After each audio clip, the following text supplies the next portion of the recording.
Yo, big, yo, ahead of my time, y'all niggas should've left with my 9. Bust a shot, hit the cop, and that's a federal crime. But before I go to jail and do the federal time, eat my wife's pussy, incredible edible dime. Petro said, fuck it, you can do it again. Let the scat blow, fucking now I'm losing the frame. Sean Price is the best around. Niggas Ray Charles with it, doing the damn mess around. I will back out the iron and press this clown. I will smack fire for lying and wet this clown. No joke, rock him all law. Fucking drive by me and I'ma pop at your car. Listen, push that crack, push that rap, good. When I push that lack, you look at that hood. Wanna know who the fuck I'm signed to? What difference do a limp bitch? Listen to the tape dick. Bitch, I give a fuck what you're thinking. Fuck your thoughts. I'm God, and bitch you now. Yeah, and bitch you now. Listen, I'll be that insane nigga from the psycho ward. Insane nigga from the psycho ward. Be that insane nigga from the psycho ward. Insane nigga, insane nigga. Be that insane nigga from the psycho ward. Insane nigga from the psycho ward. Be that insane nigga from the psycho ward.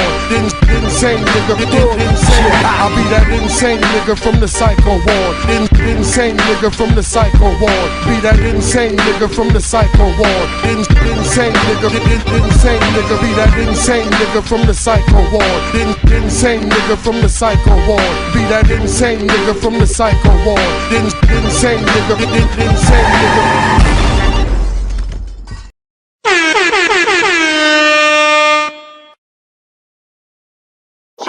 Just incredible!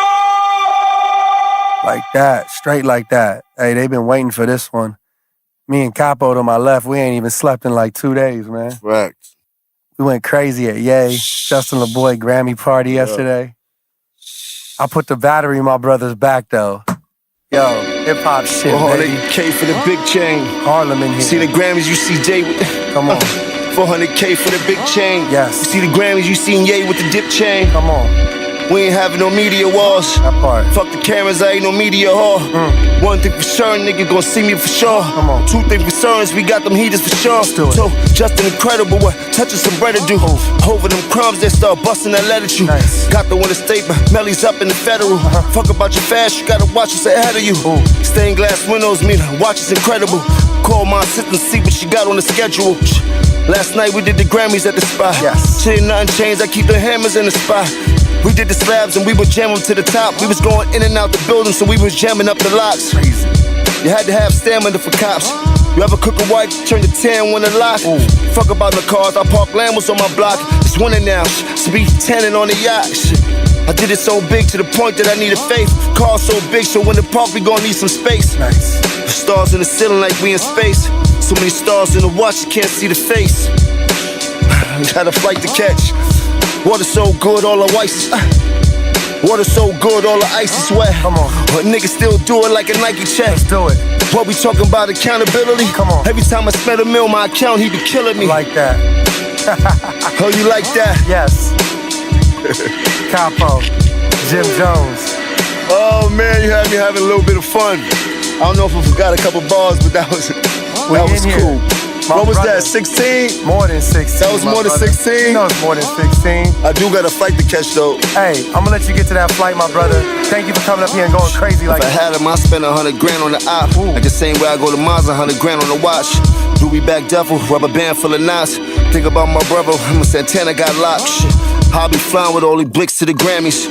He's gonna skate key and put them blicks in the tranny. It's a hard knock life on these bitches like Annie. I used to take them out of town, put a quarter brick in their panties. I lieutenant the trap my last trip to the Yammy. What is it? Make Dipset great again? Make Dipset great again. You heard? Yeah, my brother. Like that. Jim Jones, Just Incredible, Just Incredible's freestyles. Right here on Power 106. Hey, that's that liftoff. RP Prodigy. Still shining, baby. Word. Just like that, man.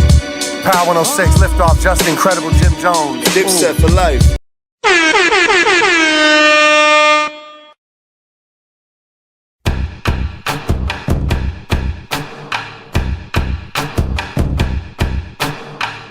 It's amazing, I'm the reason everybody fired up this evening.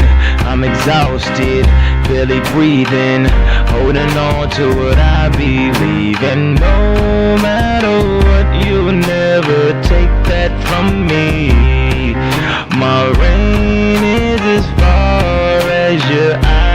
can see. It's amazing, so amazing, so amazing, so amazing. It's amazing, so amazing, so amazing, so amazing. It's amazing. I'm a monster, I'm a killer. I know I'm wrong. Yeah, I'm a problem that'll never ever be solved. And no matter what, you'll never take that from me. My reign is as far as your eyes can see. It's amazing, so amazing, so amazing, so amazing. It's amazing, so amazing, so amazing, so amazing. It's amazing. I'm a monster, I'm a maven. I know this world is changing. Never gave in, never gave up. I'm the only thing I'm afraid of. No matter what, you'll never take that from me. My reign is as far as your eyes can see. It's amazing, so amazing, so amazing, so amazing. It's amazing, so amazing, so amazing, so amazing. It's amazing, so amazing, so amazing, so amazing. It's amazing, so amazing, so amazing, so amazing. It's amazing.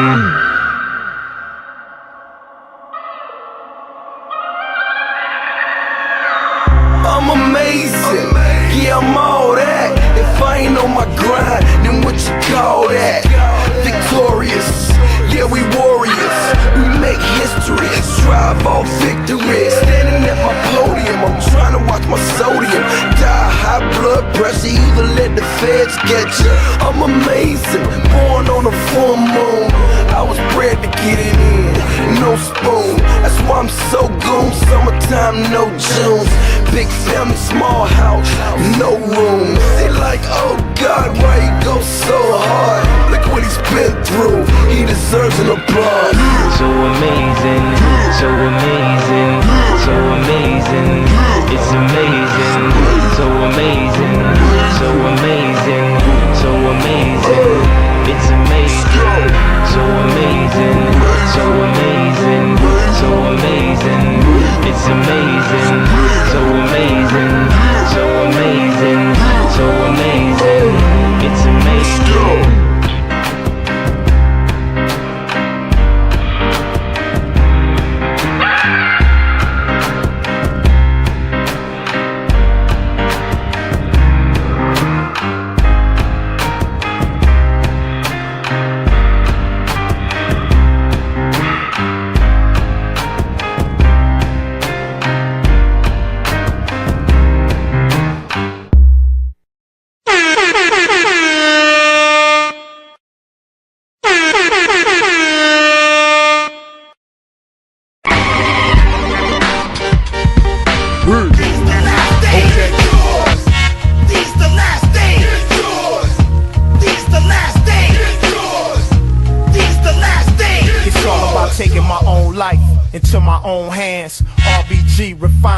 Grown man, see that's what I'm doing, cause I know it's inside of me. All I gotta do is just bring it to reality. It's fuck the government, but still I gotta pay the rent. So yeah, I'm for the caper, most definite. Keeping it militant, focused, intelligent.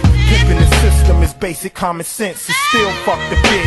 Black power ain't dead. All that red, white, and blue shit be going to y'all head. See, we break bread, it's like a game or a sport. Gotta train every day to keep your team on point. Cause still, to this day, our reparations ain't paid. And you can see it in the poverty around the way. It ain't even our own people on BET. So they gotta get it from somebody, it might as well be me. Besides, a nigga gotta eat when he hungry. You see how they send troops to war for their country.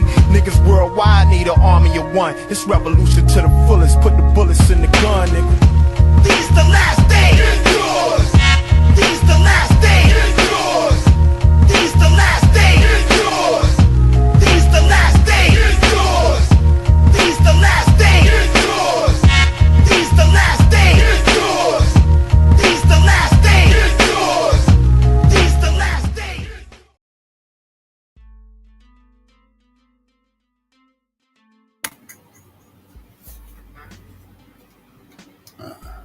fix this. All right. Peace and Black Power family. It's your boy Psychopath Black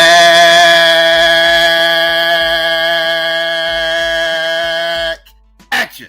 Nah, I mean, with another Wake and Bake Bill. What's really, really hood out there, family?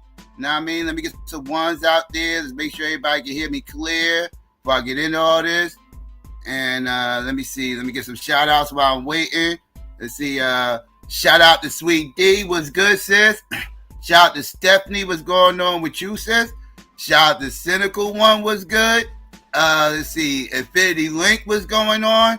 Let's see. 764. Roll up. What's the hold up? You already? Mari. What's going on with you, sis? Who else? Lou. What it do? Thurman. What's hood? Who else in here? Who else? Who else came in the building? Mika was good, sis. Regular Joe, you already know.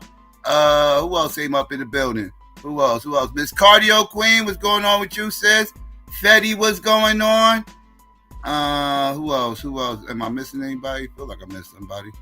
DC was good. See, L Little Indian Pigeon Feather Bay, what's going on? Let's see. Florence, what's good with you? Shout out everybody else out there that might be listening and slide through. If I missed you, my bad. What's going on, family? What it do? What it do? It's some things. It's one thing I really want to talk about, right? I'm gonna take a break from politics for the day. I'm taking a break from politics for the day because yesterday the motherfucking internet broke, right? Motherfucking internet broke yesterday, right, family? Some of y'all should already know what the fuck done happened. Some of y'all may not know because some of y'all, y'all get caught up in, in other things, and you kind of, what I mean, I get it. It's easy to get caught up in other stuff and mix something that happened the day before. Well, I'm here to help y'all motherfuckers out. But apparently, we got motherfucking Yedolf. Yedolf is back at it, losing his goddamn mind again, going on all kinds of motherfucking tirades now that he's allowed back on Twitter, losing his motherfucking shit. Ain't this motherfucker? Losing his shit. And completely contradicting himself, too. Completely contradicting himself all within what the fuck he's saying. Like, Yedolf is like, this motherfucker, like, he ain't rap too tight. He ain't rap too tight. Like, I don't know. Like, I don't know. Like, that's what make me think this is all just some shock jockey type shit. I'm starting to question if he even believe this shit he talking. I mean, peace to Elaine, who's late. B1 for life, what it do? But yeah, I'm starting to wonder if he even believes this shit that he be talking, family, because like a lot of this shit he be motherfucking running around here espousing. Yeah, this shit don't even line up with what he's trying to say. Like, are you hear yourself, Doug? All right, we gonna go over this stuff though, family. We gonna go over this shit because there's some funny shit going on, right? So let's get ready to go over this, right?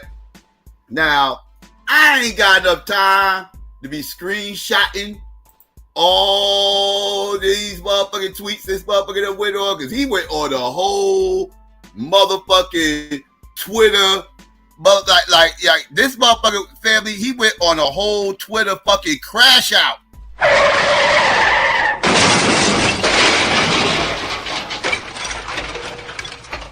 Right, he went old school with it, right? He went old school like he used to do it. Y'all remember how he used to do it back in the day before he got banned on Twitter? We was running around here talking big shit. Like, yeah, motherfucker, yeah, I'm worth $18 billion. And you small heads can't tell me shit. I can call y'all motherfuckers all types of K words and you know what I mean? I can call you motherfuckers, you know what I mean? I can talk about how y'all stole our history and tried to, culturally appropriate our shit. Y'all motherfuckers like ain't the real small hats and blah, blah, blah, blah, blah. I saw the DVD. Kyrie texted to me. Kyrie texted the whole book to me and shit. you know, the Negroes, the Hebrews. He texts the Negroes, the Hebrews. He texted that shit to me. I watched it. You know what I mean? So you motherfuckers ain't fooling me. Y'all remember those crash outs, them classic Twitter crash outs that he used to do? Oh, he took it back old school, family. He took it back old school and was like, yeah, I'm about to show you motherfuckers how this fuck this shit's supposed to be done. I'm about to show motherfuckers how the old school motherfuckers do this shit. Matter of fact, this ain't even Twitter no more. Don't call this shit Twitter no more. It's fucking X. It's X. I'm not even responding to motherfuckers who's mentioning me about anything I tweet. I don't tweet no more. I X shit. I X shit the fuck out. Right? Like the fucking Holocaust. Right? I just X shit out. I don't play them games. I'm a whole fucking black Nazi over here. What the fuck are you talking about? I mean, that's Ye. That's Ye on that shit. Right? Ye on his bullshit. So let's get into some of this shit that Kanye was motherfucking on, right? Because he be wilding. He be on some next level shit. Don't get Kanye started. But yeah, so he wilding. He wilding. So let's get into what exactly he wilding about. And let's get you know what? Because like I said, family, I gotta go. This is one of those times where I gotta kind of indulge into the gossip lane to get all the motherfucking tea. Cause you know they be on this type shit. I don't be scouring motherfucking Twitter, seeing what the motherfucking new celebrities is saying, the new fuck shit they doing. I wait for motherfuckers to go viral and then I cover it. I'm not gonna be sitting around. That's not my lane. So when shit like this happens, you know, I gotta go where the tea's at. So yeah, don't sue me, but you know, I gotta mess around and shout out to Lovely T. You know, she been around forever, but I'm about to borrow her information right now because she got all these goddamn tweets. A lot of this shit got deleted.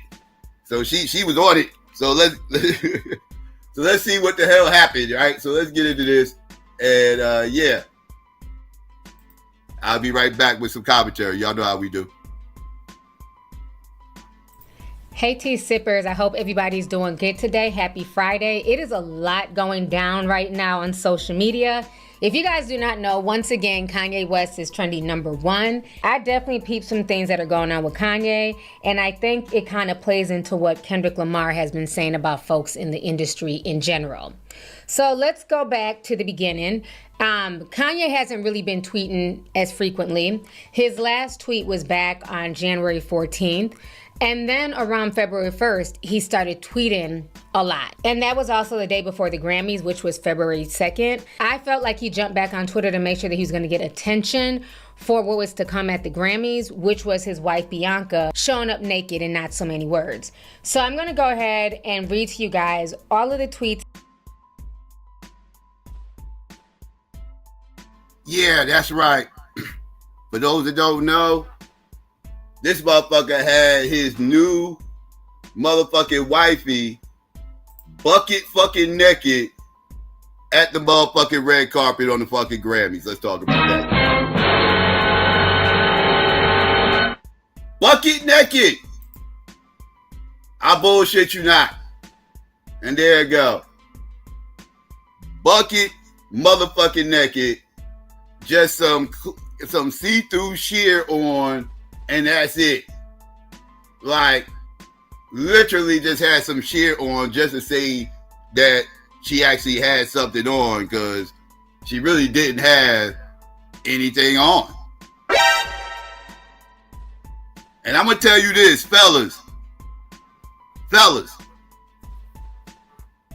If your shorty is outside the house looking like this, I don't give a fuck if she's with you in that moment or not. That is no longer your pussy. That is now that is now everybody's motherfucking pussy. Let's talk about it. That pussy belong to the streets, nigga. Alright? If your shorty feels comfortable enough to walk outside the house like that, whether you with her or not, then yeah, motherfucker, that coochie belongs to them goddamn streets. And not you. I'm just saying. Any motherfucking Negro who disagrees with me, you's an old Captain Saberhole ass nigga, and you the motherfucking nigga that gets cheated on and lose their motherfucking mind, want to off themselves and everything else because you thought you was a fucking unicorn. Oh no, motherfucker. Don't try to save that hoe. Here I come to save the day. Recognize what you're dealing with, alright? And understand that coochie belongs to the fucking streets. Let's keep it a fucking stack. I'm just telling you. A lot of pseudo unicorns out here that be getting their feelings hurt because they think they different than the other motherfuckers. Anyways, I digress. Let's continue. That this man has been sending out since the 1st. And then I'm just going to go ahead and break some things down. So as we see here on Twitter, he is #1 trending. So this was his last tweet, was January 14th, and he was basically talking about how he's a goat and, you know, it's Capricorn season and all that stuff. So you see he doesn't tweet until the 1st, and the first tweet that he posted February 1st, Black History Month, was him, you know, selling clothes. Then Elon Musk, then he says family for life. Elon Musk replies back and he says cool. Then he says, thank you, Grammys, for nominating Carnival, which I thought was interesting because if you look at the Grammy list, you will see that Kanye West, Ty Dolla $ign, Rich the Kid, and Playboi Carti have a song called Carnival, and it was nominated, but so was Kendrick Lamar's Not Like Us. So, you know. Uh-oh. Could this be the foundation of the fucking crash out that's about to fucking happen? I don't know. I'm just saying. He did tweet this out, you know, thanking the Grammys for nominating him and Ty Dolla, right? For rap song, best rap song. He was one of these people that was nominated with Kendrick, right? Along with Glorilla and a couple others, right? Let's just pay attention now, because I think this is coming from somewhere. But let's go. Oh, my fault. Again, he's on the song, so I think at this point he felt like he had a good chance of winning. He knew Kendrick was going to be winning in a lot of other awards. I think Kanye really had his hopes set on winning this particular Grammy because he went on to thank them in advance for at least the nomination. This is the same man who a few years ago, remember, he pissed on the Grammy Award. When I pissed on the Grammy, I was because I kept on picking up Grammys because there was so many of them. Every time I look at it, it'd be someone with someone else. This guy Jay-Z, Ariana. This guy Jay. So I actually pissed on a stronger Grammy because I didn't want it to be like a double, like they think that I'm trying to like, Grammy you pissed on. It was my Grammy and my Grammy only. And so they didn't mean anything. Now he's thanking the same Grammy committee for nominating Carnival. Interesting. Then he goes on to say, the world is lucky to have me. Okay, sir. Then he says Trump is back in office. Ye's back a billionaire. The world might just be okay. Then he says calling X Twitter is like calling Ye Kanye. I don't want to hear nobody call Twitter Twitter. I mean X. Don't call X Twitter. Then he says, I'm going to speak in third person from now on. He says, this is not a clone, or is it? Damn, I'm just warming up. I'm rich.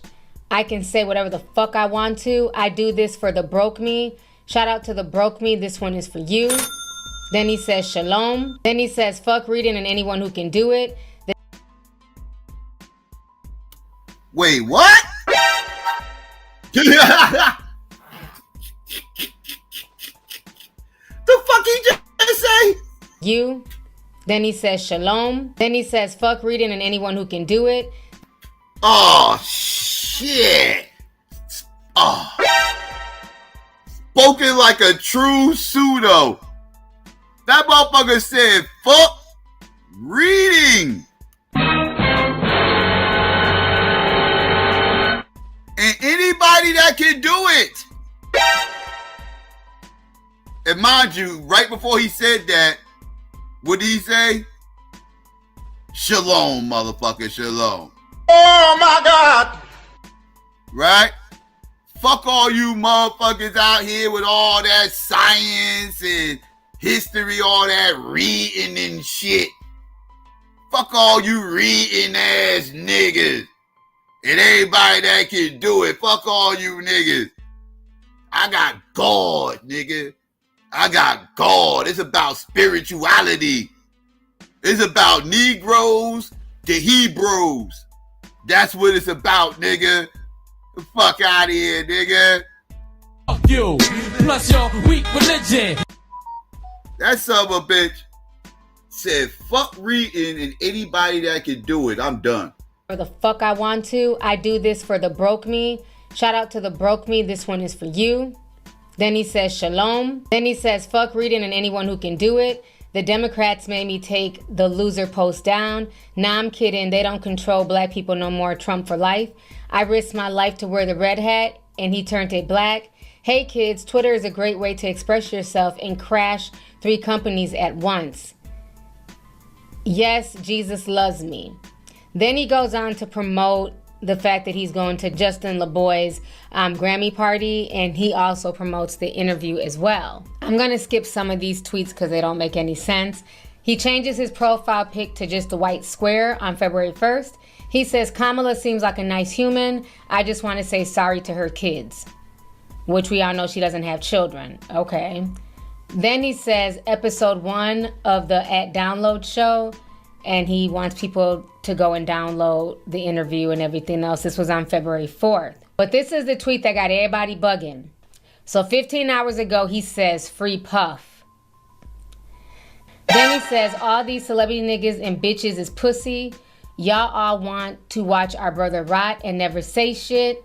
Fuck all that woke shit. Niggas addicted to complaining, do something. We all watch them try to cancel Chris Brown and nobody do nothing.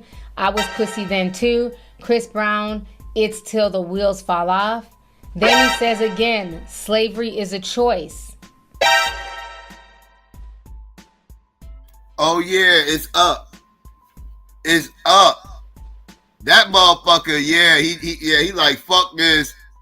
I'm just, he just crashing the fuck out.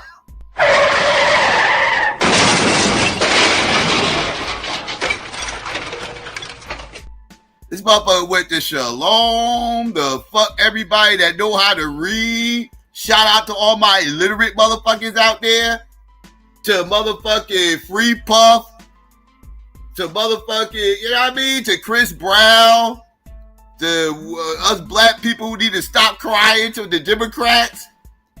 And like, yo, this motherfucker's all over the place. Like, he is literally crashing out. Like, oh yeah, by the way, I will say it again. Slavery was just a fucking choice. Like, wait, what?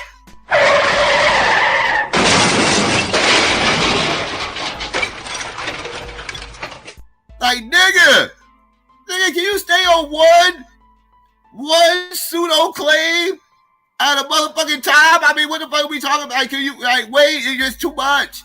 It's too much in a short period.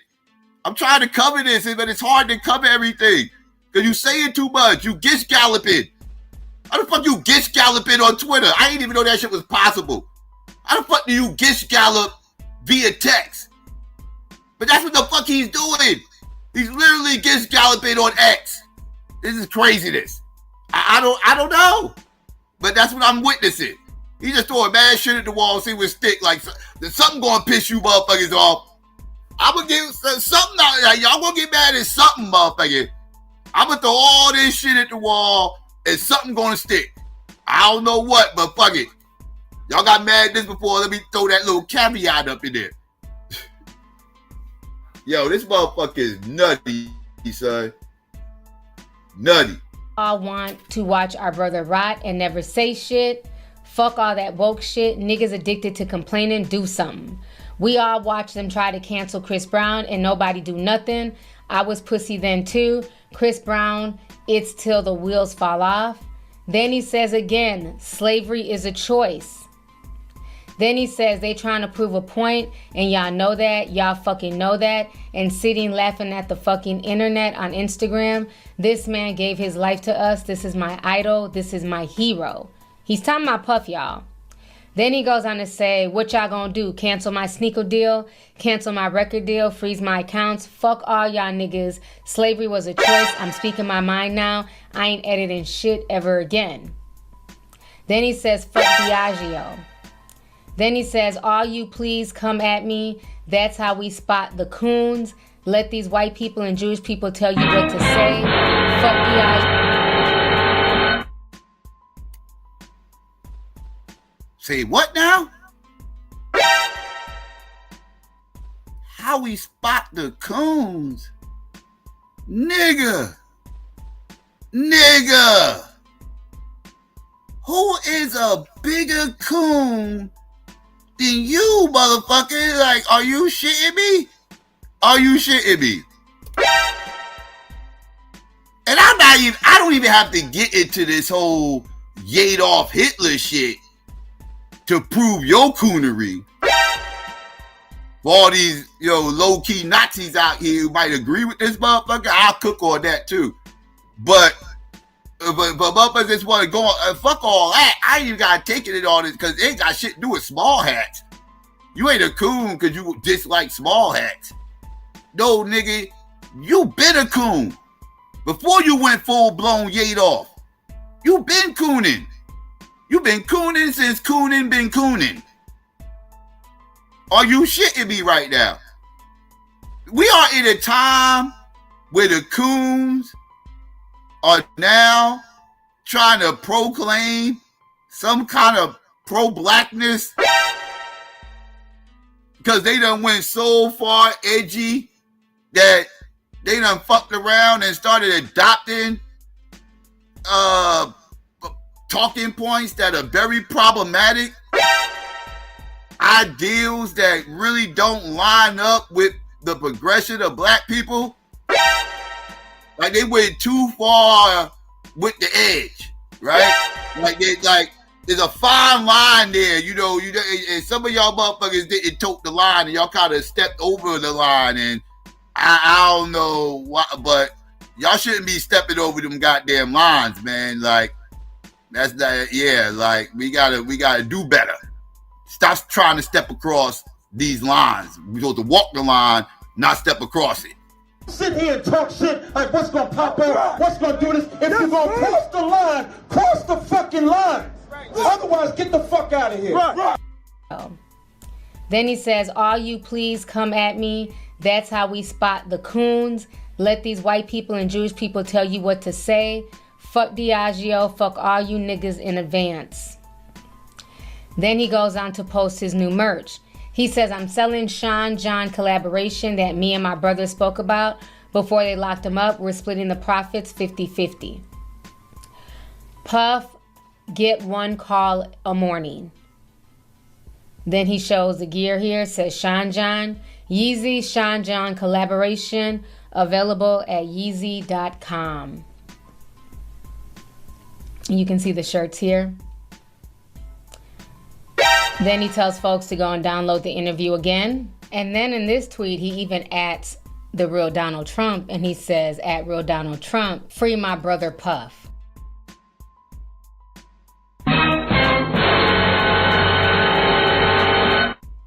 Now he asking Trump to give Puff a pardon? Oh, this can't go well with motherfucking MAGA, dog. MAGA can't be happy about this. Because nobody got them goddamn tiki torches out for Puff Daddy, a.k.a.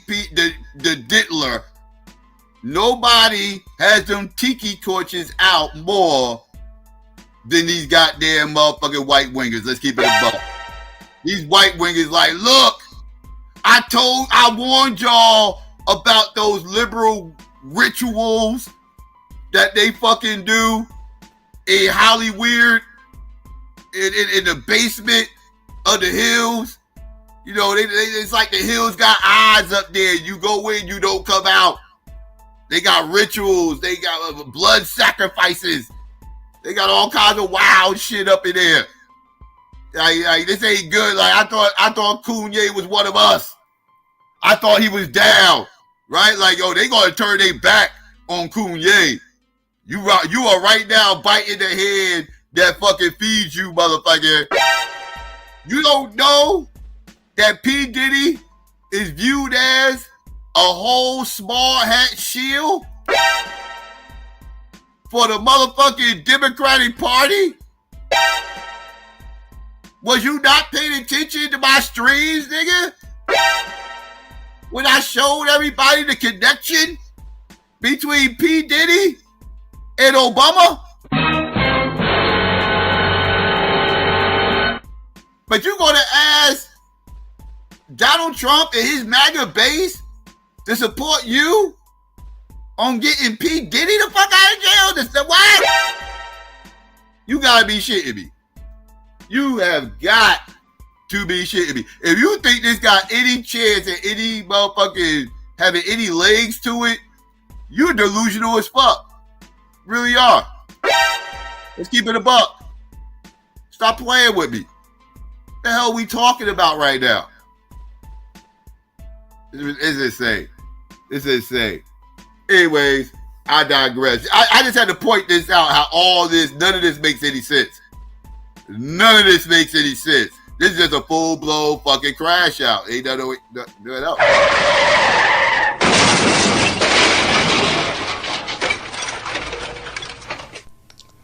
Then he says, I love cutting the grass every couple of years. No comments were viewed while I've been tweeting. I ain't adjusting nothing. I do or say for anybody who has enough time on their hands to sit and talk about what the fuck I write, positive or negative. Your opinion don't mean shit to me. I don't give a fuck what anyone likes. Then he says, I got in the shower and thought of like 6 tweets. Let me see what I can remember. I'm going to normalize talking about Hitler the way they talking about killing niggas has to be normalized. Hitler was so fresh. Ooh-wee. Call me Yedolf Hitler? Damn, I didn't even see some of these tweets because I was asleep. But wow, call me Yedolf Hitler and your bitch still wanna fuck? Then he posted a picture of Michael J. The fuck? The fuck is... The hell is... You know what I mean? Like, he's not even hiding it no more. He's not even hiding it no more. Before motherfuckers was trying to philosophize this motherfucking coonery, trying to justify the fucking coonery, he's not even hiding it no more. This motherfucker is praising Adolf motherfucking Hitler. Adolf Hitler. Praising him. I'm gonna get into this. We gonna get into this. I gotta allow him to put his foot further in his mouth than he already has, if that's even possible. But yes, it's possible. So let's continue. Jordan's 45 and made it look like a Nazi symbol. He says, okay, here's some shit I peeped a couple weeks ago. 1, 2, 2, 3, 4, 5. It would have been a perfect if the number was 12. Was a 1, but it's interesting nonetheless.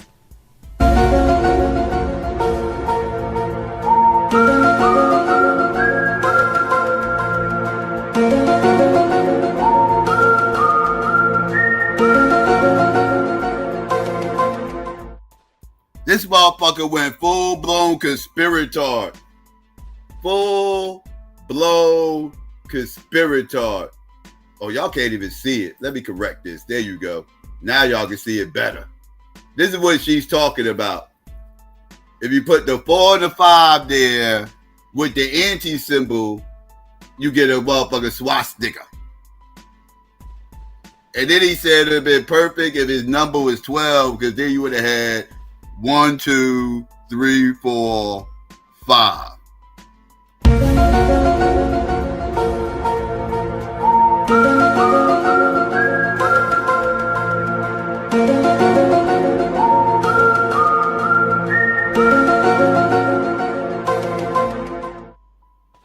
This is your brain on conspiracies.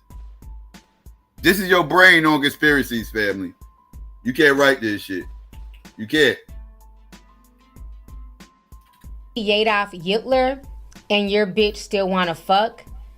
Then he posted a picture of Michael Jordan's 45 and made it look like a Nazi symbol. He says, okay, here's some shit I peeped a couple weeks ago. 1, 2, 2, 3, 4, 5. It would have been a perfect if the number was 12. Was a 1, but it's interesting nonetheless. Okay. That went above my head, child. Now, some of these tweets have been taken down, so I found them on other sites, but he also went on to say, no rich nigga is truly funny. Being funny is for broke niggas who want to distract you from the fact that they broke and they trying to get bitches to fuck for free. Then he says, I say what the fuck I want, pussies. I'm a Nazi. Let's see if y'all give that money back. I love Hitler. Now what, bitches? Oh, wee.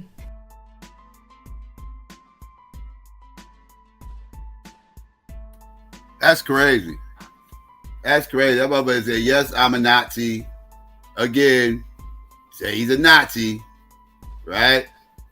He started going on his little, his little incel tirade about how he paid for pussy.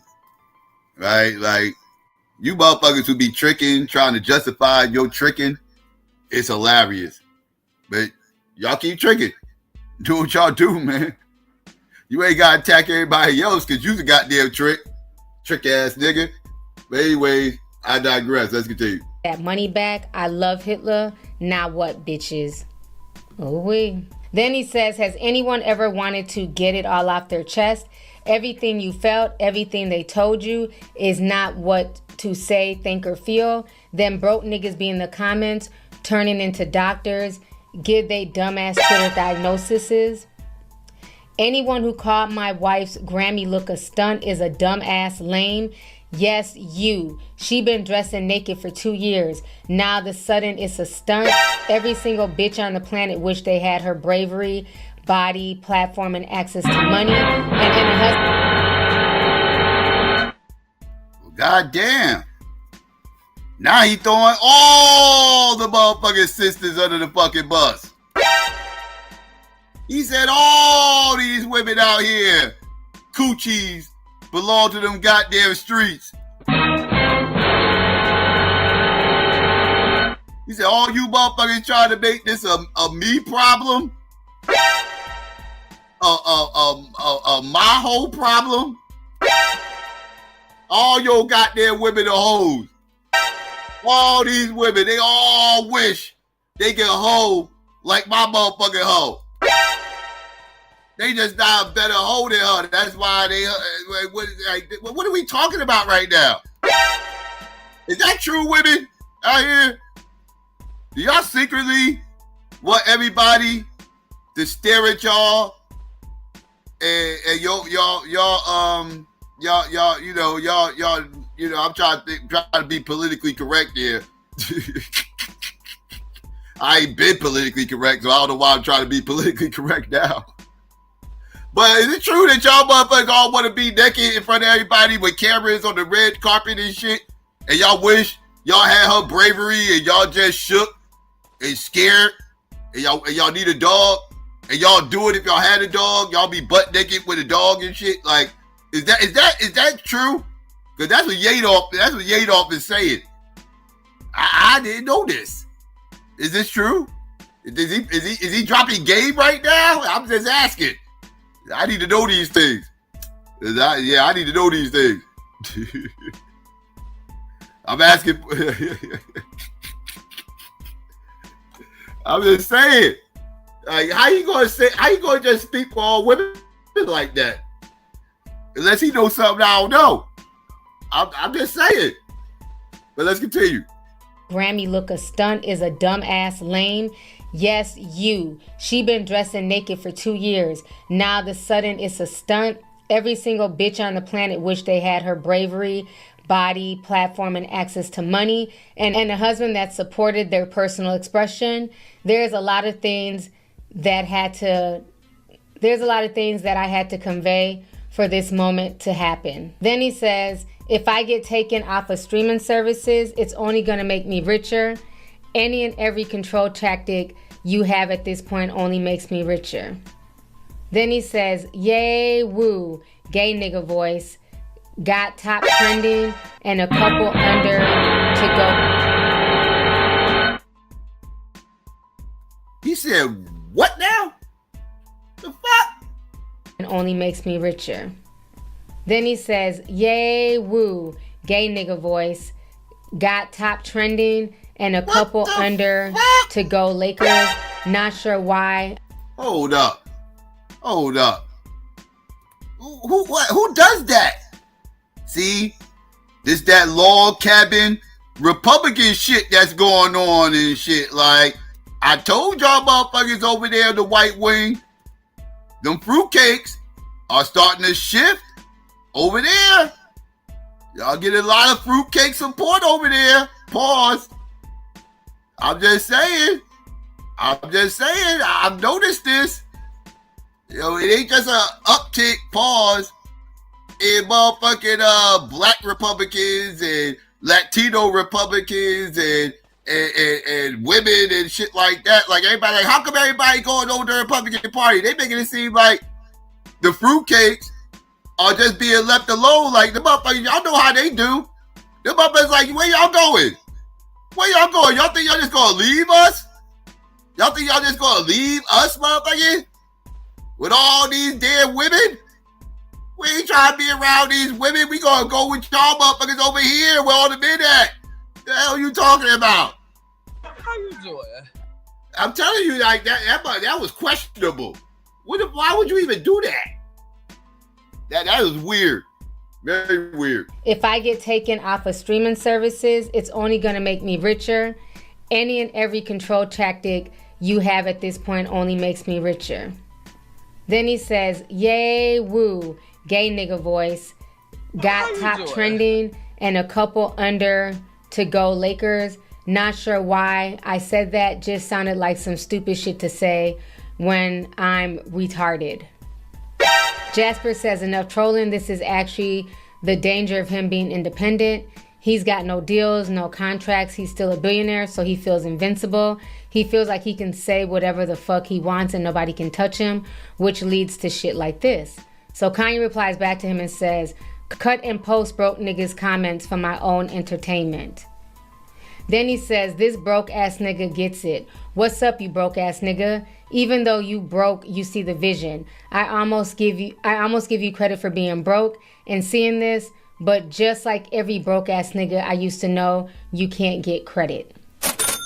Then he says, I used to be broke, now I can't relate to brokenness and I don't want to. He says, I'm happy I'm out of touch.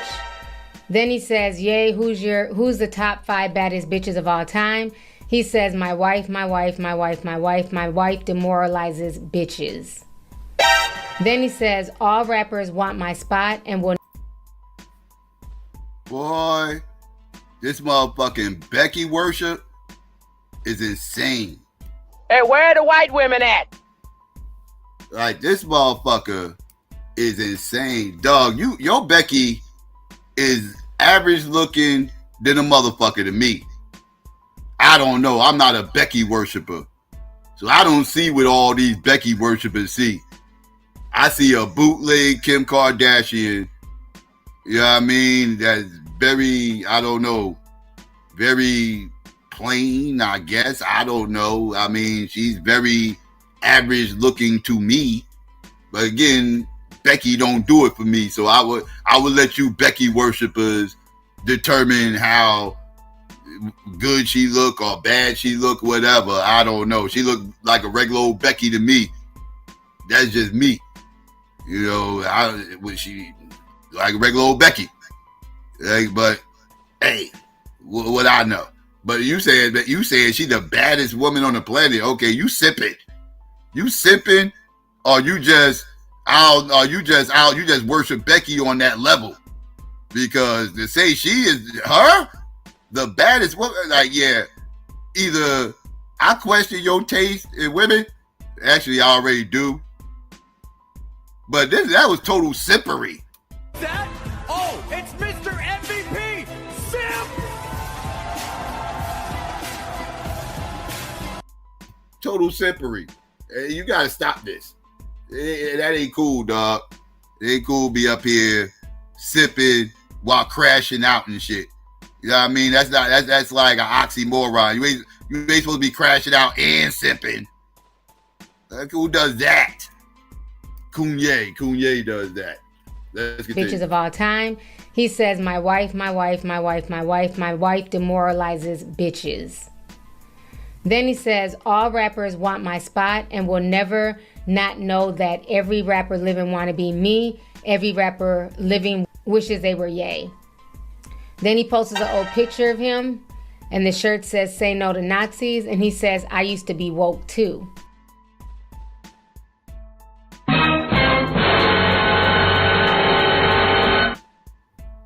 So, saying no to Nazis, that means that you're woke?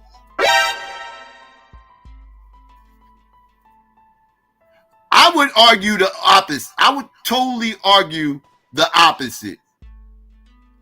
I would say crashing out on X, right? Calling yourself a black Nazi is the opposite of being woke, right? Like, you're totally sleeping if you think that shit's cool, right? Like that ain't even something to be woke about.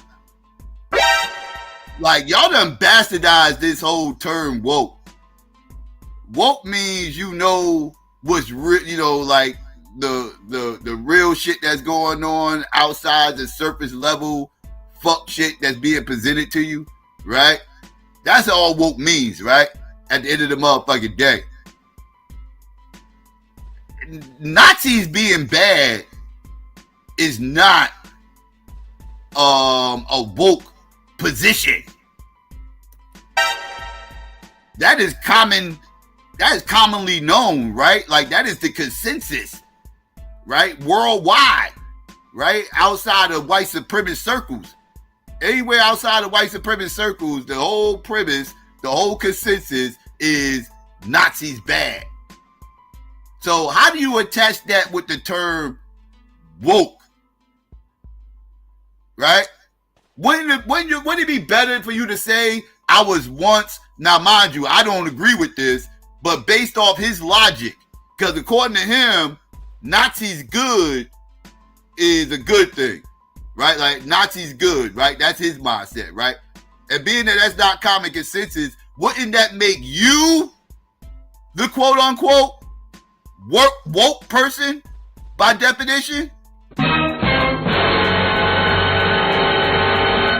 Because if you're woke, that means you're going against the status quo. And the status quo about Nazis is Nazis bad. But in your mind, Nazis are good. So technically that would make you the woke motherfucker. By definition. By definition. You can't be woke to something that's all, you know what I mean? Like, that nobody's sleeping on.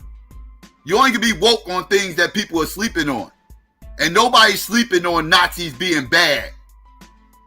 Right? Let's get that clear. You literally just said that in your other tweet.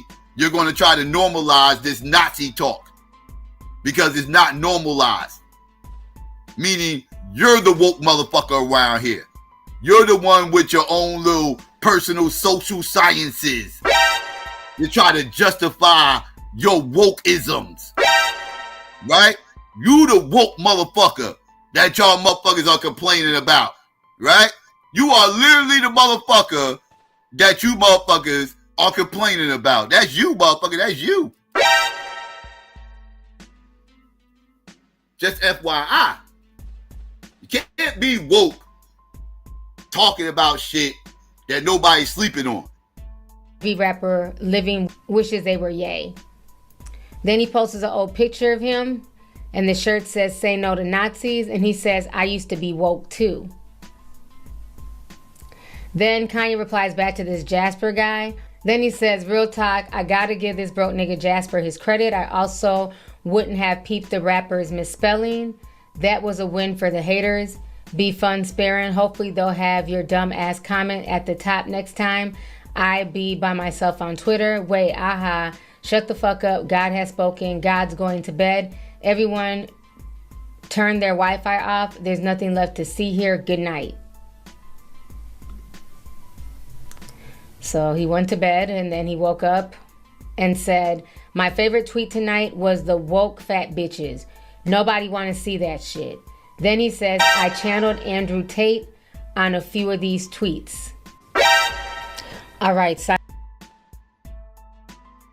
Andrew Tate talking about fat woman. Yeah, he's locked in all the way on his far right. Now he totally Al Bundy, black pill, manosphere, silly ass, dumb nonsense.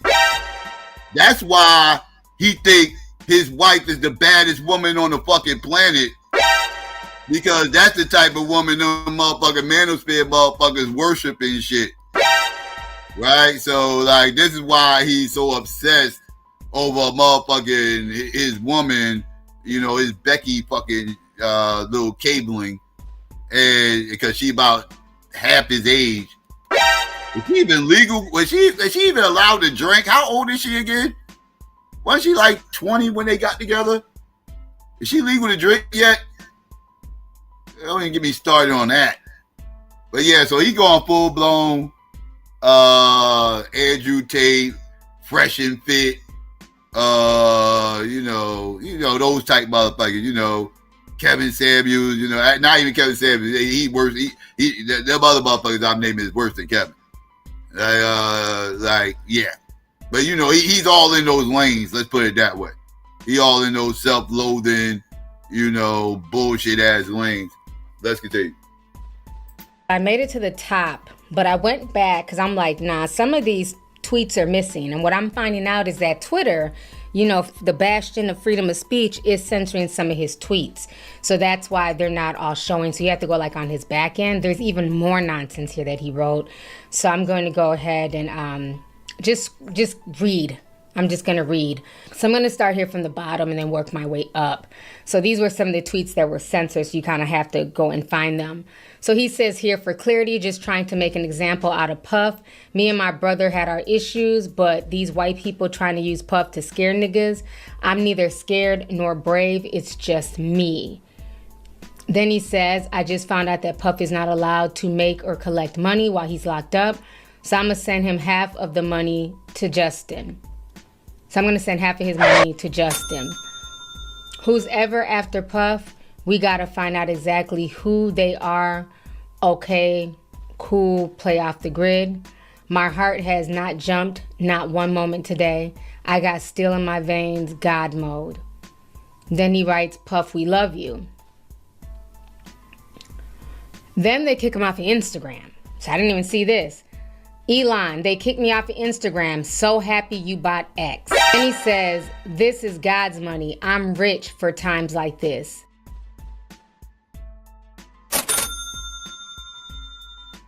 This is when you know somebody is unintelligent, right? Only unintelligent motherfuckers keep harping on things they got, right? Money they have and everything else, right? It's a way to try to kind of like mask the fact that these motherfuckers really got that money. Even though they have that money, they really not that smart and really not that intelligent, right? It's people that make way less money than them, that is way more intelligent, IQ way higher, way smarter, you know, could manage and maneuver through way more things than him, even though he has more money. And all he has to harp on is the fact that he has more money than these more intelligent people, right? Like, this is intellectual midget shit, right? This is what intellectual midgets do, right? Start immediately going to money. What the fuck? Why do you guys keep talking about how much money you got? With however much money you have, Kanye, and I don't know how much money you have, I know this much. You had a whole lot more before your ass went full blown Kanye, or should I say Yedolf Hitler. You had way more money then than you do today, right? And I guess you think because Trump got in office, Elon Musk got political power, and you on his motherfucking website talking this crazy shit, somehow or another you think that you're safe. This is hilarious. Anyways, I digress. Let's continue. So I didn't even see this. Elon, they kicked me off of Instagram. So happy you bought X. And he says, this is God's money. I'm rich for times like this. God is the greatest. Our unity is more powerful than an atomic bomb. We can win it all without a shot being fired. Elijah Muhammad. He said, I stood up for Puff and I'm still winning 20 Grammys next year and doing the Super Bowl. So let that sink in. Still taking shots at Kendrick. He's not really happy that Kendrick is the... And there we go, family. There we go. This is the basis of this whole fucking crash out.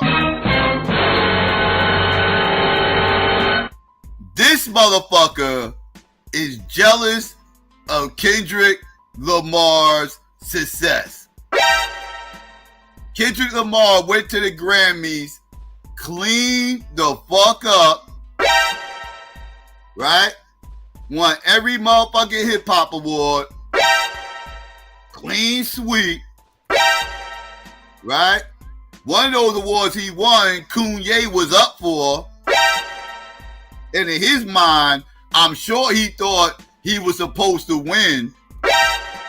I'm surprised he didn't run up on stage, grab the microphone, and like, I'm just saying, Kendrick.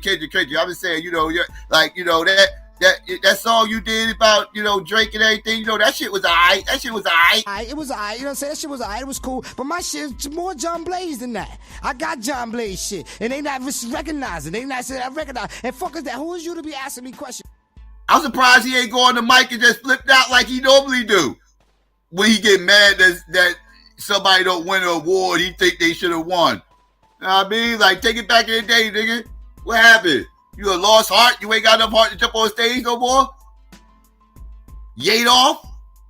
I mean, but anyways, I digress.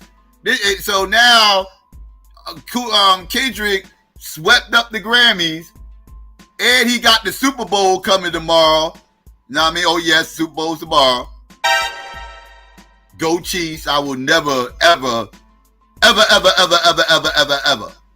cheer for anybody in my division to win a Super Bowl besides us, motherfucker. Let's keep it a fucking. So by default, go Chiefs, motherfuckers. Go Chiefs. Go on and get y'all 3 in a row. Fuck it. I don't care. Fuck it. I don't even care no more. Go on and get your 3 in a row. God damn it. Anyways, I digress. Kendrick is going to be performing at the halftime. And Kanye is tight about that shit. Right? So now Kanye is losing his mind on a tirade, crashing out on Twitter because of all this attention going to Kendrick, and he's feeling the type of way. So here go the crash out.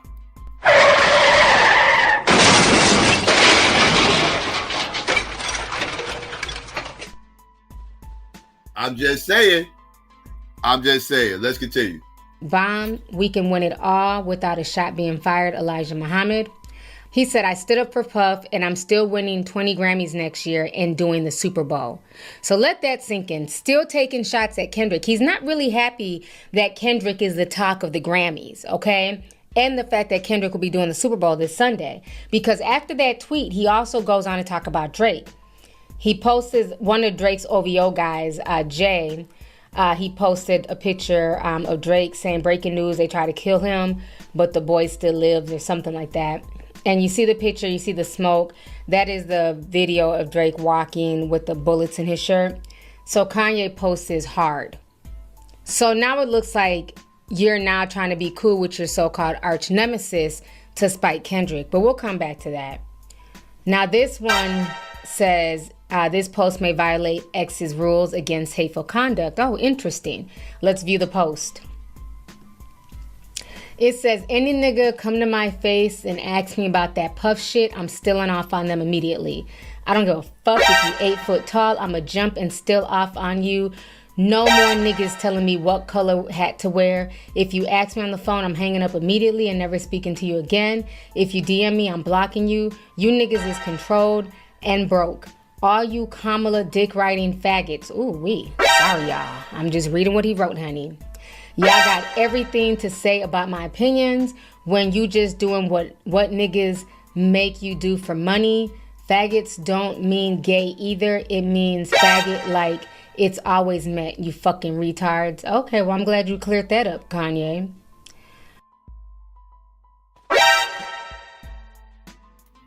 Oh yeah, like I said, he is going ham. He is not letting loose. I mean, he's not holding back nothing. He's letting it all hang out. Pause. You know what I mean? Just saying. Pause. He's not holding back. Oh shit. Pause. Right? He going ham. This is pause. God damn it. Anyways, man, y'all get the point. I'm out of here. Oh wait. He is. I mean, I'm no doctor, but he's definitely on some type of psychotic breakdown or something's going on with him. Then he says, fuck all that woke shit. They putting fat bitches on the runway. Wow. Nobody want to see that shit. It's unhealthy. It promotes obesity. And the wild shit is if the fat bitches lose weight, then they lose their except for Adele, because she actually has another talent than being used as a pawn for a political agenda. Ooh, somebody under the comments said, and mind you, Kanye's mama looked like Precious. Ooh, they are dragging him, honey. Next post. I'm never apologizing for my Jewish comments. I can say whatever the fuck I want to say forever. Where's my fucking apology for freezing my accounts? Suck my dick. Suck my dick.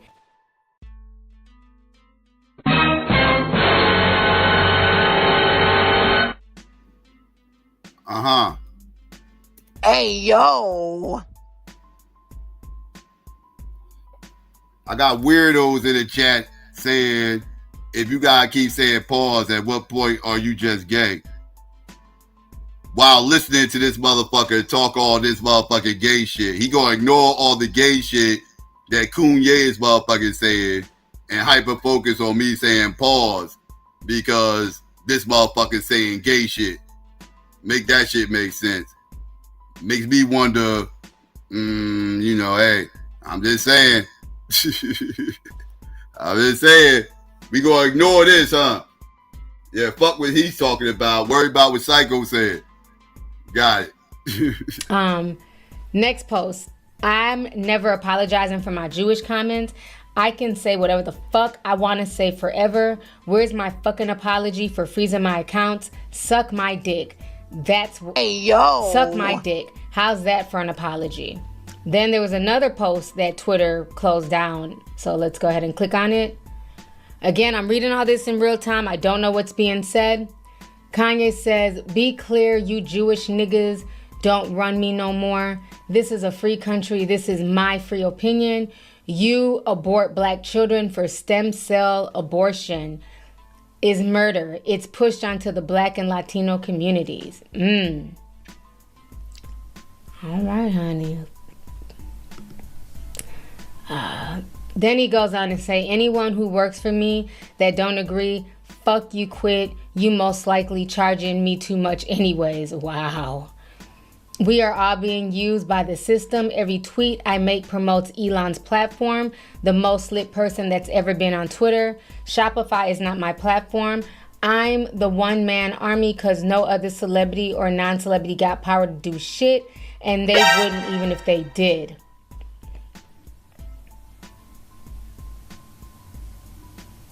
I'm above any other celebrity that's ever existed. I look down on them, and they look up to me. Know that. And I wasn't y'all, and I want y'all to all know that I'm the fucking top. No nigga in history ever spoke their mind and lived, so why the fuck would I stop now? I think some of that is some shots at Kendrick, for sure. Let's see here. Then he goes on to say, y'all watch me burn alive. Now it's fuck everybody, all 27 of y'all. I don't need y'all support.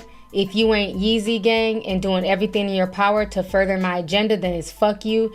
It's me and the people. Rather, I'm in a $35 million mansion or sleeping in my car. No one will ever tell me shit again.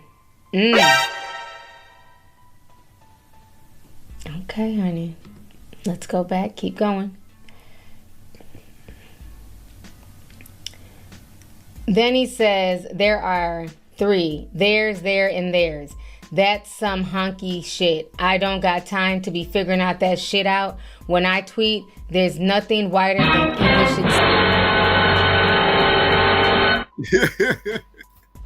That what was saying, yeah, you got all these theirs, there.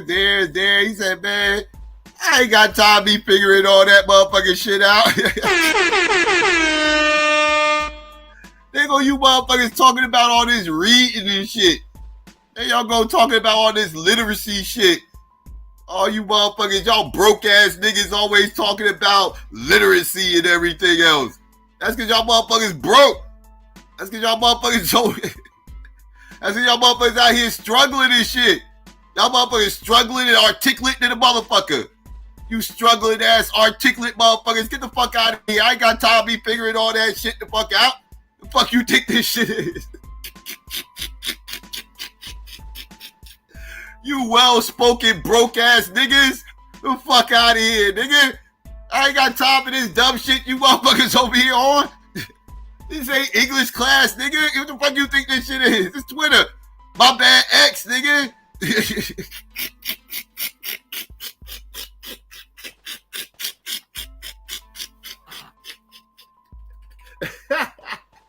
Okay, honey. Let's go back. Keep going. Then he says, there are 3. Theirs, there, and theirs. That's some honky shit. I don't got time to be figuring out that shit out. When I tweet, there's nothing wider than English itself. Niggas who speak perfect English be broke. Schools and religions are made to control and limit critical. Damn.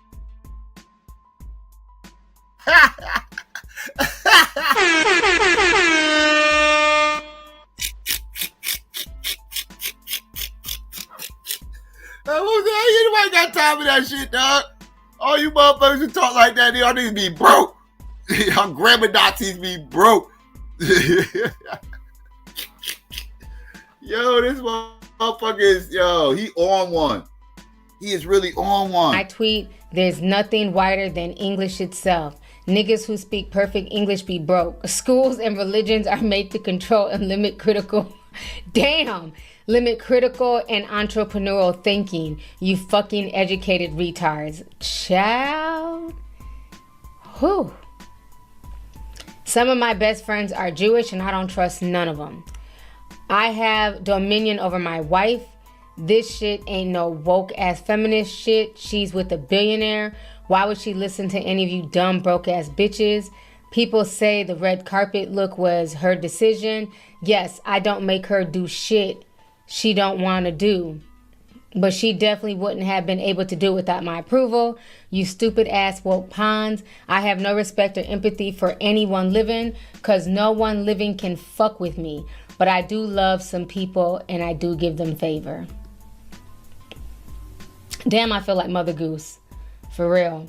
Then he goes on to say, how a nigga pay for everything and let his bitch run him? All you broke using motherfuckers, shut the fuck up already.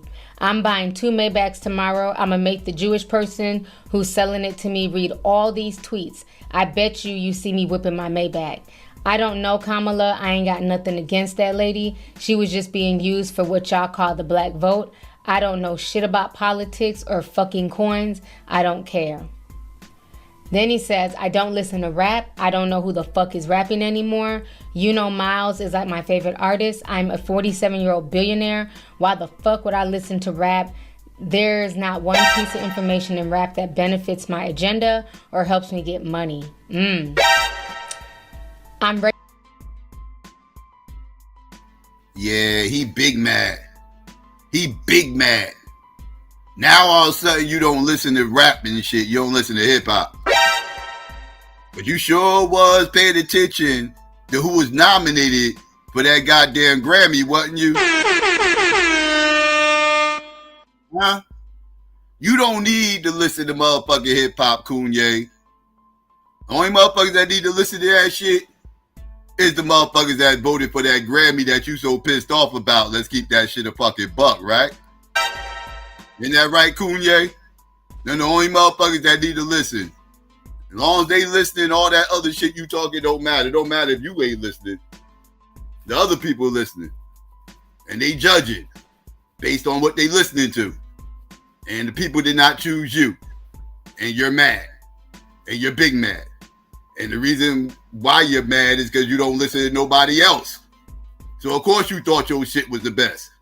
You wasn't listening to nobody else. Fits my agenda or helps me get money. I'm racist. Stereotypes exist for a reason. They all be true. I ain't assimilating into the simulation. I don't want to go to your fancy restaurant. Ramen noodles and Doritos were made for a reason. I only care about myself. If a nigga or a bitch can't help me, they gotta get the fuck from around me. My support of Puff is completely selfish. I need to find whoever's been trying to out black moguls. I don't even know what the fuck anti-Semitic means. It's just some bullshit Jewish people made up to protect their bullshit. Was that the right there? You niggas is slow, fucking retards. I don't take unsolicited advice. I don't give it. I say where I stand. If you can't stand it, fuck you. I'm not gentle, I'm a king. Now bitch amongst yourselves. If I lost everything again tonight, it was worth it. I can die after this.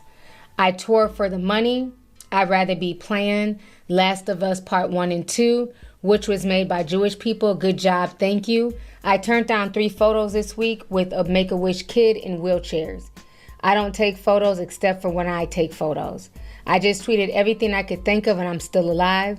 Never meet your heroes. I pay niggas and bitches to laugh at my jokes. You know the only one thing worse than fucking for money is fucking for free. Fuck Virgil. Wow. He really went there about Virgil. Wow. This nigga that worked for me said he was uncomfortable with my wife's Grammy looks. Fired and blocked. It's more people looking for work than they are people giving work.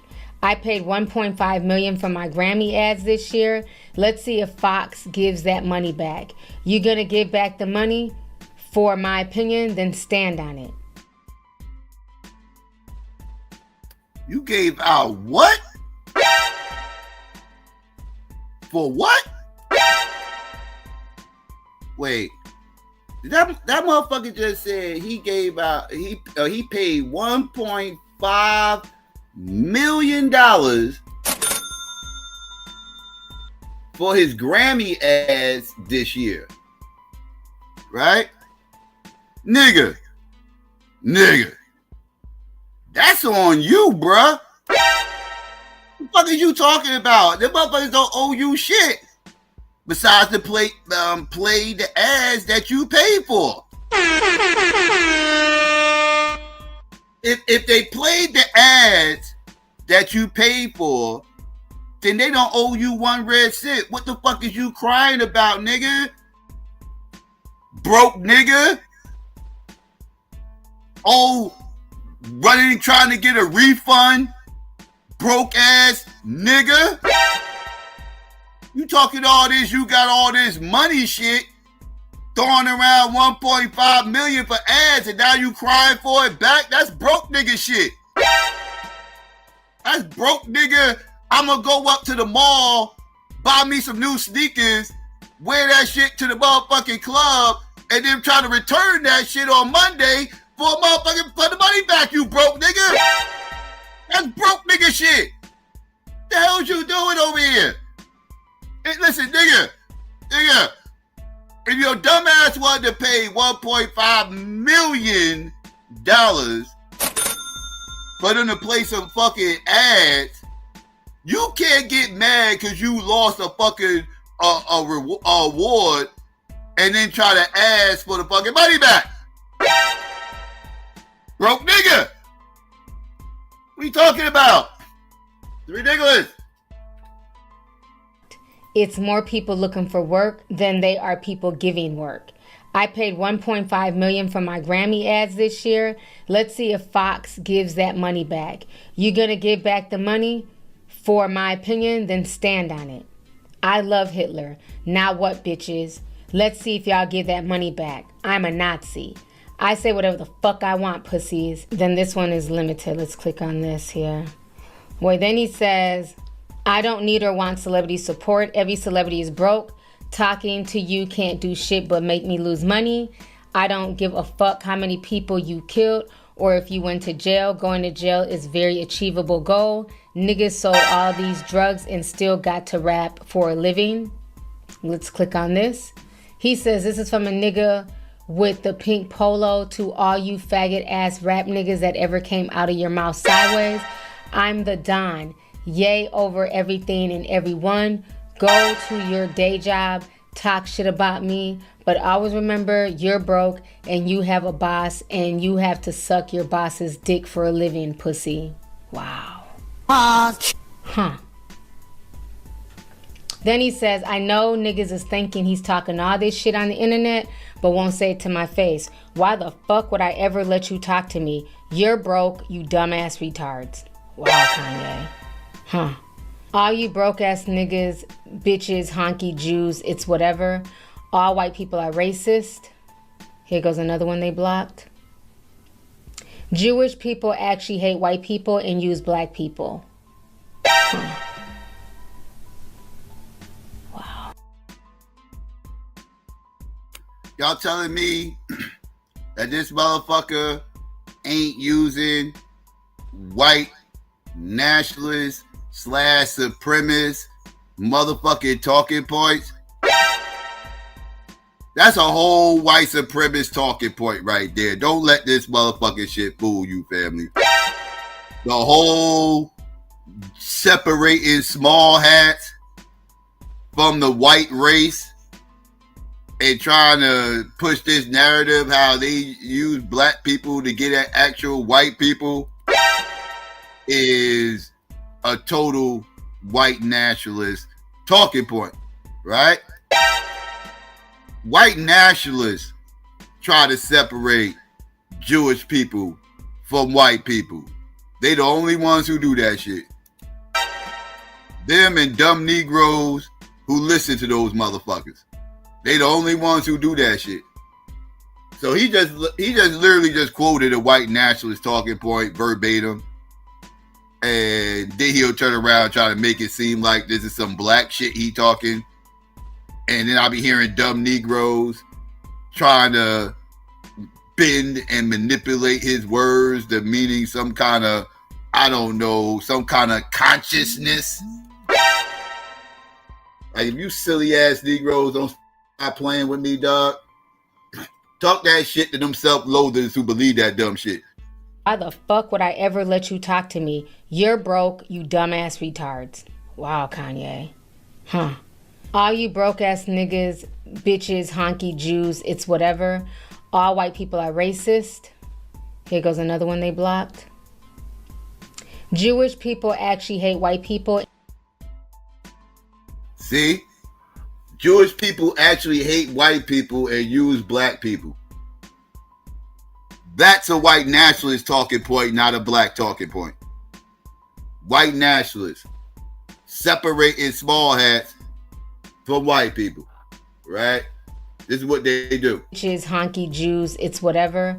All white people are racist. Here goes another one they blocked. Jewish people actually hate white people and use black people.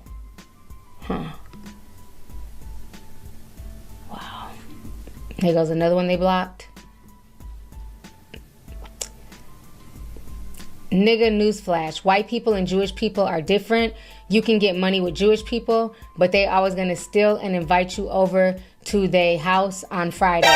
White people do not fuck with niggas. They leave that to the Jews. If you think you getting money with a white person, it's... He is still separating small hats from white people.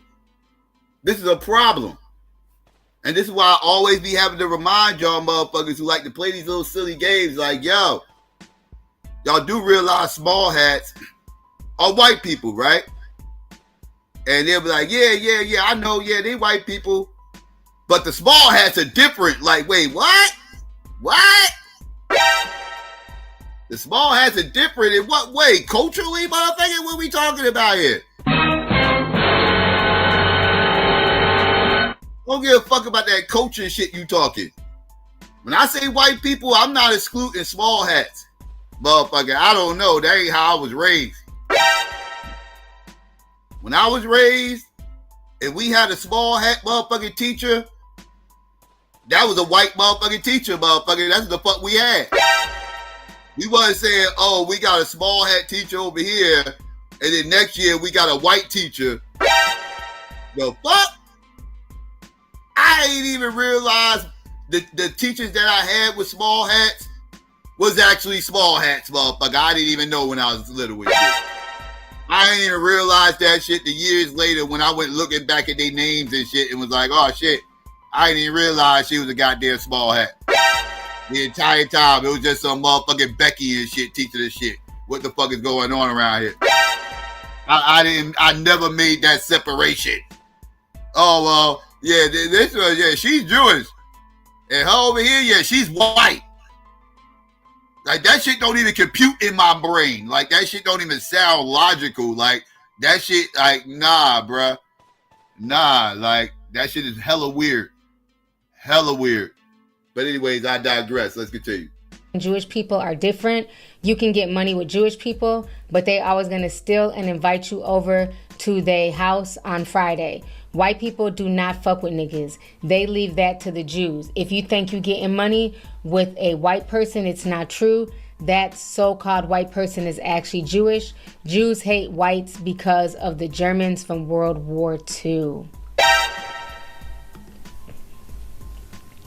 Then he says, Elon stole my Nazi swag at the inauguration. Yo, this guy, get your own third rail.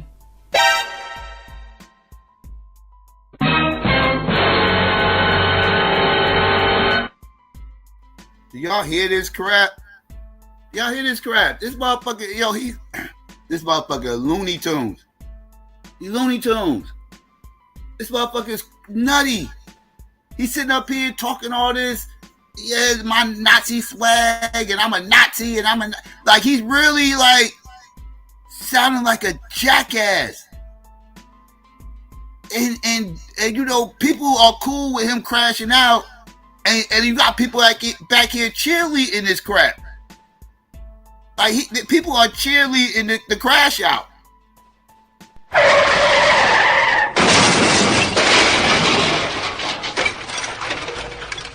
This is a problem. This is a problem. Somebody needs to take his Twitter account away from him. This is a problem. But let's continue.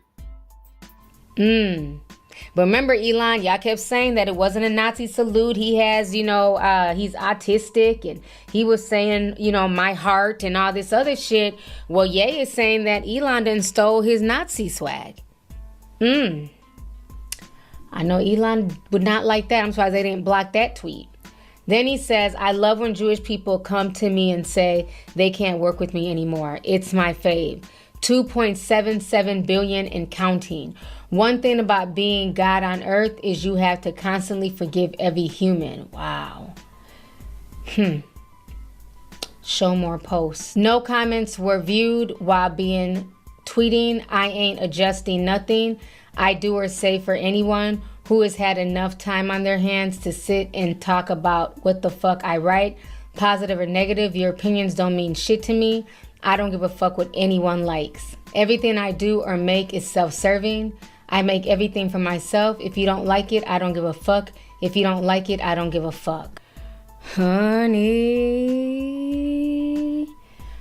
I'm shooketh. I didn't expect to read all that. I heard about the rant. I didn't know it was that many tweets. I just kept reading and reading. I can't believe that was 30 minutes of me reading. Seriously. If that is not some type of mental breakdown, I don't know what is. But this whole situation is sad. And Charlemagne the God made a really good point this morning on the Breakfast Club. I actually listened to it because it was on Twitter. And he's saying that he feels like a lot of this is because of jealousy that Kanye has for Kendrick Lamar. If you guys don't know, Kanye West did an interview with Justin LaBoy. And in that interview, it seemed like he was sucking up to Drake. And it left a lot of fans confused. Like, okay, is Kanye trying to be cool with Drake? Plus, he also said that Drake's bullet shirt was hard and all that stuff. And he was making it evident that only a psychotic person can go at Kendrick. And he kept saying that I am that psychopath that can go at Kendrick. So it's almost like his ego does not like the fact that Kendrick Lamar is in a position that he feels that he should be in. He even said next year I'm going to win 20 Grammys and perform at the Super Bowl. So I think what Charlemagne the God had to say really made a lot of sense, especially after reading all of these tweets. This is just crazy. And you know, it's very interesting, right? Very interesting that he's now sitting up here praising Drake, and Drake's such a great artist, and now just to try to take little side swipes at motherfucking Kendrick, right? Like, he want to beef with Kendrick. He want that smoke that Drake do not want, right? Like, he wants that smoke, right? This is his way of trying to egg that shit on, right? That's what's going on right now, family, if you're a little bit confused. That's what's going on. He's a clown, right? And he's doing clown shit. Now, real quick. Where's my shit at? Okay, well. Yeah, real quick. Because I want to show y'all something. Because this dude's a whole fucking idiot out here. He a whole motherfucking idiot out here. Where we at? Right? Where we at? Let's get this together real quick. Because I want to show y'all something. Because he want to keep talking this black Nazi shit. Now this motherfucker praising motherfucking Drake and all this other shit, that, and third. Like, this dude's a whole motherfucking weirdo. And he don't even know what the fuck he's saying. He's just saying shit for shock value because he's a dumbass and he don't understand actually the context of what she speaks from. Because he's stupid.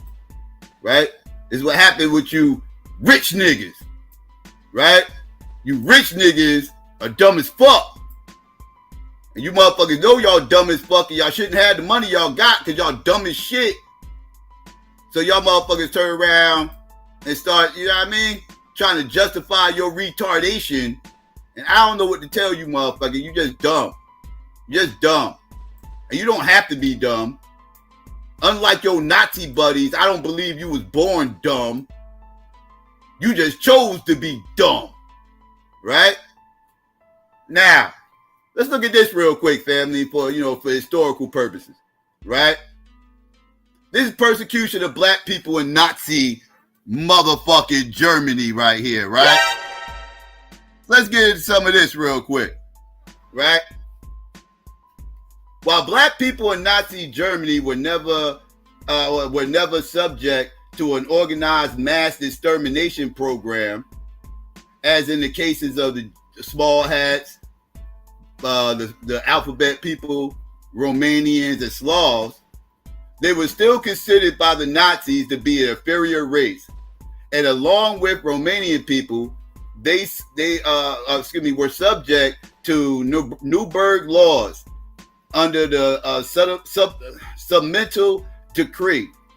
it is believed that at least 2,000 black people died in concentration camps during the war. Right? Right. Okay. Let's see. Okay, what is this? Background before the events of World War II. Germany struggled with the idea of African mixed race German citizens. Remember that. While interracial marriage was legal under German law at the time, beginning in 1890, some colonial officers started refusing to register them, using eugenic arguments about the supposed inferiority of the mixed race children to support their decision. Right? By 1912, this had become official policy in many German colonies, and a debate in the Reichstag over the legality of the interracial marriage bans ensued. A major concern brought up in the debate that was that mixed race children born in such marriages would have German citizenship and therefore return to Germany with the same rights to vote, serve in the military, and could also hold public office as full-blooded ethnic Germans.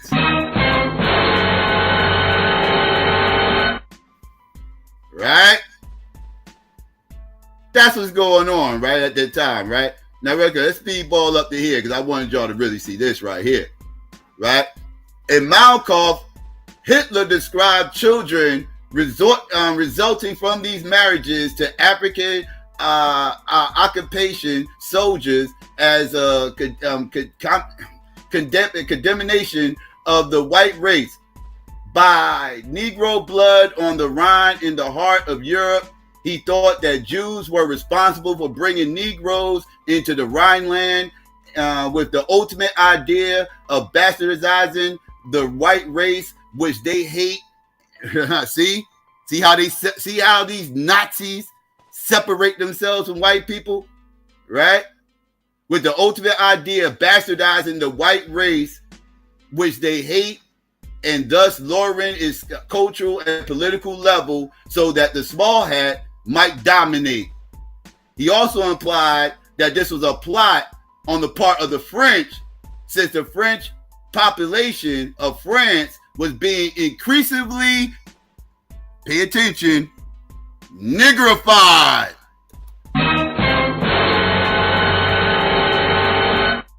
Nigrified. You can't write this shit. You cannot write this shit. Actually, they did write this shit. That's how I'm reading it. Right? This is what they felt about. This is what you black Nazis understand. You nigrified ass motherfucking weirdos. You nigrified ass motherfucking niggas. That's what's going on. This is what you're following. You're following a nigrified ideology. That's what you're following. They not getting gentrified. They getting niggified. That's what they getting. You can't write this shit. What we talking about here? Right? And then you had the sterilization program where they had these motherfucking mixed children. They have motherfucking sterilized so they can't have mixed kids. All types of wild ass shit.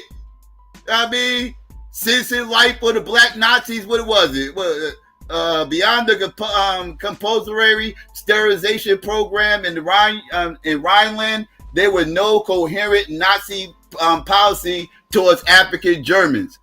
In one instance, when local officers petitioned for guidance on how to handle the Afro-German who could not find employment because he was a repeat criminal offender, they were told the population was too small to warrant the formulation of any official policy and to settle the case as they saw fit. Due to the rhetoric at the time, black Germans experienced discrimination in employment, welfare, and housing, and were also banned from pursuing higher education. they were socially isolated and forbidden to have sexual relations and marriages with Aryans by the racial laws. Black people were placed at the bottom of the racial scale of non-Aryans along with small hats, Slavs, Romanian people, right? Some black people managed to work as actors in films about African colonies. Others were hired for the German Africa show, a human zoo touring between 1937 and 1940. What is a human zoo, Psycho? Let's see what the black people were allowed to do, right? The human zoo is what you're seeing right here, right? When they took humans from different areas, put them in cages, present them as wild people and everything else, you know, these little exhibits, freak shows, right? They turned into freak shows and everything else. But yeah, they had these little human zoos that they would run around and do things with. They had animals, but you know, they also had little freak show type exhibits, right? And so this is what was going on with all that. And so this is what motherfuckers was allowed to motherfucking do, right? And this is your black Nazi motherfucking little crash course history of what was going on within Nazi Germany when Hitler was around. Isn't that ironic?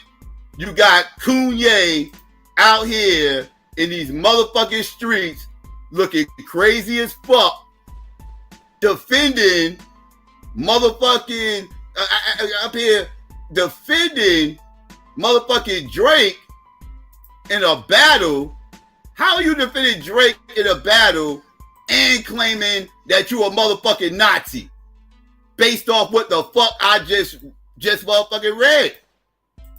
Because just in case y'all didn't know, Drake is half small hat. Drake's mother is a whole motherfucking small hat. And according to Jewish culture, like we just get off genetics for a second. We can do genetics, but based off Jewish culture, you are what your mother is, not what your father is, like these Hebrews be trying to tell you. I know the Hebrews believe you are what your father is. That's not what the small hats go by. By the small hat culture, you are what your mother is. Let's get that clear. Let's get that clear. So culturally, he's a whole motherfucking small hat that you're defending. Yedolf. This motherfucker does bar mitzvahs. You fucking Yedolf. Something's wrong here. How are you defending a small hat and you claiming to be a goddamn Nazi, Yedolf? That don't make no sense. Make that shit make sense. You have got to be shitting me. And you talking about you a Nazi. Your Nazi ain't Naziing. Your Nazi is not Naziing. You need to Nazi better. You need to Nazi better because you are defending a small hat in a goddamn battle, Yedolf. This is a problem. This is a problem. You need to step your game up. If you're going to Nazi correctly, please. You dumb fuck. The hell you doing over here defending that goddamn small hat? The hell we talking about? Anyways, I digress. Let's continue. I'm almost done, family. Go ahead and play you guys the Breakfast Club interview right here. Yeah, for me, it's like, or at least took him down for a little bit. You know, in superhero films, like maybe it's like one of the characters, the Wolverine or something, just goes away for a couple films. So I'm like, damn, man, it's like, it was really challenging for me to make Father Stretch My Hands and different things to make it work. You know, like top 5 song ever created in life. You know, I'm like, you know, so doing the drums, bringing Metro on. And so Kendrick killed Drake. He's dead. Yeah, for now. You know, you can't ever count out Steph Curry. So that man might get 200 points in one, you know, song or something. You know what it was? It's like Kendrick brought, like, look at the Tyler, the Creator, freestyle that he did. Like, I'm that guy, right? We have to, you know, Drake added something to the algorithm, to our frequency. He advanced, Future advances, and our Kendrick is now advancing frequency. So you have to, you know, it's like when Twisted came out, there was rappers that didn't learn, right? But then Jay-Z learned, is that your bitch, you can do it. If you don't really learn as just a professional rapper, as a sport, what Kendrick is doing, you might be wiped. Yeah. You might be wiped out. Because Kendrick's on that time. Wanted to do everything to prove to me that I didn't have a right to say anything out loud that went against people who own the media, people who own the music industry, people that Drake is going, you know, up against right now, ironically. You know, it's gonna feel that they're the number one in the game, but there's different techniques. Like if you rap against Kendrick, you will lose. This man does this specifically. You know, on Street Fighter, you get like a Chun-Li, get a certain kick, and no matter what, you can't beat that thing. It's like if you rap against Kendrick Lamar, like Joe Budden said, never rap against Kendrick Lamar. If you rap against Kendrick Lamar, it's a difficult task, but perhaps it's something, you know what I'm saying? I'm a psycho genius, so, you know, it could be, you know. Yeah, there you have it. Do not rap against Kendrick Lamar. Unless you're a psycho genius Unless like you're me. a psycho.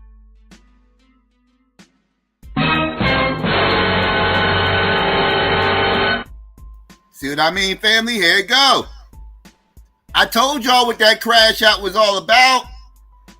He wants smoke with motherfucking Kendrick. He want that Drake type smoke with Kendrick. He want his name to pop. He trying to get his name to pop again. Because the only way he can ever get his name to pop now is unless he crashes the fuck out on fucking Twitter.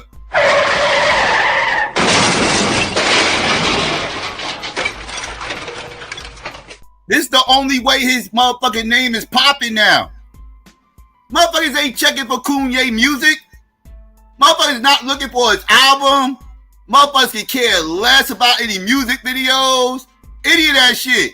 The only attention that motherfuckers been getting over the last 10 years, and we keeping it a fucking buck, is this motherfucker crashing out online somewhere.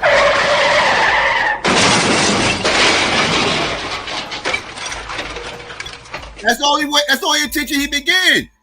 So now he trying to figure like, yo, I gotta get back in the game. Like, you know, like I've been away for a while. You know, people, you know, I need to do something. So he want that Kendrick beef. He want to beef with Kendrick. So he can, so they can have a back and forth, and he can try to solidify himself in hip hop history, and plus get his name buzzing again, and people can start talking about him some more because he's a narcissistic weirdo. You know what I mean? So like that's what this shit's all about. Don't let this shit fool you, family. He's just trying to pick a fight so he can have a reason to have his name buzzed. Because he likes when his name is buzzing. Right? That's what's going on. Don't get it fucked up. Psycho genius like Ye.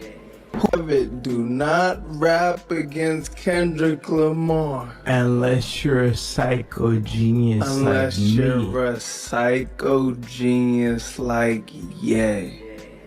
You know, if he wants to ride for Diddy, you know, nothing wrong with that. That's on him. But we do realize Kanye has been acting out all week because he's envious of Kendrick's moment, right? No, I mean, and then didn't some just come out, him and his wife autistic, right? Not both of them. Both of them are allegedly autistic, right? No, just him. That's just attention seeking. He's doing that because he's envious of Kendrick's moment. He wishes this was him because Kendrick is having a moment for being a prolific artist who took out his number one op, Drake. Right? That's what Kanye wishes that was him in this moment. So he's been doing all these antics for attention all week because he's trying to get people to do exactly what they are doing now, and that's talking about him. But Kanye, that is a sideshow compared to what Kendrick did on Sunday at the Grammys and what Kendrick is going to do this Sunday at the Super Bowl. All right, so you guys just saw those clips of Kanye West. You guys also saw the Breakfast Club conversation that they had about Kanye. At this point, I'm drained. I am drained. And it also makes me sad because, again, I was a Kanye fan. You know, gosh, he's made so much timeless music, and, you know, he was speaking truth to power back in the day when he said George Bush doesn't care about black people and was speaking up for the Katrina victims. And it's sad to see how much he's spiraling out of control. That was the most pro-black thing that motherfucker ever said or did in his goddamn life.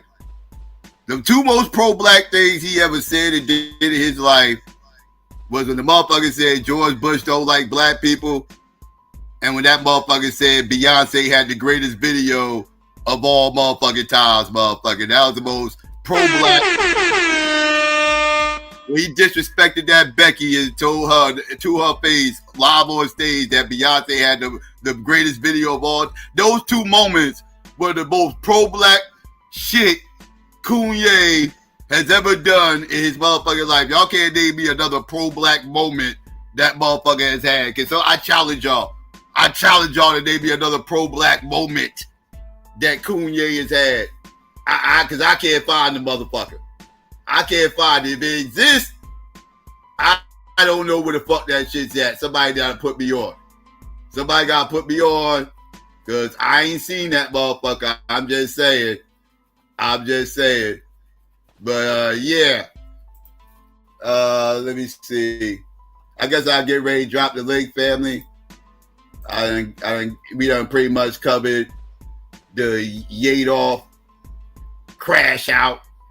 You know, his yearly crash out. He seems to do this once a year, you know, just to get his name being talked about again.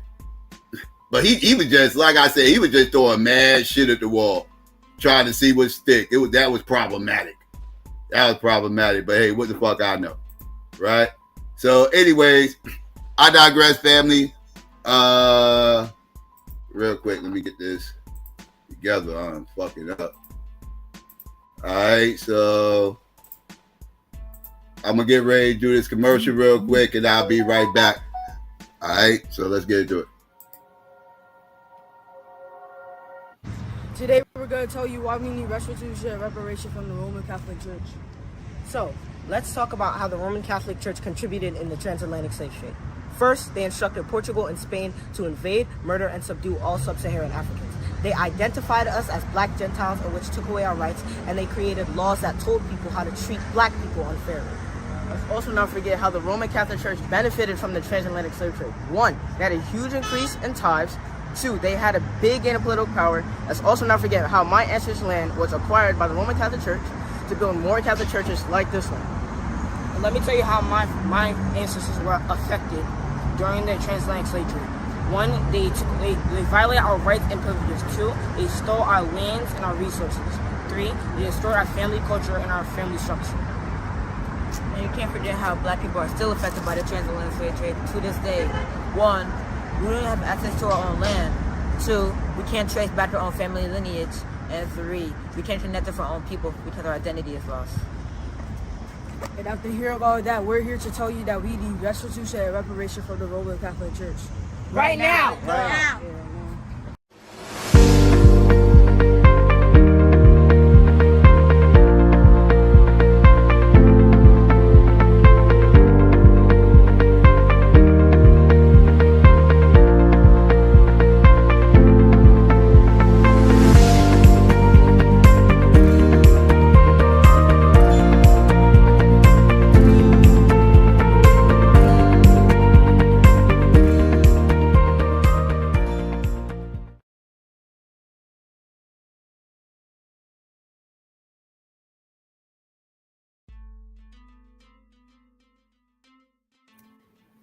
All right, family.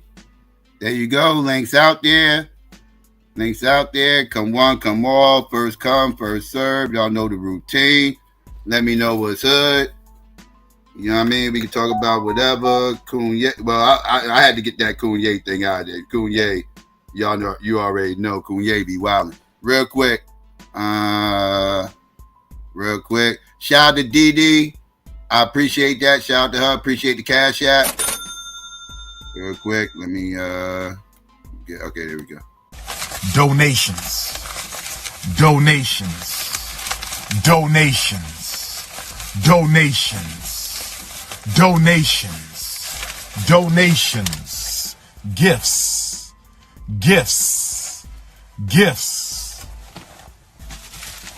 More gifts. All right. Shout out to DD. And let me see. Let me get this together. Okay, there y'all go. All right, let me shout some people out real quick. Let's see who came up in here while I was ranting. Let's see, shout out to New was good. Let's see, Goon the Shooter, what's going on?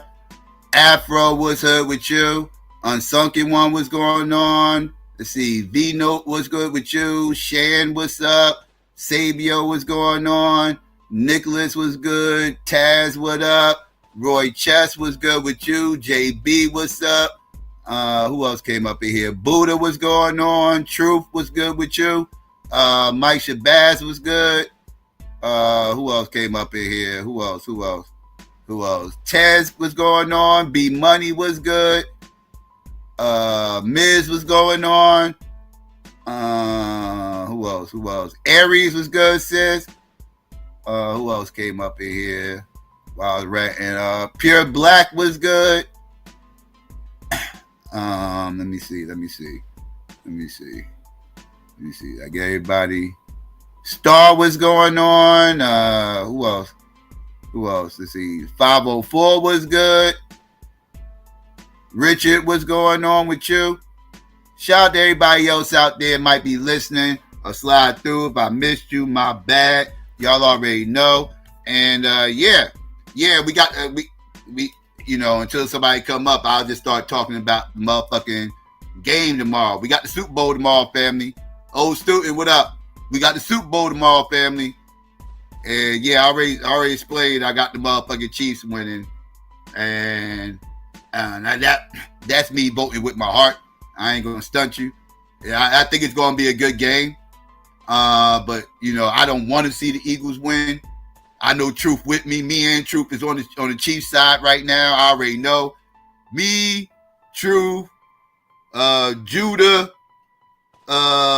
we all buddied up this weekend. This weekend we all buddied up. We all on the couch, chilling, rooting for the fucking Chiefs.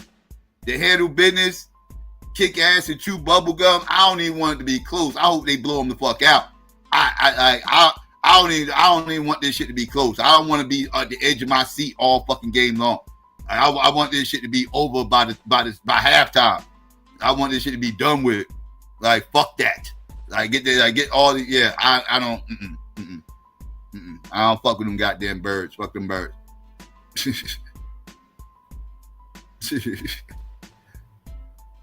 Fuck them goddamn birds. I'm sorry, y'all, but I am rooting against y'all. Yes, I am. Totally. If you're an Eagles fan, sorry, but not sorry. I'm a Redskin fan for real. I can't do it. I wouldn't even be able to sleep good at night if I had to cheer for you motherfuckers. That's depressing. What? Hell motherfucking no. Hell no. Ain't happening. Ain't motherfucking happening. I would no, absolutely not. I'm still mad y'all got that one off with Nick Foles. I'm still mad about that one. I wanted y'all to stay on 0 forever. I ain't ever wanted y'all to win a Super Bowl. I was pissed off y'all finally won one. Fucked up one of my great talking points. I used to beat Sheagle fans up 24/7 talking about them motherfuckers not winning no damn rings. I got some classic videos on YouTube smacking Eagle fans around about them motherfucking team, about their team being ringless. And then them dumb motherfuckers turned around. The motherfuckers turned around, allowed them motherfuckers to win. Man, god damn, I'm so fucking mad about that shit. Anyways, I digress. What's good, family? What's going on? What y'all here talking about? Yeah, you want to see Eagles win because you tired of seeing Taylor Swift? I'm tired of ass too. But I mean, hey, listen. Under normal circumstances, well, of course, if we win, of course, you already know who I was rooting for. We win. But if another team had went besides the Eagles, like and us, like another team would have went, like let's say like the Vikings, right? The Vikings would have went to the Super Bowl. I'd totally be rooting for the Vikings if the Vikings would have went, right? If who else was in the playoffs? If the Rams would have went, I might have I would have rooted for the Rams just because I'd have rooted against the three-peat. So I'd have rooted for the Rams. I'd have rooted for the Vikings, right? I'd have rooted for anybody besides the Eagles that was in the playoffs and the Cow bitches. But the Cow bitches, you know, they wasn't in the playoffs, so you know.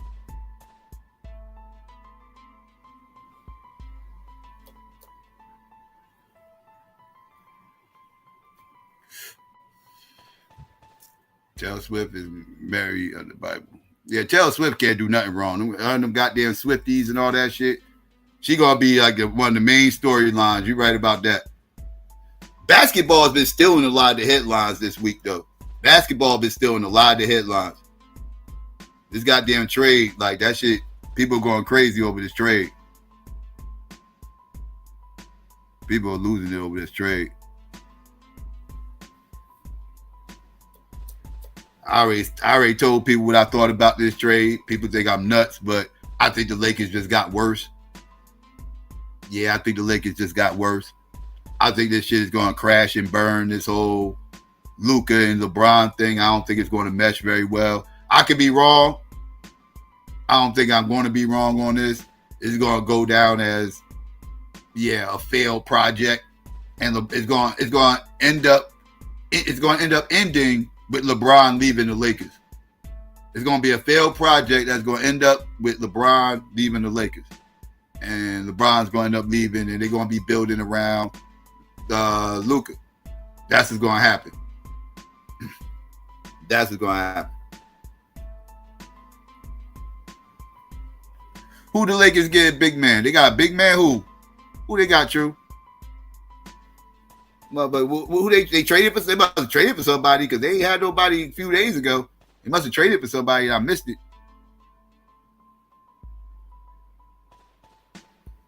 But I don't think that whole shit, that shit gonna collapse, man. That shit gonna collapse. That shit ain't gonna work. I think Dallas just got better for the short term. For the next 3 years. I think they're better now than they would have been with Luka and Kyrie on the team. I think they're better now. And I think they got a better shot at winning in the next 2 to 3 years. If they don't win it in 3 years, they got to break that whole team up. They only got like a 3-year window with that. With the team constructed the way it is, they got about a 3-year window. And they probably a player short. They still need to add one more player, but they got about a 3-year window to get it done between Kyrie and AD. As anything after 3 years, it ain't happening. It ain't happening. They got a 3-year window. But they got a shot, though. I like Kyrie and AD together. I like them two playing together. I think they complement each other pretty good. They could use another player, though, because I'm not sold that Klay Thompson could be a solid 3. I think he can do what they need him to do, which would make him like a 4th option. But they still need like a solid 3. They need somebody who can actually, put the ball on the ground and score and everything. They need another slasher. So they might be a player away, but they closer to me than the Lakers are. They're closer than the Lakers are to me. Because I don't think I think, like I said, I think that shit gonna be a failed project with LeBron and Luka.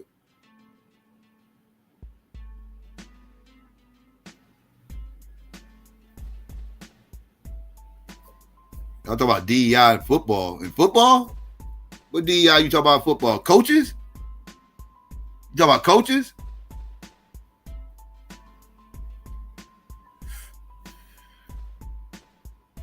That's the only DEI you could be talking about is coaching. You talking about like the Rooney Rule? Yeah, I don't know. I would think the NFL would keep the Rooney Rule. I would think. Now, I mean, they could get rid of it. I don't know. A lot of people have complained about it. I'm not sure if the NFL going to want to go down that rabbit hole, though, because they're not going to want to ruffle the players' feathers and the coaches. And yeah, I don't know. I don't know if that's going to really fly. They could.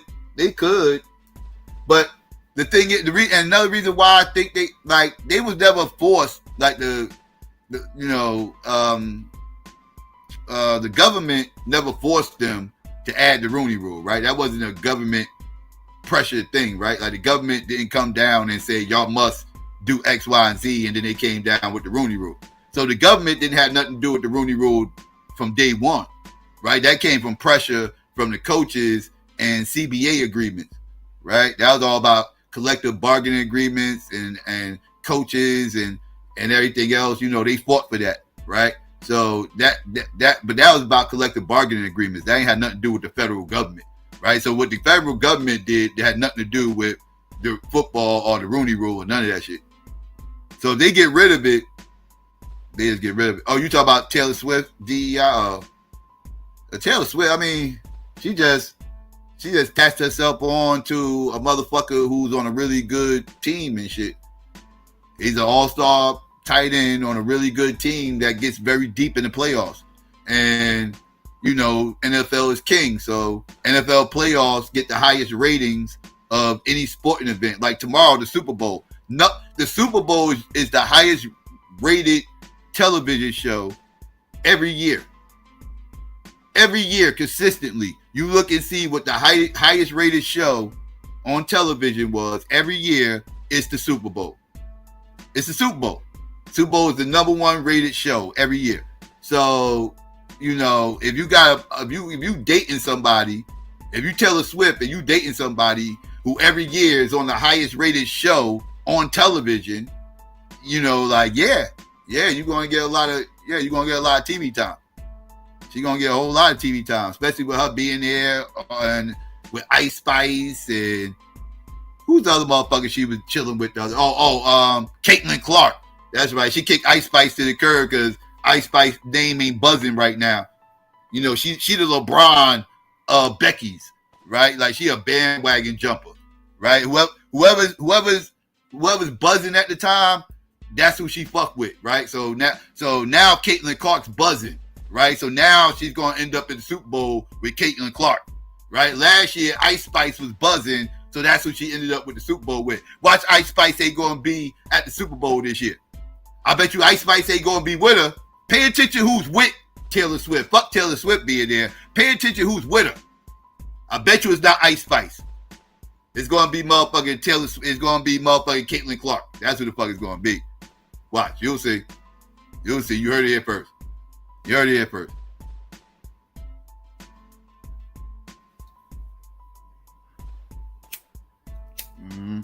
They say a bunch of white boy quarterbacks and receivers going to make the game dead boring. They ain't going to do that shit. That ain't happening. That ain't happening. One thing they ain't going to say is the players being drafted and shit like that is DEI. Like that's that. The only thing they'll associate with DEI is the coaches being hired. And that's because the whole Rooney Rule thing and everything else. They're not going to associate. They're not going to associate players getting drafted and shit. Well, hold up. They did have one. There was one time. Let me not say this. I gotta be careful now. I gotta be careful. Let me not say that. I can think of one DEI draft D that happened. There was one time that I can honestly say that draft pick was DEI. And that draft pick will be no other than Michael fucking Sam. Michael Sam, that fruitcake that came out of college and went to the Rams, drafted him like the second to last pick or some shit like that because he was the first openly gay dude in the draft. And a lot of people didn't want to rock with him, they want to fuck with him, pause, and then turn around and pause and then you know what I mean, and then they drafted the motherfucker all the way at the end of the motherfucking draft. Pause. But that's the only DEI draftee I could think of. That was DEI. That was totally DEI. But that's the only time I could think of a motherfucker getting drafted on some DEI shit. Was that time right there. You know what I mean? But that's the only DEI draft that happened in the NFL. And that was pressure, pause, coming down from the league. Because the Rams didn't even need that motherfucker. The Rams didn't even need that son of a bitch. They defense at that time, they had like top 3 defensive lines in the league. Top 3 in the whole league at that time when they drafted him. And they drafted him anyway, even though they didn't need him. It was DEI. It was the last draft. It was the last pick they had in the draft. Yes, that was a black eye in Black history. I agree, Pierre. I totally agree. That shit was insane.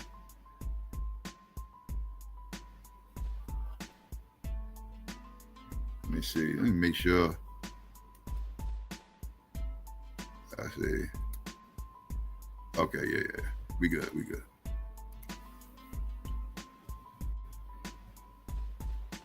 I was disgusted. And ESPN sat up there after that too. I want y'all to pay attention. ESPN after that turned around and made sure they had the cameras in this motherfucker's face the entire time. The entire time they had the cameras all in that motherfucker's face. Right? Cause he's him sitting there with his little boyfriend and shit. And he's a swirler. And he's a swirling ass Negro.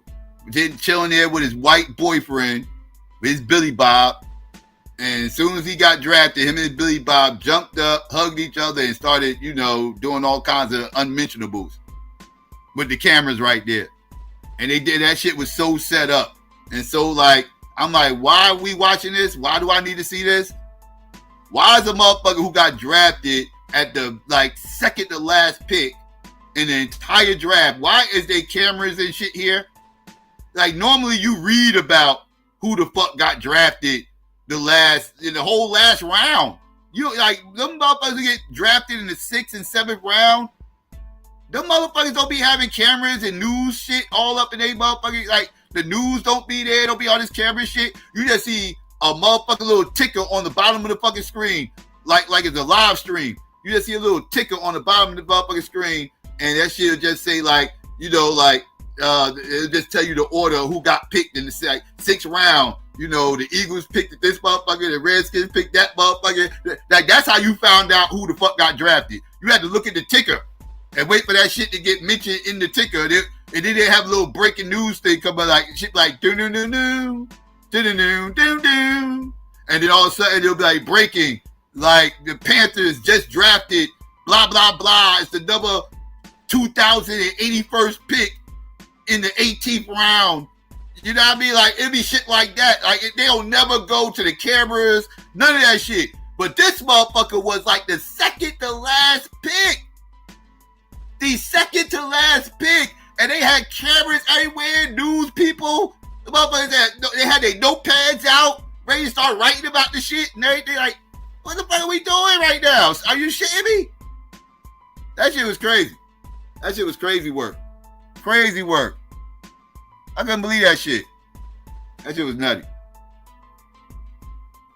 That shit was nutty. Know what I mean? But yeah, I'm just saying. How the fuck you gonna have that shit going on? But that was the whole that shit was a whole circus, a shit show. Motherfucker didn't even make the team either. That's the funny thing. That motherfucker never played an NFL down. He never played one NFL down in the fucking league. Didn't even make the team, got cut, and nobody picked him up. Pause. And nobody picked him up because nobody wanted to deal with the fuck shit circus that came along with that motherfucker. He had a whole circus following him. Ain't nobody want to deal with that bullshit. Fuck out of here. Got a whole hard knocks motherfucking pause. Whole hard knocks motherfucking show following, cameras following you around and everything else. That motherfucking hard knocks, that's motherfucking the preseason pause. I want to deal with that shit during the regular season. You got cameras every motherfucking where during practice and all this other anything else to filming your motherfucking your homosexual experience in the league and all this. Nobody give a fuck about that shit, dog. Get that bullshit out of here. Teams was like, nope, no, thank you. Good for them. Good for them. Shout out to the NFL. Peace, Diddy. What's up? How you? Going in. Yeah, I'm just rambling right now. I was waiting for somebody to hit the link. What's the word though? Man, I was gonna say, what's your take on Kanye? You think he's just having like another episode as far as I was just talking about that was a whole motherfucking crash out.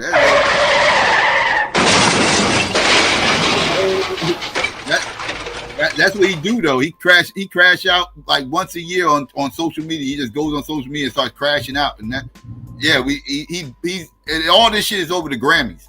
This shit is all over the Grammys. Like, don't let him fool you with all this pseudo for the people bullshit. He trying to be like that. That shit is all fake shit. Like, don't let him. He's mad about his fucking Grammy. This motherfucker pissed off that Kendrick Lamar is getting too much goddamn attention. And he wants to remind everybody that he's Kanye and he's a musical genius. That's what this shit is all about, bro. You say don't be duped by the semi pro black talking points. Semi. Is it really pro black or is it just anti small hat? It seems like it's just more anti small hat than anything. Yeah, you're right. He definitely ain't pro black. He got a white girl, so. Yeah. I mean, he said she's the baddest chick on the planet too. I ain't gonna lie, bro. I rock with Kanye, but I don't rock with everything. But yeah, bro. I think because he lost his mom, I think that's the main reason why I'm more like I empathize with him. You know, like really doing it.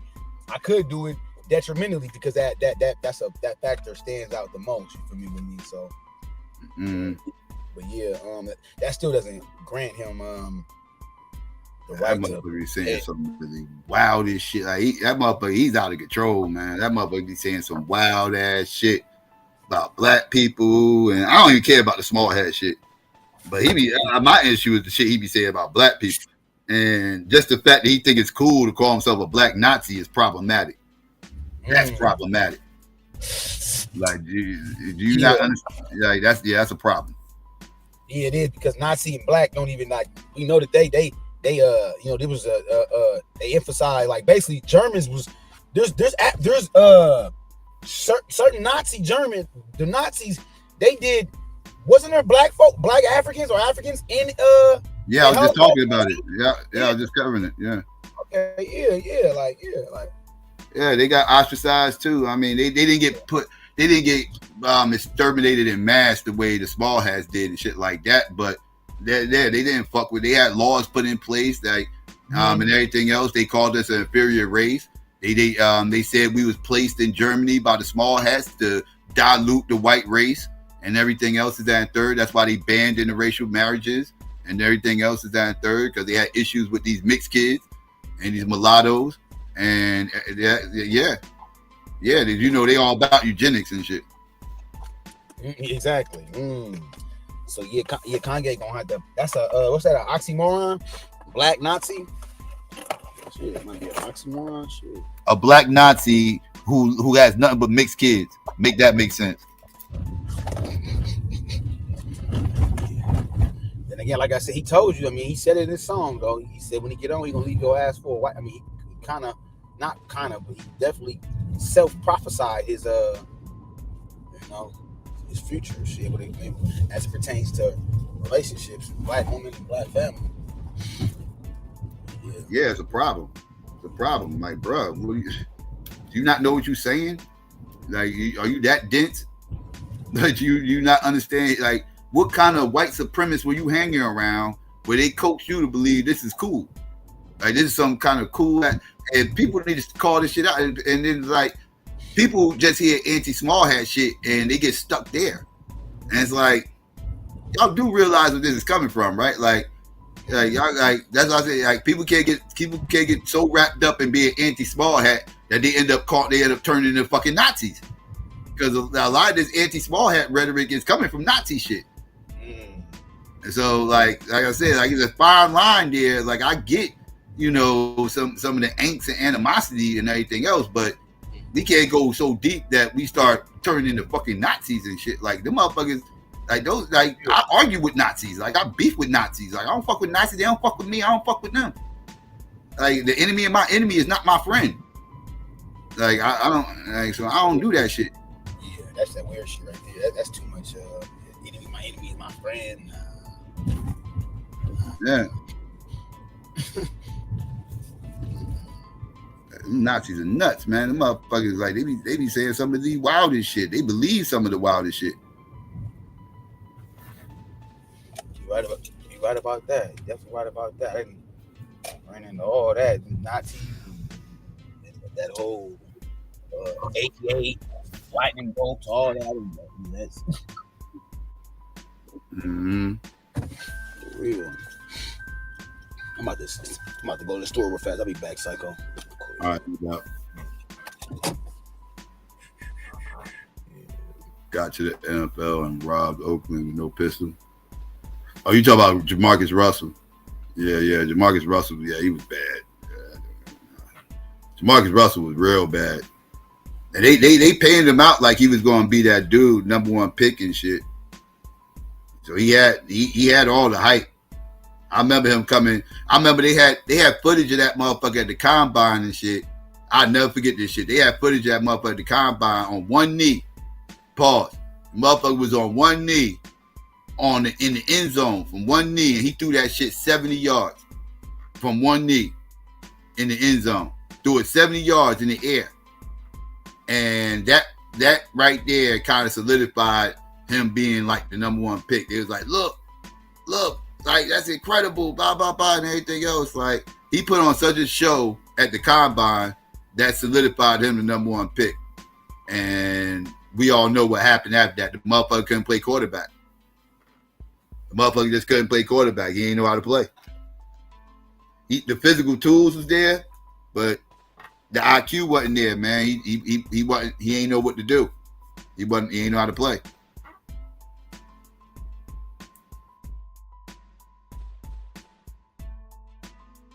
Yeah, he was a complete bust. One of the biggest busts of all time. Top five busts of all time.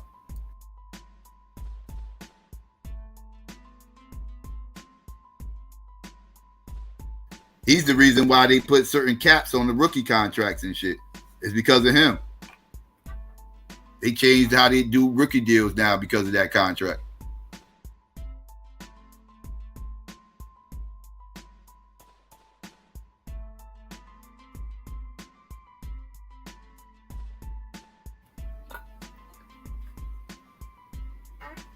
I never saw anyone eating a sticky fruit cup while driving.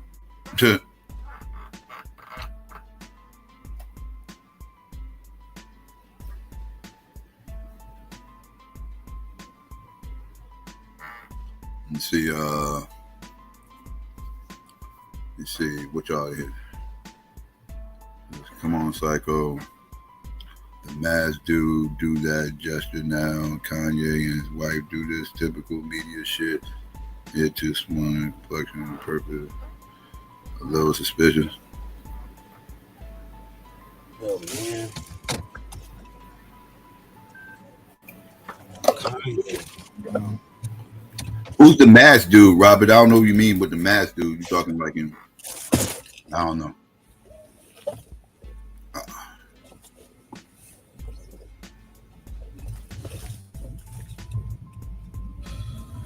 Yeah. Yo. Sabio, what's good? What up, Psycho? Man, what's up with your boy Kanye, man? What is wrong with him? I seen that video earlier this morning. Like, for real? He really going this far now? They calling him. He had on a Yedolf shirt. I was like, what is wrong with this nigga with a Yedolf shirt on? Yeah, Kanye is a wild boy. Yeah.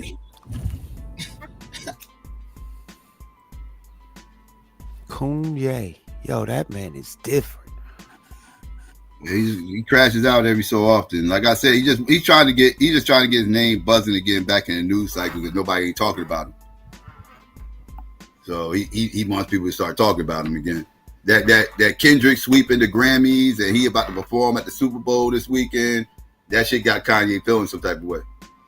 He mad. Yeah, he big mad. And he lost because he lost them in the Grammys. Oh, shouldn't have been on that Hitler shit. What is wrong with him? Mm-hmm.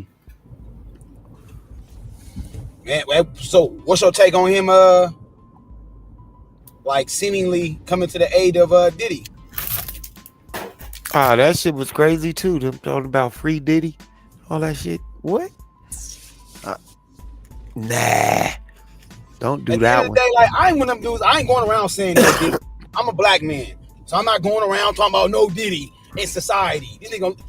I'm a black man. Why the hell would I go around saying no Diddy for? That makes me look. Like I just don't, because as a black man, I'm not gonna go around saying that. Bro. My whole thing about the Diddy thing is the same position I've been had.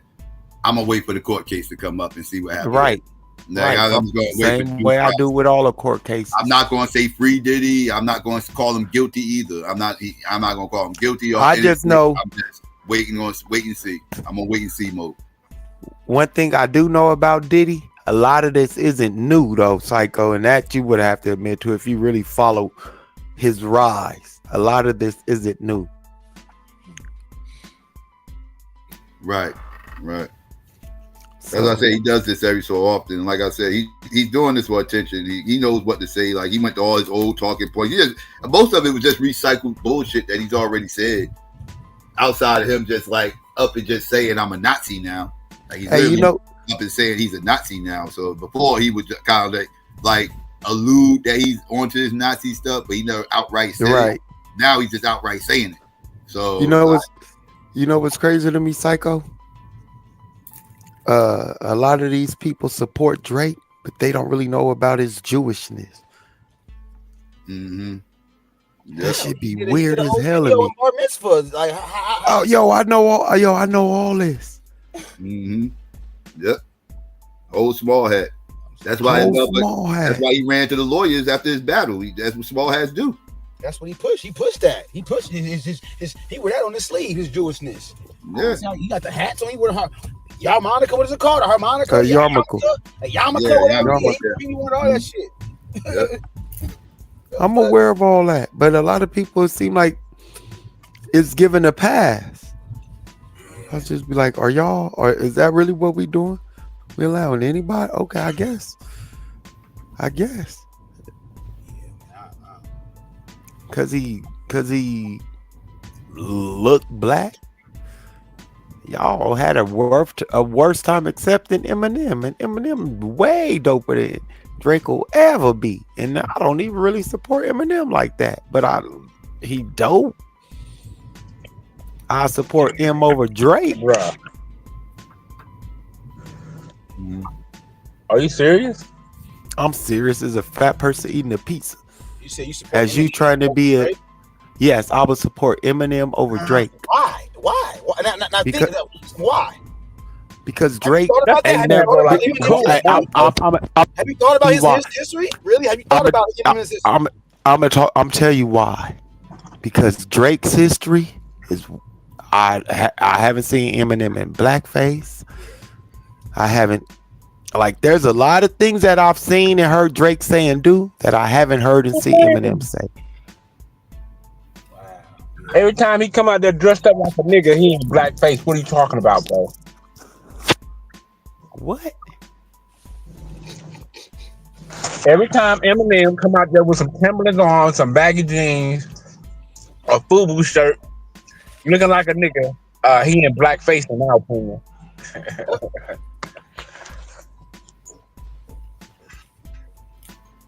He acting like or portraying that which he's not. What? I mean, that's just me, bro. I'm just saying. And shout out to Kanye, though, bro. Kanye. I bet you Eminem grew up around more black people than Drake. Yeah. These are the things that I'm talking about. I can add that. You see, these are the things that I'm actually Now I talking agree about. with that stuff, though. So y'all looking at. But shout out to Ye though, man, for kicking up. Yeah, I mean, I thought about it like Eminem do got those racist black women tapes. That right there is that's forever damaging. Yeah. But what about Drake and Blackface? I got Drake and Blackface though. Yeah, that's it's like y'all overlooked that. Yeah, that I couldn't get past ever once I saw that with Canada, bro. I don't give a fuck. He grew up in Canada. He grew up in Canada. No, I gotta do him being a blackface. He had no clue, bro. He didn't have no clue. Throw this nigga in the trash with Drake. That motherfucker FBA. FBA. How you gonna say he don't know he FBA? He knew. You talking about? No, bro, because he grew up around that white mama, right? So in Canada, he didn't know that he can get his ass whooped for doing shit like that. But once he found out, he was like, "Oh shit, I can't do that." Nah, you right, you can't do that, nigga. You grew up around his white mama, so he ain't know no better. You know what I'm saying? So that's why I gave him a pass. But if we do it again, don't get that ass whooped. That no, he won't. You gonna give him a pass because he a Jew. No, I gave him a pass because he ain't know no better, bro. He ain't grow up with his daddy. Jew. I mean, if he did grow up with his daddy, he a Jew. F that nigga. Give him a pass. But I didn't think I thought he grew up with his mama. What his mama is. He is what his mama is. That nigga ain't no Jew. That nigga's a Jew. Nah, you is what your mama is in Jewish culture, man. That's Jewish culture, nigga. You can't get around. I don't know where you get that from. W. Let me where you get that from. You get that from Ask the Small Hat. Ask the Small Right, Hat. but that don't make it true. You mean I don't make it true? What makes it true? I mean, it's like y'all say, just because voodoo is African culture, that don't mean voodoo is real. Niggas nobody saying anything. I ain't talking about another level. Listen, I'm saying what they go by. They go by you all what your mother is. That's what they go by. Yeah, that's what they do go by the mother side. I know what you mean, but in my Israelite faith, we go by the father. You are the seed of your father because nature shows that everything is after the seed. That's because y'all not real. I mean, I'm just saying. That's because y'all not real small hats. Y'all real small hats. Right, they're not small hats. So I was just saying that. Nah, we not small hats. We just, you know what I'm saying? Yeah, we just the real deal. And I was just saying that to, but I understand. Yeah, y'all are not to his the mom's people of the side. book. He's supposedly supposed to be. Y'all are not the people of the book. What do you mean? We wrote the book. Y'all, so wrong. How we're not the people of the book? We wrote. So watch this, bro. We wrote the book. What are you talking about? Hold on. Since somehow West and Central Africans wrote this book. When was there ever Hellenization? When did West and Central Africa ever become Hellenized?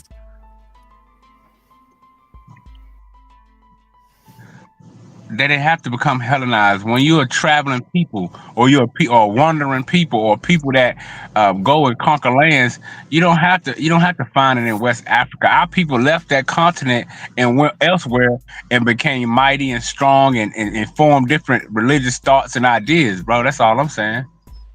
So again, when did Hellenization,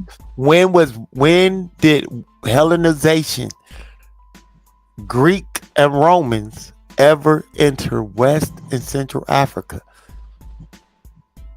and conquer West and Central Africa? Because we know the Bible is Hellenized. They didn't have to. The Bible is okay. Watch this. All right, watch this. Since you want to try to play word games and talk about people migrating, I'm not asking no migration bullshit. Since you want to try to act like you here, since you want to act like you on the one, I'm finna ask you this: is the Bible written in Greek and Hebrew? The Bible was written in multiple languages. I mean, what that Greek and Hebrew are the languages that the Bible. Greek, it was written in, Okay. So when was the Greek translated? When were hey, genius? When were the Greeks ever in West and Central Africa? That's all I want to know.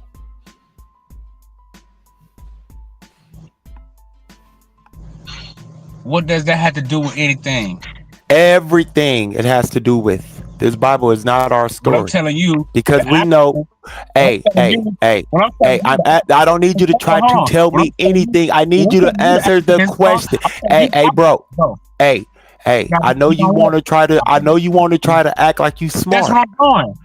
I know you're acting like you're smart, but this ain't no time to act. This is no time to act. This is a time to put on your thinking cap. This is time to put on your. This is time to put on your thinking cap, Madon. You're acting like Drake right now.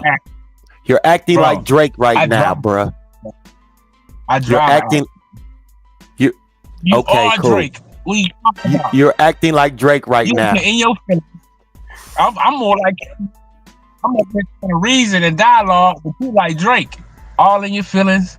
You're acting like Drake right now. I mean, goddamn. I asked you simple questions. Sentences.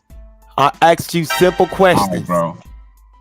So again, either you're going to, and every time I give an answer, I'm going to Drake mode. So again, I need you to put on your thinking cap and follow the question. I don't want to know about migrations of so-called Jews that we have no history of. Hey, I'm going to reiterate my simple question. If you take the cap off, I'm going to ask my simple question I'm again. just saying, if you could take the because cap I'm challenging you to do something you haven't been challenged to do. Ahead. You're used to regurgitating biblical idiocy that you've been taught. I understand your limitation. Nah. Hey, I need you to follow me and answer. When was Hellenization ever in West and Central Africa? Because the Bible is a Greek and Hebrew manuscript. I need to know when the Greeks were ever in West and Central Africa, and when was West and Central Africa Hellenized or under Hellenization. In order for this to be a West and Central African book document, it has to have that element somewhere in their culture. Do you want the answer or not, my nigga? I mean, goddamn, I got the question. I heard the question last time, but to answer your question, right? This is what you have to. This is the answer right here, right? Now, you won't find the Hellenistic Greeks coming into West Africa, and the reason is just because you had West Africans who went to Greek and was in Greek before who you would quantify as the Eurocentric Greeks, right? So West Africans, North Africans, all these people were already in these areas, you know what I mean, with different religious faiths and all these things before the Eurocentric Greek got there. So the West Africans had already been up there and exploring new things and taking ideas. So the Greeks didn't have to come to West Africa. The West Africans had already went there because they were some of the first people in that area to establish it with different tribal, different tribes and different customs and stuff like that. You got to understand Black Greek, according to Dr. John Henry Clark, Black Athena, and you got to go deeper than that. But see, you don't do that. You rather deal with the surface with your parking lot ass. But go ahead. Wow. So again, my question wasn't addressed. You tried to tell me about West Africans going to. Hey, Africa, bro. Hey, I was on mute, dog. You right. So I thank you for your failed attempt of showing Hellenization in West Africa. What you showed was Africans who went to Greeks. That wasn't the direction I was going. Nice try though. Nice try. Why? Hold up. Hey, chill out. Chill out. I don't. Hey, chill out. Chill out. Chill out. Chill out. Chill out. Chill out. This is how you know you were wrong, because you will not even let me finish. I let you get all your idiocy out. Let you get it all out. So, my question was direct and straightforward. Go ahead, bro. My question was direct and straightforward. My pauses does not mean you interrupt. It's called learning how to communicate effectively, so your points don't be overran. So again, you trying to say that Africans was in Greece doesn't answer the question about Greece conquering and Hellenizing. I think it might be a delay or something on my end, man, because all I hear is fucking rhetoric. Is it me or is it rhetoric, Psycho, or deity? Y'all still there, man? Because all I hear is fucking blabble, Negro babble. I mean, goddamn. Is it me, or it might be a delay? What's the subject exactly? We're talking about. Yeah. So again, he interrupted me again to try to misdirect the conversation. I'm asking this man a direct question. I'm asking this man, yo, nah. Every time we talk about you bring the Bible out your ass. This isn't even about the Bible. This is a question about Hellenization. You brought the Bible. I'm talking about Hellenization. Because you mentioned it. You mentioned it. So I'm asking you a direct question to try to see to try to see how this became our story. That's all I'm doing. If it's our story, there would have to be parts of the culture that helped create this book in those parts of the world where our people came from. But you're not that smart to catch this. That's why you're up here arguing, trying to talk about West Africans and Africans being in Greece. But you're not that intelligent. So again, we can go back to the blackface Drake that you support and the Kanye that you support, because they support your President Donald Trump, and the white people that you cheer on and love because they support your stance and they got your God on the top of the world. I support. Let me tell you, hold on. Watch this. I support Ye. I support Ye because Ye call out our open enemies. Ye call out our open enemies. So by him calling out, I may not agree with everything Ye do, but Ye call out the enemy. I give him props on that. All the other shit, that's on him. But when he call out our open enemy, who we know, I'm riding with him. But all the other shit, that's on him. That ain't got nothing to do with me. I'm just glad he calling out those who we know. He ain't calling out white people. He not. Hold on. He not calling out white people. He calling out small hats. All right. He calling out. He's making a clear separation that's between what I'm talking about. white people and small hats. Yeah. So small hats is our enemy, not white people. Right. Because good. Let's get Psycho, Madon, Sabio. They're both our enemies, but the small hat has stolen our birthright. They stole our birthright. We the chosen people of God. We the chosen people of God. All right, so it's biblical. It's biblical. All right, but that's biblical nonsense. Because I was about to ask you. I was about to ask you a question, but you already answered it. I was about to say, why are you making this separation? Then you turned around and answered it before I even got just asking. You making a separation. I told you everything about Madonna is biblical. Everything about him leads back to the Bible. Everything. Because these are all white people. Yeah, these are all white people. Like it's no difference between small hats and Italians besides which way they follow the Bible. Like the Italians are Catholics and small hats are small hats. Outside they culture, there's no difference there. what I'm saying is this, right? We know the Minister Louis Farrakhan dropped a book called A Secret Relationship Between Blacks and Jews, showing exposing their involvement in the slave trade and all that. Right. This is a fact.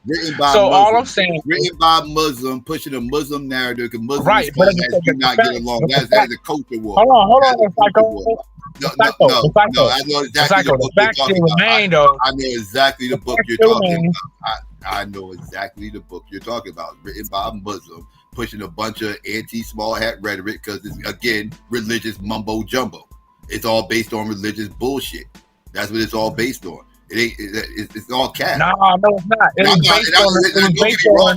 The Small Hats got some shit with him. Wait. The Small Hats got some shit with him. But again, you gotta be careful where you get your information from and how you absorbing it, because you're absorbing information that also has propaganda.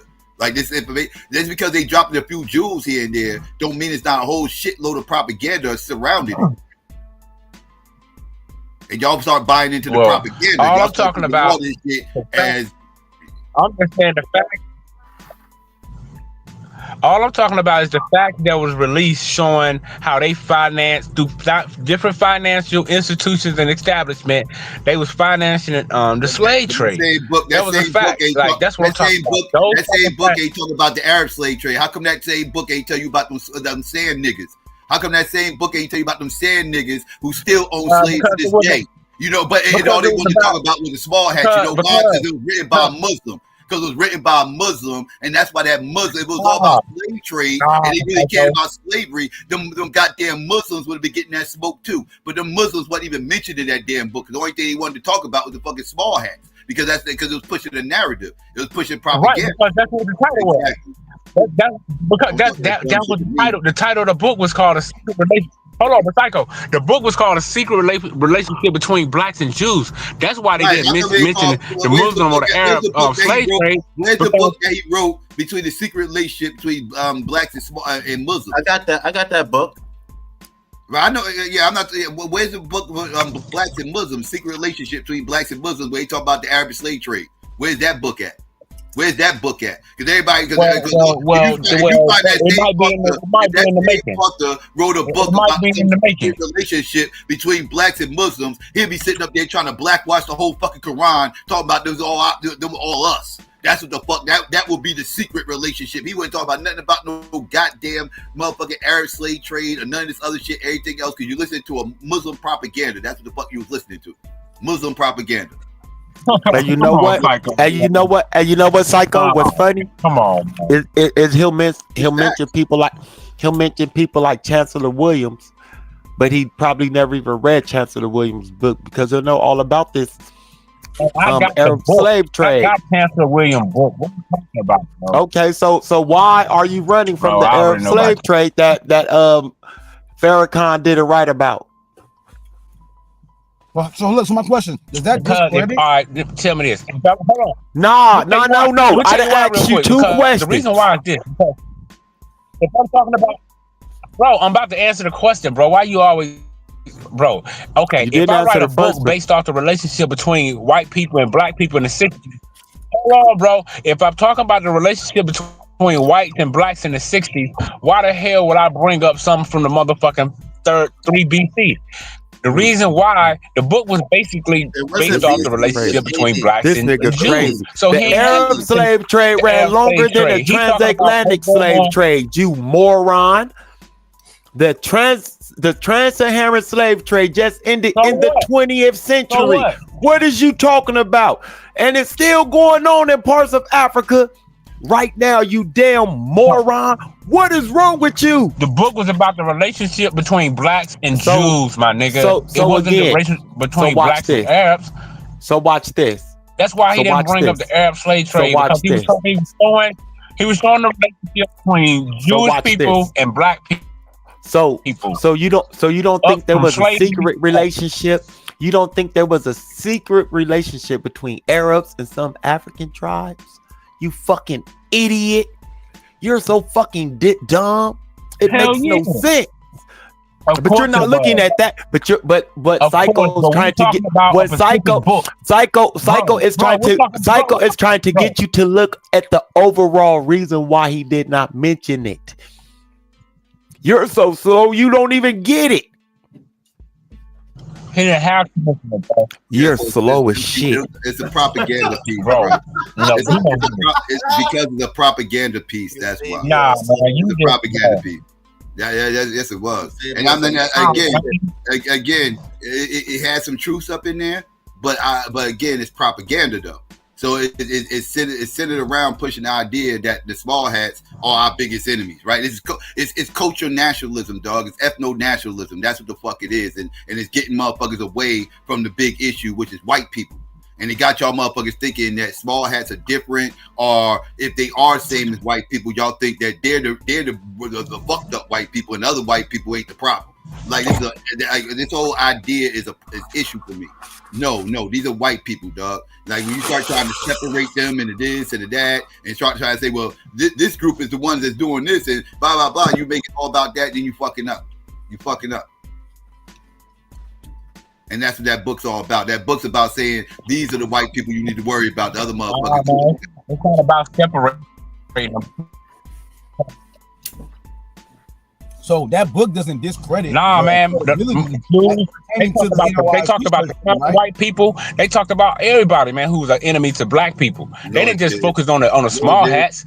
When they came out with the information, the most honorable Elijah Muhammad talked about the cracker that was here. The majority of the time. The book that you mentioned was talking about the small hats, bro. It was talking about the small hats. They used a lot of Nazi propaganda in that book. That's where a lot of people are getting this Nazi propaganda from. And they think this Nazi propaganda is black shit because they read it in a black book. No, they quoted Nazis, dog. That book was literally quoting Nazis. It's just like when they be like, yo, they stole knowledge, and they stole our knowledge. It's like, yo, you can't steal knowledge, right? You can steal scrolls and texts and stuff like that, but you actually have to learn the knowledge. Like, you know what I'm saying? If you was able to steal knowledge, I wouldn't work hard towards learning information. You know what I'm saying? So like even the book like the Stolen Legacy, the Greeks stole the ancient Egyptian philosophy and stuff like that. They might have stole scrolls and they might have took scrolls and things like that, but you can't really steal them. So that book too was also for propaganda, and you know, it's not just propaganda, but a controversy and a way of selling the book. You can't steal knowledge from somebody. I can't steal knowledge from Young Deity. You know what I'm saying? I gotta learn this shit. Like, you know what I'm saying? I can't steal knowledge from Psycho. I gotta learn it. Yeah, that's a very nuanced question you asked there, Jihad. Are Jewish people not plotting against us? In what way? In what way? If you're talking about trying to find ways to make money off of us, absolutely. Absolutely. They do that with everybody though. Them motherfuckers, they give a fuck about their coins. That's no secret, right? That's like, it's a stereotype, but a very true one. Them motherfuckers really care about their guap. And yes, they are plotting on, we are one of the people that they plot on to try to make money off of. Absolutely. If you're talking about some grandiose scheme to try to keep hitting knowledge from us and all this other shit and everything else, no, that's cap. Mm-hmm. That shit is cap.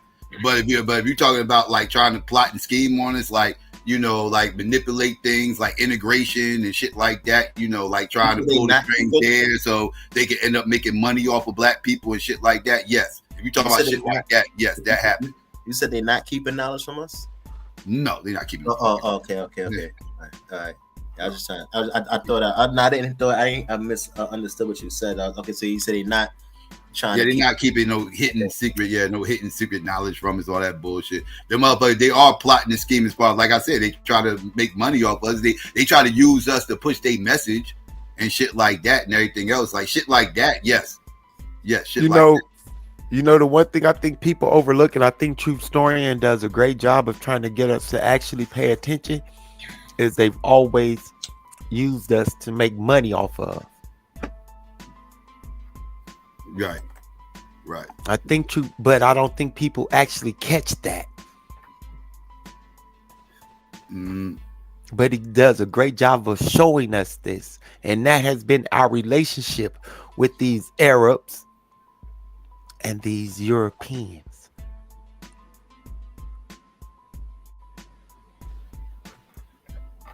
Yeah. Either through trade or enslavement. Yeah, but small hats, they going. I mean, small. Like I said, small hats use everybody. Small hats use everybody. I mean, shit, they use politicians. You see how these motherfuckers manipulate these politicians to get what the fuck they want.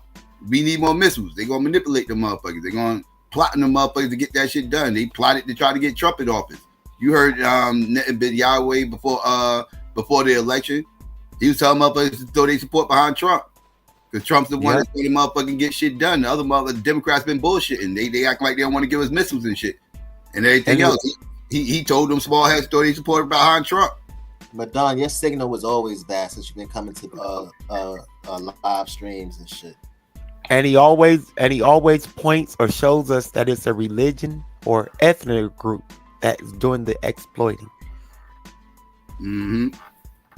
So yeah, they definitely some plotting scheme motherfuckers. And we also got to remember they not a monolith. Like they just like black people, Latinos, white, like these motherfuckers ain't no different. Small hats are not a monolith. They got whole segments of small hats that are conservative than a motherfucker. That are not liberal.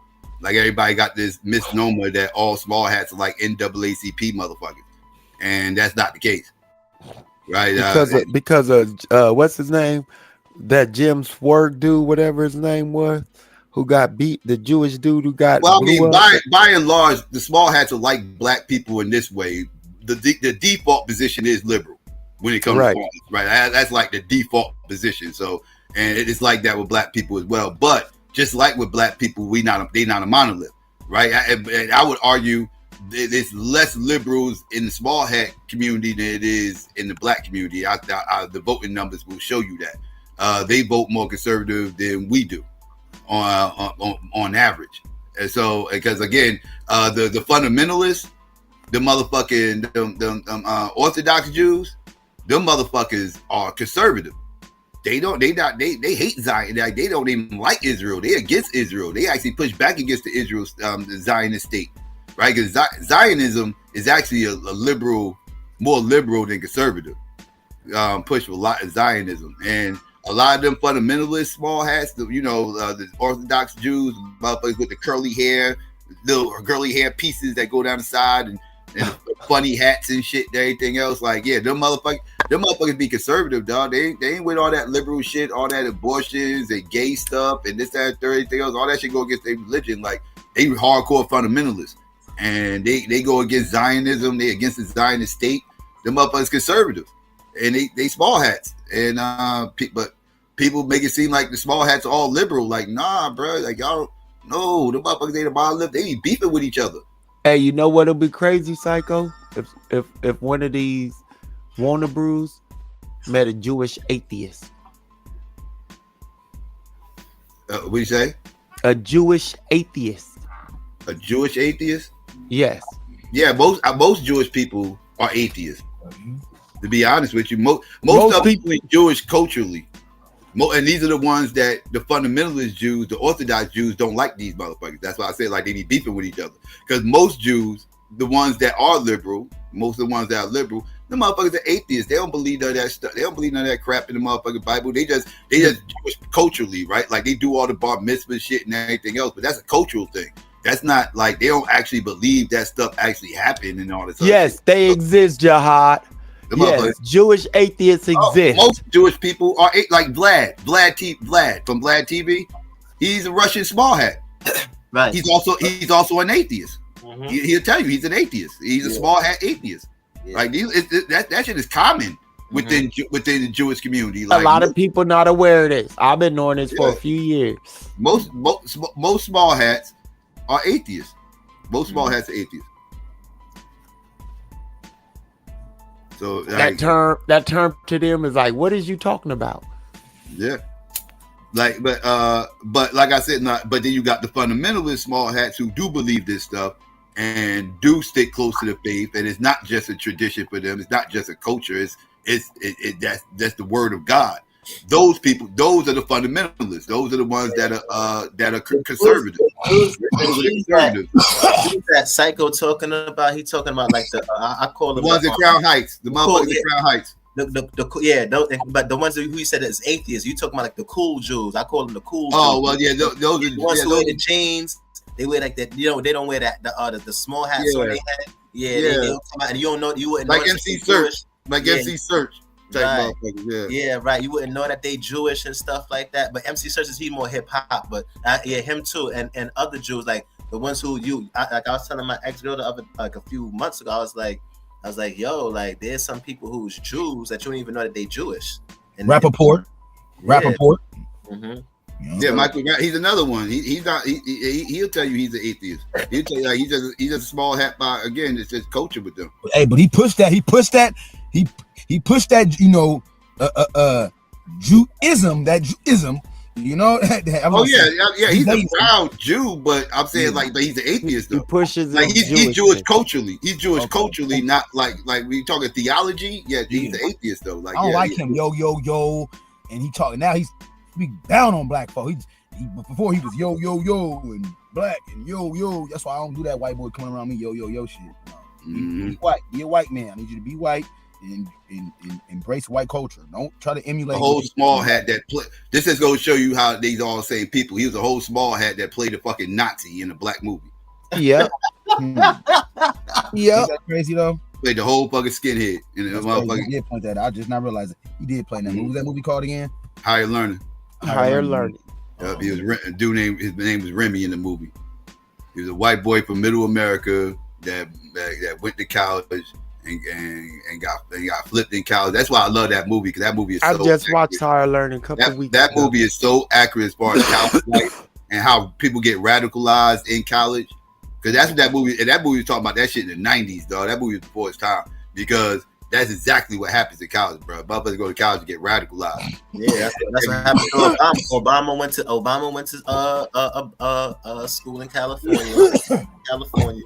I hate to say it, but jail like that too. White boys go to jail. They never been racist on the streets. They never I don't say never been racist, but they wasn't overtly racist. Yeah, they wasn't overtly racist. Right? In here, they got tattoos. Now they damn you on the street, but you got some white boys who come in and they got quote unquote black kids and they ride with us. They don't ride with they don't ride with the white boys. I'm riding with the brothers. My family's my family's mama black, so I can't be here practicing that. Yeah.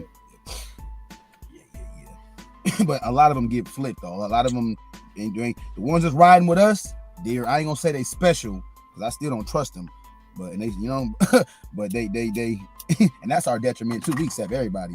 And you go to we the only group who you'll see everybody in our group, even in prison and jail. You'll see other people. We're black folks, but we're not with them though. You don't see no nigga or black man over there with them like talking about some. Oh yeah, we cool. We all no. That's why I said we love everybody, man. We love and everybody can be and come in. But ourselves. All that shit, man. We too quick to let people in the cookout. And we also be on some. Yeah, we gotta get along. I remember one time my aunt said some shit like that. That's that kumbaya shit. Everybody got, and I looked. We are the world, shit, y'all. You don't even get along with people in your own family. You talking about we gotta get? Nigga, I ain't taking you serious, man.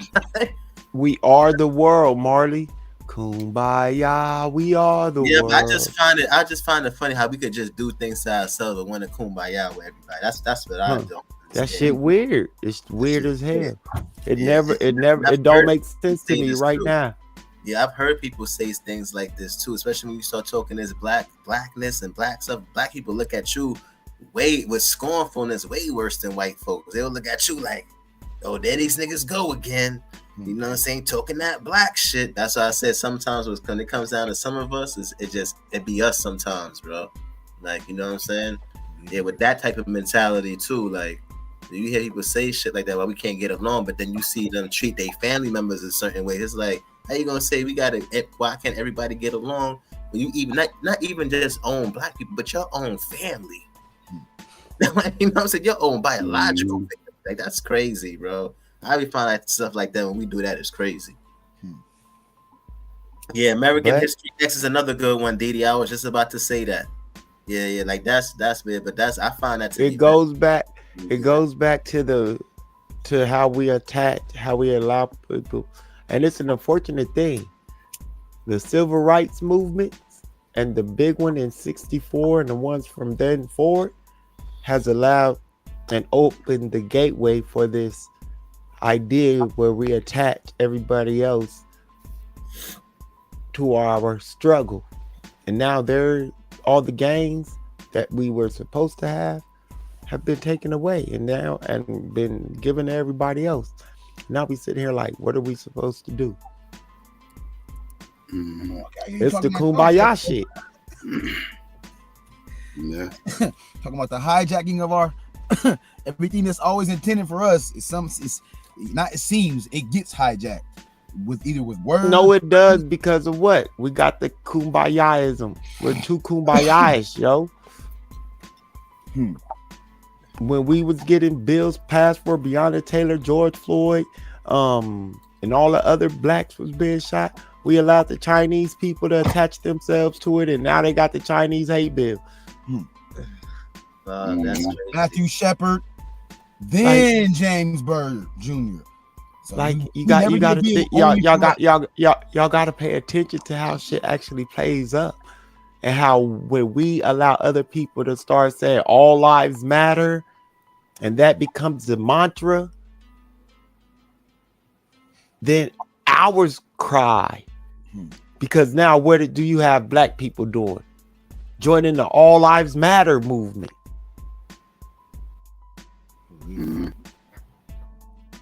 So now the Black Lives Matters movement is what? Undercut. Even though it might not have been a good thing, but the idea was pushing for something. The premise behind them doing it. Bingo. Behind them doing it was undercut. Yeah, a movement that they felt was about black people, even though we know later it wasn't. But it was. The premise was it was. The premise. They were trying to undercut it. Yeah. And then when other things attached on, Chinese lives, Arab lives, we couldn't just say black lives no more. Blue lives matter. You got to start thinking about everything that attached on. And white lives matter. And you know how the fruitcakes are. You ain't gonna leave them behind. They're like, hold up, right? What about us? So now it's all Black Lives Matter. When they turned to all Black Lives Matter, like what the fuck does all Black Lives Matter mean? Oh, that it means the transgenders and blah blah blah and everything. All Black lives. So when they said Black Lives Matter, that didn't include already the transgenders and all that. Like they not black now. Like what are bingo? Like, what is wrong? What is wrong with y'all? Polynesian shit. All Black Lives Matter now. The Malaysian niggas, they talking about Polynesian niggas.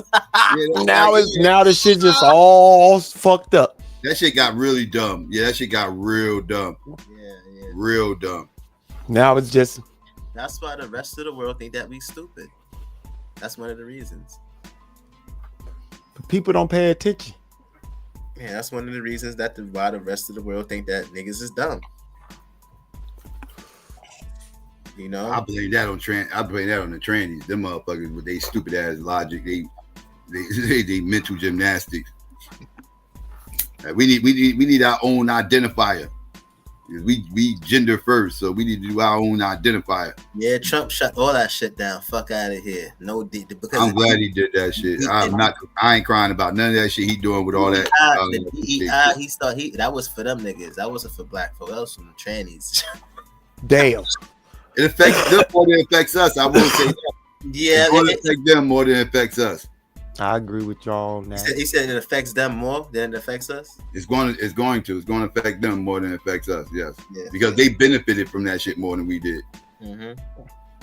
They've been like, you saw a huge uptick, in fruitcake activity after the DEI stuff got in place. Now it was just it was almost like they had to have a quota or something. Almost like you had to have a gay motherfucker working at a company or something else. You know what I mean? Like it was. Like it was the same type. I partially agree with that. Yeah, so they're going to be affected by this because black people still going to get hired. Even if it drops a little bit, they still going to get hired at a decent amount or whatever. Because whatever industry black people are part of, it wasn't because of DEI. Especially black men, because we was always part of that industry. Black men earned their motherfucking way. Yeah, we had to be at the top of the top, bro. Yeah, black men had to earn their motherfucking way to the motherfucking. If they got to the top, they earned their motherfucking way there. They didn't get there because of freaking DEI. I'm not even buying that shit. Right. You know what's so crazy, Psycho? This chick at my job just told me that yesterday. She said that same exact thing. This black girl, she was a customer. She was like, "Yo, if you got this job, that means that you deserve that shit." Either you earned it the hard way, or you cooned your ass up to the top. You cooned your way up to the top. One of the two. It wasn't because of a DEI though, because if they're gonna go DEI, they're not gonna go with a black man. They will go with a Latino man before they go with a black man, because then you got an ethnic group and somebody who's bilingual. But what they rather have is a Latino woman, because then you got a ethnic group, you got a female, and somebody who's bilingual. So you got all these motherfuckers. So like they going to try to hire as least of these motherfuckers as possible. So they going to hire motherfuckers who's hitting 2 to 3 birds with one stone. They're not going to just hire a black man, because that's just one stone. The only thing we cover is ethnic. That's it. Unless we from another country and we speak bilingual, but most of us ain't bilingual. Vast majority of black men in this country ain't bilingual. Like so, and when I say bilingual, I'm mainly talking Spanish. You go in there and say, "Yeah, I'm Haitian and I speak French and English." And they're like, "Okay, yeah, we need somebody to speak Spanish." If you was from Dominican Republic, we might fuck with you, but yeah, we don't need nobody to speak French. Most people in this country don't speak French, so right. In America, it's either good if you speak either French or Spanish as a bilingual. But a lot of people do speak. Most people, a lot more Spanish-speaking people than French-speaking people in this country. I would say. So it's more beneficial if the person hires a Spanish bilingual person over a French bilingual person, because there's more Hispanics in this country than even French people or Creole people. I would say, So it would make sense, to benefit. Yeah, but definitely, it is right. If a black man got that position, it's definitely because he was highly qualified. Or he was cooning. Mm-hmm. But a lot of the times with are you just really bust your ass and just outworked everybody? It's one or the other. Yeah. Might be some cooning in there too, though. Sometimes you coon a little bit. People coon a little bit when they be working for them positions. I've seen it. They do a little butt kissing. Yeah, that's the cooning I'm talking about. That's what I'm saying. Yeah, that's what I'm saying. You either coon or you bust your ass and just out competed. I've seen a lot of that shit in the military and the Navy. Niggas is cooning and niggas acting like they don't see racism and all that, and I'm looking at these niggas and talking about, we ain't. I'm just like, yo, y'all niggas is weird. So I talk about I'm making it hard for everybody and shit like that. I need to be quiet. You know what I'm saying? I'm making things difficult on the platform and shit like that. And I'm just like, yo, like niggas can't speak up and speak out. You know what I'm saying? They tell me I gotta be quiet. That shit is crazy, bro. You right. Hey, Psycho, when I was at T-Mobile like a while back, and dude was like, I was getting some services done, and he basically was like, hey man, they was looking for new hires, but he specifically said the person gotta speak Spanish. He said specifically, like me on me. Cause I was just like, hey man, what's up, man? I said, what's up, me getting a position? He said, oh, and it's crazy. When I asked him about, and I was just, doing it, hey man, put me on, man, put me on, bro. This also showed me a lot too. Whatever, he's not black, non-black, thought he's hip and cool, and man, trying to, basically, I like your chain, right? All that talk, but when it got serious about job, and he paused, he said, "Oh no, man, well, we need somebody who can actually speak Spanish." I said, "Oh, okay," but he paused and then said it. You feel me? It was like a delay, like he was, but I found that interesting, but so that's true. You don't think it caught him off guard? You should have told that nigga you could speak Spanish. You was a black. You told him that you was a black Venezuelan, son. But also, they don't. Man, I ain't gonna go here. But as far as, I ain't gonna go there. I'm just asking because y'all was just like, you don't think that question kind of caught him off guard? You don't think he wasn't expecting that? I mean, yeah. You was going to, was you going in there to buy a phone? Yeah, or pay a bill or something. You see, so how would that catch him off guard? But he brought me up. I mean, he just spontaneously like, hey man, looking for, anybody that, and then he didn't disclose that though. He didn't say that initially. He just said looking for new hirees. And then when I inquired about me potentially being that new hiree, oh well, Spanish is, like he didn't say that in the inception period of Is it in a predominantly Hispanic neighborhood? Was that, let me see. That most of the neighborhoods got some Spanish. I'm telling you, that's just everywhere, dog. If you bilingual, you got an advantage.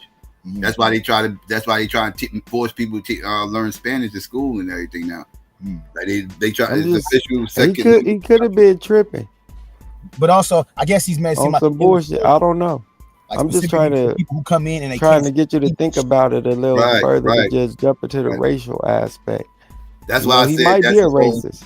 That's why I said it. So, but that's normal hiring practices. Like I said, these motherfuckers, they're gonna check off as many. Like I said, they're gonna check off as many boxes you can, and that means that's less boxes that we check off when they go into the hiring practice. That's why I said a Latino woman checks off all the boxes, so she got an advantage over everybody. The black woman, the black man, everybody. She go into that job. If it's a position that both of y'all are equally qualified for, she's going to get that position over you.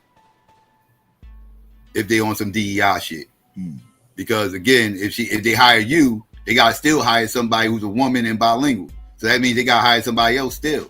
But if they hire that Latino woman, she checks all the boxes. They ain't got to hire nobody else. Yeah, they would hire a black woman too before they hire a black man. Definitely a heterosexual black man at that. Yeah, a lot. Now let me tell you, Psycho. A lot of people intimidated. A lot of people be intimidated by black men, bro. Especially like if you're a certain height. You have a certain type of phenotype, like you dark skin, you got broad shoulders. Like even sometimes the women be afraid. Sometimes, like you know what I'm saying, especially women from different ethnic groups, right? Like if they not black or whatever the case is, and unless they Hispanic or whatever, that's what might be. But they like and sometimes or like another group, like they have like a certain stigma, with black men. And a lot of people is very, very intimidated when it comes to black men.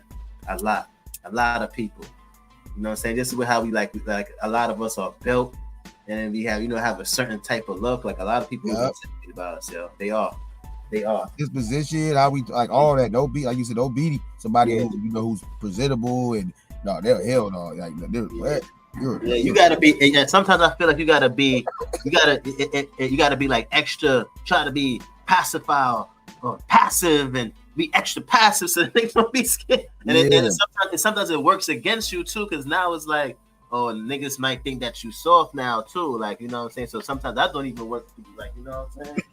So people is definitely a lot of people is intimidated by black men. They are. Yeah, they're not intimidated. They're not intimidated by no black woman. They're not intimidated by no other group of people. They'll feel more comfortable working with a black woman before they work with a black. Another thing we can't forget. Now, with this DEI shit, the gay white man got the advantage over you now. Forgot about that box. You got the fruitcake box. Do y'all have any? Are y'all homophobic? Is this company homophobic? Do y'all have any gays working here? Yes, we do got a gay right over there. Fruitcake right over there, working at the cash register. Right? I mean, like, boom, there you go. That white gay man and your straight black ass apply for the same motherfucking job. He got an advantage over you because he's gay. Yeah. Gay men even have advantage. Does that DEI help you at that point in time, straight black man? If you applying for the same job as that gay white man, does that DEI help you there, or does that DEI put you at a disadvantage? Nah, that shit. So DEI is man. All right, man. Like I say, like the thing is, all I'm saying is like. Basically, 2 articles by Forbes.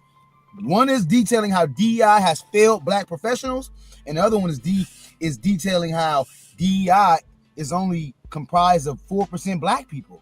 So once again, do I have to go to college? Do I have to be a understudy? Like, do I have to, does DEI has to be my understudy in order for me to know, for me to be able to articulate how that is not advantageous for black people? Do I have to go to school? I'm asking a question now. I mean, like, if I had that information in my arsenal, there are like, some situations where the DEI thing can help you, and there are some situations where it puts you at a disadvantage. If you're a straight black man, right? That depends on who you are. Right now, I'm a straight black man, right? So I can only speak as a straight black man. And DEI, again, can give me an advantage in some areas, maybe. It also could put me in a disadvantage in some areas, maybe. It's a roll of the dice. It depends on the situation, right? Like, so it's not a guarantee. DEI doesn't guarantee me fairness. It doesn't guarantee, not as a straight black man, it doesn't guarantee me fairness. It could give me fairness, or it could be a hindrance.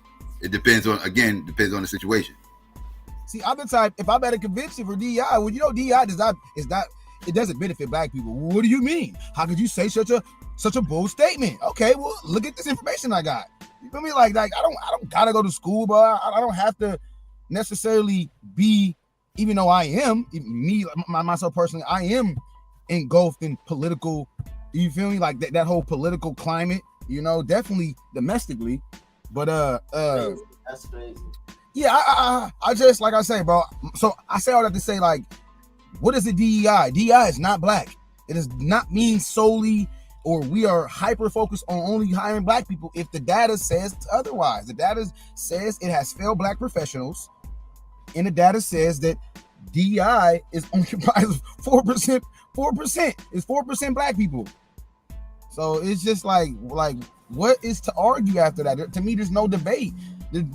We shouldn't be debating about whether or not DEI is beneficial for only black people, because it seems like it's beneficial for everybody but black folks. Definitely the black man in particular. So it's like, come on, bro. Like, we ain't gotta have, man. Like, that's all I'm saying, bro. Like, yeah. So I started to say that, yeah, I would bring that up at a DEI convention. Everybody's DEI, and you know, this is not for us. Like, this is like, we're at the last of the line, and everybody else is at the front, and they're getting servings of cake, and by the time we get there, we're getting crumbs. Yeah. The problem with DEI is it's too inclusive, like I said, and that's why I said, because you know, this stuff we was the face of it. We was the face of all this stuff, right? You know, civil rights, DEI stuff, and everything. All these civil rights, progressive movements, right? We was the face of all of them, but yet we always the ones who don't benefit the most. And they include all these other groups, all these, because like I said, when you use these things like DEI and affirmative action, terms like minority, shit like that, like, I've explained what that shit means, dog. All that shit means is you are not a healthy, straight, heterosexual white man. That's all that means. If you are disabled, if you are fruitcake, if you're a woman, if you have any other ethnicity other than white, which again, the only thing that excludes is the healthy heterosexual white man. That's the only thing all these terms exclude. That excludes that motherfucker. Everybody else is included.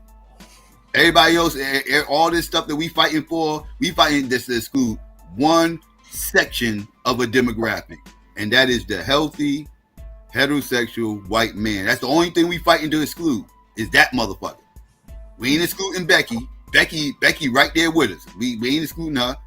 We not excluding the gay white man. He right there with us. Paul. We not excluding the disabled white man. He right there with us. We not excluding no Asians, man or woman, healthy or unhealthy. None of that shit. We not excluding no motherfucking. We ain't excluding no motherfucking nobody. Nothing. Latinos, all these motherfuckers. It includes everybody. So it's like, so now what are we really fighting for? Like, when you really think about it, we fighting for inclusion. The what's that? The illusion of inclusion. Yeah, that's what we fighting for, man. Like I said, it includes everybody, dog. It's too inclusive. It's like, but the perception is, well, that was the perception. Some people still try to make us believe that this stuff is about us. No, this stuff ain't really about us. Honestly, the big pushback against this DEI stuff and all this further back, all this other stuff, it's all this fruitcake shit. I blame the fruitcakes and I blame feminism. I think they push too goddamn hard. They push people to the breaking point. All the gender politics. That's what did it. All the gender politics, which again, that's the feminism and the gay stuff. That's it broke people down to the part where all this people not knowing what a woman is anymore, and all this bathroom stuff and everything. This shit drove people away. It drove people away. It started becoming too much. That's how I was glad I denied that girl that transgender letter, man. I felt like I did something positive for the world that day. Yeah, it got to the point where it's like, all right, motherfuckers just ain't never going to be happy. They're going to keep, like, when does it stop? It got to the point, like, when does it stop? Like, you know, y'all got y'all little marriages, everything else, and people know y'all wanted more. No, now we got to do this bathroom thing. No, now we want our own aisles in Target where we let's promote fruitcake stuff. Oh, now we want to make it to where if you say we want to make homo the new Jew, right? We want to make it where you can't say nothing against us or else you cancel. You know, you homophobic and blah blah blah blah and all this other like that shit. That shit was driving people nuts, dog. Like that shit paused. Like that shit was too much. That shit was too much. All this gender, like I said, the gender politics. These motherfuckers should be able to play in this sport and that sport and all this other stuff. And that shit was too much. It was overkill. The pronouns everywhere. We coming after your kids. Call me this pronoun and that pronoun. You got to ask me my pronouns and all. Like the world was going like it felt like the world was just flipping on its head, dog. Pause. Like the people spoke. The people spoke, man. It was too much. They should have been just happy with their equal rights. Instead, they wanted to keep pushing for special rights. They kept pushing the needle, pause, and they pushed it to the point where motherfuckers they broke the camel's back, pause. Yeah, this is true.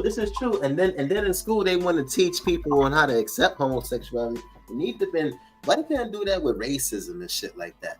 Teach kids and you know what I'm saying how to treat black people. Why they can't do that with that? They're too busy teaching. They want to show us how to treat gay people in school and shit like that, but not how to treat black people and shit like that. Come on, son. That would be counterproductive today. Come on, son. They're gonna teach Americans that before they teach them about racism. They're gonna teach you how to respect another person's sexuality before how to respect black people. Well, not even just black people, just other races in general. But you know what I'm saying? Black people, like, come on, son. That's crazy. That's crazy. Yeah, and they should have been teaching that in schools in America, the white kids and in the white public schools, and how to understand and empathize with African Americans and black people around the world, like, you know what I'm saying, who was underneath colonialism or some type of subjugation, anything like that. But the first thing they want to do is teach us in America in public school systems how to understand and accept these things that deals with homosexuality, but they're not doing the same concept with race. That's crazy. That's crazy. That's insane. And then they wonder why some black people have the mentality that all white people hate us, and look what y'all doing. What, son? Look at y'all niggas showing, son. Like look at y'all showing. Like what else you want niggas to think now after that? You all of these years. You know what I'm saying? That's why sometimes you got to be empathetic with certain groups of people based off of the way how they think and they feel, son, because you can understand why they have these sentiments. It's crazy. Teaching us about sexuality and how to respect homos, and you can't teach niggas how to respect black people in America. Other races, immigrants who come over here, you can't teach them to empathize and understand while people have a certain perspective against the system or currently in a situation, and how to and educate these people about these things. You know what I'm saying? Oh, you kind of just made something pop in my. Let me stop. I ain't gonna go. There. I would say, I would argue that America is more so about stifling, it's native born black inhabitants, and more so, encourages, immigration, not on the black, not from a black standpoint though. I ain't talking about like hey, I'm talking about as far as from like a Latino, from that, from a Latin, from a white looking Spaniards.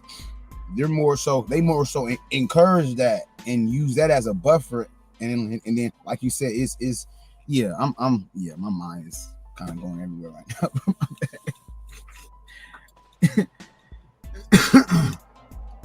Yeah, I just find those things to be very, very weird and strange, man. Like, I don't understand that. Like, they teach these kids these things now about the sexuality and homosexuality, but they can't do that shit with racism in this country. You know how better, and they doing it in public school, doesn't it? That even gives it more of a slap in the face. You don't think America will become better that way? Oh, make America great again? Yo, you know how Trump would have really caught? You know how he would have really caught people with that? He came out on some shit like it would have really helped them. Like, yo, how do y'all want to promote this in schools before y'all teach people how to, embrace black people and, respect and understand, and all these other things? That's what he could have really got at the Biden administration with that shit. Even though I wouldn't say that was the Biden administration dealings, but you know what I'm saying, he could have definitely attacked him with that. What you think, Psycho? Oh, Psycho. My fault, Molly. I was over here doing something. What'd you say? I missed what you said. Oh, you missed everything?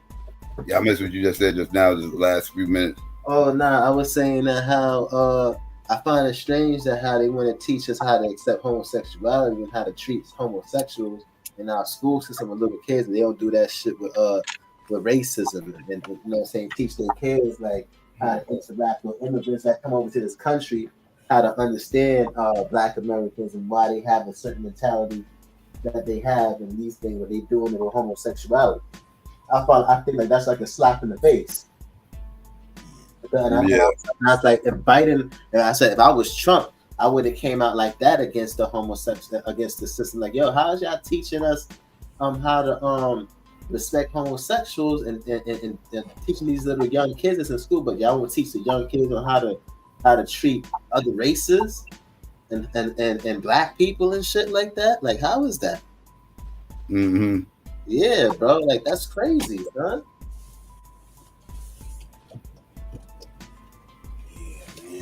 That's crazy to me. I find it to be crazy, bro. I find it to be crazy. I find it to be a slap in the face. I find it to be very disrespectful. Mm-hmm. Yeah. This country's something else, trying to tell these other countries they need to accept homosexuality, else they stop and trade with them. Yeah. I think they did that in Rwanda or something like that. Mm-hmm. Yeah. That's crazy work. Crazy work. But to accept homosexuality, bro, crazy work. You don't tell these people what they're going to accept. Yo, you need to accept this. No, the fuck they don't. That's the fuck you accept. You can't force other motherfuckers to accept what the fuck you accept. You want to accept that shit, you accept that shit. Stop telling other motherfuckers they got to accept that shit. That's when it becomes a religion. Yeah. I'm moving like a religion now and shit. This is what they did with religion. You gotta accept this God or else. Yeah, trying to manipulate. You know what's so crazy? They trying to manipulate them into doing it too. Manipulate them. This is how I know that the Africans don't have to accept manipulation, because if they could deny it with the homosexuality, they could deny it with other things too. That's why a lot of times people be like, yo, they do this, or the Europeans do this. Look, they did it with homosexuality. They backed down out that shit, right? They said, fuck it, we're going to just struggle, right? They could do that with everything else too. They could do that with everything else too. I mean, that's what I'm saying. Yeah. Yeah, we need some real stomp down. We need some stomp down. We need some stomp downs in the community, man. We need to really reignite that stomp down energy. Man, Yeah, because you abos is looking horrible right now. This shit is bad. Man, we ain't even talking about that. I'm talking about civic. Yeah, you got me lost with the abo, Savior. Civic duty. I'm talking about resurrecting that civic. You know, like on something like that's what I'm talking about. I ain't.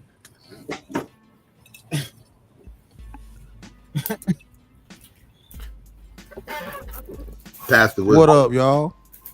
What's the word, Pastor? Nothing. I heard y'all talking about that DEI, and even though black men may not benefit the most from DEI, whenever we in a position and they don't like what we doing, they'll always refer to us as DEI.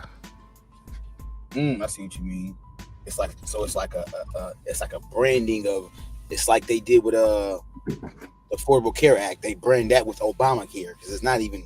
That's not even the act. You know the name. It's actually Affordable Care Act. Exactly. So if they need Obamacare, then if they need it, it's Affordable Act.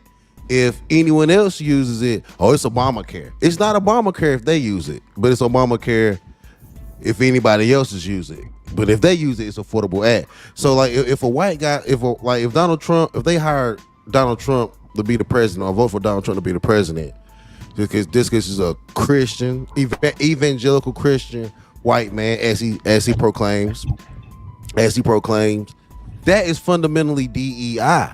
And matter of fact, you hear a lot of white guys making FWA is literally making the argument for WA. He really called it that. They are making an argument for DEI. They are literally saying, I'm Christian American. I'm underrepresented now. You need to hire me as an engineer or architect. Don't hire me in low end jobs. You got to hire me. You got to hire me in upper end jobs because I'm not represented like I should be. Yep.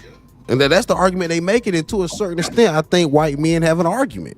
Yo, I got a plan to divide white people. We could bring that FWA amongst white people and make it seem like these white immigrants is taking away these poor white people jobs and shit like that, and they hiring these white people overseas so we could turn them against each other.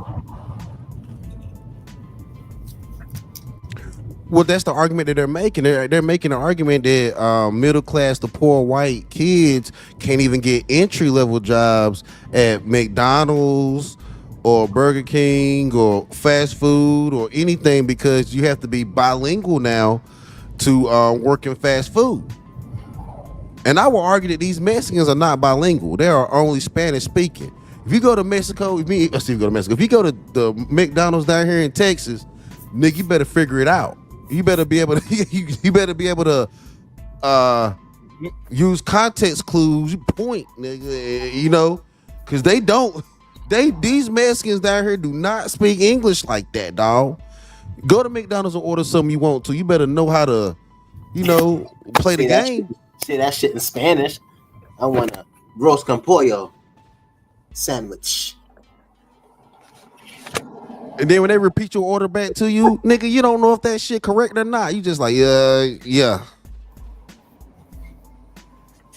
So, I mean, it's one of those things, bro. So I get it. Black men and white men are being underrepresented in corporate society. I had to fuck with you. I have some pushback.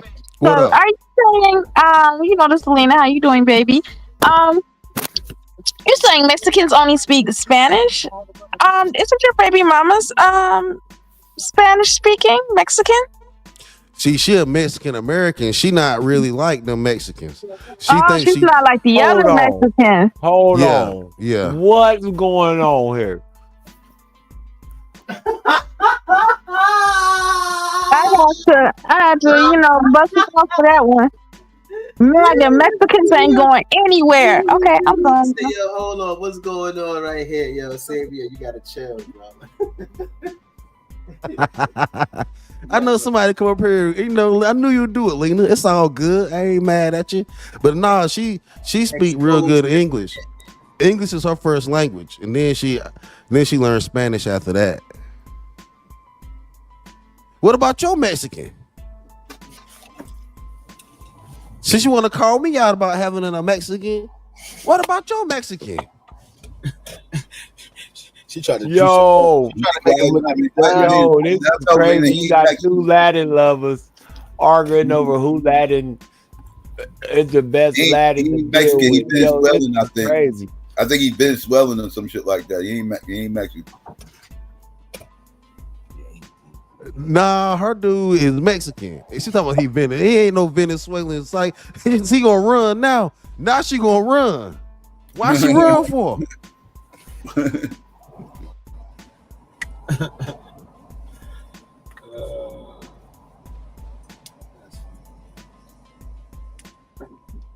That's crazy. Y'all over here exposing each other on the internet and shit about biracial relationships and shit. I gotta make sure my shit's solid. Damn, Marley, you stupid. Oh, Vito, you be dude. I gotta make sure my shit tight, dude. This a cold world out here, man. This shit cold, man. I gotta make sure my shit tight. How black? I know how black I am. They see me with it. They see me with it. Nigga said, don't you got a Latino boyfriend too? Why are you trying to call me out about my mistakes in life? That shit right there, wild, dog. But anyway, FWA is trying hard to get FBA rights. FWA is making an argument that they need civil rights. They are. They've been crying victim for years. Yeah, those are the poor white people, though. The niggas who can't get no jobs. The niggas been crying for slavery. Since slavery, they've been crying because the slaves had the jobs and shit. You're gonna mess around and FWA gonna make an argument for reparations. You already have. Yeah. Already have. That's crazy. While denying us reparations, they're gonna make an argument for reparations. That is crazy. That ain't crazy. That's what you call white privilege and not giving a fuck. Shit, man. I did a lot. Wait, what's going on here? Why didn't they get the invite? Man, I did a live stream earlier. It was called FWA Turns Up on DEI down here in Fort Worth on the 6th, about 2 days ago. You had a black female police officer, and a white woman and a German Shepherd went head to head with a FWA and a Dodge 2500, and he was shooting at him. The DEI women didn't finish him when they had him cornered. They let him break through a fence, and then the SWAT team came and got him a little bit later. They hit him with a bean bag, took him in.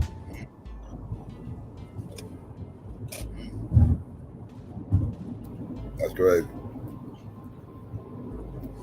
That shit was crazy. They came and got him. He went to his mama house. FWA took off in his Dodge 2500 to his mama house. And then he made it there? Yeah, he made it to his mama house. Then he called 911 and said, I'm having a shootout with the police. And then the dispatcher was like, what you mean you having a shootout with the police? He's like, it's hard as I'll explain it later. He said, I came to my mama house and I sent my mama out to talk to the police, and I want to talk to my mama before the police come in here and for the SWAT team come and get me. That shit just happened 2 days ago. That's crazy work. This is Texas? Yeah, down here in Fort Worth.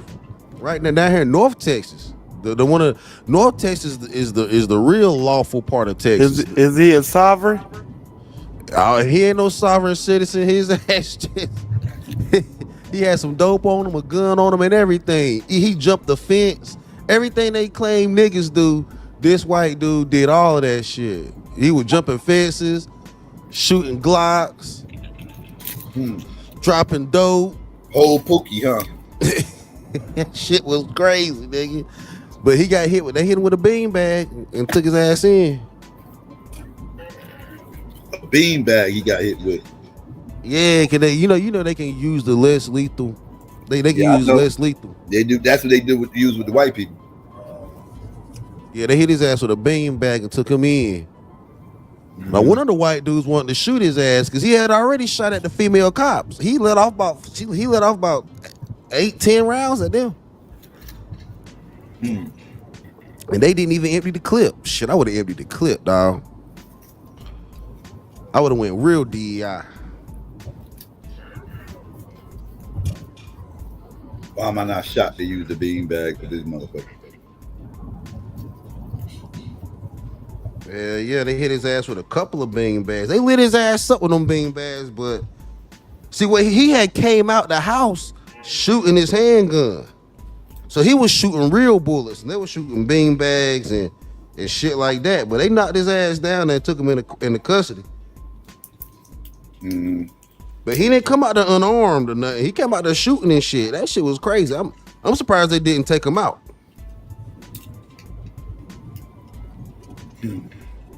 Because at the end of the day, this still is Texas. Yeah. Yeah. They'll shoot your ass. Yeah.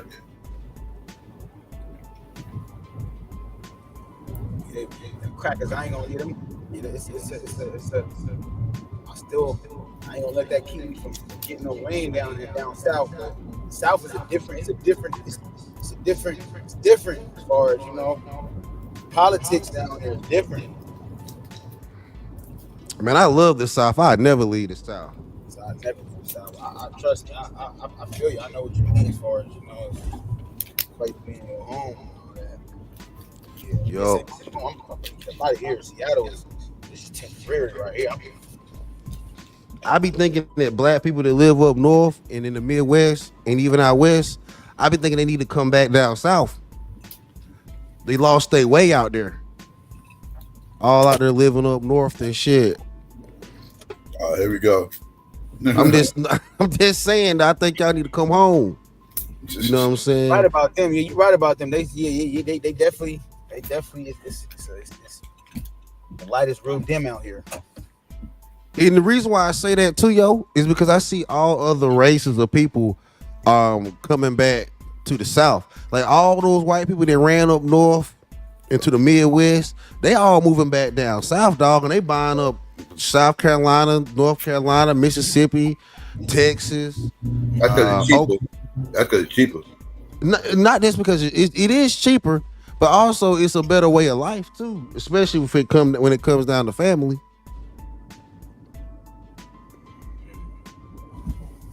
That's the number one thing, really. Yeah, white people like the outdoors. Man. People up north don't have cookouts and shit. Like they don't have family reunions. I've never seen a black family up north have a family reunion or a cookout. Nah, we all go to the South because that's where most of the families at. Exactly. So y'all need to. It's a whole lot easier for us to go to the South than for all the South people to come up north. Exactly. That's why y'all niggas just need to pack it up. I remember my cousins used to come down from New York and Detroit to the family reunions and cookouts down south. That shit used to be lit. I ain't want them niggas to go back. And them niggas could barely afford to get down there anyway. They used to take the bus. They wasn't come out. I had like 12 kids in Flint. She ain't flying 12 kids down to the North Carolina. You know how much that shit would cost to fly 12 kids? So they ride a bus down this motherfucker. That shit's still expensive.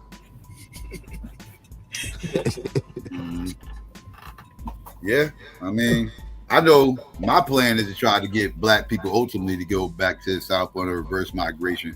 That's going to take time, though, over generations. But yeah, I do think ultimately we need to go back to the South. Ultimately, we can have all the niggas back in the South, with all the black people in the South in 3 years. In 3 years, mass migration. Nah, that's too quick. That'll turn shit on its head. That's too quick. They didn't even know jobs. They didn't even know jobs to sustain that type of migration that quick.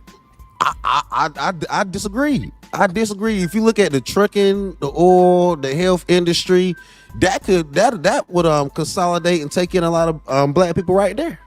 There's those 3 industries, and then we need teachers. We need construction workers. We need the South is making a big push in tech. There's definitely room. That's still a slow drip though. It's going to have to be a slow drip. They're going. Like I said, it can't be that quick where we all just mass migrate down there in less than 5 years. Like it'll cause trauma down there in them areas. We'll suck all the resources out. I feel like half of Chicago is in Dallas right now. And that shit, and it ain't really messed up. At first, it was a little bit bad because them Chicago niggas was bringing a little bit of wildness down here, but that shit smoothed out real quick. Think about it. Houston pretty much took New Orleans. It took South Louisiana in. During Katrina, it took half of Louisiana. One city took half of Louisiana in. No problems. I mean, it was a little bit of violent problems with the class of culture, but outside of that, when that blew over, they took them right in, and that was millions of people. They fit right on in. So I think it could be done. We wouldn't be able to go there. We wouldn't be able to all come to. We would have to spread this shit out. But if you look between Virginia and the Southeast, you can move niggas into the South in 3 years easily. I think easily. But you got to use every state and every city. You just can't throw niggas in one conglomerate in Atlanta. That ain't gonna work. Now that ain't gonna work. The people families all spread out anyway, depending on what region you at. Like, you know, people up here in my area, our families all on that I-95 line for, you know, Maryland, Virginia, the Carolinas, Georgia, Florida, right? Like that's where our families are mainly from. Then you got the Midwest where their families are mainly from like Arkansas, Alabama, Mississippi. Yeah, Texas even, Louisiana. We would definitely have to use the whole Mason-Dixon. I'm talking about we have to even use Maryland. We have to use Maryland, DC, Virginia. We had to use it all to move all the black people down south. We had to use the whole Mason-Dixon, but we could get it done though. I mean, that's what I ultimately would like to happen. Ultimately, I think that's where we need to be. But again, I know that's going to take time though. That's going to take time, but it's happening. But you know, again, it's happening in the pace I think it needs to happen. Like I see a lot of people, especially up here, a lot of people moving to the south. Why do you think it needs to happen strategically and slowly or periodically? Because again, you don't want to put strain on these areas with too many people coming at once. Like I said, slow drip. You know, you get some of these younger generations to move down there, and then they start their families down there. And when they start their families down there, then it's pretty much solidified. Because once your kid is born in the South, and you raise your kid there, that's where your kid's from. It don't matter where you is from. Like my parents is from the South. My parents both were born in Jim Crow South Carolina. I was born up here though, right? Like, so I'm a North nigga, right? Like, I'm not a South nigga, right? My parents are Southern, right? But I'm not. I was born up here, so I'm kind of grounded here because this is where I was born and raised at. So we would take you in though. I think we take I understand y'all. all that. I understand all that. I'm just saying, like, as far as like the slow drip, I'm saying like it'll take for our kids to move to the South and have their kids there, so their kids could be grounded. That could be their anchor, and that'll be what they know.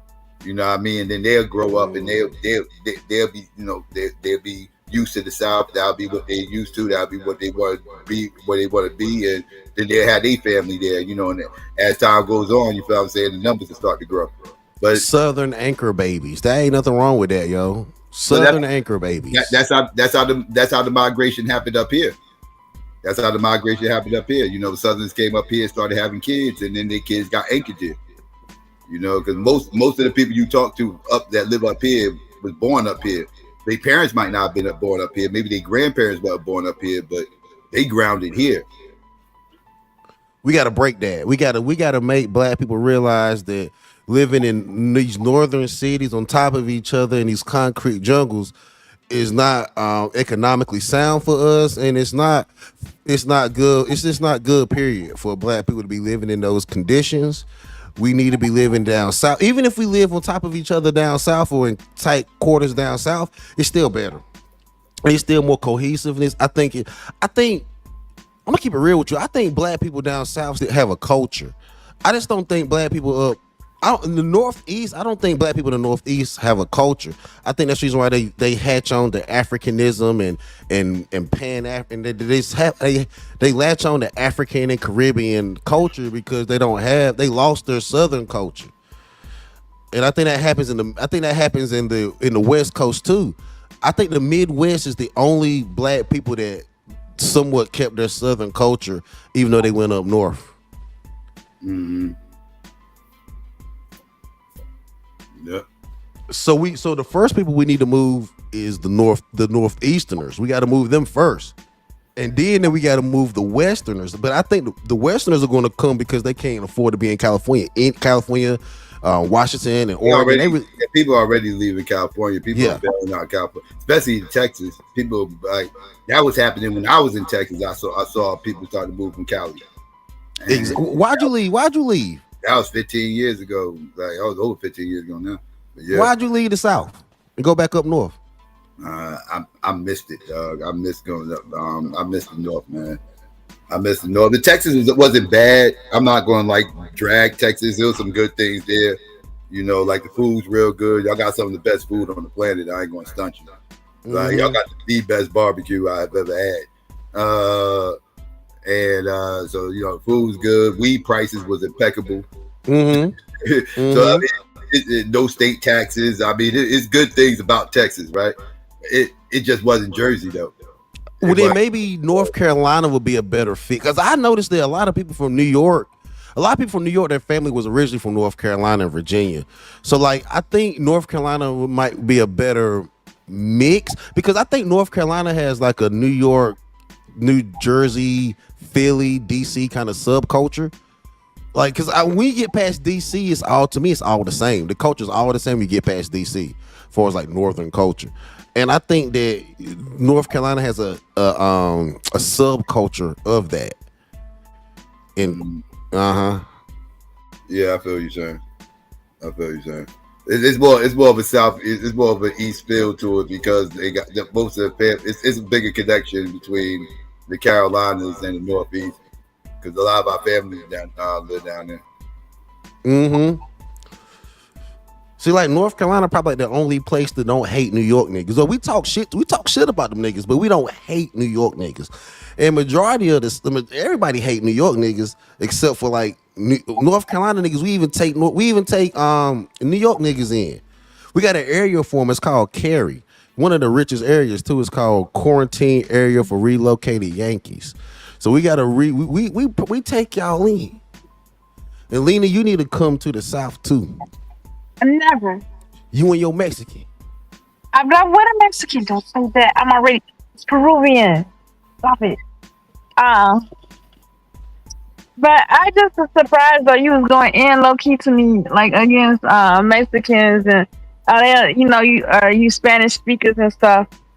Must I remind you, especially people from New York, what it says on the Statue of Liberty? Give me your who, your tired, and all of that. We are a welcoming country, benvenidos, and we got a problem with other brown people and minorities, and we got two tethers running this country. Look at Elon Musk. Can we send him back to Africa? Let's send Elon Musk back to Africa. Let's normalize that. Sending him back to Africa. because I'm tired of people like bullying all these immigrants that's fighting to be in this country. We take being in this country for granted and being entitled. Like, I think it's wrong. Like, I have no problem. And if anybody want to join a boycott with me, fuck Coke. Coke is a snitch ass bitches. Snitches get stitches. I'm pissed off. How the fuck you don't be loyal to your workers and you sit up there and rat on your workers and call ICE. You hired them. You knew they was ICE when you knew that they was illegal when you hired them. Then you set them up. You set them up. They coming to work and ICE waiting on them. That's some deep shit. They had to turn your boyfriend in because they didn't want to pay that I-9 fine for him. They skipped that I-9 form, and we know your boyfriend is an illegal immigrant, Scandinavian, whatever he is. He's a Mexican. That's what he really is. Working at Coca-Cola. Illegal. He's a citizen.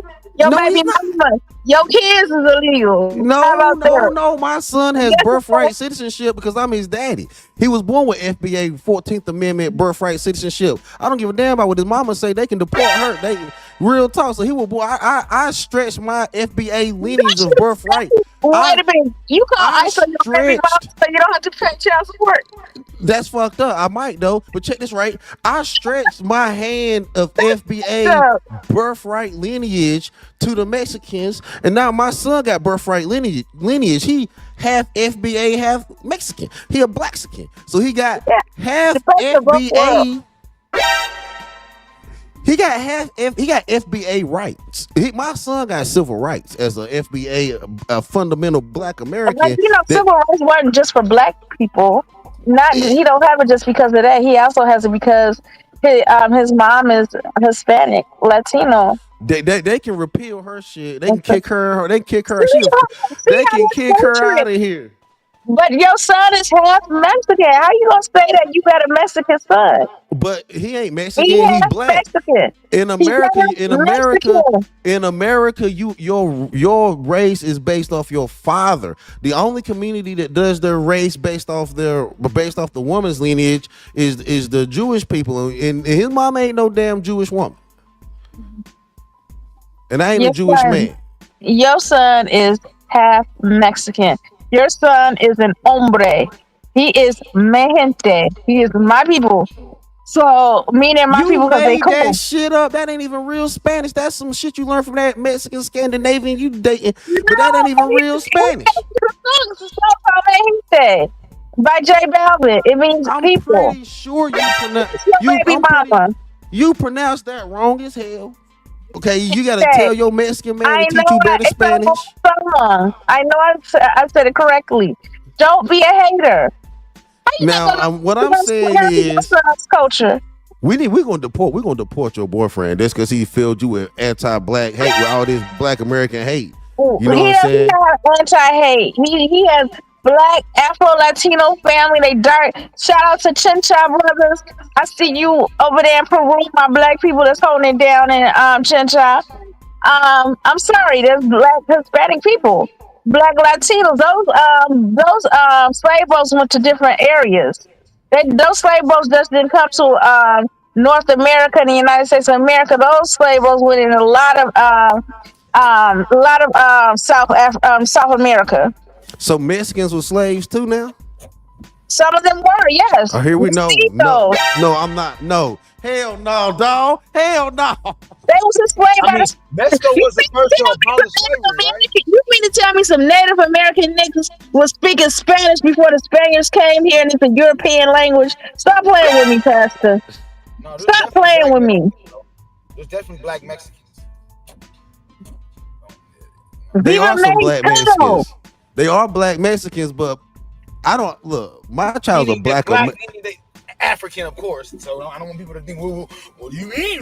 Of course, we talk genetically, but yeah, they're phenotypically Black. You know what I mean? I ain't talking about them light, bright, almost white ones. You know, I'm talking about the Black indigenous Mexicans who just now got recognized by their government, by their whole census. They're just now recently. That is true. 2 to 3 years, I want to say they're just now being. I want everyone to support corporations that's fighting back that hire DEI. We don't fuck with Walmart. I don't fuck with Coke, even as much as I love Coke and Coke with tacos. Oh my God. But fuck Coke. Fuck Coca-Cola. We gonna back the real thing. Pepsi. RC. I'm not drinking that shit.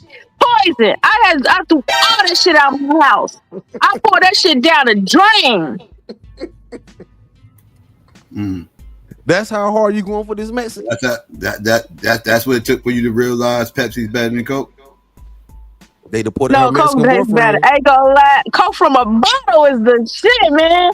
And when the Mexicans put me on it, that Coke from a bottle, when I walk up in that bitch, they pull it out and open it and hand it to me before I even pay, because they know.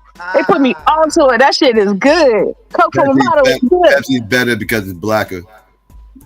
Nah, but see, the Mexicans, they sell their Pepsi and their Cokes in the glass bottle. That's something that we used to do. Black people down south, we used to do that too, with the little can opener on the side. We used to do that at our restaurants. That's the only Coke that I like from a glass bottle pipe. But see, Coke I like.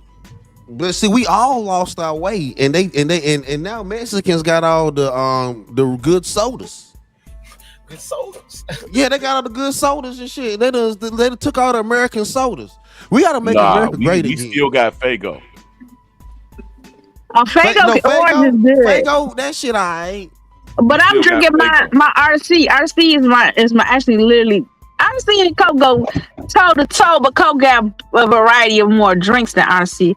I mean, the RC. Like I like Sprite and I like Cherry Coke, but RC as the cola is good. It's top notch. I like RC better as a cola. So it's a Faygo got every knockoff. flavor from cream soda to cola. So everybody, we're not shopping at Walmart as black people, right? And we're not drinking Coke as black people because no DEI. We also not what else is they not doing DEI. I'm at Costco now in Cleveland. I'm actually with my boyfriend. I'm in Cleveland. But yeah, no. You trying to sneak them out over the border? If I go, I'm staying. Nah, yo, you gonna mess around Hey and get deported too. Hey, Psycho, I think you did a good job on your presentation, man. It's like that shit be for nothing for some motherfuckers, bro. Cause you be showing the shit, and motherfuckers still go with the regular narrative, like they ain't just watch a whole fucking presentation. Yeah. I appreciate that. Yeah, man. It just act like you ain't even look, man. DEI. It's like the media is using that to rile up black people. Right? They are using it, right? But in reality, it's really not about us. It's not. Okay, I want to just address this. I even looked it up. A lady said they didn't take her hair care. They didn't take her hair care products out of there. But the gay dude was mad. The gay dude, he was black. He was mad they took his shit out. This for Unsucker. He said black people never did drink Coke. That's not true. They might not drink Coke, but they drink Coca-Cola products. Sprite is definitely heavily supported by black people. They even made fun of it on what's that show on SNL. They said, "Yeah, let me have a black drink. Let me have a Sprite." I was like, "Yeah, black people know they love Sprite." It's true. We made it cool on the codeine. I mean, on the drug scene with the lean. But anyway, so DEI does not. You're right. It does not benefit black people the most. Actually, I think white people in general benefit from DEI the most, because you look at white women. Then you look at how many white people are in the LGBT community or the LGBT community. White people are very heavily they're very heavily represented. They have a lot of representation in DEI. It's almost like BLM. Like there weren't that many black people out there in the streets. There was a lot of white people out there in the streets that felt disenfranchised. DEI is really for a lot of white people that feel disenfranchised. I never got a job because I'm black, and I'm from America. I always only had to get have my jobs that credentials. black people do anyway. You said what? I only get jobs that black people do anyway. When you a nurse. Right. That's all I fucking work with. Every place I've ever worked since I was a medical assistant has been nothing but black people. Oh, you a medical assistant? So you work I in try to get healthcare? the big money. I work in the suburbs. I don't even work in the community. So you work in I work in healthcare the too, then? suburbs, too. So you work in healthcare too? Yeah. And ever since I've been working in healthcare, I've been working around with a bunch of black people. Some of them might have been Africans, but they were still black. I work around a lot of Africans. Africans. Shout out to my Nigerians. It's generally just black people though in the healthcare field. So even I mean, it's some black doctors, but you find more Indian doctors lately than you find, or Arabic doctors than you find white doctors. Man, White doctor might be that one in charge of the hospital or some shit, but in general, it's some more foreigners than it's been black white doctors I've been seeing. Man, during the shutdown, during the pandemic, I swear it was black healthcare providers, and then they brought in these Filipinos.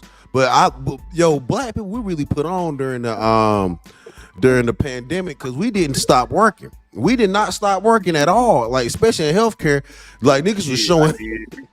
Yeah, because I was paying the fuck, but I set it out because I got something like my cousin I got guardianship, got respiratory products. So she was like, set it out. Risk. But yeah, I shut down. But there's something, them CNA, just the CNA, the law was making 10 stacks. You know how much it is to make 10 stacks a month as a CNA? So Pseudo, you set it out too?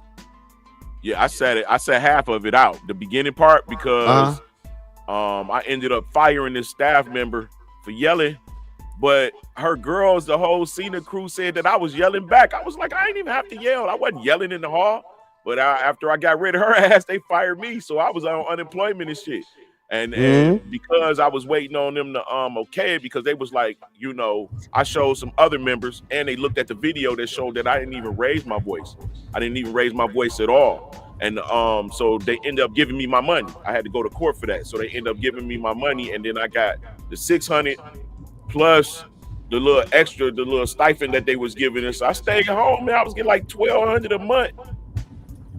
Arguing with Solar Mine and swabbing them shit for about 2 years. Well, I hit during that shutdown, my nigga. I was in there. I ain't give a damn about that shit, yo. I called that shit like 20 stacks. I called that shit like a month. Man, I caught that shit like 3 times when they wasn't no. Before it was even the COVID, I caught it. Before they said, yeah, COVID before COVID. Yeah, but my shit did feel like pins in my chest. Like it did feel like I couldn't get rid of the phlegm. It was permanently down there and shit. So I started taking them hot ass baths. I mean showers. I covered all of the this is just what I would do because I smoke, and I thought I was having those type of attacks, trying to get the dry phlegm out from smoking late as hell and waking up with dry phlegm and then never clearing it, and it just built up. So I took a steam shower, and it brung all that shit up. You know what I'm saying? But I had that. I'm talking about my groins, every lymph node was swollen. I couldn't even turn. I had to ask my kids to lift my leg over so I can turn on my side type shit. That's how weak I was and how much it overtook me. But yeah, man, I caught it like 3 times. But I worked through that shit. I worked through that shit and struggled. But let me tell you, yo, I can talk about this because they actually put it on the news. I don't even work there no more. I started traveling, but I remember when we put the youngest victim down in Texas. She was a 16-year-old black girl, and she didn't make it. And I remember that shit, dog. And that was the youngest victim of Texas. I remember when we took her down to the daggone morgue. That shit was crazy, man. So like, I disagree when people say that wasn't a real thing, because I'm a Trump supporter. But when Trump say that you still a Trump supporter, Pastor, I'm holding on right now. I'm trying to hold on. I'm trying not to regret my vote. You know what I'm saying? So I'm trying not to regret my shit. You know what I mean? I might not regret it, man. I think he gonna do some good things and some bad things. You know what I'm saying? Don't tell me for a step. You're a black manosphere dude. You sipping for Trump. You sipping for Trump. He is the No, president. I'm one that believe that the Most High put people in power, place kings in their seats, give people positions of The authority. devil put him in power. That's how I This feel. is Satan's world. The Bible says so. It's Satan's world. Satan let him rule. And I'm sorry, you crazy as hell. How can you still It support says the this Most man? High placed kings upon their throne and removed them from their thrones. What are you talking about? Get it right. No, we can, but it also No, says he does. All of the rulers in the earth are placed, and according to the people, you know what I'm saying? That's not. We know that Satan is the ruler of the world. We know this because Satan ain't the ruler of the earth. What are you talking about? That's he is the ruler of this earth because he offered Jesus all the kingdoms, and it was his to give. If So who Jesus, wrote that story? Who wrote that story? Who wrote that story? Who was there to write that down? That Jesus and Satan went to the top of the mountain. It is in the King. It's in the King James. It's in the King James Who wrote Bible. the story? Who was there? I'm telling you that. it don't matter. Say all scriptures are inspired by God. That's what it's the First Timothy and Second Timothy. It said all scriptures are inspired by God. So therefore, Listen, when that was wrote, it wasn't no Bible. Lena, you out of line. You done come up here calling me. Wasn't no Bible when that was wrote. The Bible said that Satan offered Jesus all the kingdoms of the world if he do one act of obedience to him, if he worshipped him. Lena, you can't interpret the Bible. You can't interpret the Bible, Lena. Oh, I can't because I'm a woman. You can't. I can't read. What? Your husband's supposed to interpret the Bible to you. You ain't supposed to be trying to interpret the Bible to us. You not supposed to. No, I don't think you're supposed to be interpreting the Bible to us. Read Timothy to her, dog. Read Timothy to her. She obviously ain't paying attention to her book. Go on school. I got my King James Bible right here. Timothy tell you that's right. Women are to be quiet and not try to teach none of this biblical shit to men. I'm paraphrasing, but that's pretty much what the fuck it said. Women are to be quiet and not to be teaching any of this biblical shit to men. Be grown ass men. That's what Timothy said. I ain't saying Timothy said it. Exactly. So Lena, you out of line. You out of line, Lena. That's interpreting right. That's only in leadership. No, that's only in leadership. Like as far as like in the church, they tell you who's in charge. They say God is in charge of Jesus. Jesus is the head of the church, and the man is the head of the family. Okay. We know that men are supposed to rule, like, you have priests and preachers, they all supposed to be male according to the scripture. But that doesn't mean that a woman can't read the Bible, interpret, or teach. We know women. You can't teach a man, you can teach women and children. You can't teach you can teach Sunday school, but the children, you wrong right now. You can teach a man too. It's people. No, you can't. We ain't trying to learn nothing from you. I cannot teach a man in the church in the formal setting. But if I'm out and giving a witness and I tell you, where is the church? The church is inside me. So therefore, you trying to teach me about the church and you wrong. The church ain't no building. That's not true. You can teach. The church is inside me. I cannot preside formally in the church. No, in the house of God, I cannot. If a man is present. But if a man is not present, a woman can fulfill. You have to be respectful and you have to wear covering. That is true. You have to cover your head. You got your no, Lena. You out with a Mexican, so you ain't teaching us nothing about the Bible. But you a Mexican's a Catholic. I know. I cannot teach them in a formal setting. No, I cannot. Not all Mexicans. Some Mexicans. But you can teach. Let's if I give a witness, it said bear witness to the Father. So if I bear witness and tell somebody about God, I can. Just because I'm a woman does not mean I can't. When the Holy Spirit hit in Pentecost before Jesus ascended, when the Holy Spirit hit. Did it just hit men? It hit women too. Everybody was touched by the Holy Spirit. Y'all about to set Psycho off up in this motherfucker I right don't now. care because it's proof. It's people in the Bible that are women that taught. It was a woman judge. What about Esther? It's people in the books of the Bible who have their own titles, like Nahum. There are people. There are women that taught and have their own chapter in the Bible. I mean, own book in the Bible. They have their own book in the Bible. Right. Real quick, leader. Like, yeah, if you're gonna believe this stuff, you gotta accept what it says, right? Now it says Timothy 2, right? 11 through 15. A woman should learn in quietness and full submission.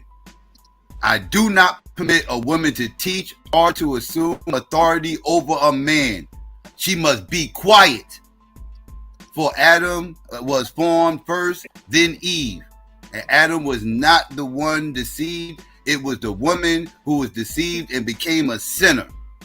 But women will be saved through childbearing if they continue in faith, love, and holiness with perpetuity.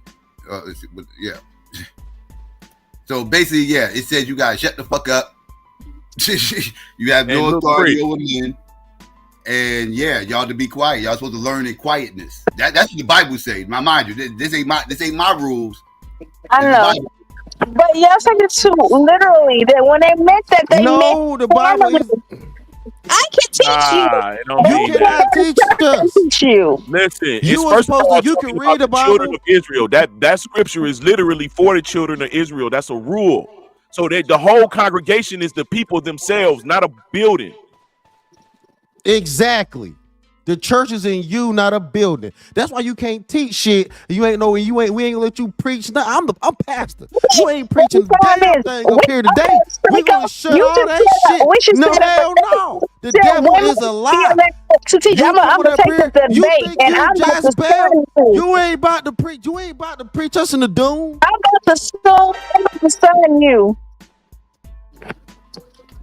Give me 5 minutes. I'm about to be right back with my scriptures. Hold up. You're not about to preach us into doom.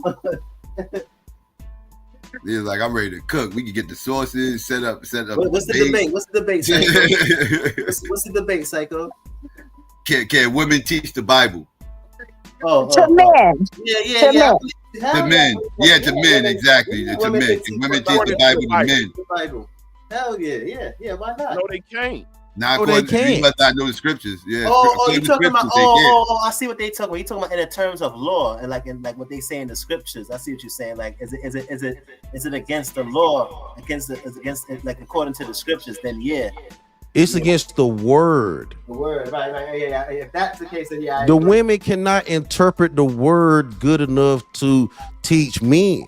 They do good to teach. They do good to read and understand it for themselves to maybe teach a child. And the men have to teach them to teach the children. That's just why it's supposed to go God, man, woman, and child. And to let these women step out of order and think that they can step next to God. So it's God, woman, man, and children. We are not going under that matriarchal doctrine. And I get it. They trying it. I get it, but it's not. It's not righteous. So right now, that matriarchal shit don't rock over here, man. No, what I'm saying is that's what they trying to do when they try to jump ahead of men teaching the truth in the Bible in the way. So therefore, it will be matriarchal if they try to jump in front of the men teaching the word. And it's not even necessarily patriarchal when men teach the word. It's just the right way. Right. And the type of conviction that you gotta give when you teach the word, a woman can't have over a man lest he be offended. Yeah, because the man when you teach the word, when you telling somebody they wrong, you can't do it with the authority of a woman over a man. Right. I understand. Because of the ego. The woman is lesser. I feel no, it's not about the. Here's the deal: when a nation conquers another nation, they kill off the strong men first. Then they take the women and children. That's a fact. No, you're right about. And I always use that in my argument too, Lance. Like when that's even in Machiavelli's philosophy. He stated that how when conquering nations, don't worry about the woman. When you wipe out all of the men and dominate all of the men, the woman in the nation is naturally going to submit. Yeah, because they gonna lean to the appeal of their children, they other family members. Why do you think black women are not targeted in the black community? Black men are targeted. Like, you know what I'm saying? Black women are not targeted. So if that's the case, why we got black women up here trying to preach? They need to sit down. Lena, we ain't letting you preach nothing today. I believe that a lot of these women are under the illusion due to white supremacy that they have this type of autonomy, right? And it's being reinforced as well, right? So, you know, when you have the narratives that niggas ain't shit, and then a lot of black males are being locked up, and then a lot of the educated people in America, mostly black women, and have these particular types of jobs. That's what you were talking about earlier in regards to getting these jobs and how they will hire a black woman. You know, they'll feel more comfortable because with black men are much more intimidated than men. And then if it's a white man who owns the company, you know what I'm saying, he's gonna feel more comfortable being around even if it's from a woman from other races, he's gonna feel much more comfortable. When you look at the rest of the world, right? And the rest of the world, if you go to anywhere, Asia, Africa, Europe, all these other places is male driven, right? It's male dominant. Nigga, that ain't true. Where? In all these other places, nigga, they have female leadership. I'm not saying that don't, but it's a female presidents. Other places you got female heads of state. What are you talking about? Just like hold on, but it's just like the Dahomey Kingdom, right? The Dahomey Kingdom was a patriarchal society, but they had women in military, but it wasn't a matriarchal society.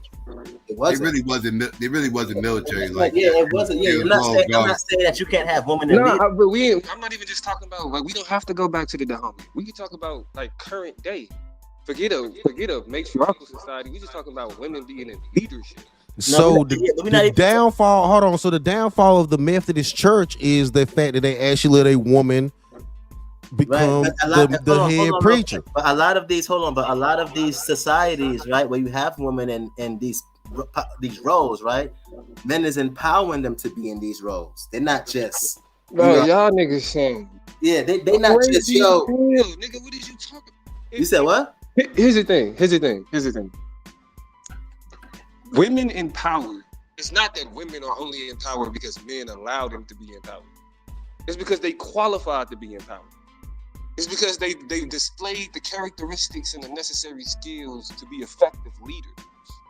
No, their qualifications come through. No. Their qualifications. Don't let them change the argument. No, the argument is their qualifications. Their qualifications. Keep your argument. But I'm telling you that your argument. You talking about the Bible? We ain't talking about that other shit. Yeah, we wasn't even talking about leadership roles or anything. I'm not saying. But see, that's what I'm saying. In the context of the Bible is a known anti-woman book.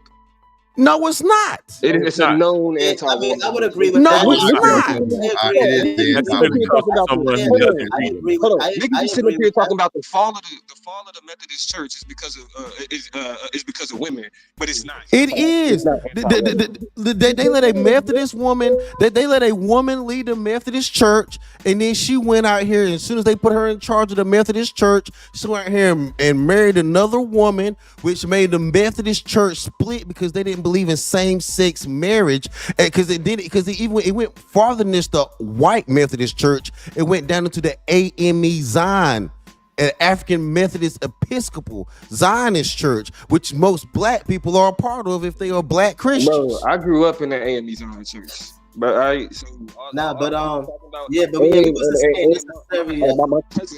cousin was a lead bishop. Right? So all this shit that you're talking about when it comes to women and all, like, again, this is just anti-woman rhetoric.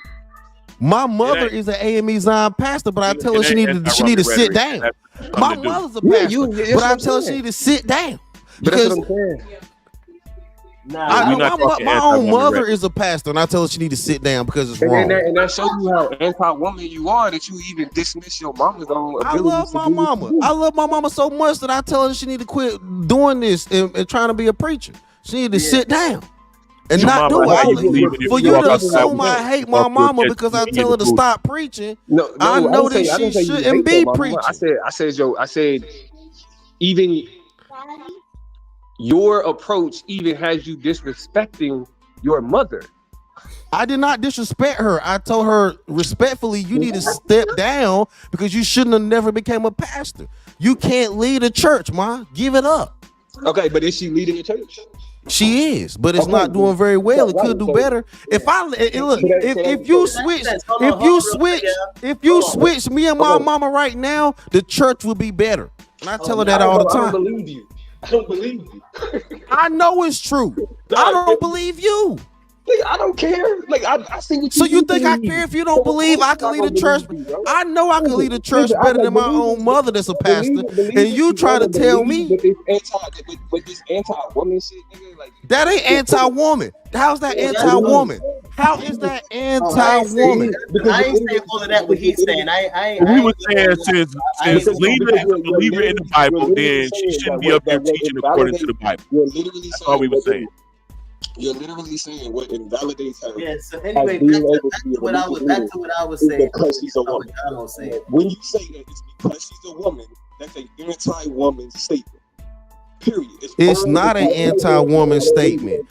It's not an anti-woman. What I'm saying is that woman, even down to my own mother, should not be in that position. It's not. I'm not against her.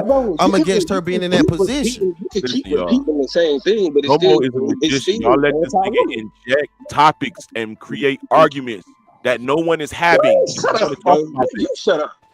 That's all he want to do is talk about this. Every time something gay come on, he want to come and defend. Let's not talk about the dumb shit you be bringing up. Every time feminism positions, he want to come up here and speak for the women. Sit there and every single time. I ain't no fucking yes man ass niggas, and when niggas is sitting around being on bullshit, I'm the type of nigga to pull up and call it bullshit, nigga. You only call it and all that bullshit when it comes down to motherfucking feminism and gay rights.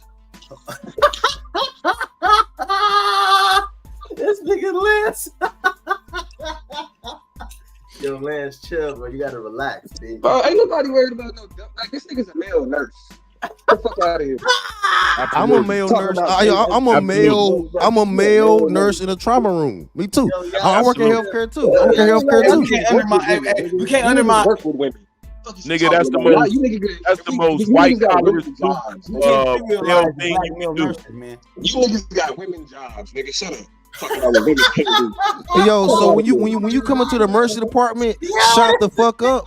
It's when you come into a emergency department. Hey, hold on. So when you come into a emergency department, shut up, and you think a bunch of women gonna be shell shocked, right? So what? How many women do I work with? It's actually about 50-50, believe it or not. Because I work in I'm gonna tell you why. Hold on. Let me tell you why. Let me tell you why. Hold on. Let me tell you why. Let me tell you why it's about 50-50. Because I work in the emergency department. That's just why it's like 50-50. No, if I worked in any other, if you knew the history, you would know the nurses was men first. Oh, we knew the nurses was men. Nigga, they women now. No, they're not. Actually, they're not. Actually, they're not. The military has always been male nurses. Yes, because the military, they ain't let women in the military. When they got come from the military, women been in the military. But the reality of it is, I work in the trauma department. I work in the emergency department, and it's 50-50. There's a lot of women there. There's a lot of men there. That was like that. So it's med school. So hold on. So it's being a doctor. It's being a doctor. It's being a doctor a feminine job because at this point. Because at this point, it's about half and half. It's about 50-50. Matter of fact, there's more women going into med school than men going into med school. So now medicine is all for women based off you. Why aren't you running the church? Why am I not running the church? I need to start running the church. He did it again. I need to. I need to. Why aren't you? I need to. Why you saying who can and can't? Who should and shouldn't? Why are you not running the church? That might be my next calling, nigga. That might be my next calling, nigga. And you need to pay your tithes. That might be my next calling, and nigga, you need to pay your tithes. Nigga, why aren't you doing it now? What you mean? Nigga, I might. You don't know what God got in store for me, nigga. You don't know what God got in store for me, nigga. See, you don't know what God got in store for me, nigga. Nigga, he got more in store for me than you, bitch ass nigga. We can make this. We can get real evil now, nigga. You want to get evil, nigga? You want to go satanic, nigga? I ain't no nurse. He ain't got no nursing in store for me. I ain't changing no niggas' diapers.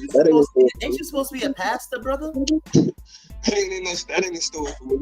You can talk about being evil. Niggas just talk about who can and can't run a church. And nigga, you not. Nigga, you not, nigga. You not running the church, nigga. I can say that I should. I'm not the Nigga, one I saying- should, nigga, I can, nigga, you can't, nigga. Let me tell you something, son. Let me tell you something, son. You ain't telling me nothing, nigga. I don't want to run a church. You don't have the teaching. You don't have the teaching. Nigga, you don't have the teaching, nigga. You don't know the right way, nigga. Nigga, you don't know the right way, nigga. You lost your way, nigga. You don't know the right way. You come at it wrong. You a wayward nigga. You a wayward nigga coming at me this way. The fuck is wrong with you? Nigga, you ain't running nothing. You an ill prepared nigga. You ill prepared. You an ill prepared, misinformed nigga. Talking about who can do some things that you can't do. Nigga, I can. Nigga, you talk about women can do something that you scared to do, something that you'll never do. See, right? You want me? You asking me why I ain't running the church? Nigga, you ain't never even been to church, nigga. You ain't been to church. Yeah, nigga, you a wayward nigga. Yeah, all right. That's what I can care less about that. But at the end of the day, nigga, you talking about women can't do something that you can't do, nigga. Your mama can do shit you can't do. Pop your ass. You better walk step. Domo. Nigga, your mama is more equipped and better built to run a church than you are, nigga. Nigga, why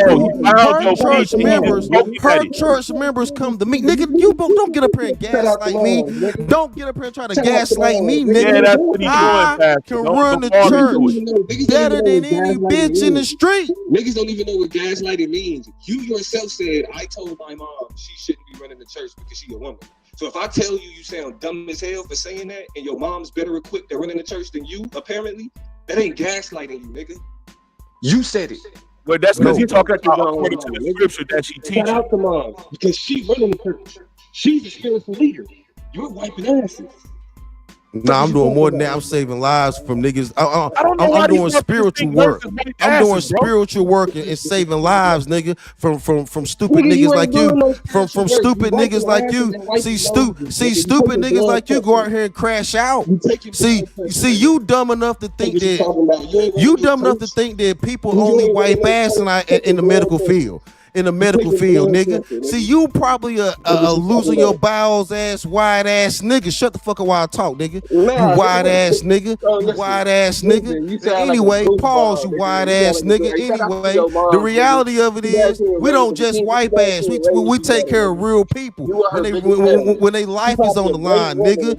You the one. See, you gotta have faith. You gotta have faith, nigga. You gotta have faith, nigga. You gotta have faith of a mustard seed, nigga. You gotta have real faith. When you got real faith, you go out here and save real lives. You go out here and save real lives. See, you don't have real faith, nigga. That's why you get up here and you say silly, stupid shit. Take that blood pressure medicine and bitch shut up, ass nigga. Take that nigga blood pressure and shut up, nigga.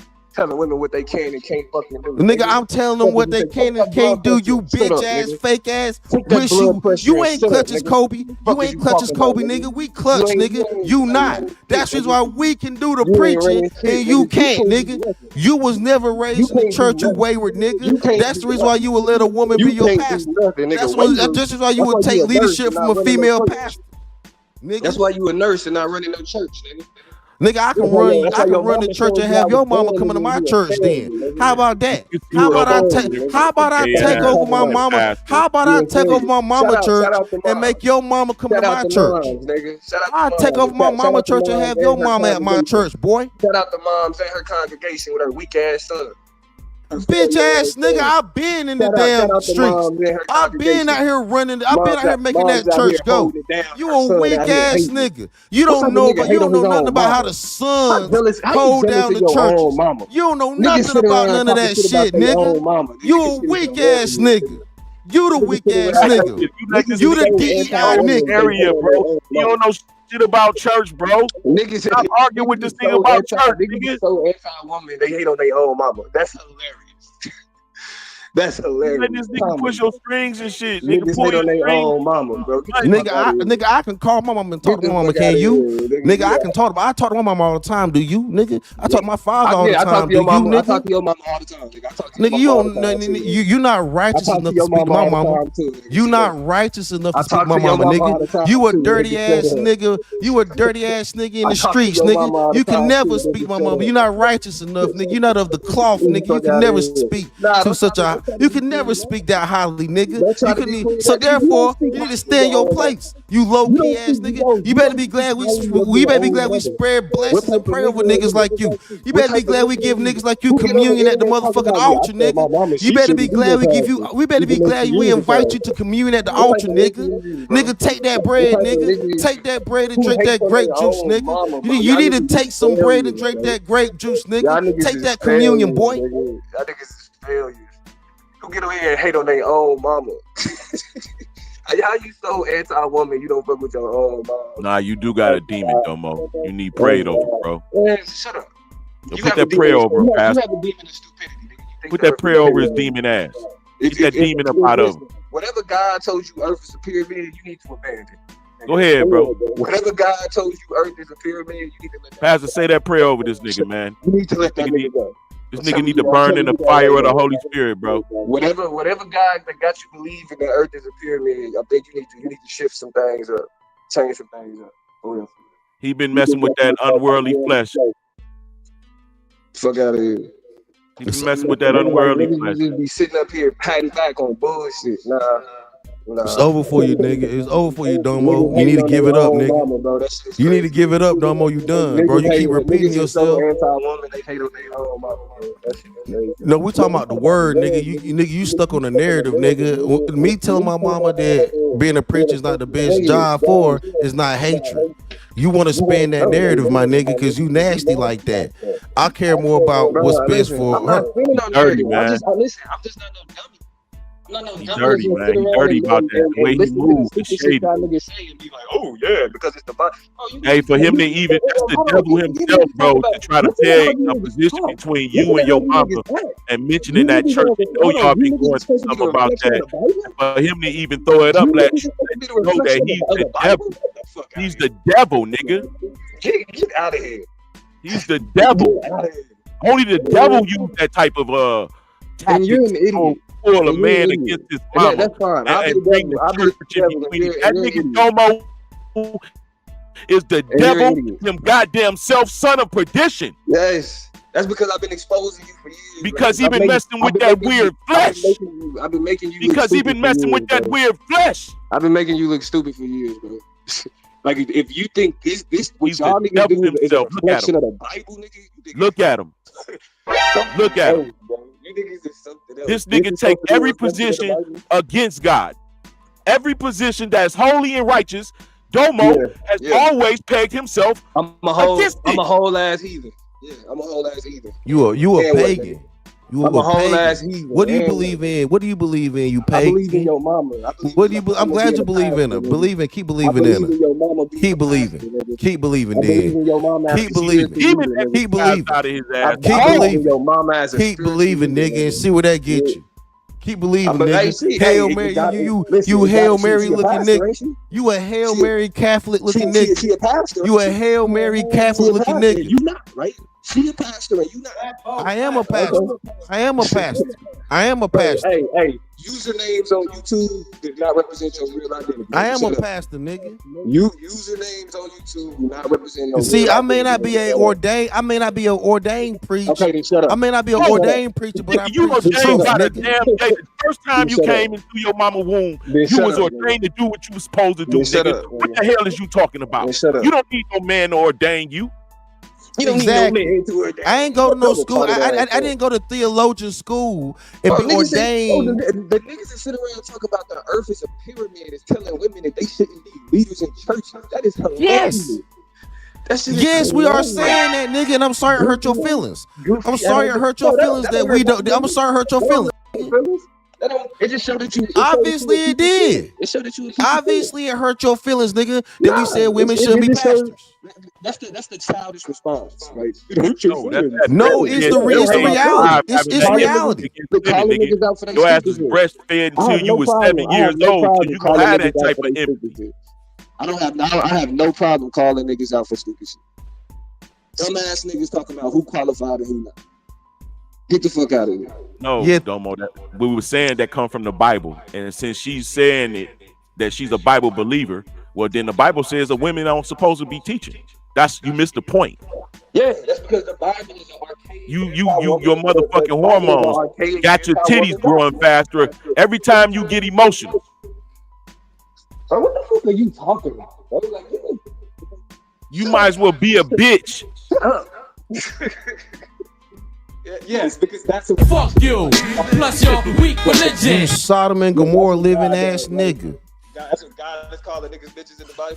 Get the fuck out of here. I don't even see how y'all can play like y'all know any type of religion shit. Nigga, we judging you with a righteous eye, nigga.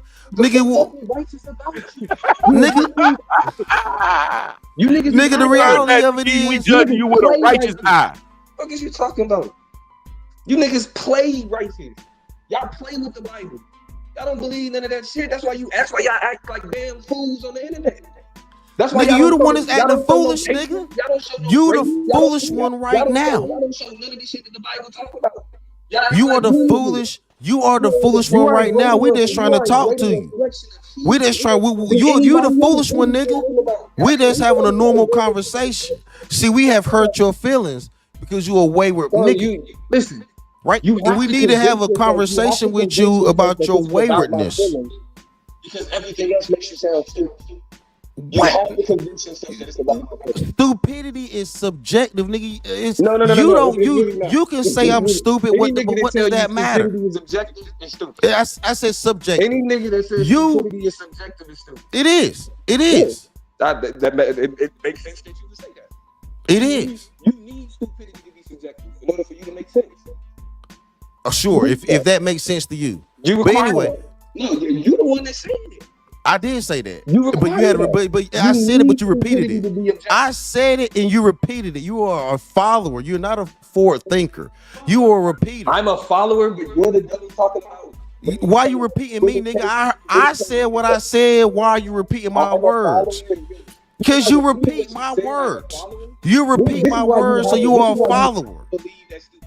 You are not a God-given leader to your community, nigga. You a follower. You a follower. Blood pressure. What are you talking about? Not blood pressure. You a follower. Blood pressure. What are you talking about? You do physical. Exactly.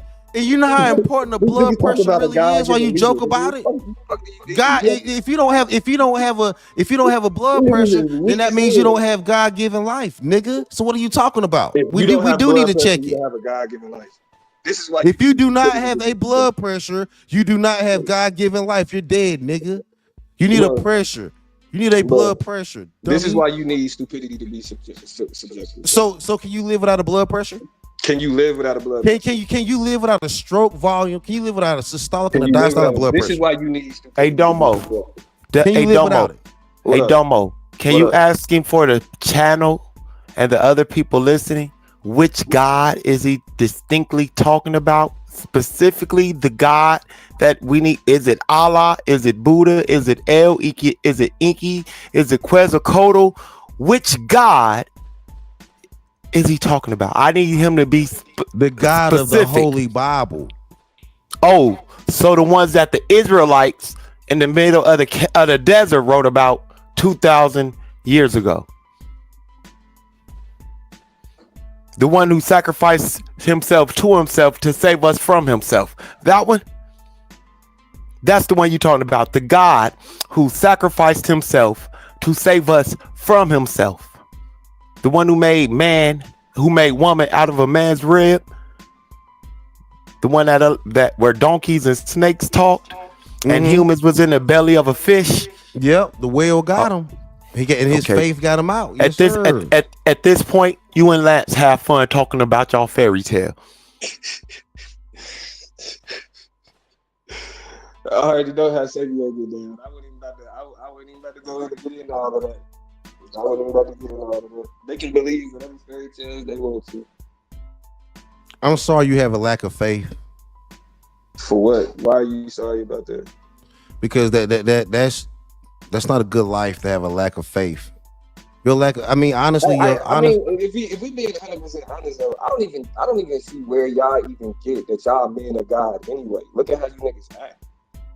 How are we acting? We're Like, just talking with you. Like, look at how y'all carry yourselves. Like, look at How are we carrying ourselves? You're looking at an this ain't the avatar. first time. Like, this ain't the first time I talked to you. This ain't the first time I talked to Lance. This ain't the first time I've seen y'all niggas on panels. Okay. So don't act like just because you're talking about the Bible don't mean that you are a reflection of it. Hey, nobody look at you or No man is perfect. We all born. We were born in sin. We were born in sin and iniquity. We all trying to do better. I admit I am a sinner. I was born in sin. I was born in sin and I'm gonna tell iniquity. you this, bro.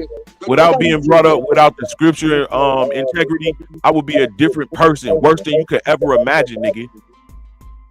Bro, you already a terrible person. No, I'm not. I'm not a glorified Lance, but I'm definitely not a terrible person. Bro, you're a terrible person. You're a bad person. So we'll just keep it a stack. I get that y'all like to hide behind the Bible. I understand that. You know what I mean? I rebuke that. How can you call someone a terrible person without actually knowing that person? No, that's like casting a person. See, Domo, I would never cast you to hell because I would never want that spell on your life. I never like Domo go to hell. What do y'all produce? What type of conversation do y'all create? Even if we just look at how y'all move in these spaces. Nigga, we nurses for a living. Nigga, what do you mean? You know the sacrifice you had to make to even do that for people. Look at this nigga. The type of time you gotta be away from your family. Look at this nigga. Look at how he acting. Are you serious? Look at how he acting. And it's supposed to be the Bible man. This supposed to be the Bible man. He said, "Look how he acted." This supposed to be the Bible man. No, yo, shackle breaker, you were definitely born into sin. Somebody in the chat told me I wasn't born in sin. You was born in sin and iniquity, and you was not born. Shit. Yes, you was. Shit. Yes, you was. Shit. You was born sinful. You got me fucked up. You was, nigga. I ain't nigga. You a sinful nigga by nature. Yo, hey. That's Sabi on the panel. The nigga who you talking to in the chat, he on the panel. Hey, so first off, I don't have to accept your forced idiotic belief from goat herders and shit like that who didn't know that the earth was a sphere or globular. You know, I don't have to accept that. You know, I don't have to accept that. You know, they thought that the sun revolved around the earth. They did. You know, I don't have to accept that bullshit that you accept. You know, I don't have to accept that there was 3 days or 3 nights without a sun, and there was time and shit. You know, plants and all that shit grew on the earth without a sun and the moon, as it says in Genesis. I don't have to accept that 1 million people walked across a desert, an ocean, a sea that and the water stood up because some god magically did a spell on the water and held it up for them. I don't have to accept none of that bullshit about Elijah being swept up in the whirlwind, a man tearing people, having a she bear tear these kids to 42 pieces. Oh, you're not the a son story of of Joe. Hey, Lance. You're not a son of God. Hey, you don't have to Lance. I'm not talking to you right now. You're not a son of God. Hey, I'm not talking to. Why are you? Why? Do you see? Do you see? Why? It don't make no sense. Hey, Lance, I'm not talking to you. Can I say what I was saying, dog? Oh shit. All right, I don't have to accept Elijah, Ezekiel, Daniel, and the lion's den. None of the Job situation. I don't have to accept nothing about the nigga Jesus being tempted on the mountain by Satan, or him sacrificing himself to save us from himself. I don't have to accept none of that because I understand that the Bible is literature, no, just like the Quran. And the Quran says that Allah made us from motherfucking penny waste. Okay, so you a wayward nigga. You went from the Bible to the Quran. We don't need to follow you by no means. And another thing is, it's a wayward nigga. Son. So waywardness is when you completely lost your way, and that's what a lot of people from up north that lost their Christian AMEs on. You the nigga who was talking that lost your way shit last time. Yeah, when y'all lost y'all AMEs on Southern Methodist ways. Yeah, y'all Donkey have lost talked and y'all all way. type of shit. Donkeys was talking in that book. Told that man not to go that way. You are a Satanist. You don't understand the you. Yeah, you are. You are you are an adversary. That's what you are. You're literally an adversary. You just live. You are speaking of rebellion against the faith. That's all. That's really all you doing. You a wayward nigga. You lost your way. I take that because you know what? All that is bullshit. I don't give a fuck. You gone. You lost your way. You a wayward nigga, and you are an adversary against everything that is good. You a pleasure nigga. I'm actually not. I'm actually not. I'm actually not against what is good. Y'all think what is good comes from some ancient book written by some niggas who didn't give a fuck about Africans. That's how dumb y'all niggas is. This book is about people in the Middle East that was fighting. Hey, Lance. Israel is not in Africa. So again, stop all that bullshit. Stop trying to be smart and you're not. Where's Gaza? Where's Israel? Gaza is in motherfucking Palestine, nigga. It's Palestine, nigga. That ain't Northern Africa. Oh, this nigga dumb. Right one step from a borderline to Egypt. This nigga dumb. If it was Egypt in Africa, it would be called Africa, not Palestine. And it's only on paper. It's changed. In real life, it's still. It was never Africa. It was never Africa, bro. Please, I'm not finna go down. I'm not finna teach you things that you think you know. Remember, you're smarter than everybody on the panel, so you should know this. So again, let me say what I was saying. You're smarter than everybody on the panel. You're the smartest person in the world. You're the one who told us that the Earth is a pyramid. The sun is 3,000 miles away. The moon is an analema or some weird shit. Or all of you. So this is all you, Lats. You the smartest man on the planet. I'm giving you that, even though I'm being very facetious. But cool, take it and run with it. Your foundation is weak. Please don't lift me up. Please don't lift me up. Your foundation is your legs skinny as hell. Don't lift me up, bro. Nigga say your what? I'm not trying to lift you up. I'm trying to finish my point. That's why I said what I said.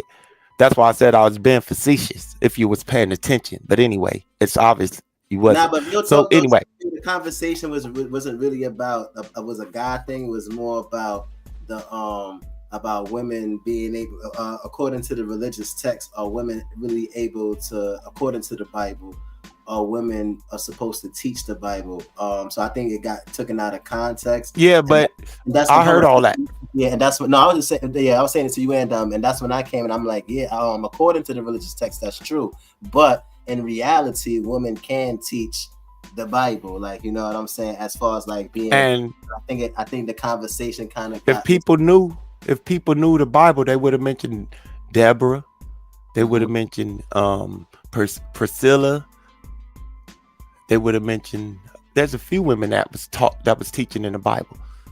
Even with Paul. That's my whole point that I was making, where I said I don't subscribe to even in the Old Testament, there was women who was teaching the Bible. Ruth, Esther. Taught. In the New Testament, under Paul's teaching, women couldn't teach. Even though Paul had women teaching under him, though. If you read Paul's letters, what about Salome? What about Salome? They couldn't teach the men. That's what the Bible. Bingo. But they could teach. They could. They weren't supposed to teach men. But yeah, Salome was a like. I know, like, this shit crazy. I know the Bible better than some of y'all. This shit weird as hell. Come on, yo. I don't even believe this bullshit. No, you don't know the Bible better than I know the Bible better than you. You don't. I do. And I'm standing on it. Nah, but yeah, but you know, so that's what really happened in the chat, you know. And I came in and I was like, and I agreed with Lance and the dudes, but I was saying to them that how women can teach these things, but according to like what Sabio and Psycho just now said, they wasn't supposed to teach the men.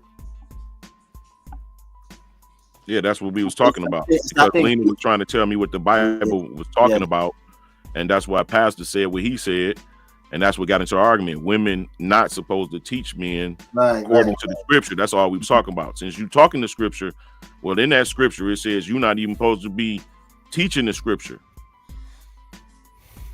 And this is why, because you wrong about what you're talking about.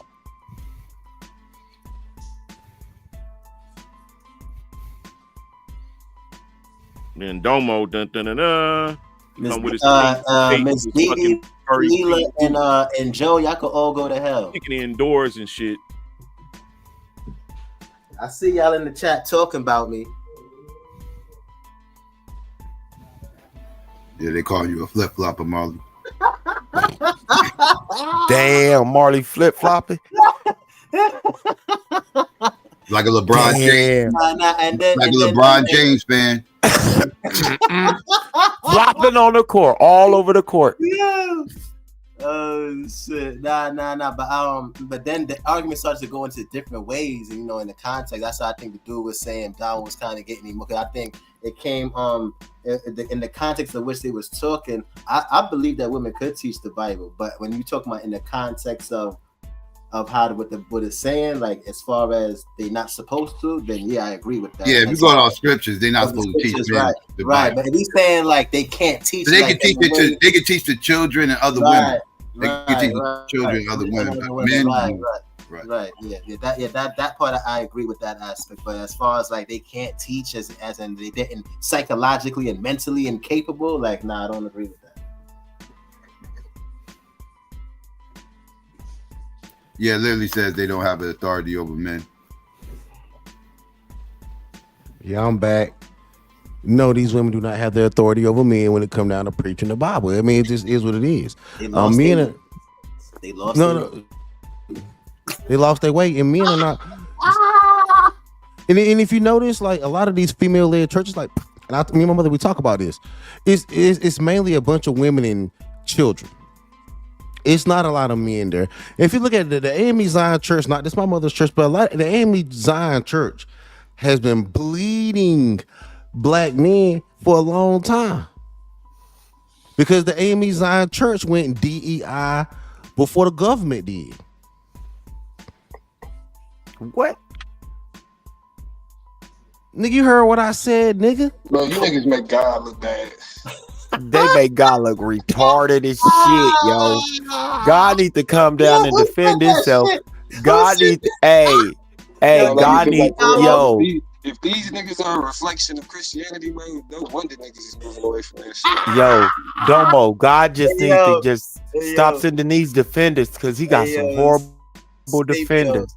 God got some horrible defenders. Sabio, Didi said Marley means pseudo in Hebrew. Damn. Didi stupid. Damn, that's a shot. That's a shot. That's a shot. He said, damn. Didi said my name Marley means pseudo in Hebrew. Damn. Game over. Time to start a new show. Yeah, let me go get my client. I got a 5 o'clock appointment anyway. Damn. But yeah, man. God needs some new defenders. Because if y'all are his defenders, this is horrible. I don't think he does. I don't think he does. Like what new defense? What defense does God need from me anyway? God ain't looking for Why me is you up here trying to defend him? Because you're not doing a good job. I'm defending God. God don't need me to defend him, and I'm not doing a horrible job. You, Lance, and Madon are horrible representatives of Yahweh from Timon. Well, nigga, we were all built. We were all made in His image, nigga. Shit. So. Yeah, okay. Hold on. How niggas Christian gangbangers? We was all made in his image, nigga. You know what I'm saying? We was all made nigga tough Christians. We not tough. How am I tough? How am I a tough Christian? I ain't been no tough Christian. Look, Christians have always been tough. You know, we have always had to take care of things. I'm not being tough. I'm not trying to hurt you niggas. I don't want to hurt y'all. I disagree with y'all, but I don't want to hurt none of y'all. Don't take my rhetoric as a threat. Can one of y'all call God right now? We need God and Jesus to speak for themselves, because right now, this shit ain't helping. No, nigga, you not helping because y'all always. Why y'all? So first of all, Domo, why you being a Karen? Domo, why you being a Karen for? Domo, you being a Karen talking some. Ooh, these niggas, these some Christian gangsters. Ain't nobody being gangster towards you, nigga. He lost his ways when they moved from the south to the north. They lost their Christian ways. Cause here's the thing. When we are having conversations about the Bible specifically and the relationship that the Bible has with women, you feel me? Like, the one thing that we can't deny is that the Bible, it doesn't empower women in a lot of ways. Period. Like, it pretty much puts the future, the safety, the success, the benefit, all of that for women is couched in control of men. Period. Mm-hmm. Now, niggas, on one hand, niggas may look at that and be like, well, the Bible said it, so it must be true, right? Or we can act like we in 2025 and recognize that a lot of the things like that we find in the Bible, like slavery, for example, are archaic. And no, slavery is still around right now, and some of you niggas need to still be in slavery, because y'all have lost y'all way. You don't deserve freedom. What? Some of you niggas don't. What? Some of you niggas. So okay. Now we're talking about Christianity. Now without me just responding in a wild way. Are you saying that the Bible advocates for slavery to still exist? Like that's an institution that should still exist. I'm not saying that it should still exist, but the Bible talked about slavery, and then slavery was going to exist to the end of days. So therefore, but is it okay? Because the Bible says that it's okay for the Israelites to enslave people of other nations. Well, some of you niggas need to be in slavery. I just said it. Wait. So you're advocating for slavery, right?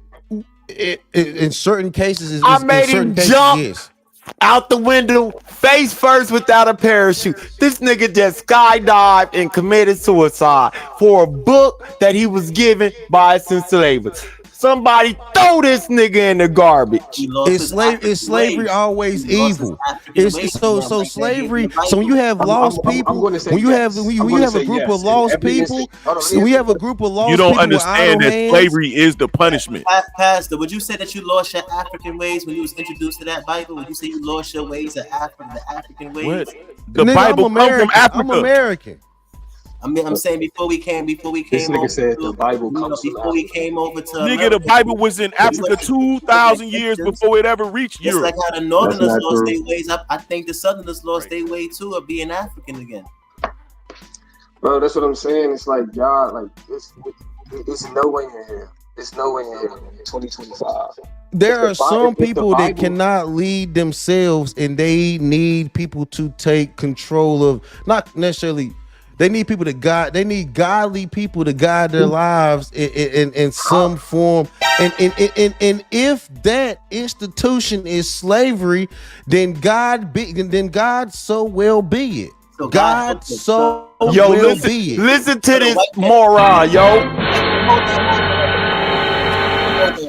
Hold on, Sabia. So what you trying to say is that the white man saved us and helped us by taking us out of Africa, bringing us to America, and indoctrinating us with Christianity because we couldn't rule over ourselves? Yes, sir. That's exactly what he said. That's crazy. We was waiting for the white man, lost, waiting for the white man under the tree, lost, waiting for the white man to give us the spirit of the white master, Jesus the Christ. So everybody remember, I referenced this book, The Negro a Beast, and on the cover of that book it says, made in the image and created with hands and feet, so he can be in service for who?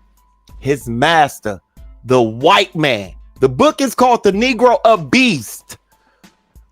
No, they were black I want y'all slave to owners. this is what I want you to now watch. You try to throw the black slave owners. He finna run to the black slave owners to try to save himself. Go ahead. I'm not trying to run save to myself. What I'm saying is, right, they were look, there are people that are lost and they need housing, they need work, they need food, bro, they need someone to look after them. People being listen.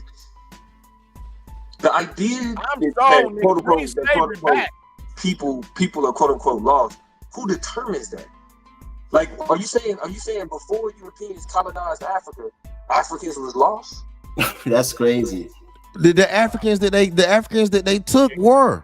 The Africans that they took were the Africans. See, there's all kinds of loss. You either there's lost in war where you lose because you lost the war. There's lost in losing your traditional value. There's loss in losing your righteous way. There's all kinds of loss. And when you have those losses, you find yourself in slavery or in some form of indentured servitude to someone that has found you, that has righteously found their way. Yeah, bro. I feel like Hold on. Go ahead, Domo. No, you go ahead. So you eat tampon pussies. Damn. Yo, why'd you read that, Marley? You stupid as hell. That's what Donald just said. You hella stupid. On Sunday So- when it was Hey, crazy. what So- jazz that his shit look like day like that? My shit dreary as hell. He ain't So- here out of Las Vegas. So how do you figure that these people from who adopted, because the religion wasn't Christianity at first, it was Judaism. So how do you figure that these people who co-opted the Old Testament wrote some books to force their ideas onto it and make themselves the rulers of this area? How is it that their God became the God that's supposed to save the world, but it wasn't their God at first? Do you not understand the Christians co-opted Yahweh and threw Jesus on top of them? So absolutely. so the first five books of the Talmud did become Torah. The Torah. I just need you to answer the question I asked. I don't need you to try to tell me about the Talmud, the Torah, the Septuagint, the Zohar, none of those, because I'm well studied on most of that shit, the majority of it. No, I just need you to just know that the shit exists and you glaze Lax, through it. You're lax, not well studied lax. on it. Nigga, you read footnotes. You read footnotes. Actually, I have the Zohar. Actually, I have the Zohar. Hebraism and Zoroastrianism. Zoroastrianism is a whole different religion. Zionism for Yeah, dummies. it's not. You read Zionism for dummies. You read Zionism for dummies. Now you know it all. Oh shit! Caught you a footnote, niggas. I don't give a fuck what they trying to do. It ain't my fault these niggas don't know about their religion. Don't you So realize again, that Abraham and Noah and all of them is from Mesopotamia?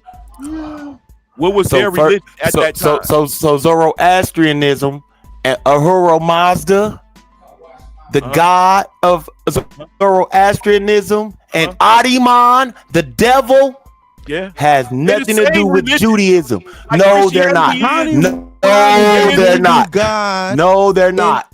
You like a nigga that drive a Mazda. You like a nigga that drive a Mazda, and a Hanuman is a Hindu god. Nigga, what are you talking about? Ahura Mazda is not a Hindu god, and Adiman is not it has nothing to do with Hinduism. Hindu gods are Brahma, Shiva. I thought you said Hanuman. I said nothing about no Hanuman. So the gods of Hinduism are Brahma, Shiva, Vishnu, Krishna, and there's a few other ones that's attached to Brahma, Shiva, and Vishnu, and they actually stand for generator, operator, and destroyer. With Brahma being a generator, Shiva being an operator, and Vishnu being the destroyer. And God. what's the name of the book that's written in? You can find it in the Upanishads. You can find it in the. You a temple worshiper? No, where is it written in that you just stated that? Yeah, you a temple nigga. You go to the temple, don't you? You wayward I don't do nigga. shit. You go to the Vedic, temple. bro. I You don't study. go to church. You a temple. I study. You study working with Satan. Satan don't exist. You dummy. He does. Satan, Yes, he does. Satan is no different than your God, a figment of people's imagination. Satan and Yahweh are ideas that were created, just like Deus Pater and Zeus and Thor. You see the difference between me and y'all? Y'all willing to say that Zeus, Thor, and all those other gods that I can mention don't exist or never existed. I'm willing to go one step further and say neither do this Christian God of this book that y'all niggas want to play games with. Them niggas are part of Look, the now they you fallen will angels. believe in a Thor. You like a Thor. You like a Thor believing nigga. I see how stupid these niggas is? I'm not stupid. You look like you would believe in Thor. You like you would believe in Hinduism and Shiva and all that shit. You look like one of them niggas. You look like a Thor nigga. These niggas, the stupidity, the level of stupidity is. I can't stay for the shit. It's unbelievable because y'all want to argue for y'all Bronze Age God. It's like so it's Afro-Asiatic, the Muslim. Is he wrong? Because it's 1.8 billion Muslims, something like that. Is he wrong? Afro-Asiatic worships Allah. Asiatic realized that the father of both of those religions is one being, one man. See, these niggas worship what? See, these niggas Allah, worship Dragon Ball Allah, Z and Goku. So Allah is Yahweh. What are you talking about? No. Nigga, we call him Jesus, nigga. You talking about What? Allah and Yahweh? You don't even know who the God here. So watch this. So watch this, Pastor. No, Hold no, on, J didn't exist. No, the J didn't no, exist hell and no. all that. I'm not even going down that stupid ass route. Lance, sit back. So who did Jesus pray to when he was on the cross? When he said Eloi, Eloi, Sabachthani. Hold on. Allah. Who was he talking to? Sabachthani, Sabachthani. And who is his father? Who is his father? What is his father's name? Elohim. That's his father's this name. nigga don't even know his name. Well, listen, I don't. This nigga don't even know his name. This nigga stupid. I just told you. New Testament at all. Period. I just said. Now these Zeds don't even subscribe to the New Testament. Y'all niggas need to work this out between y'all two. I'm finna mute out because y'all don't even know what y'all believe in. But y'all arguing against me. Lance, I need y'all to figure this out between you two right now. You don't accept the New Testament, but Jesus prayed to the God of the Old Testament on the cross. This nigga accepts the New Testament, but he don't know the God that Jesus prayed to. I need y'all two to figure this shit out. Let me tell you, he prayed to his heavenly Father. You are caught up in the Old Testament, the New Testament. You caught up in what God? He prayed to his heavenly Father, nigga. And let me tell you something. And let me tell you something. That's why you need to come back down south. Where you live at, nigga? You one of the Midwest niggas, aren't you? Nigga, you better bring your ass. You need to come back down south, nigga. Nigga, you trying to be extra smart, nigga, when you need to believe in Jesus. Nigga, and believe in God, nigga. What's wrong with you, nigga? You can read everything and still be a dummy, nigga. Where your face at, boy? And you can read the Bible. Oh, thank you for that, because that was beautiful. I don't need to preach it. I need you to answer the motherfucking question. All that was nice. It was a nice so-called wannabe scolding. I need you to answer the simple question that I asked, because apparently you don't know. From the hey, bro. Your God said, your Bible said, only a fool don't ask questions, nigga. This is in Proverbs. Only a fool don't ask questions. So, hey, watch this. Hey, well, how dare me? Now watch this. Look. I'm trying to. Your God ain't here to interrogate, nigga. Your God ain't here to interrogate. Your God not here to engage. Yo, mountain God from the steps of Timon. Yo, God from the steps of Timon, mountains of XyayX can't defend himself. That's why he sent you losers to do it. So I God need one ain't of no you snitch. losers. God ain't no snitch. Hey, a loser. I need one of you losers You a to loser, defend nigga. your You God. have no faith. Hey, I don't need that Greek idea. Pistis. They ain't no I don't Greek need idea. pistis. See, Oh you shit. sound like a loser. Chump Yo, ass they don't nigga. know shit about pistis. They don't know shit about the Nigga, Greek you goddess. sit, nigga, Pistis. you sit yo, in the psycho, house and yo, read psycho, yo, satanic psycho, books. yo, psycho, I'm out here yo, psycho. touching Can you do these grass, niggas a favor living a and godly bring up life, pistis, nigga. P-I-S-T-S? Yeah. Edify me, man. Edify the young guy. I'm not privy to that. What that mean, man? What that mean? Okay, it means faith. It's the Greek goddess pistis, where they got the word idea of faith from. So they got the idea. Your faith tied to a bitch, nigga. My faith tied to the Heavenly Father, nigga. We ain't the same. You a wayward nigga that lost your AME Zion ways. And I'm not a gangster Christian. I'm just talking the truth. This is So, not this. you I would ain't say shit. the same thing to You you, a man nigga. worshiper. Yeah, this is not. I'm not gang banging on Christianity in the AME Zion church. I'm just speaking normally to you. I hear you think you speaking normally. Now watch this. In Greek mythology, pistis was the personification of good faith, trust, and reliability in Christianity. And in the New Testament, pistis is typically translated as faith. The word is mentioned together with such other personifications as elpis, hope. I wish they never taught Sophronis, niggas like you prudence, how to read. and the charities, who were all associated with honesty and harmony among people. Pistis, this Greek idea that you niggas running around trying to throw at people. You niggas is dumb. No, I wish they never taught niggas like you how to read. I wish you never learn how to read. Psycho, I need him to throw that again. I need that sound, Echo. Every time he say that, I need that sound. I wish they never taught niggas like you how to read because you have low comprehension, nigga. I wish they never taught you how to read. I wish you did not know how to read because your comprehension does not match your reading level. You can read some high level shit, but you can't comprehend it. I comprehend it way better than you, nigga. That is distinctly telling you that the pistis idea transformed to the Christian idea of faith. Before it was faith, it was called pistis. P-I-S-T-S. Because it has similar meanings. The word pistis had a similar meaning as the Christian idea of faith. So your which faith wasn't a word. So your you faith, dummy. your actual, You's a dummy. Ain't no dumbass You's nigga. a dummy. You would never be on my level because you believe in a book from niggas written in a Bronze Age. You idiot. Psycho. This is why you shouldn't give silly niggas books because he thinks faith is determined on a fucking word that he found. Faith is bigger than some words you found. This dummy. nigga stupid. But no, I will be dumb because my faith is bigger than the word you found, like stupidity and dumb or piskius or whatever the hell you done read, nigga. You don't know shit about what I'm reading. You need to stop reading, nigga. You don't know shit about what I'm reading. Stop reading, nigga. You don't know shit about what I'm reading. Go swim in the lake, nigga. You need to stop reading. You need to start reading. First off, start reading your Bible. I refuse to read as much start as reading you. your Bible. First thing you should start reading.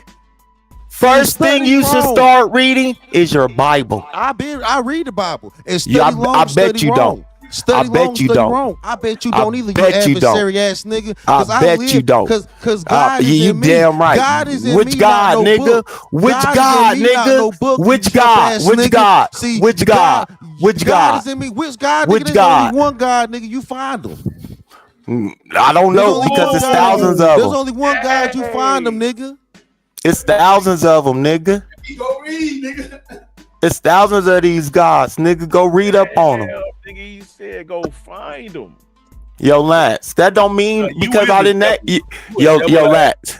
Hey, I don't. Hey, good, nigga. No, I'm not. What's good? I stand on. What I don't stand on is idiocy and lie. You have an adversary against it. That's your history. That's why so you got some you don't bring truth. You don't bring truth. You bring lies. Devil by the you very don't definition of the word devil.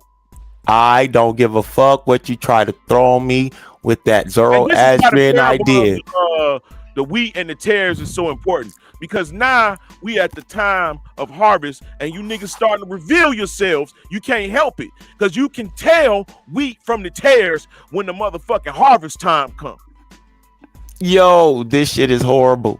Y'all niggas trying to use the old book to try to convict somebody and it's not working. How does it feel? You was in heaven when motherfucking Biden administration and all of this shit. In heaven? Huh? Wasn't shit good happening for me under the Biden administration? Ain't shit been what, nigga? I've been working and doing the same shit under all these fucking tea party about that shit. What? I didn't what? You was geeked at that motherfucker. Now Trump this nigga talking about women talking about bathrooms. That's what it is. Trump is the reaper, and you niggas don't like it. You niggas don't like my shit because it's gonna reveal Trump is the reaper. You are. It's gonna reveal who the hell you niggas are. Hey, so does anybody else think it's strange that these Bible? Hey, yo, Akili, do you notice it's always the weird ones always bringing up the gay shit? I don't never mention nothing about no LGBT shit, none of that shit, because that don't never be in my head. It's always one of these weird niggas say something about my voice or try to like it's weird as fuck. But these supposed to be the Bible thumping niggas. Y'all niggas weird as hell. I thought y'all was supposed to be the forgiving niggas. The long suffering. Hey, watch this. I'ma convict you niggas with your own Bible. You supposed to be long suffering, caring, all that shit that Jesus said. Nigga, you niggas is fake. You niggas is fake. You niggas is fake. You niggas is fake. You one of them niggas that believe that Trump was like God sent.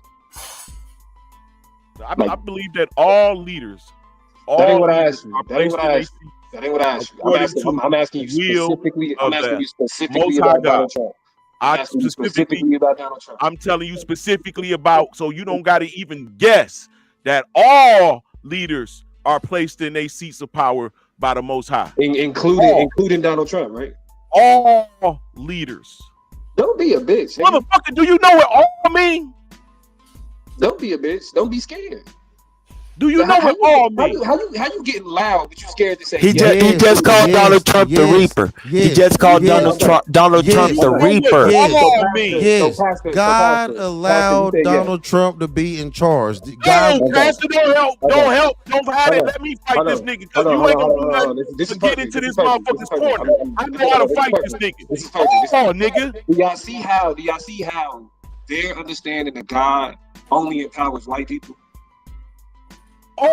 No, nigga, I'm black, nigga. Nigga, I'm black, nigga. That shit work for me too. You think God is only working in white people's favor? Hold on. Why do you assume that God only works in white people's favor? Hold on, Dumbo. Let me ask you a question. Dumbo, y'all niggas have asked me a lot of questions. I have asked you niggas not one question. Let me ask you one question. Yeah, feel free. Why do you think God only works for white people? Because when y'all talk about the curses, when y'all talk about who's supposed to be hurt, when y'all talk about who's supposed to be oppressed and all this other shit, it's always black people, and white people are always the ones who are ordained by God to do it. Like, yeah, black people go through this because God said we should. Black people go through this because God said that we should. And the person that God always puts in the power to do those things to us is white people. So that's why. God moves outside of race, color. God moves at all times. Nah, because that God had that book that you had that made you niggas Christian. And you just said that. Didn't you just say that earlier in this conversation that it was good that the Christians came to West Africa and brought us their savior, white Jesus, nigga, because we would still be over in Africa talking about sitting under the tree waiting on a white man. You the one who said it. So first of all, again, I need you to understand. Christianity Fuck did you not and come your from Christianity. Psychopath. He has to stop this. Christianity did not come from white people. This man's stupid. Christianity is supposed to spread to all four corners of the earth. So Christianity was not initially just a white doctrine. Do you have an Ethiopian Bible that outdates a lot of this? What you call white Christianity? Oh if you want to make it, if you want to please don't take me to Ethiopia in the 4th century, yo. You're not ready for this conversation, yo. I don't care about Frumentius and he's who went over to Ethiopia and fourth. Hold on, I guarantee. You want to bet? You want to bet it's the 4th century? Don't, Psycho. Can you pull up Frumentius and Izana and make sure it says the 4th century and not the 1st? I guarantee you, it's the 4th century. I will not debate neither one of you niggas. Y'all not on my level. Neither one of you niggas are ready. Neither one of you niggas are ready. You will never be ready. You will have to study for 12 years. You will have to study for 12 years, dog. I don't need maybe 3 days. Set it up. 3 days and I was studying to defeat you, boy. So let's set it up. Set it up then, nigga. I'm going through a funeral right now. I'm not finished trying to. I'm sorry about that. Why you didn't even do it matter? I'm sorry about that. Why does it matter, nigga? I ain't got time to try to study for a debate, nigga. My mama just died. Lance, quit playing with me, yo. Yeah, I'm sorry about that, bro. I'm sorry to hear that. I'm sorry to hear that. I can have these conversations, but I ain't got time to try to study for a debate. I'm doing this to take my mind off my mama just passing Tuesday morning, bro. I touched my mama cold dead body. Don't do that. I'm doing this to try to take my mind off that shit, yo. Yeah, for sure. Yeah, I'm sorry to hear that, man. Bless her though. Yeah, bless her. But is she going to heaven? Why'd you do that? Watch this. Watch this. Hold up. Watch this. Hold on. I'm good. Yo. Hey. I'm good. My mama was a pastor, so she was an ordained minister. So y'all niggas tell me, because she wasn't supposed to teach men, but she preached and taught men. So y'all tell me, did my mama go to heaven? I'm not gonna do that. I'm not gonna do that. Yeah, I'm not gonna do that. Nah, don't play the game and then run. No, I'm here for the smoke. You answer the motherfucking question, dog. I know you scared. I know you scared. You speaking for God. Y'all up here speaking for God. Y'all speaking for God. No, we're not. Hey, chill out. Because watch this. Hey, pastor. You call yourself pastor. So you speaking for God. I'm not the Pope. Hey, you speaking for God. You call yourself pastor. So chill. We're talking about some things that was mentioned in the Bible about women not being able to teach. My mama was an ordained minister, went to Fuller Theological Seminary, got her degree and graduated. I was there when she did it. And mine did the same when I was with mine when she did it. Staying up late night with my mama, helping her study for tests and shit. So no, you asked a question, Lance. So I need y'all who believes just like my mama, who died with a Bible open on her bed, laying next to her. If she went to heaven, first of all, don't ask me. Don't ask me. I need y'all niggas to answer. I'm not gonna answer a question I didn't ask. That was not my question. So, hey, you a believer though. You a believer though. You was convicting me. Hey, and I'm not answering hey, I hear you, and I know you scared, and I know you running. That ain't doing shit, but showing me that you really don't believe like my mama did, because she died believing that she was going to heaven, nigga. And I don't believe that shit. I know my mama ain't up in heaven and hell, but did I take that from my mama? Nope. But you niggas who believe and not even willing to stand on it, you niggas is fake. Nah, we have you niggas are fake. Pastor, let me accept it. this, though, bro. Are you I don't know your mother. I don't know your mother. I don't know your mother. I don't know your mother. I don't care about I don't care about none of the deflection. I don't care about none of the deflection. I don't care about any other Christian I would have asked. They would have said yes. I don't know your mother like any other Christian I would have asked. Any other Christian I would have asked would have said yes. Let's move it. Let's you niggas is fake. Oh yeah. Don't ask questions y'all not willing to answer. Don't ask questions. That's a fake answer when I don't know your mama, dog. Y'all niggas scary. I know y'all. He wasn't out of pocket. He wasn't out of pocket. He wasn't out of pocket. He wasn't out of pocket. He wasn't out of pocket. Listen. I know we're on YouTube, but we need to have a human moment right now. Like these niggas wasn't out of pocket. I know how. To me, I know how niggas. Like I like niggas asking that because when he asked, he got to answer it himself. Yo, I don't care. Yo, hey, pastor. Yo, pastor, chill out. Yo, pastor, chill out. I'm talking about the person who asked the question. So he has to ask that self to himself. Yo, lad. Because my mama believed just like you. And she taught men. Yo, my mama taught men. But y'all was just saying women aren't supposed to teach men. Do you not get it? Do you not get it? Yeah, but your mama passed No. said your mama passed with her Bible open, so she could have repented and had a great conversation. Don't try to make no excuses, nigga. Don't try to give me no what ifs. None of that. Hey, bro. No, I asked you. You asked me a direct question. You asked. Hey, weak nigga. You figure I'm weak nigga. Weak nigga. I don't give a fuck about your fake ass sympathy. No, throw that shit in the garbage. Throw all I gives a. Hey, Lance. I'm keeping it so real with you. Hey, Lance.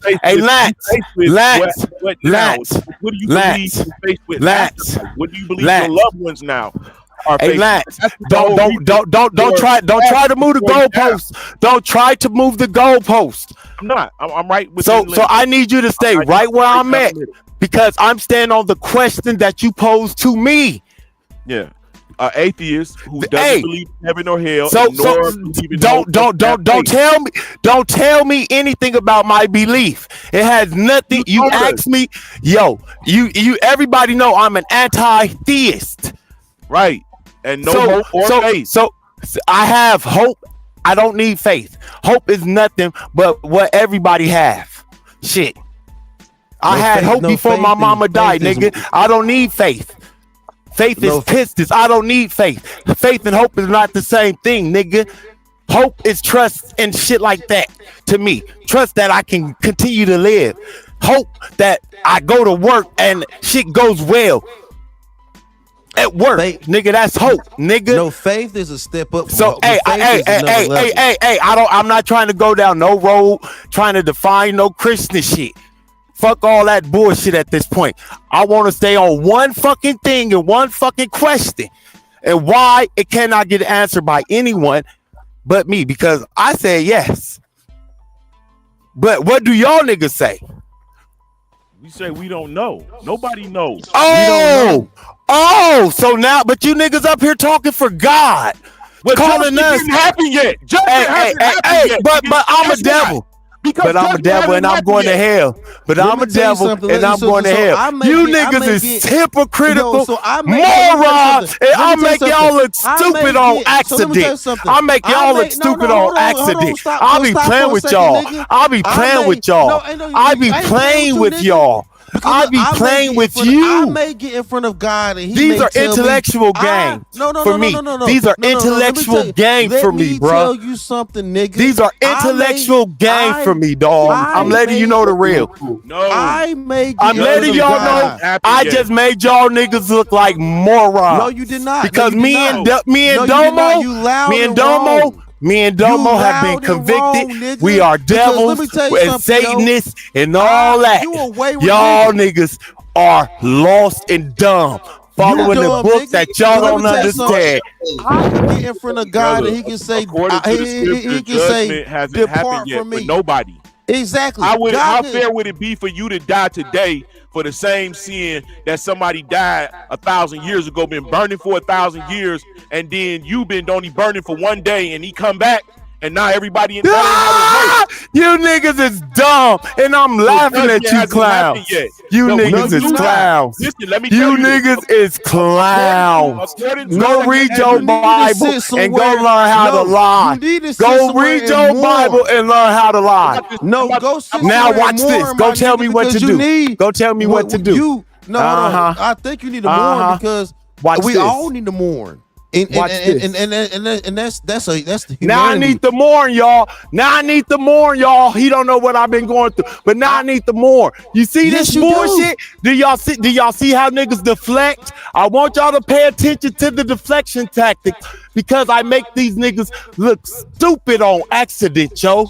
No, you're not making me look stupid. Look, let me tell you I something. make y'all look dumb on Let me tell you accident. something. If I wanted to mourn, watch this. Watch this.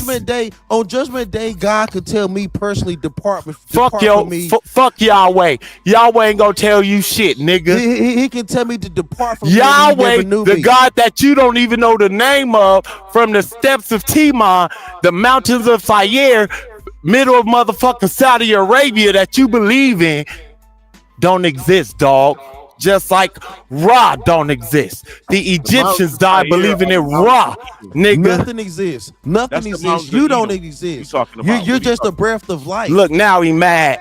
Now he mad. Now I don't exist. You niggas is soft. I'm playing Domo. You can have some fun with these weaklings. Now look, we don't exist. We're just a breath of dust, a breath of fresh air, a dust. Our lives are merely nothing to the bigger plan of God.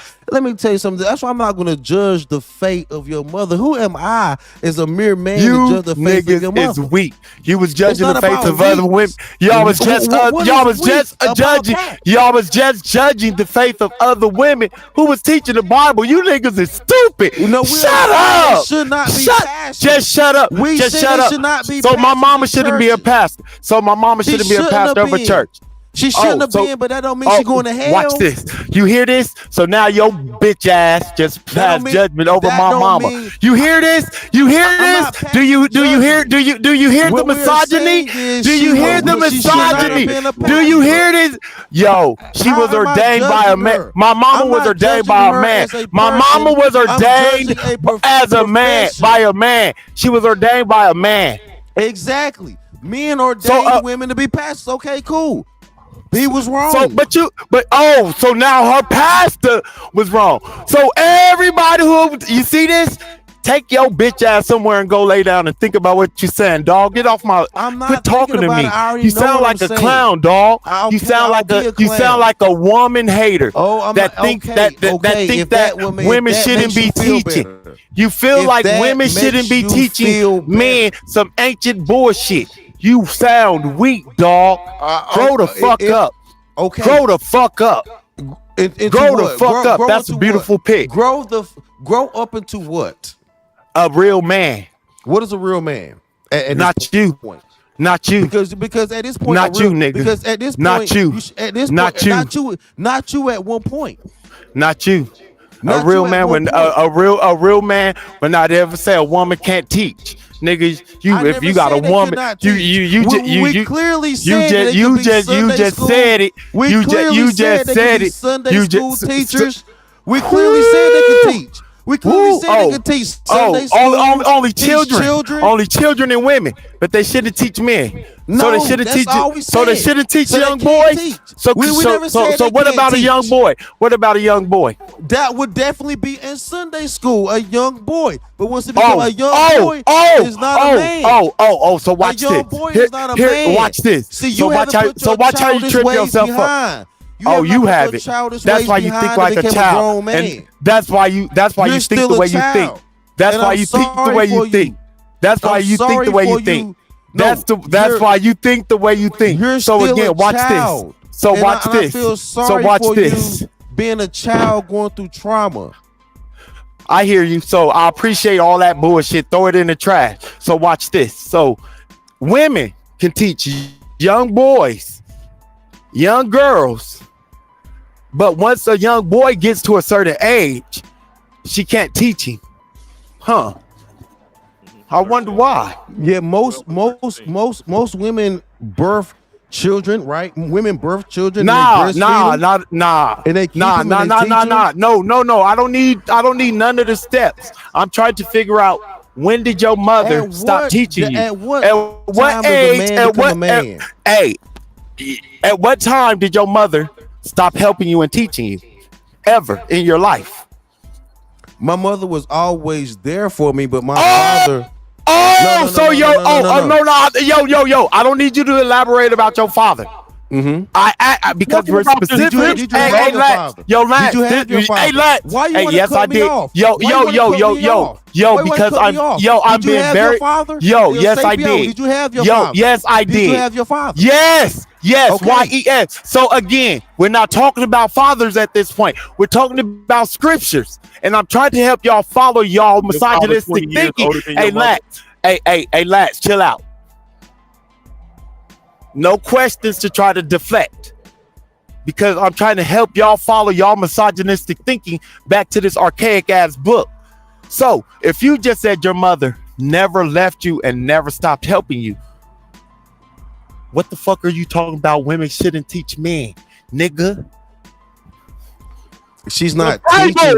She's not teaching me. Oh, you niggas is dumb. So you think your mother just assisting you, being there for you, is teaching you? Of course, there's something. Of course, there's. You into these arguments. It's not about whether a woman can teach a man anything. We had teachers. We talking about the Bible. We only talking about the Bible, bro. I am too, Lance. That's all I'm talking about. The Bible. That's it. And I'm applying it to every issue. And you talk about your mama teaching you. You said your mama teaching you whether she taught you how to tie your shoes or cook pancakes. No, I'm talking about anything. I'm talking. You see, the Bible was though. And see, this is why you need to actually understand that book more than just try to argue with people, because your parents are there throughout your life. Why do you think it said honor your mother and your father, so your days may be long? Yes, that's yada true. yada yada. Hey, shut up. No, don't tell me to shut up, nigga. Hey, shut up. Don't tell me to shut up. Because I'm trying to help y'all niggas learn something. I'm trying to learn y'all something. I'm trying to learn y'all niggas. I'm trying to learn y'all niggas something. Nigga, who do you think you talk? I'm trying to learn y'all niggas. A couple of niggas that don't know their own book. Let me get 4 pack. Nigga, I will slap you with a Bible, nigga. Don't tell me to shut up, nigga. You won't do shit, niggas. But run, nigga. I promise you. At this time, you step to me, I'll body you, nigga. I promise you, nigga. I will slap you with a Bible, so we gonna take those fake threats and put them back there with your.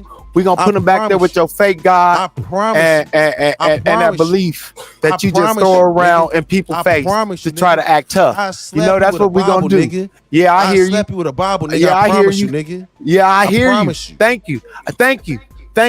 I hear you.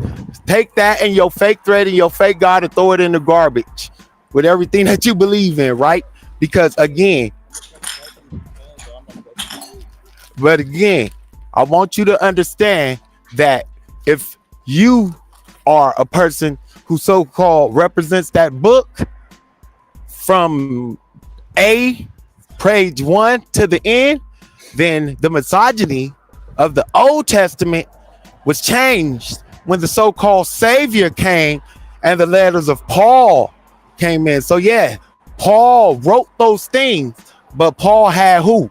Women preachers over men who sat over churches of men. But it's apparent that y'all haven't read the letters of Paul. That's why y'all can sit up here and yell at me and act like y'all know this book. We speak against the doctrine of Paul, because Paul was not Jesus. We did not ask you to follow Paul. Paul didn't ever claim to be Jesus. Too many people follow Paul. Watch this, you y'all. You need to stop following Watch this, Paul, y'all. nigga. Watch you this, are y'all. doing like every other. Watch this, y'all. Satanist nigga does. Watch this. Quit following Paul. He don't know his own book. I keep you exposing don't know your own book. Don't follow hey, Paul. It's not my book.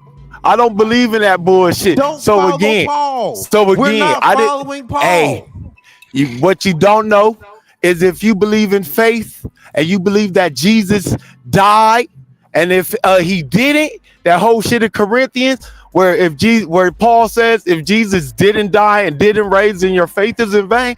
Oh nigga, you following Paul to the fullest, nigga. Shut up. You don't know what the hell you talking about, nigga. If you believe in Jesus at any aspect, nigga, your whole doctrine is Pauline, nigga. You don't know what the hell you talking about. You got me I get bit like elbow. That's just why you no. That's why you have to follow got me God. That's just why you You can't don't know worship. what the hell you talking about. You cannot worship the Bible. You have to follow God, nigga. See. The Bible is the Bible may be a blueprint, but so God let's is go the back. ultimate truth. So let's get back to women teaching. So if Paul had women teaching in Acts and in other parts of the book of his letters, what are you guys talking about? You are a Paulist nigga. I am appalled. No. First of all, I am appalled by you Polish ass niggas out here trying to. I'm just using the book against you. I'm just using your Bible against you. No, I am appalled by you niggas. You niggas need I'm to just stay using in your line. book against you. No, you're not using my book against me. You want to know what's crazy? I'm appalled by you. You want to know what's crazy? And I'm gonna thank my mama for this. Thank you for having me up studying that piece of shit ass book with you, mama. Cause I learned a lot of that bullshit from studying with you. A lot of that bullshit. So I appreciate that. That's why I'm so sharp at this. Your mama raised you in the right way, and you a wayward nigga. I diagnosed you a long time ago. My mama raised me to be a thinker. My mama raised all her children to be thinkers. She did raise us to be followers. Hey, nigga. Hey, you are a follower. Hey, I'm gonna tell you like this. You repeat my words, nigga. Hey, dumb bitch. Hey, dumb bitch. Here you go. Hey, dumb bitch. Nigga. Yeah, because what you just said. You a dumb ass hoe ass nigga. You the dumb bitch. Yeah, we know dumb bitch. Y'all know I got a list. I know I got a list. I'll fuck your wife. I'll fuck your wife. Unfortunately, I don't. You don't. Unfortunately, I don't. Because you a powder puffer. You can't produce, nigga. I'll fuck your wife and put that bitch on the track. I'll fuck your wife and put that bitch on the track. Her ugly ass. I'll fuck your wife. I'll fuck your wife. I will fuck your wife and put that bitch on the track. I will sodomite drive. I will fuck your bitch and put her on the track and show you after I'm doing it. Now again, I know you scared of the truth that I'm hitting you with your own book. So that's all you got left. I know. So again, you stay in Sodom and Gomorrah. You stay on 666. Hey, look, sodomite drive, nigga. Hey, look, that's a mystical place in your book that nobody believes in but you. So again, I know you mad because the information I'm giving you, you're not privy to. You're not studied enough. You're not read enough to know what the hell I'm talking about. Again, you don't like reading. Reading makes people stupid, according to you. So again, I need you to go read your Bible and actually learn about this shit before you try to have a conversation with somebody who actually read your Bible. Because it doesn't look good for you to be up here trying to defend a God that you believe in, but you barely know his name and you barely know any other doctrines and the people who helped you believe in this motherfucker. Like, you sound stupid as shit right now. I definitely know who they are. The problem is you trying to create a narrative like you know who they are. You don't know who they are. You just read their books, but you have little comprehension. You have little faith. And the thing about it is, my nigga, I'm not even mad at you, brother. This is not even necessarily me being against you. It's just me disagreeing with you. You can't disagree because you don't have enough information, bro. So you're disagreeing with me from out of incredulity. and ignorance. If you actually had any intelligent arguments, you would have brought them up. All of your arguments has either all of them, you see. I brought that nothing intelligent. Nigga. This is what I'm trying to tell you. Watch this. Nigga, I know you don't, but I do. So watch this. So you want to bring up the white watch this. IQ So watch this. It's the white man. You see this? Do y'all see this? I want y'all to pay attention. I want y'all to pay attention. I want the chat to pay attention. Everybody pay attention. Because we are supposed to be having an intellectual conversation about a biblical passage. A biblical passage. So anytime I bring it up, so when you don't believe in. Hey, you don't believe in it. Hey, but you having a biblical watch this. Conversation. Yo, watch this. Yo, I want y'all to see who the real emotional niggas is. Not me. I'm trying to keep my emotions in check. He keeps attacking me. He started the attacks. Yeah, we've been calling each other dumb and stupid this whole time. I can do that. I'm not chilling. I'm cool with that. All that extra shit starts with him. I want y'all to pay attention. It starts with them. I want y'all to pay attention because the questions and the angles that I bring, they either haven't heard or they haven't read the shit that I'm actually bringing up. So they may not be familiar with some of the women Paul had teaching. So the way that they can do is try to make jokes. I'm from Sodom and Gomorrah, yada, yada, yada. Cool. All I want to talk about is how come your mother, even after you left her house, she was still able to help you and teach you as you were a grown man. But according to your teaching and what y'all was just saying, women shouldn't teach men the Bible or anything. And I'm sure your mother gave you Bible verses and all that shit. My mother did not teach me once I left her house. All she did all she really did, and I call her right now. No, matter of fact, let me stop this shit. Call Mom Deuce on that. Now you finna call Mom Deuce. If your mom says she gave you Bible verses, don't do that. Because I guarantee you your mom gave you Bible verses. We getting heavily abused. Call my mama, nigga.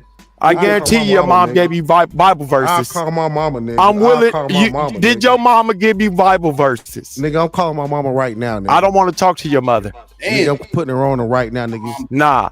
You want to keep talking about her? You want to keep talking about her, nigga? Because the thing about it is, see, you're not ready for that. You the one who brought her up. You the one who brought her up. No, actually, I did bring her up, but exactly. And I asked you a question.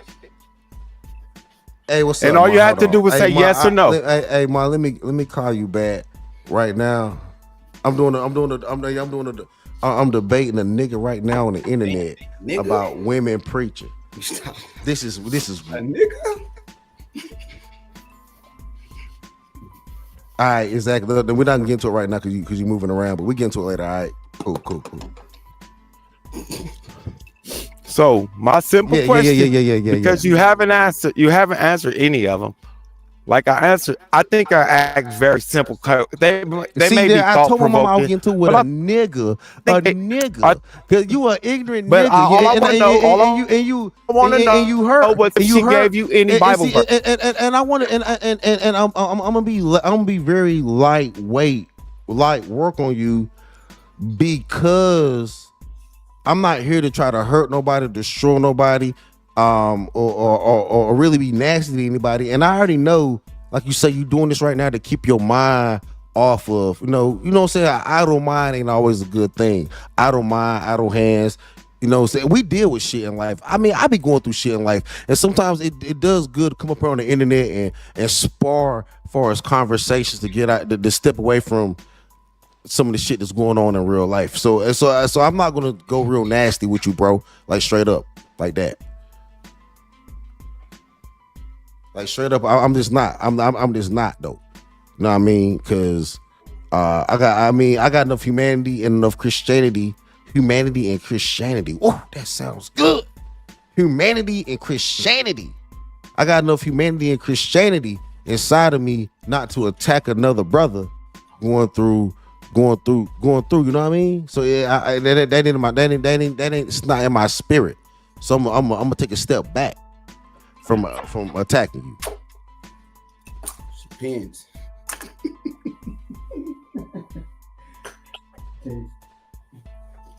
Can't submit documents in court using pencil. Yeah. Let's get it, man. Take this heavy ass jacket off. It's hot. Feeling combusted.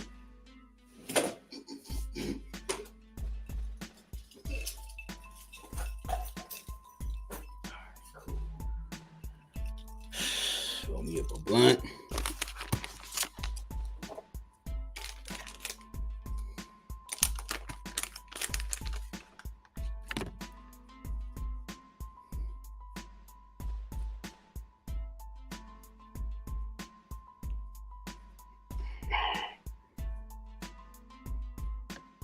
What's today? February 8th? February. Yeah, February 8th. February 8th. Yeah. It was a good day though, man. Like my little boy, my son, he had a basketball game today. They won both their basketball games. He did his thing. I do see areas that we need to work on. He's really a baseball player. Like, you know what I mean? Of course, Lyndon came up here to talk about how my son black and Mexican. Anyway, he got them Kent, North Carolina basketball handles. I mean, I just got to get him like tuned up, right, and work with him a little bit. He scored. He scored. Did made good buckets and stuff. But there's things I do need to work on him with, like far as like ball handling, being a little bit more shifty, a bunch of stuff, right, to get him like, you know what I mean, up there. But he doing good. You know what I'm saying, he doing good for his age. You know what I'm saying. So this seeing your child out there performing, playing sports, that was a good day. That was fun for me. Get up here and talk shit with you niggas. That shit's good too. How's his whole how's his academics? Oh, how's his academics? He's doing great in school. Like, and another thing is, like, I read. So when we get on the internet, we have all these engaging, crazy conversations with each other. I think we really do charge each other's intellectual properties or what people actually know. So I read books with them. I do mathematics with them.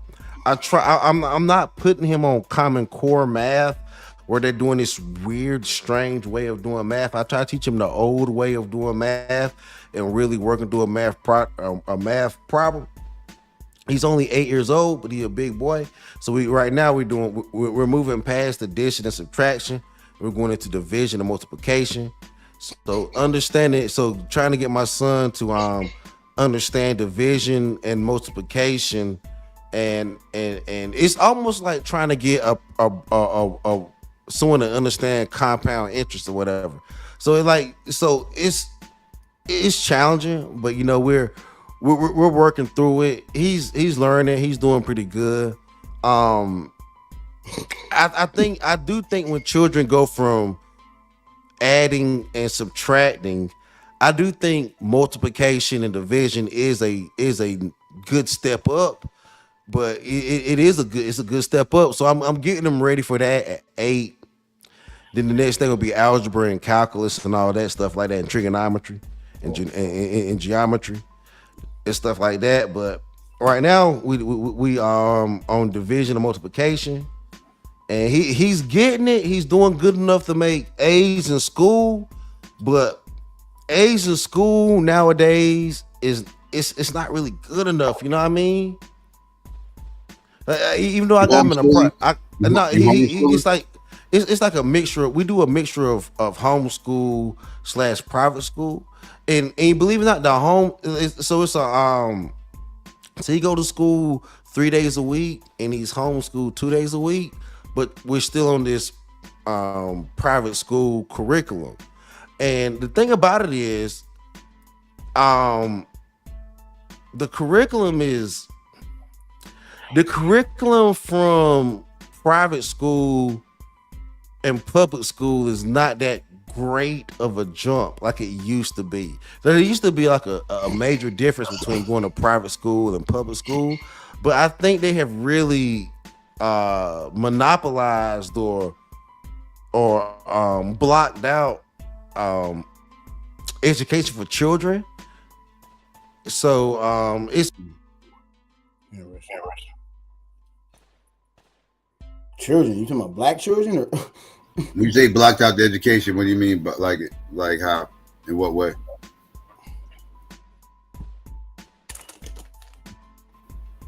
Did we lose him? You might have lost connection. Okay. I'm curious to know what you mean by like in what avenue. I think the curriculum is trash for children. Period, of all races. I think there's a reason why America. Where in the curriculum you think the public school is lacking, or the private school, either one?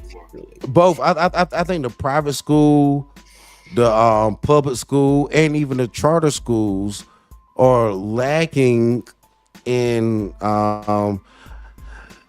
teaching our children efficiency. And the reality of it is, down here in Texas, we just had a big scam where there was a multi-million-dollar scam of teachers passing their school boards through a scamming process where they had one superintendent taking all the tests for all the teachers in the state.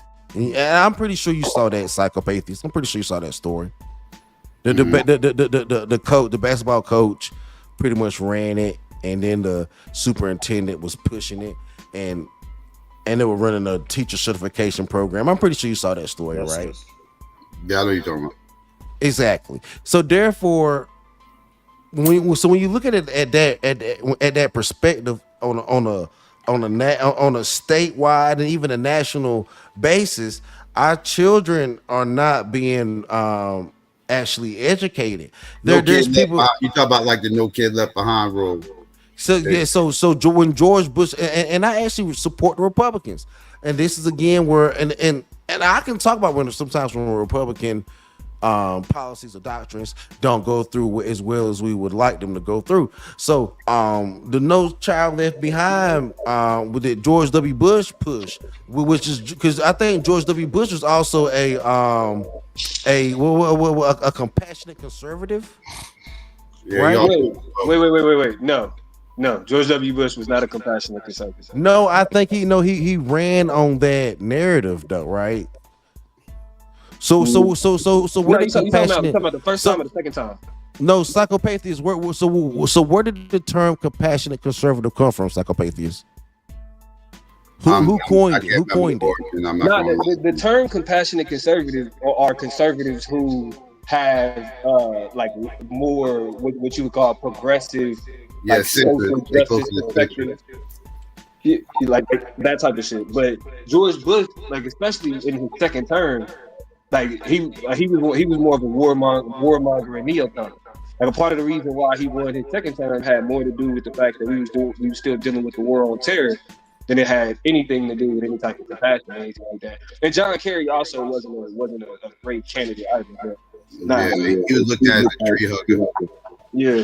So I wouldn't have, the thing about it, because it was more so about implementing standardized testing. It was no. It says George W. Bush. So this could be George W. Bush Senior or George W. Bush of 2008, which is that has to be George W. Bush Jr. Yeah. That has to be George W. Bush Jr. He coined it. He coined the term compassionate conservative and No Child Left Behind. And it was a failed policy. Compassionate conservatism was a failed policy. Yes, it was. Because it wasn't real. It wasn't we could say he coined the term, but again, the idea of there's nothing about No Child Left Behind that was based in compassion. Again, it implemented standardized testing on a federal scale. That was the main failure. By focusing on growth and education, centering it around standardized testing is what caused it to not be effective, because we know about the cultural, the social, and the racial biases that are associated with that. No. We have to go to standardized testing. Everyone must, because check this right. The reason why we have to go to standardized testing over this bullshit that you're talking about, Damo, and mute your mic, nigga.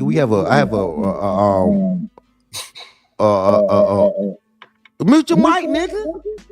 You got to rebrand. Nigga, if you hear an echo, fuck you. Nigga, you got an echo, nigga. It's not me with the echo. It's you, nigga. Listen, I hear I got an echo, but you talking to the wrong nigga. You got me fucked up, nigga.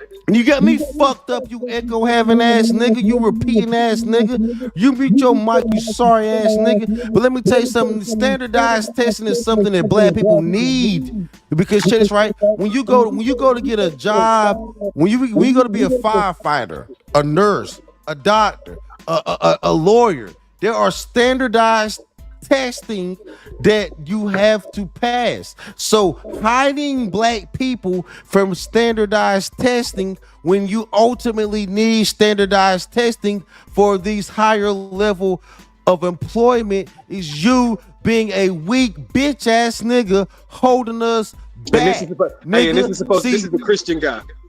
Nigga, shut up, nigga. Don't worry about the Christian, nigga. I'm worldly right now, nigga. I'm worldly right now, nigga. I'm in the world, nigga. I'm in the world right now with you, nigga. Don't run the Christianity, nigga. Stay in the world with me, nigga. Are you scared, nigga? Stay in the world with me, nigga. No, nigga, don't run the God, nigga. You don't believe in him. Why? How you gonna run the God when you don't believe in him, nigga? You don't believe in God, nigga. Don't run to him, nigga. Stay in the world. See, you scared of me as a Christian and you scared of me as a worldly nigga. You scared of me as a Christian and as a worldly nigga. So don't run to God, nigga. Let's stay in the world, nigga. Let's stay in the world, nigga. Stay in the world, nigga. Hey, Domo. Exactly. Hey, Domo. This what my mama call making Christians lose their religion.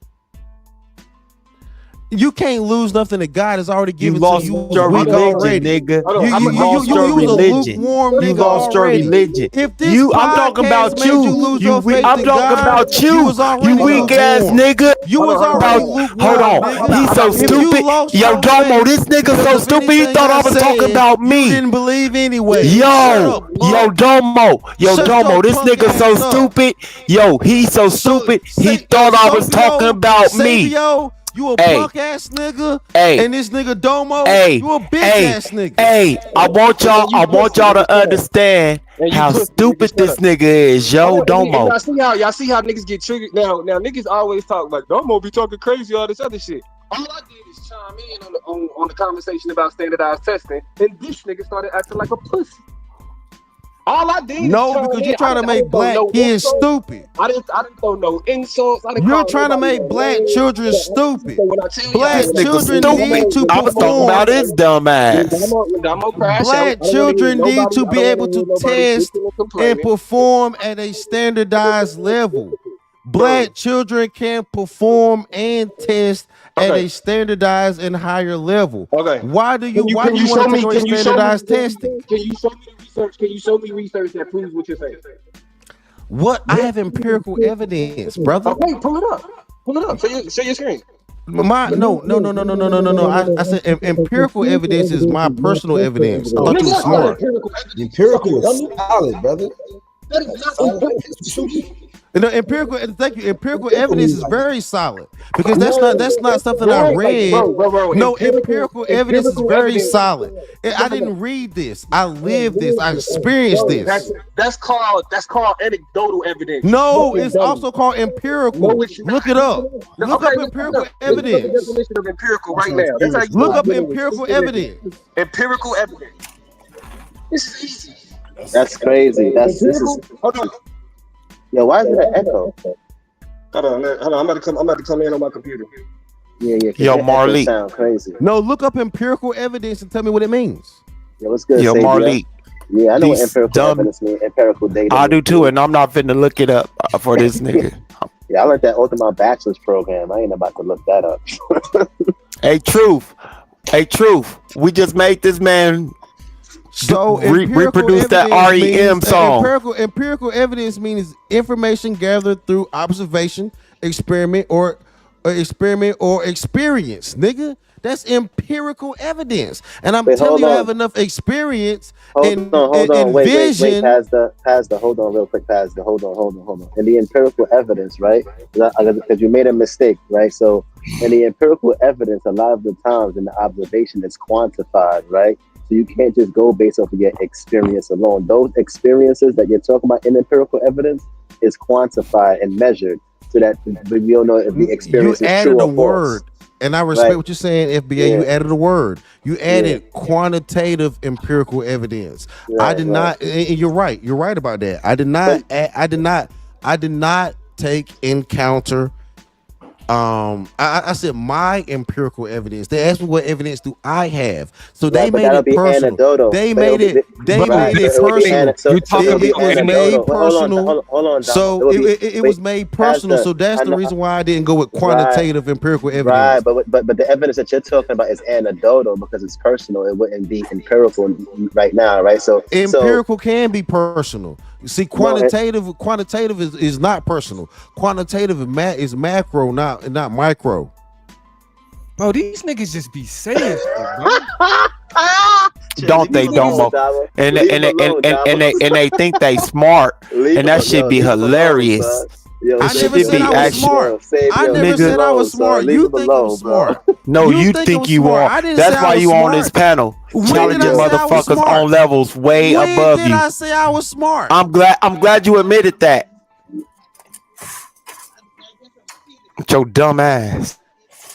It's sure if you say so, smart nigga. Yeah, that shit was crazy. Nah, but Pastor, I was just saying that how the empirical evidence when it's used with they quantify to measure it because our experiences are not always true, so we can't always go based off of our personal experiences, right? Because personal experiences is not associated with empirical data; it's associated with anecdotal evidence. No, not it is. I disagree. It is empirical data is. So how can you? So when you quantify something, you take a bunch of personal, but it's not personal, right? experiences. And No. you add them together. No, That's what gives you that is what actually gives you your quantitative, your tolling of the people, which gives you your percentages. Hold on, all right. Hold on, wait. So hold on. So hold on, real quick, Dama. Hold on, real quick. So what you just now said, right, about the person, the individual who's collecting the data? Yes, they are personally themselves. They are collecting the data, right? But it's not based off of their own personal opinions. Based, you understand what I'm saying? So when they but the now people when they that are collecting, hold on, let me finish. But when they're collecting the data, right, and then they quantify it, right, and then they come up with it's going to either say if it's true or false, right? So it's quantitative empirical evidence. What you're talking about is more of anecdotal experiences, which is personal testimony. Testimony, right. That's all I'm trying to say, Pat. man, you know what psychopath is now? I got smoke for you too now, nigga, because like you done came in here, you was muted up. Let's You get to was the muted data. up all My the bad. time. I'm going back. You I came in on my man just shit, tried to hit you behind the head. I'm going back. I'm hopping off the ring. Let's get to it. Standardized testing is still failing students. Educators have long known that standardized tests are an inaccurate and unfair measure of student progress. There's a better way to assess students. And what is that way? Letting them play in dirt? No, it's called performance-based assessment. This system of learning and assessment allows students to demonstrate knowledge and skill through critical thinking, problem solving, collaboration, and the application of knowledge to real-world situations. In other words, it helps students prepare for college, career, and life. So performance-based assessments are better than standardized tests because most of us know that standardized tests are inaccurate, inequitable, and often ineffective at gauging what students actually know. So can I ask you a question? Do you think that performance-based assessments don't have a standardization to them? No, they don't have a standardized. So they just take. So it's just performance-based for what? Hold on, there's no standard. How There's are no you medium? arguing? How are you arguing against something that you literally just heard about? I did not just hear this. I've heard of this before. Why do you assume I just heard this stupid shit? Okay. To answer your question, the reason why I know you didn't. Hold on. The reason why I know you didn't know about this is because when I said that standardized testing was ineffective, you said, "Well, what are they supposed to do? Just play in the dirt?" You didn't bring up performance-based assessment because this is a stupid argument. This is the argument made by Black Lives Matter. Show the evidence. Show the evidence that standardized testing. Then show the evidence that. Show the evidence. Show the evidence is Show the evidence. the countless years of standardized testing. Yes, and in they're saying America. most of us know that Do you think standardized tests are inaccurate, let me ask you a question. inequitable, and often Do you think ineffective. the military is Most not of moving, us know that the standardized military tests is not are moving- inaccurate, The military is not going to move towards and this. often ineffective. No one is going to move towards this. Show me the evidence They that will says let you otherwise. Stupid. They will let Hold stupid on, niggas. I ain't even gonna argue with you. I'm gonna just pull up more evidence I'm not to want show to that you don't argue know what with you're you, talking brother. about. I'm not arguing with you either. You can pull up all kinds of articles. I'm gonna just pull up more evidence. People, It's real people simple. have written articles about all kinds of shit. What does that mean? It's called research, dummy. It's all subjective to him. Y'all niggas are slow. Niggas is like people write about everything. Told What you. does that mean? I It's told called you. research. I told you everything is subjective. So talking to him, none of these the only thing that is empirical is the dumb book written by some goat herders and some Greek niggas in the Middle East. That's the only thing that makes any sense to him. The Bible. Do you know how many These medical niggas documents? Hold on. Do you know how many medical documents I have read and I realized that they're all just pitching a theory of what they may think. Bro, you ain't read. I guarantee you ain't read enough to be able to call it anything in the question. I know these niggas are dumb. All y'all have is the word dumb, and y'all feel like y'all are smart. But tell me where all your theories are actually working. Y'all you They all work in life. Hold on. So are you saying, do you want me to show you evidence? Do you want me to show you evidence? You cannot show. Don't just bitch. Don't just run your mouth like a bitch. Listen, don't just run your mouth like a bitch. Don't just run your mouth like a bitch. Don't just run your mouth like a bitch. Since you want to bring up acronyms, do you want me to show you evidence? Retards with microphones is a problem. Retards with microphones are a problem. You should have stayed trying to become a rapper. You are an acronym type nigga. That's all y'all are. You should have stayed in the. You should have Marley. This nigga should have stayed in the booth. What, nigga? You should have stayed. You should have stayed wherever the fuck you came from. Where did you come from, nigga? Where'd you come from, nigga? You should have stayed wherever you came from, nigga. But the reality of it is, y'all are some acronym ass niggas. Yo, he said he should have stayed in the booth. He said, stayed in the booth. What the fuck does that even mean, nigga? Get your bitch ass out of here. You see how stupid this nigga is? Yo, he's so stupid. This nigga dumb. I don't even want to talk to this nigga at this point. He don't understand. He don't understand. But you can't stop. You so smart. Yo. I'm talking to Marley. I'm talking to Marley. I was talking to Marley. Yo, I was talking to Marley. You're so smart. You're talking about me. Hey, I need y'all to follow how stupid motherfuckers is. I mentioned something to Marley. He responded. Marley laughed at what I said. He responded because he don't understand what I'm saying. So he wants to try to talk over me because he don't understand. You got it. You got it, nigga. All right, so that's why you should have stayed your ass in the booth. Performance-based assessments, nigga, in the booth. Performance-based assessments are evaluation methods that require students to demonstrate their knowledge, skills, and understanding by creating a product, performing a task, or solving a complex problem. Unlike traditional tests that often focus on recall, these assessments challenge students to apply their learning in real-world contexts. Research has shown that performance-based assessments lead to deeper learning and better knowledge retention. A study by Darling, Hammond, and Adamson in 2010 found that students who engaged in performance assessments demonstrated higher order thinking skills and were better prepared for college and career challenges. Yeah, that's called empirical data. No. That's not empirical data. That's just they didn't give you percentages. No. It's your turn. Share your screen. They gave you a statement, nigga. That's a marketing slogan, and you fell for it, sucker, bitch ass nigga.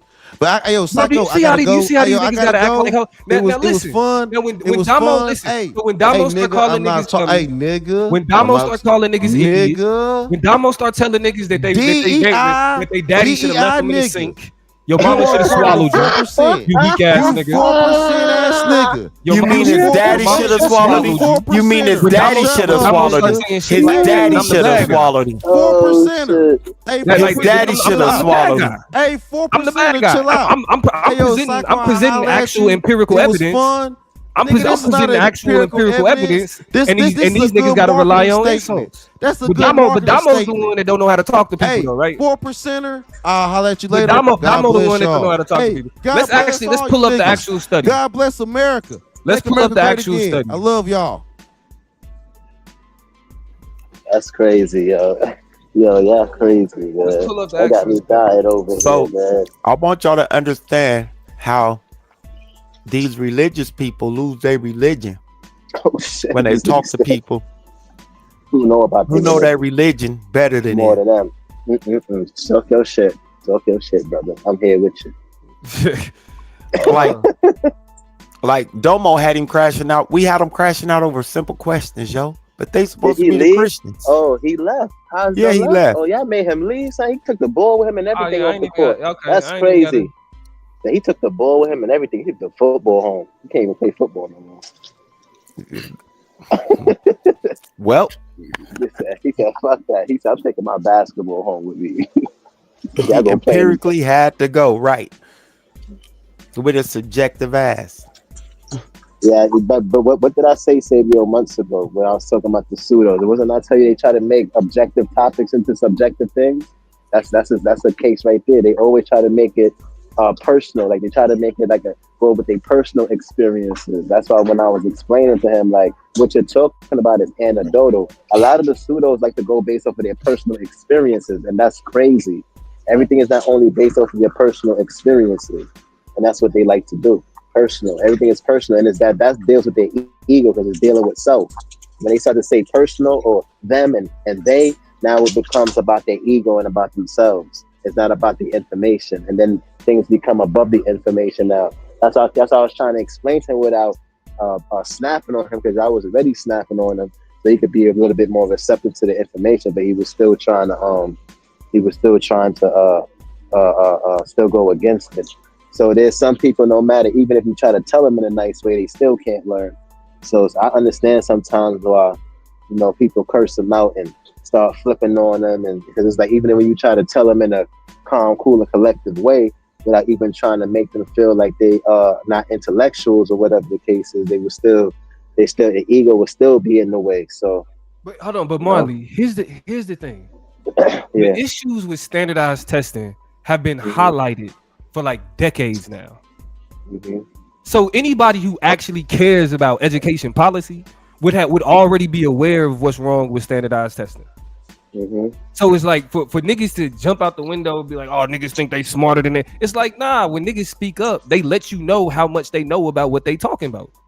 Right. And then too, y'all intimidating him too, because he know that y'all right when it comes to certain things. When it comes to certain things, I don't believe these days. Sometimes it be these individuals' ego, and they'll still try to fight as they going down because they're afraid of people thinking that they're going to be like, when it comes to like intelligence is something that is a power, or it's something that people cannot control. Like no one has control over intelligence. No one has control over, if Sabio is going to think about the next greatest idea in the world, or is Psycho going to think about the next. No one can control. People could control monetary funds. There's even limits when it comes to physical strength, and there's even limits, but when it comes to knowledge, there's really no limits. You know what I'm saying? So knowledge is something, when it comes to that, and people they start to be reminded of where they lack at. You know what I'm saying? So that's like a big issue with a lot of people, because knowledge is very, very important to a lot of people, more than they think that it is. When you start having intellectual conversations around people who think that they're smart, and then when they get around you and they find out, and if they're not able to be humble, yeah, they're gonna start to be like that with y'all, man. So y'all gotta expect that from these individuals, and that's how they think. That's their way of thinking. There's nothing that we could really do about it. Nah, I'm chilling though, Marley. You know what I'm saying? Like, nigga, a lot of the times they be just intimidated, Damo. That's that too. So they're gonna mask their insecurities by trying to defend themselves, because they feel vulnerable in that situation. Like they feel vulnerable when they talk to people like y'all. They feel vulnerable, so they gotta feel like they gotta fight because they don't want to look like a weak bitch. I'm not saying that he is a weak bitch, but that's how they feel. Like they don't want to feel like, yeah, damn, I'm incompetent, or you know what I'm saying, or they don't want us to think that way. Like, you know what I'm saying? Because a lot of people is under the assumption, well, if I keep on fronting, no one. Yo, Psycho, you stupid. Yeah. You stupid as hell. Fuck reading and anyone who can do it. Yo, you stupid. Yeah, That's a real tweet, by the way. That's not like he said that this week. Yeah, so you know, it's that's so y'all gotta like fall back because no one wants to feel like that. People want to feel like they know it all. Hey, look, Marley. Yeah, go ahead. I understand. I heard you say that we gotta fall back, but it isn't us to actually have to fall back because all we do is we try to present the best information that we have available. Nah, but to keep it a stack, bro, I'm gonna start falling back. Just like a little bit, like Sabio did it for a while. I seen like Sabio wasn't coming to the panel like that, beefing with niggas for a while and shit like that. But sometimes I just gotta let them. I just be listening a lot of times. I might be laughing and stuff like that because the shit be funny sometimes. I'll be laughing. I have been at work a lot, but I don't really be trying to engage with the pseudos like that in conversation because I end up start getting mad and out of the element. And then what people will start doing, they will start looking at us like if we stupid because we know better.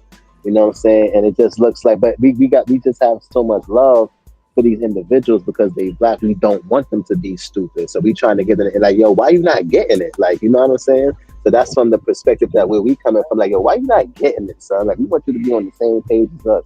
But it's just, that's how they gonna be. People gonna be stubborn. When that man said reading is my problem, I knew it was an issue right there. Nah, you know what I'm saying? Because it's like if niggas want the dumb shit, if niggas want to sit and listen to niggas say shit that's just completely false, wrong, incorrect, all that other shit, niggas can have that. Right. Niggas can have that. Like if we at the point where the bad guys are the niggas that's sharing screens, providing sources, showing evidence of what it is that they saying, and then that means that you think you the smartest person in the room, then cool, y'all can have the dummies. Y'all can have the dummies. Y'all can have the dummies. Nah, I ain't never gonna be that over here. I know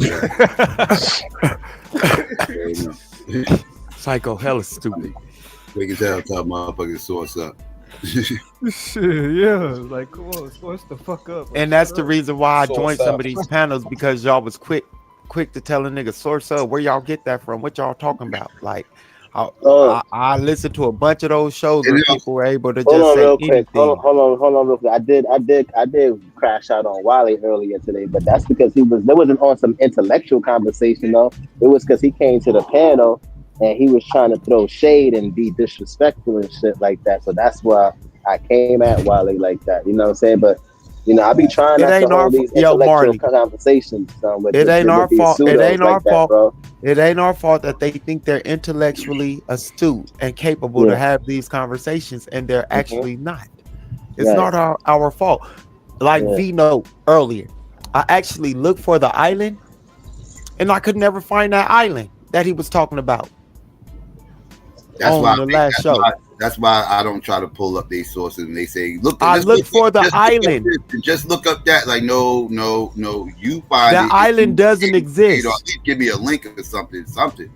I'm not about to be scouring the internet like looking for a needle in the haystack. I'm not about to do that. The island I couldn't find the island. Hey, but to be clear, I don't think niggas can't get the information. I just think niggas ain't like just don't do the work. Niggas want to be able to talk about the shit without putting in the work to understand. Yes, I agree. Yeah, they want to spoon fed the information, and that's usually what happens. They get spoon fed this bullshit. They don't research this stuff. They just hear people tell them stuff, and they just repeat it. Right? They don't really look into this stuff themselves. Hey, Psycho, how you doing, man? Oh shit! Peace, Wale. What's going on? What's cracking, Wale? I just heard somebody claiming some stuff on me. I figured I'd come up and disclaim all the co-claims. Yeah, I came on this morning and said simply, "What's the plan?" I asked that over and over. What's the plan? You've been talking for 12, 14 hours. What's the plan? or is it just talk, just talkity talk, or do like adults do? Adults usually make plans. When they talk for a while, and then they do something, then they make plans, then they talk a while, and then they do something. So what's the plan? That's what I said. And then they got all offended and shit. No, what you mean? What's the plan?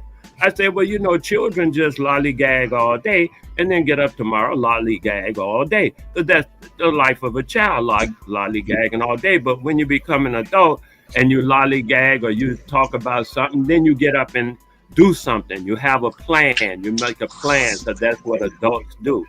And apparently that was very offensive. And I just said, hey, man, what's the plan? They say, Wale, what's your plan? I say, my plan I offer so far is $1 a day. Some people are doing it. I'm doing it. You want to get in? Oh, later for that. What's a plan? What's your plan? I said, I'll take their plan. They ain't got none. They wanted to get mad and start disrespecting themselves instead of replying like, adults and say, hey, man, this is our plan. Are we working on this? La-di-da.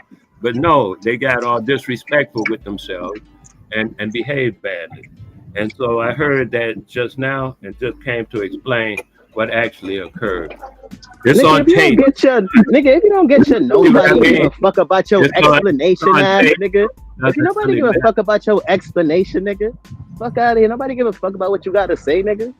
What is you talking about? Nobody cares, bro. That was this morning. Nobody gives a fuck, nigga. Like nobody. That's why you got violated this morning.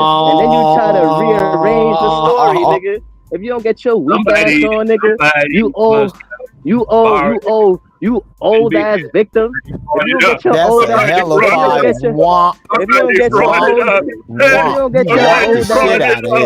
get your old ass victim. Somebody brought it up, and now they're saying, now that I brought it up, I'm gonna cuss you out about being brought up. Yeah, nigga. Like children, you're a child, man. I'm out. Nigga, you's an old bastard. Fuck out of here. That water, aqua.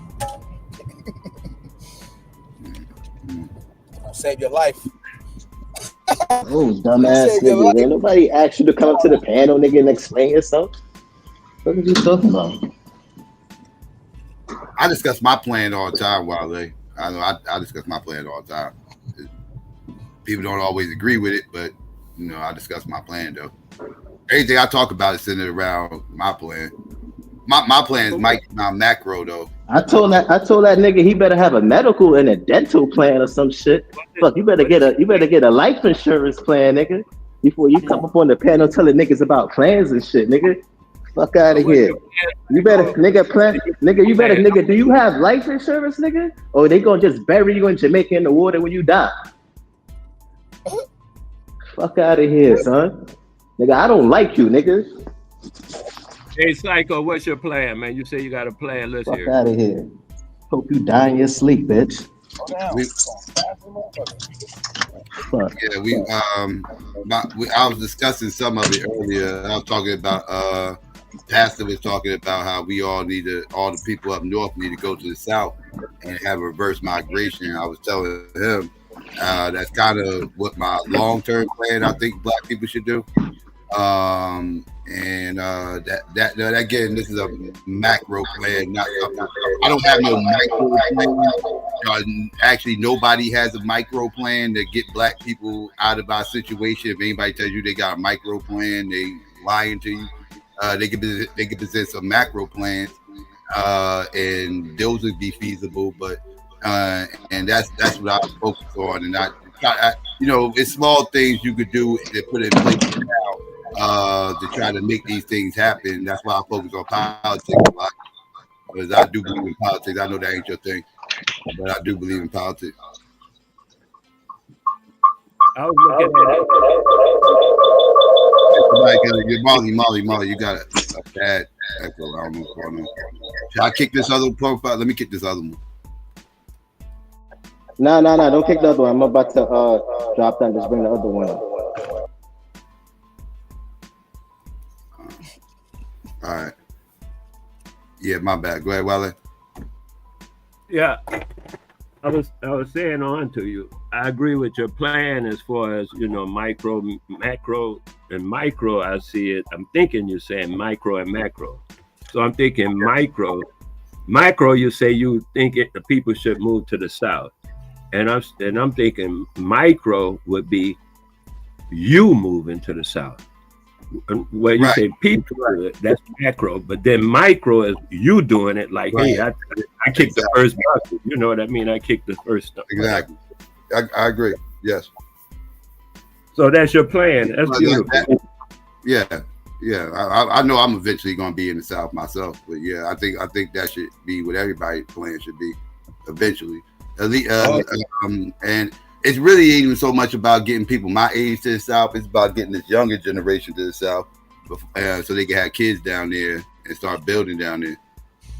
That's the main thing, because they're the ones who's going to be grounded there, right? Like people myself and people my age and older, we kind of grounded wherever we at, right? Wherever we was born and raised at, that's kind of where we're going to be grounded at.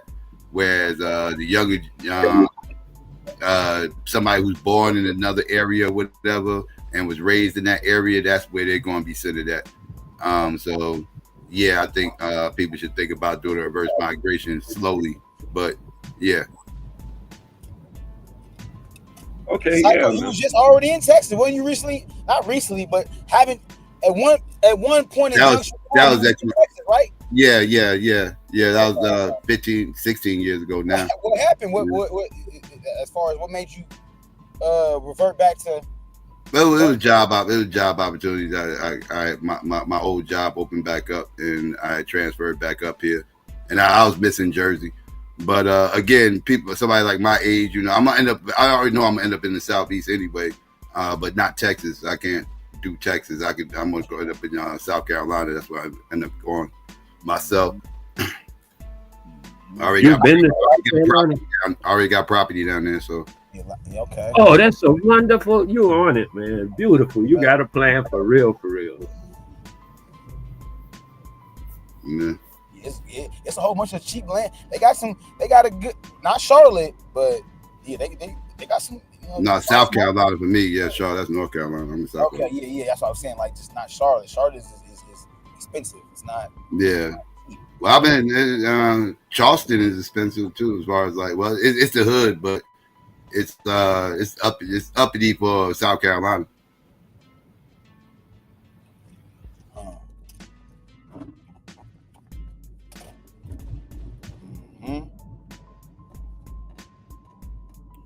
I appreciate you telling me your plan, man. I feel better already. Thank you so much. You made my day. You actually have a plan. That's so beautiful. Plan of action. Yes, indeed. Yes, indeed. That's beautiful. And you already working on it and getting it going. You say you already copped some property. I was going to ask you. Yeah. I have property waiting for me down here now. Yeah, I already have it. Good. What is it, rural or urban property? What it is? Where is that? Got it. It's rural. Where is that rural? I got it. I own it. It's mine. That's what matters. No, yeah. Okay. That's beautiful.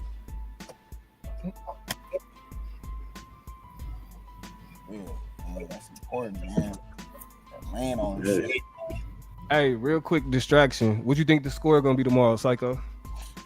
I think it's gonna be a close game. I think it's gonna be a nail biter. I think Mahomes gonna do his normal late fourth quarter magic, and y'all gonna pull it out and win by.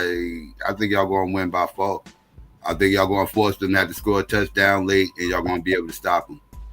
So I got y'all winning probably, I'll say 23-27. That's the score I'm gonna roll with. 27, yeah. Yeah, that's the score I'm gonna roll with. I got y'all winning by 4. Yeah, I ain't gonna lie, I'm nervous about it though. I think Saquon gonna have a day. I think y'all sleeping on Saquon. That's what I'm saying. It ain't gonna be Jalen Hurts gonna have a day. If they win, it's gonna be because of Jalen Hurts. I think they're gonna win because Spagnola, of Saquon. Spagnola ain't gonna let Saquon have a day. I think Saquon finna run them. Saquon, we stacked the box on that motherfucker. That motherfucker still kicking our ass. Like that motherfucker, that's on bitch. Like y'all, I think he's finna have that's what I think the biggest as good Super as Bowl breaking record day. I don't know. I could be wrong, but I think that's what I'm Saquon saying. Like we might got run them up. as much as good as Patrick Mahomes is. It's the two coaches we got. Defense been good. Yeah. Like Steve Spagnuolo is on a different level. You know what I'm saying? And Andy Reid, literally, Patrick Mahomes is undefeated against top defenses in the playoffs. Undefeated against number one defenses in the playoffs. Yeah, y'all battle tested, so that's why. Yeah, y'all battle tested for sure. For sure. But I'm scared of Saquon, and in the first time, and I don't like the Eagles. I just think the Eagles gonna pull it out. The first time we played the Eagles, Jalen Hurts balled the fuck out. But he ain't played that well since then though. Right. I was say he's banged up and everything. So if we can limit Saquon like to less than 100 yards, we straight. But the problem is these niggas still got Brown and the other boys from Bama. Like Jalen ain't the reason why they beat us. They didn't beat us because of Jalen. Jalen didn't do nothing. Y'all beat y'all fucking selves. Like we turned the ball over 3 times. Well, we fumbled 3 times. We threw a late pick, but that pick really wasn't about nothing by the time he threw it. We was down by so much. Yeah, the game was close, but niggas just kept fumbling. Like I was watching. I was at work. I was at work watching it, and I'm thinking like, damn, okay, the Commanders just fumble. Like, okay, it was like, okay, it's still a close game. They moving the ball, fumble. Yep. You feel me? This shit was killed. That one before the half really killed us. Them fumbles hurt because they scored on every one of them. But it was Barkley and the turnovers that's why we lost the game. It wasn't because of Jalen. Like I don't think Jalen is going to be your main issue tomorrow. I think y'all can keep him. Y'all can keep him manageable. I don't think Jalen's gonna be their main issue either. I think it's Saquon. If y'all shut him down, y'all be all right. But yeah, that's the thing. Like Spagnuolo knows that we gotta put the ball in Jalen Hurts' hands. You feel me? We gotta sell out on the run. I get that they got 2 receivers that could open the, you know what I'm saying, open it up. But I think our secondary is good enough, you know what I'm saying, to be able to keep that limited. But I feel like if we get up early, it's a wrap. Because they ain't gonna be able to run the ball. If we go up 10-0, they ain't gonna be able to run the ball. They're gonna have to put it in there. You feel me? So because that niggas was like when niggas was asking about literally the Super Bowl, the AFC Championship last year, the number one question was, why did they stop having Christian McCaffrey run the ball? Why did they stop why did what's the name? Why did the Ravens stop running the ball? But they gotta stop running the ball once the Chiefs, you know what I'm saying, kind of get a little lead on them. If y'all run it up on them quick, then that takes away the running game up immediately. Exactly. It's especially in the playoffs. Especially in the playoffs. So yeah. All right, we can get back to whatever bullshit. One thing I learned about Super Bowl coaches before we go though is that I've seen Super Bowl coaches down 10-0 at the half and pull out wins. That's mostly why because they don't abandon the game plan, Psycho. So they'll stick to the run. They won't abandon it. That's Andy Reid. That's great coaches. That's Andy most Reid of the great Super Bowl winning coaches. Even the Tom Brady teams. Yeah, that's they Andy ran. Reid. Yeah. Green Bay, they ran. And Patrick Mahomes. That's Andy Reid and Patrick Mahomes too. Because they relied on their defense. They knew defense wins championships, offense wins football games. This has been my motto. And I think this is what great coaches understand, that if they have a great offense, then they can score. All they need is 2 stops. It's 10-0. Why throw the ball and start set yourself up for a quick failure? That's what teams do now. They start trying to air it out because they're down by 10 points in the first half. You got 24 minutes left. Yeah, but you What gotta he trust better you do? gotta trust your defense. And the thing about Andy Reid, They wouldn't is- be there. They what- wouldn't be there what- if they didn't have the top defense. So what apparently, make Philly got the defense. right, but again, Patrick Mahomes is undefeated against top defenses. I'm not worrying about none of that because this is a different team. He didn't play great defenses, and I understand all that. We don't know what it. All we can do is see what happens, and I think Saquon Barkley is going to give them fits. It's going to give the defense fits. That's going to make it a game, and that might give Philadelphia the edge. That's all I'm saying. I don't know who's going to win. I don't like either team. My team was put out early, so I don't really care who wins. I just want to see a good game, and I think Saquon. Just about Kansas City though, you don't know where it's coming from. Right. Like, they spread the ball around so much. They're not dependent on one person. Yeah, it's Mahomes and his crew. And his crew, right? Yeah. It's wide receiver by committee, running back by committee. Get in where you fit in. That's what kind of makes them dangerous though, because they got players on there that all over the offense. Yeah, decent right. players all over. Yeah. Huh? Talking about football, right? Yeah, the game tomorrow. Yeah, Super Bowl. Yeah. Yeah. Oh, okay. So, is Kendrick going to perform "Not Like Us" tomorrow? Oh, He's the whole song. No, not the whole song. I think he is. I think he's doing the whole song. Sabio. Drake is suing them for defamation. So if that nigga gets up there and calls Drake a pedophile on the Super Bowl stage, yeah, they gonna block it out. Nah, they not gonna because they can't block it out. It's what's live. That's watch the NFL gonna be a part of their lawsuit. Jared Jackson Titty was live on TV. Like right, it's right. It was. They're gonna make the NFL and everybody else a part of their lawsuit. Every other conglomerate. Exactly, Diddy. Exactly. Nigga gonna be like, oh, the NFL want to play with me. That was some whack shit that Drake did. You mean Justin Timberlake? Yeah, Justin Timberlake. Yeah. Who did that shit with Kendrick Lamar? That was Drake, right? With Janet, you said? No, with yeah, that was Drake with Kendrick. With Kendrick. Yeah, that was some real sucker shit. Yeah, that was some real sucker shit, son. Mm-hmm. Yeah, that was some real sucker. Yeah, that's some sucker shit. Like that's not hip hop, bro. That's not hip hop. Talking about you want to sue and that was corny, son. True story is stupid. But yeah, I mean, I don't know. That's gonna be interesting tomorrow. But again, at the same time, we've entered into unknown territory when like, because then what rap beef niggas talk about fucking niggas bitches, niggas talk about all types of shit, all types of shit. But when have niggas ever called niggas pedophiles though? Not even saying that I'm not. It's definitely corny to sue. Period. Because he really just got you. Like his jokes was funnier. Like he got cooked.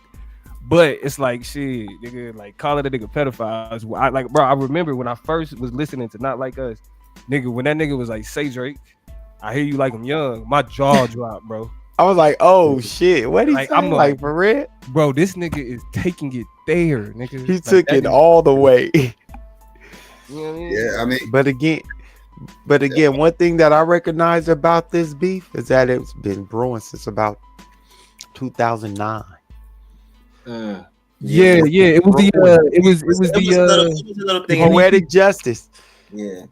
No. Poetic Justice, they was cool. No, it stemmed from that because people said Drake's verse was harder than Kendrick's. Drake's verse was that's harder what than it stemmed from. That's where it stemmed from, Domo. But Kendrick and hard though. Like that whole album was. That's where it stems from, and they started making little underground songs, shooting at each other. People didn't know about. But you know the first time he actually publicly dissed him was at the BET Awards cipher. I think this was like 2011. Yeah, he was like, yeah. And nothing been the same since I dropped control and tucked the sensitive rapper back in his pajama clothes. You know what I'm saying? He was talking about, he's Drake. Because Drake had just dropped. Nothing was the same. That's crazy. Yeah. He told him that, son. You said what? Kendrick was underground. Kendrick was just getting mainstream at this time. I learned about all this shit listening to Kendrick's underground shit. But now he had dropped that control verse when he called out like everybody in the game. Everybody, because he was like, and this goes for Jermaine Cole, Big Crit, Wale, all of them niggas. He just named everybody in the game. Yeah, you know, niggas started trying to respond and do all that other shit because that's when he called himself the King of New York. But if you listen to Kendrick, right, yep. Mm-hmm. Hey, true story. You're taking shots though. Niggas face a millennial generation. The millennial generation. Oh, no, Kendrick is a millennial. What you mean? He's the face of that generation's hip hop. Like when you think of that with that generation, well, him and Wayne, them singing ass niggas. Like the millennials are the ones that'll put like Wayne and Drake in their top 5 and Kanye before like all this. Before all this, they might try to put Kanye there too. Because actually, I would argue that Kanye is the grandfather of Drake and Kendrick and Big Sean and all the backpack niggas. Kanye is the nigga that put them niggas on.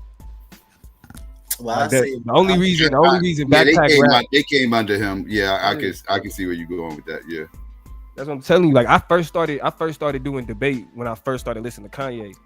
And I went to this debate camp and we was like, and they was teaching us how to like use like performative, you know what I'm saying, aspects of speech in order to make debate arguments. So I would use Kanye for a lot of my shit. That's why like this shit is heartbreaking. Like the type of nigga Kanye is now compared to the nigga he was in like 07, 06 type shit. I know you heard all that rant shit that I covered earlier. Like, I heard all that shit, bro. That shit is devastating. I'm telling you. Like Kanye was like to me, like that was the nigga that, like, that was the nigga I looked up to, like in terms of entertainment. Like that nigga, like this, you know what I'm saying, just the shit that he was on, like talking about, like it just that, just like his music, it was good, but it also kind of spoke to certain shit that I cared about, and like wasn't nobody else on this shit. You feel me? Yeah. So it's like for that nigga to go from I get down for my grandfather who took my mama, made us sit in the seat when white folks ain't want us to eat. At the tender age of 6, she was arrested for the sit-ins. And with that in my blood, I was born to be different.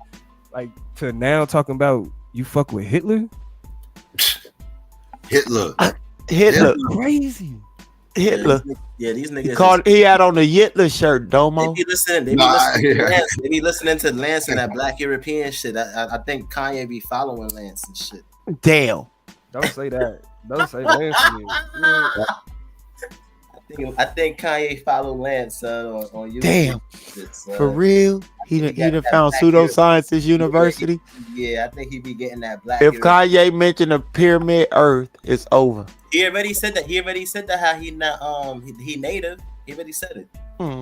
He already said it. And you never seen that? You never seen that? Yeah, I seen it. He a whole pseudo. Yeah, he a whole pseudo. If I'll know for a fact if he follows Lats, if he mentions a pyramid Earth. I know for a fact if he mentions a pyramid Earth and the sun been 3,000 miles away. If you say the sun is 3,000 miles away, psycho. He's into all the Hebrew shit. I don't know if he's a flat earther or not. He definitely believes the Abbo stuff. But he's pseudo as hell though. I'm just saying. Y'all know Kendrick is a flat earther like a motherfucker. Yeah, Kendrick a flat earther too. Yeah. No, my fault. No, he a Hebrew. Hebrew. Hebrew, I can believe. Yeah, Hebrew, I can believe. He a Hebrew. He's not flat. I ain't gonna do my nigga like that. I'm about to say flat earth. That's next level. Okay, I can deal with it. Hebrew. It was B.O.B. motherfucking ass. That was a B.O.B. was the flat earth. That's next level stupid right there. Next level stupid. But yeah, man, this shit crazy. Like talk about fall from grace, my nigga. Like this shit is wild. Like nigga, we talking about an icon, and the bad thing about it is you can't take away from what he did for like that nigga had one good album to me. Who? His first one. Kanye. Oh, shit. After that, it was over. Wait, hold on. Ain't Kendrick Lamar Hebrew? You don't believe in that Hebrew shit? Yeah, he Hebrew. Son, these niggas be making me mad, son. Nah, hey, but you We need bugging, a Pan-African. We need a Pan-African rapper, son. Like niggas that could just come out and diss all of these niggas about they pseudo shit and put the shit on the map, son. Show Pan-African hip hop ain't been cool in over 30 years. In over 30 Oh years, yeah, Marty. yeah. Them niggas had a little. They had a little.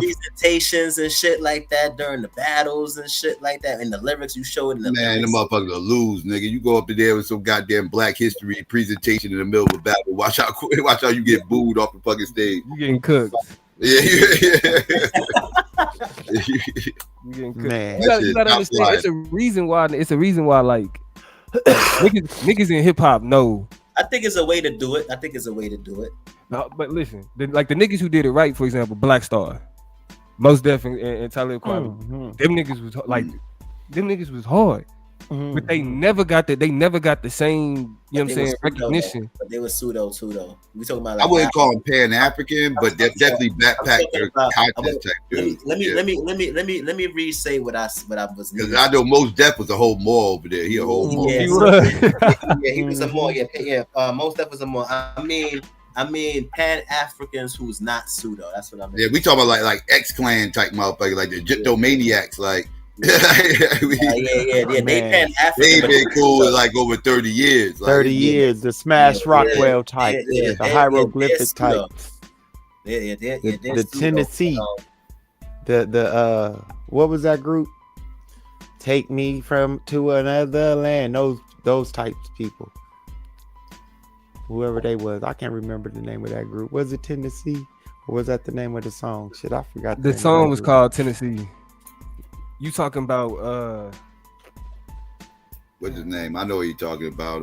Take me to yeah, they was like the last of the conscious motherfuckers too. Arrested Development.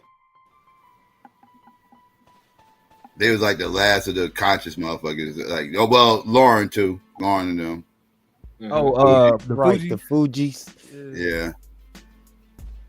Shit, now really the closest niggas got to like a conscious mainstream rapper is Cole. Ain't nobody else even close. Yeah, he the last. What about Ransom? What about Ransom? Type era. Ransom from Jersey. What about Ransom? I said mainstream. But he ain't conscious. He dope. He fire, but he's not conscious though. Okay, yeah, you're right. You're right. But his bars, like a lot of his, like he fire. He's definitely he got a lot of like thought provoking. He's definitely conscious. Like he's definitely more of a battle rapper than a conscious rapper. Like he definitely. He fired though. He fired. I love Ransom, but yeah, I wouldn't put him in the conscious hip hop. I don't disagree with you on that. True historian. Crucial Conflict is trash. They had one good song. They actually. I used to think that, yo. I used to think it was garbage because the only thing I've heard like was that "Hey in the Middle of the Farm." I listened to their album. It wasn't that. They actually got some. Yeah, somebody taught me listening to some of their B shit like many years later, and I was like, "Yo, they actually was all right." Like, you know, like I slept on them and shit. Like I didn't even give them a chance because I couldn't get past that damn video. That video was the most country shit I ever seen in my fucking life. I didn't even know they was from Chicago. That's the crazy part. Motherfuckers from Chicago with that country ass video. I was like, "What the hell is this?" Oh hell no. That this shit video off my TV train. You stupid. Yeah, you said the video. You couldn't get past the video. Yeah, that video was me, dog. That video was crazy. I ain't gonna lie, that video was crazy. I was like, what is they doing in this video? That video was crazy. It was. I found out years later they was from Chicago too. You couldn't tell me they went from some country ass hick town, some motherfucker where like I don't know what the fucking shit is. What they have going on in that video? Like, what is they doing? Feel like that is so long. That's crazy. When did you go to Chicago? Matt Wilson. Okay, Calumet. Okay, you just going Calumet. Okay. You said Calumet City. It is Chicago. It's right there. It's right there. But Calumet City ain't the same no more. Yeah, it's the same. It's ghetto now. It's ghetto as hell now. Yeah, Calumet City. Ghetto now. It was the suburbs. Shit. So talking music, ghetto prison. Man. Y'all talk about pseudo medicine, man. Hip hop is flooded with pseudos. Yes. Some of the dopest ones, some of the dopest artists out there are pseudo as hell, but they dope as they fire. But I think the reason why they fire is because they pseudo. I don't know if you can even if you're not a pseudo, you got to kind of tap into that pseudo mindset in order to be a fire MC. You got to kind of tap into that because you got to step outside reality, man. And you got to, you know what I mean? You got to spit some unrealistic fire type bars, and like that's easy for pseudos because they mind already there, you know. Like, but if you somebody that's not pseudo, you got to kind of step outside yourself, and you kind of got to get in their mindset and try to look at things the way they look at things, and you know, because pseudos are very creative. If they ain't nothing else, they creative, right? So it's hell.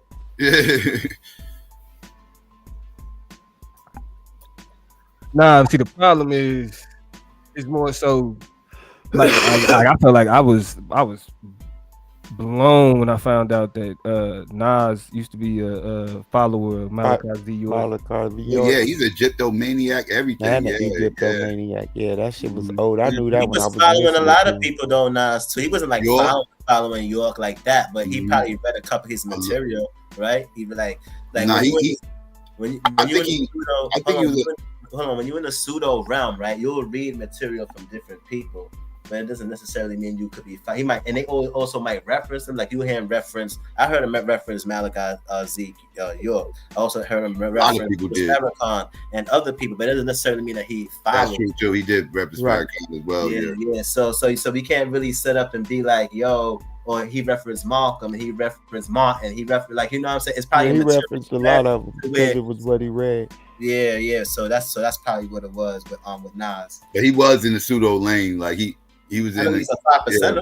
I know he was in some 5% shit because being from New York. Nas is a chameleon. He was into every goddamn thing. That's what I'm saying. Like he was really on that. He'll mention Noble Drew Ali. Like he'll mention, like you said, he'll mention everybody. Like everybody, right? He used to. That's because he used to read everything. You know what I'm saying? He used to read all of the different material from the different pseudos and shit like that. But I think more than anything, he was more on some 5% and shit, because that's what he was talking. Yo, peace, God. You know, so what's the yeah? He probably leaned more towards that. So he was more of a 5%er, but he probably. I would agree with you there. He probably leaned more towards 5% than anything. Yeah, 5% than anything. Yeah, because I always see Nas as a 5%er. Not as no Hebrew.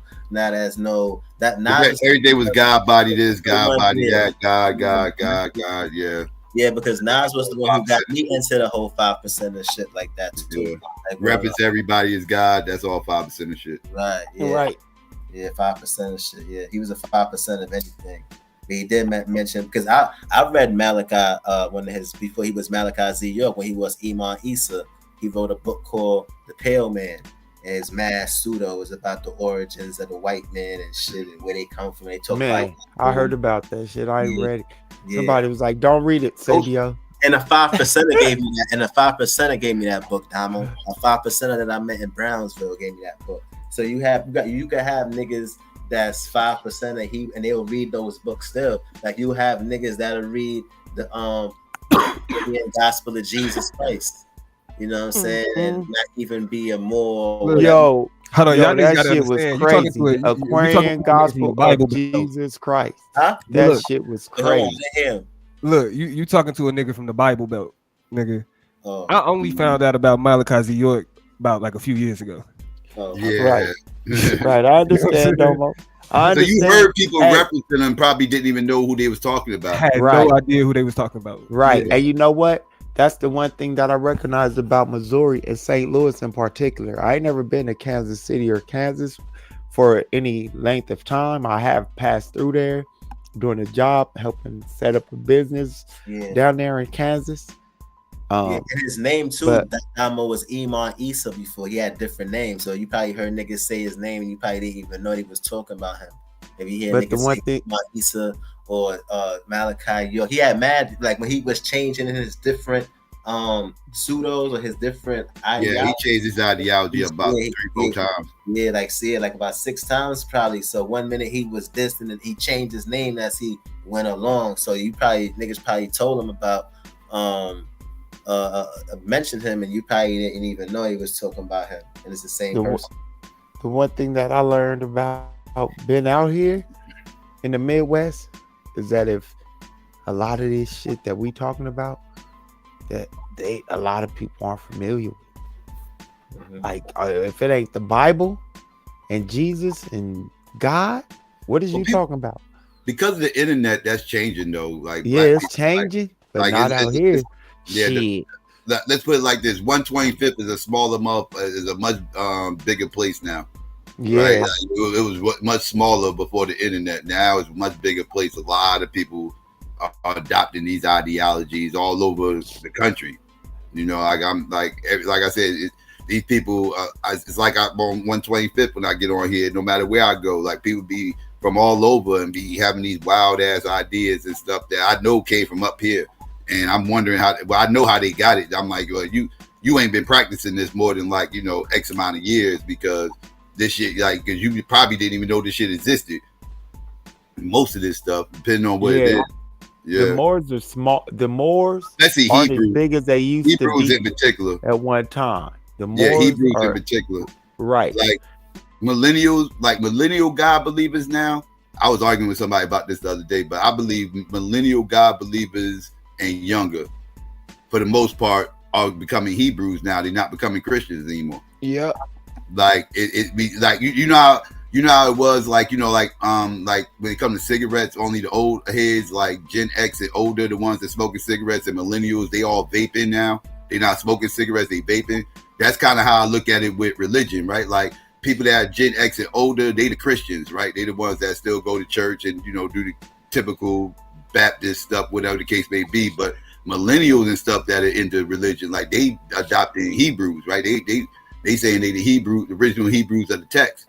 That's what's going on right now. Like Hebrew is the new default position now, it seems like, in the community, not Christian. Hebrew or native. Yep. The original of something. That's something else. Yeah, that's the original of something, but they're the original of something. I get what you saying. They're the original of something. I get what you're saying. Yeah, they're not producing a lot of new Christians in our community. They producing a lot of new Hebrews. Because now a lot of people that believe that's Hebrew stuff, they had kids, and now they kids starting to come of age now, and they growing up being Hebrews now. They're not growing up being Christian. They growing up believing Christianity was a lie, so they going against Christians. Yeah, nowadays, motherfuckers, more people hella stupid. More people want to be Hebrews now. Hebrews is the gangster Christians. That's an interesting way of looking at that truth. I can't even really argue that. Hebrews for broke Hebrews are broke Christians. Yeah, exactly. Yeah, because they don't want to pay tithe. They don't want to pay tithes. So crazy, but you know what's so crazy? Even if they don't want to pay tithes, the paying tithes is in the Old Testament. It's not even in the New Testament. Yeah. Now I hold a position. If you're a New Testament Hebrew, you a goddamn Christian. I don't give a fuck what the fuck you say. I don't give a fuck how you try to spit it. Christian. If you believe in that New Testament, you a goddamn Christian. If you want me to believe you're a Hebrew, you want me to respect your Hebrewness, you better be a Torah only motherfucker, else I'm looking at you like you're a Christian, nigga. Right? Hey, Psycho, you just reminded me that I came across that Jews for Jesus in a movie with that Banderas guy, and he was doing the part of a Jesuit priest. And when he walked up on this old Jewish woman from the old school Jewish type woman, and she looked at him, she said, "Where are you from?" Something. Where are you from, or something? And the guy and the woman said, "Oh, he's a priest." She looked at him again. She asked him a question. I forget the question she asked him. She asked him, "Oh, Saracens or something." She said, "Now I understand Jews for Jesus, because he was a Jew, but Jesuits are Jews is what they were saying, and they Jews for Jesus, but they still they pushing Jesus in the front as that thing. So that's the Jews for Jesus. Yeah, they Christian, but they still Jews. Right? They Jewish people who believe in Jesus, but they still."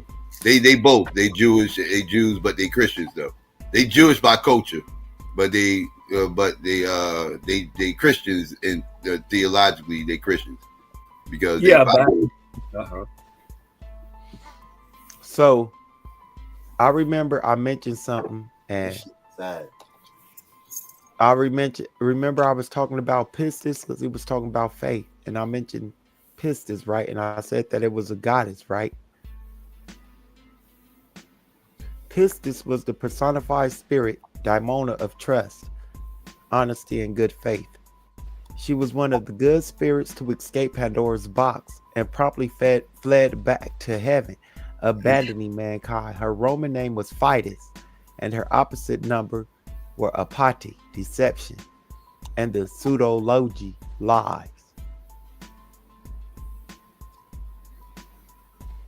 So if y'all read Greek literature, y'all would know some things about some of these words and how they transform. But this was to go back to the conversation that I was having earlier, and I mentioned the word pistis because I put up the wrong source.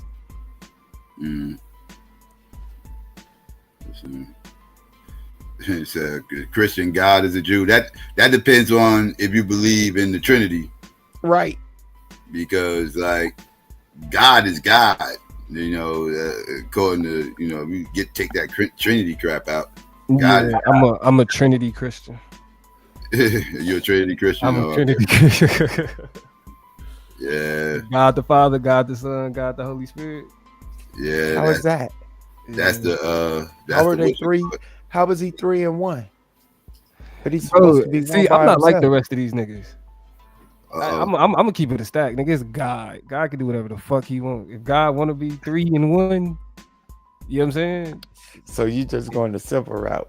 Just because he think he can, he can. So so he sacrificed himself to himself to save us from himself. Nah, he sacrificed himself so that we could be forgiven. Wait, hold on.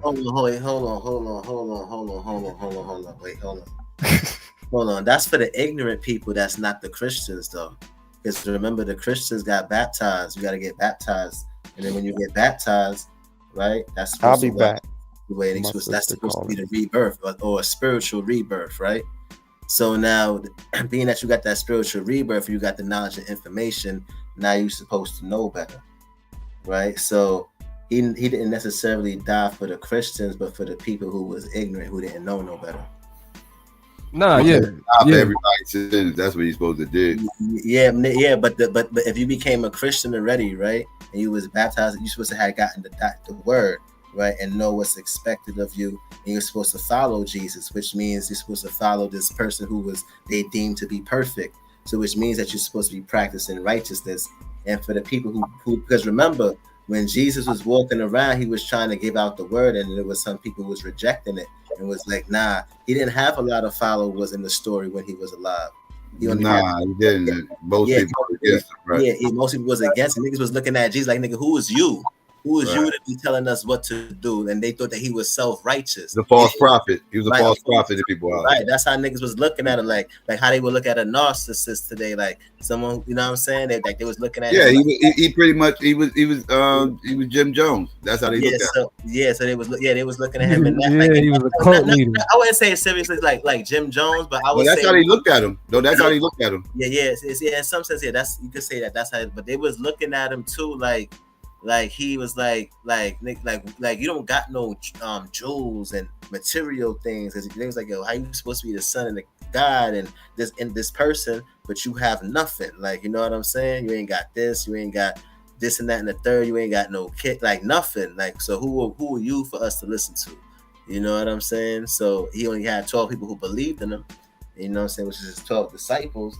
And they was walking around, they was speaking in codes and shit like that. In order for you to become part of his whatever he had or whatever he had going on, you had to get baptized, right? And that was remember he got baptized by John the Baptist. So in baptism, the water represents purity, right? And then when you getting baptized inside of the water in the earth and you being reborn, that's why they call them too, like born again Christians, because the earth is a representation of female or feminine, so they're supposed to be, you know, they'll call it Mother Earth, and then you're going back into the womb where the water is, and then you're bringing them back out. So that's the rebirth, right? Then you get the knowledge and everything, and now you're supposed to be held accountable for the knowledge and what you know, and all of those and all of your old ways, the things that you did in the past is forgotten because you didn't know no better.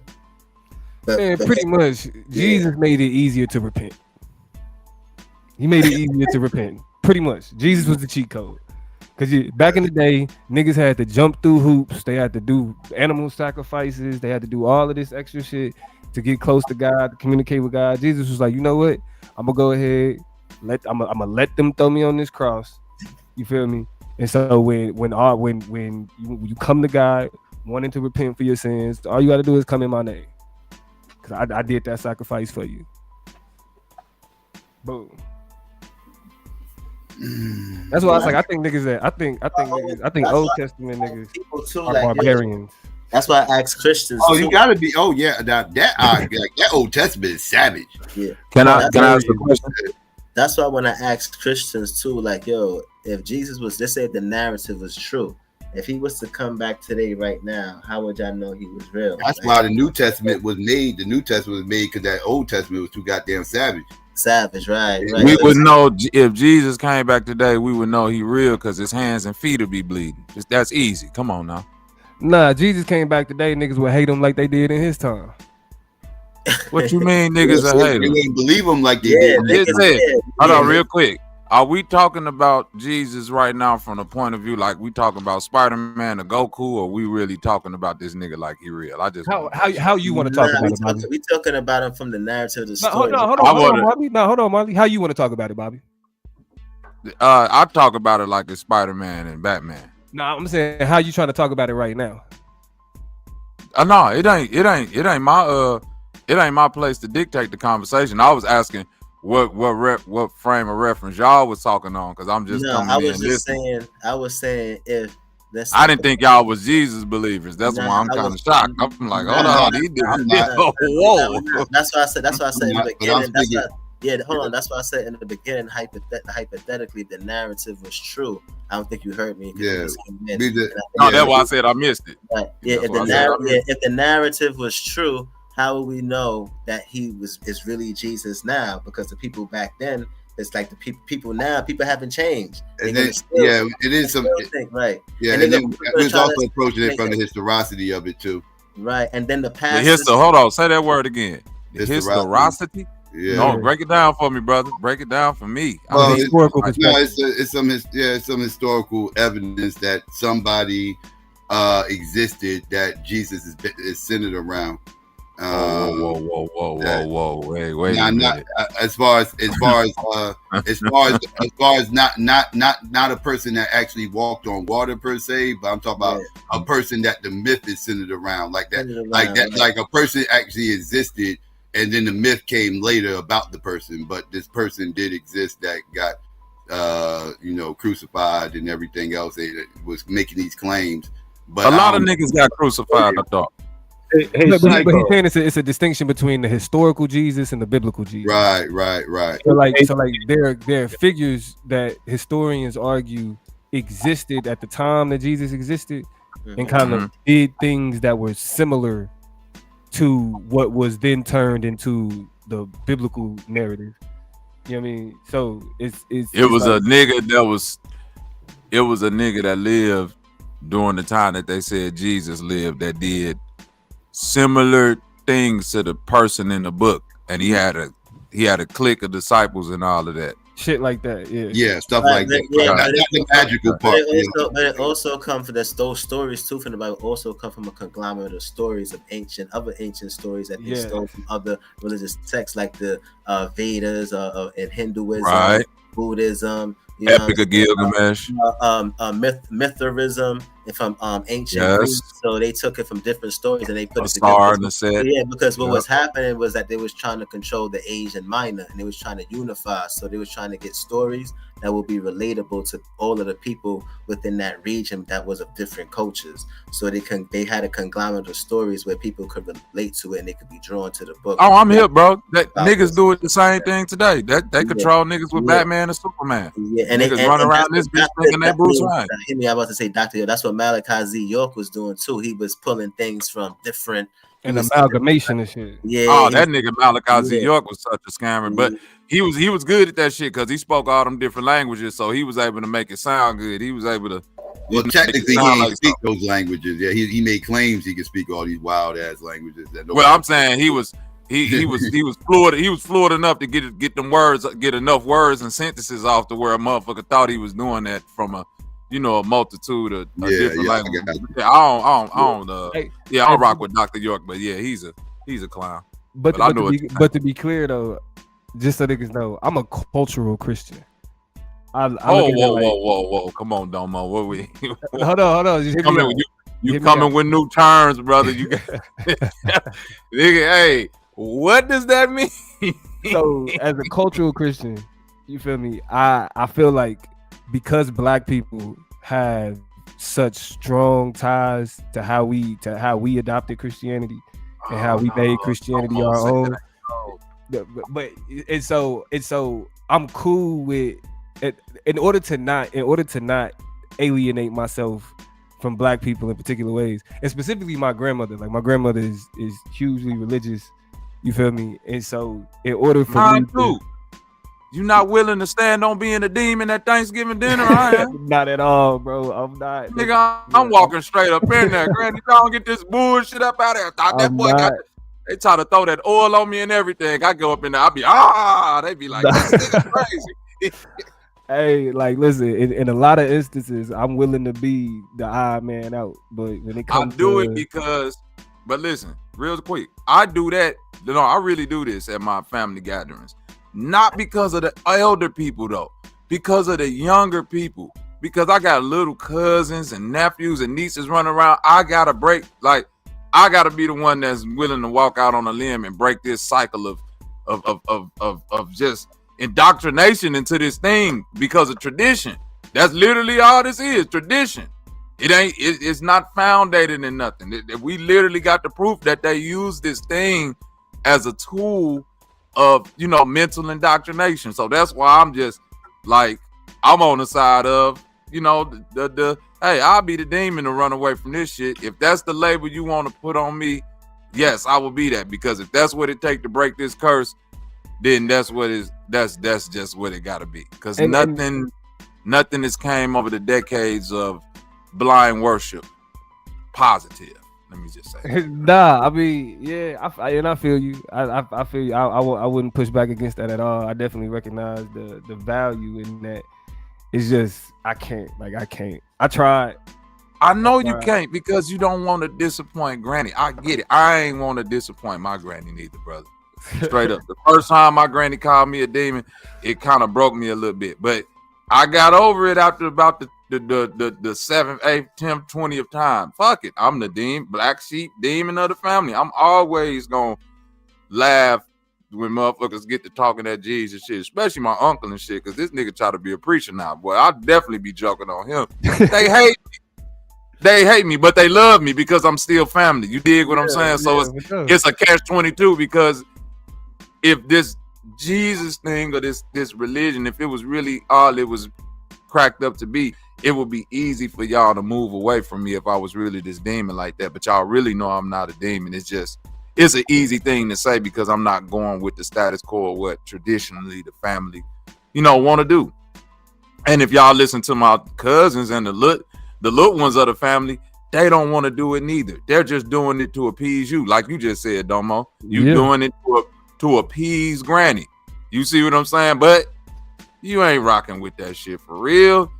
Nah, I mean, really what it does, it lets me hold on to the shit that I think is beneficial, and then everything else that I think is bullshit, dismiss that shit.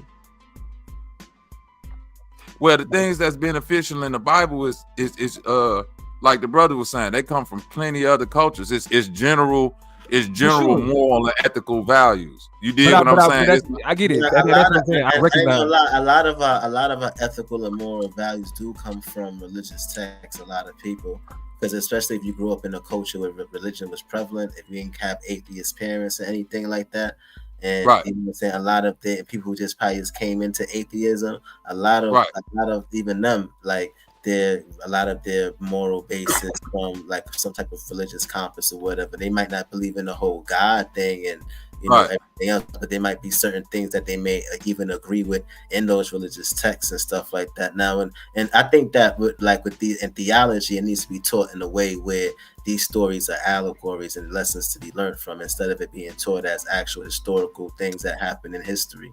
You know what I'm saying? And I agree that. And when people is able to, and they'll be better because now people be able to learn the actual lessons that is being taught from these from this literature, because you can learn things from them, like how not to be, learn specific lessons. Look what happened to this individual when they did this. Like look what happened when God supposedly did this with Cable and Ain. He made the other dude jealous because he. I agree with that. You know, like certain things you could apply to your kids and people who you dealing with, and you know what I'm saying? And even stories now watch like this. Even stories like David and Goliath, when you know he was taught that he can't beat Goliath and shit like that, and you know what I'm saying, he didn't care what nobody thought. He was like, yeah, I can still do it. He went out there and he did his thing. You know, he believed in himself regardless of what anybody else taught. So certain things like that, even when it's taught in that way and that type of understanding, you can learn a lot from it. You can. Do you think you could get that same moral compass from a Spider-Man or a Superman comic? Yeah, some of the shows, yeah, you can. But even a lot of those things. There we go. But even a lot of those books and stuff was inspired by people who believed in religion as well too, and certain stories, right, where they put it in an artistic way, and it was just like you know what I'm saying, because these things isn't new. Like, you know what I'm saying? It's just redid in certain ways where they get inspired from other things that they read. Like, you know what I'm saying? They get inspired by those different texts and they might just put it together and then put it in their own way and then create a story. Like how people could be growing up now watching Marvel and DC and later on come up with something else later in the future.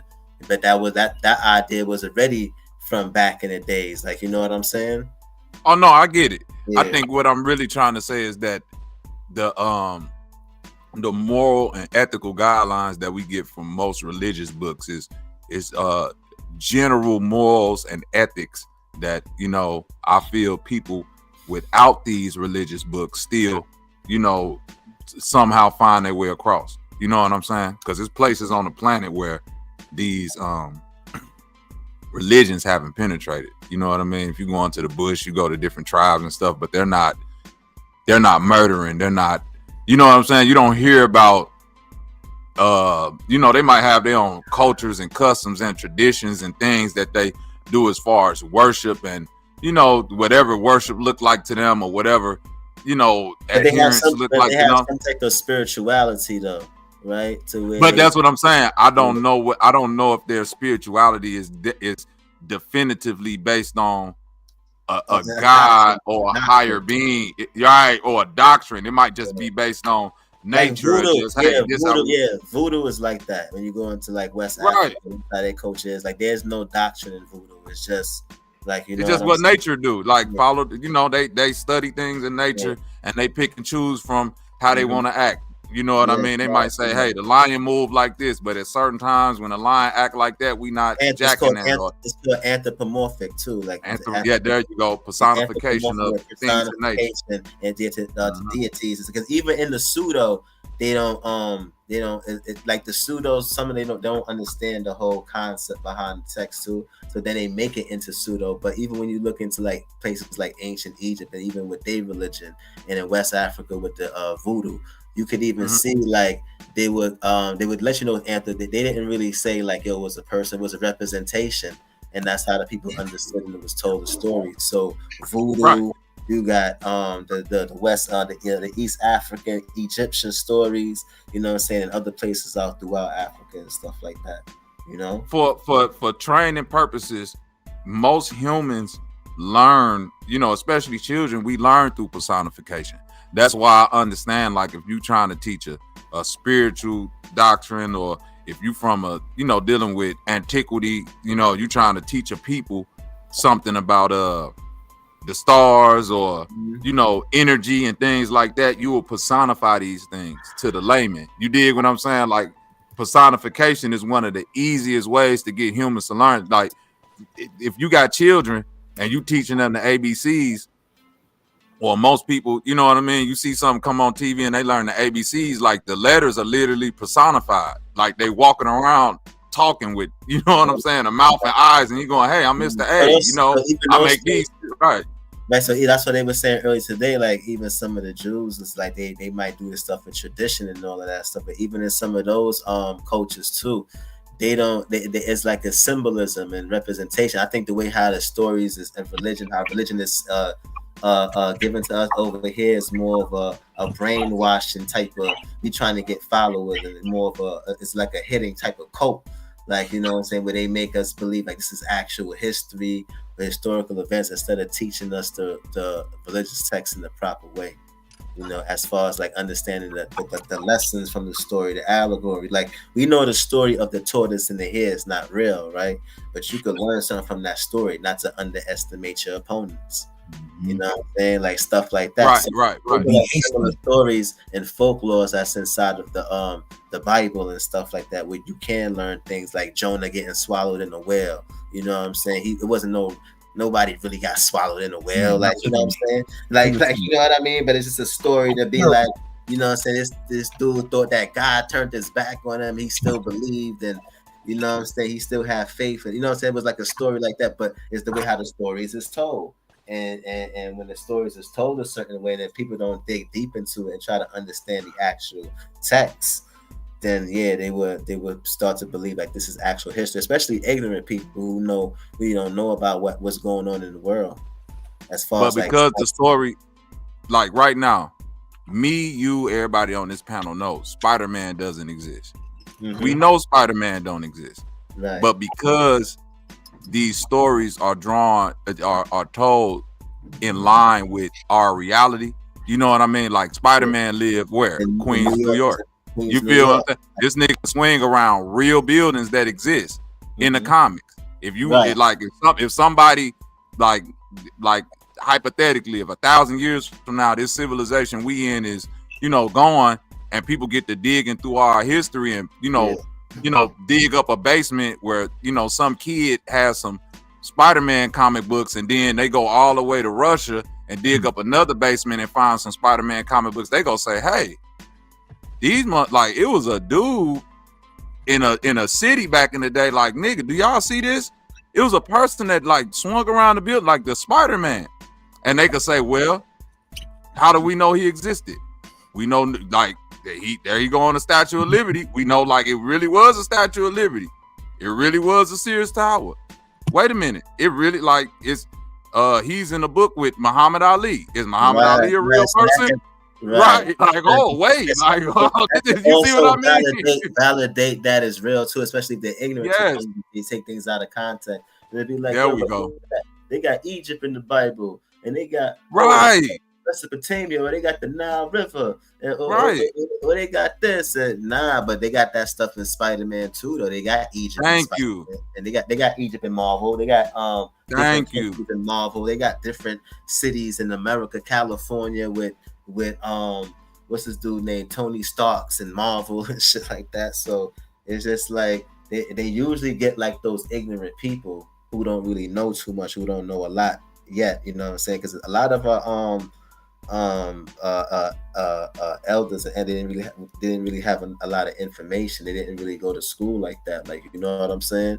So I think that's most of the world, because they wasn't exposed to a lot of different information, especially depending on what part of the world they came from too, as well. You know what I'm saying? And what was around, and what libraries they had access to, and things like that, especially coming from the Caribbean, or, you know what I'm saying, you coming from the, you know, places in West Africa where it's limited, with those types of resources. I ain't talking about like natural resources. I'm talking about places where you could go, you know what I'm saying, get, you know, books in abundance, and you know what I'm saying, and where it's like mass transportation, like, you know, where, you know, I get it in those days. But history is one of them things that's so I want to say kind of opinionated. It don't really have like a byline to work through. Like if like say for instance, if you were a mechanic, it's a like even if I didn't know nothing about, you know, working on cars and stuff, it's kind of like a byline to that, like a foundational guideline that if you show me certain things, I can implement that and it'll give me the same result no matter who I am. You know what I'm saying? History don't kind of work like that. Like if you're an expert mechanic, that's, you know, that apply no matter what. You see what I'm saying? But if I'm an expert historian, it's other expert historian that, you know, would disagree with me. But like other disciplines don't really work like that unless somebody bringing in something new, like in architecture. But you would have to prove that this, you know, this angle could fit on top of that, or these stones could fit on top of that. With history is kind of what I've researched, what this person has researched, what they've peer reviewed and things like that. And it's, you know, it's no definite this is the correct answer. With a lot of other professions, it's like it's a definite that like this is correct. Right. That's true. Now you're right about that. Definitely right about that. You know. But hey, man, you know, I guess, you know, hopefully in the future, you know, when people, you know, hopefully people will catch on and, you know what I'm saying, and come up out of that and they'll be able to, you know, understand things better. But, you know, those stories, I just see them as still interesting stories. But now what I try to do is to give people inspiration. I use it like a lot of sports analogies. Like I use like about Kobe situationals, Mike situationals that people could relate to that they've seen in real life. So sometimes I even use basketball sometimes, or I use you know what I'm saying, I might use rap sometimes with some things that's happened that was real, and you know what I'm saying, to give somebody motivation, where I could just reference a certain situation that happened in either or, whether it be sports or rap. You know, give stories about 50, you know, how he came up out of his situation, you know what I'm saying, how nobody wanted to really sign him. He kept going, like, you know what I'm saying, till he got on with Dr. Dre. You know what I mean? Like, you know, 50 is a good motivational story to have, you know what I'm saying? Even Jay-Z, you know what I'm saying, his story and how he got his, you know, Rockefeller, how nobody wanted to sign him. You know what I'm saying? Same thing with Nas, same story. You know what I'm saying? How they came up out of their situations. You know what I'm saying? You could use like things like that real time. You know, even when you talk about negative things that you don't want to happen to yourself, you could talk about situations not doing things alone. Not, you know what I'm saying? Like Tracy McGrady never really couldn't get nowhere because he was always alone. Like, you know what I'm saying? Couldn't get out the first round. You know what I'm saying? You need a team. You need a group. You can't just be one person. You know what I'm saying? No, I get it. But hey, peace, y'all. Peace, everybody on the panel and the psycho and stuff. But look, Marley, I jumped up here because you had said something a while back. You said that you think we need religion because it gives us our morality. You don't think we could gain that outside of it? Did I say we need religion? I thought that's what you were saying. Like, I can't remember. I probably did say that. I don't know. I can't remember though. Well, let me just ask you: do you think that we could have like a moral compass without it? I don't know. That's an interesting question. You know what I'm saying? I know. Absolutely. I said a lot of us, it came from because we were still creating a society, right? We will have morals and things like that based off of our culture and what we deem to be right or wrong from our perspective. So yeah, most likely, yeah, most definitely, yeah, I do think it will be based off of that, like, you know what I'm saying? But we will have to have actually a structured culture to have to be, you know what I'm saying, structured, you know? Because morality, it builds supposed to build discipline and structure. That's a fact. I see you. I agree with that statement, Marley. I think the same way, because I think people's individual. Because first of all, the Bible is written by man, so it's still man giving you the rules. But still, people's individual, like I guess, life circumstances and being able to come together and think about and talk about stuff, I think we would come to an agreement, like a lot of the 10 Commandments, stuff like that, that all that is, pretty much an agreeable thing. You shouldn't be out here lying to people, killing each other, stuff like that.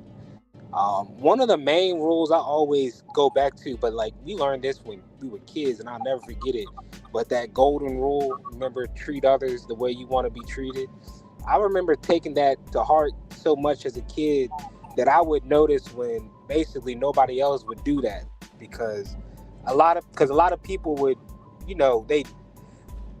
they treat others not the same way that they expect to be treated. And I use that as a test every day to just see, all right, well, they cool, they comfortable talking to people like this. What happens if I talk to them the same way? So it's stuff like that. That's what I personally live by. I think that, if you treat people the way you need to be treated or want to be treated, a lot of stuff would kind of like balance out. And that's nothing that, the Bible needs to teach you and stuff. They teach you that in grade school. Like a child, literally a young 4 or 5 year old can understand that concept very well. So that's how I look at it. Yeah, man. But yeah, it's just that people, when it comes to that could come natural too, in the sense of understanding that, because it's like you're thinking about self, right? About what you wouldn't like to be done to you. You know what I'm saying? And what you wouldn't appreciate, how you would feel in that situation, right? Yeah, so, and then it's also subjective too, like, when it comes to certain situations, so, I don't know, man. Like I said, emotions is very complex, and those is what's driven to also create morals and stuff like that too. So it's also subjective. They try to make these things universal. That's why they try to use religion to indoctrinate everyone, so everyone could be on the same page universally. So now what it looks like is that these religions is objective, because a lot of people believe in these religions, but it's actually subjective. And when these individuals are taught religion and they see it in a universal way, they take it as the absolute truth too as well. Would you say that Black people, no matter how you want to define it, probably are the most subjugated people on the planet? Subjugated? Meaning like, if you look historically and today, you would say that if we talking about most black countries, they're the ones that's being exploited. If we talking about the Black populations in America, where you find the masses of Black people in here or the islands or things like that, will you say these some of the most exploited places? Ready around here. Yes, ain't no problem, bro. You accurate. That's unequivocally. Yes, Black people of Mexico, the Black people, the darker people in universally, globally are. And the reason why I'm saying that, right? Yeah. No, and the reason why I'm saying that, because in the same breath, you will hear people, you know what I'm saying, and I've even seen like studies on this, certain, you know what I'm saying, certain polls, I guess you would say, and different questionnaires, I guess they took on this on this question that said Black people are also the most spiritual and religious people. We are. Black you know what I'm saying? Black people, we are. Black Americans, and I guess across the world, but I know for sure I've seen that about Black Americans. I say the spiritual capital of the world is in India. That's you know what I'm saying? They got a lot of temples and stuff like that over there. So I know the spiritual capital of the world is India. Yeah. Well, I mean, because India, Buddhism is mad old, you know what I'm saying? And Hinduism is the oldest religion in the world. You know what I'm saying? Right. So that been doctrine, or practice religion, right? As far as popularity, because you got other things too, like voodoo. Well, according to what they say, right? So yeah, so over there, if you go into India, they're gonna have mad temples.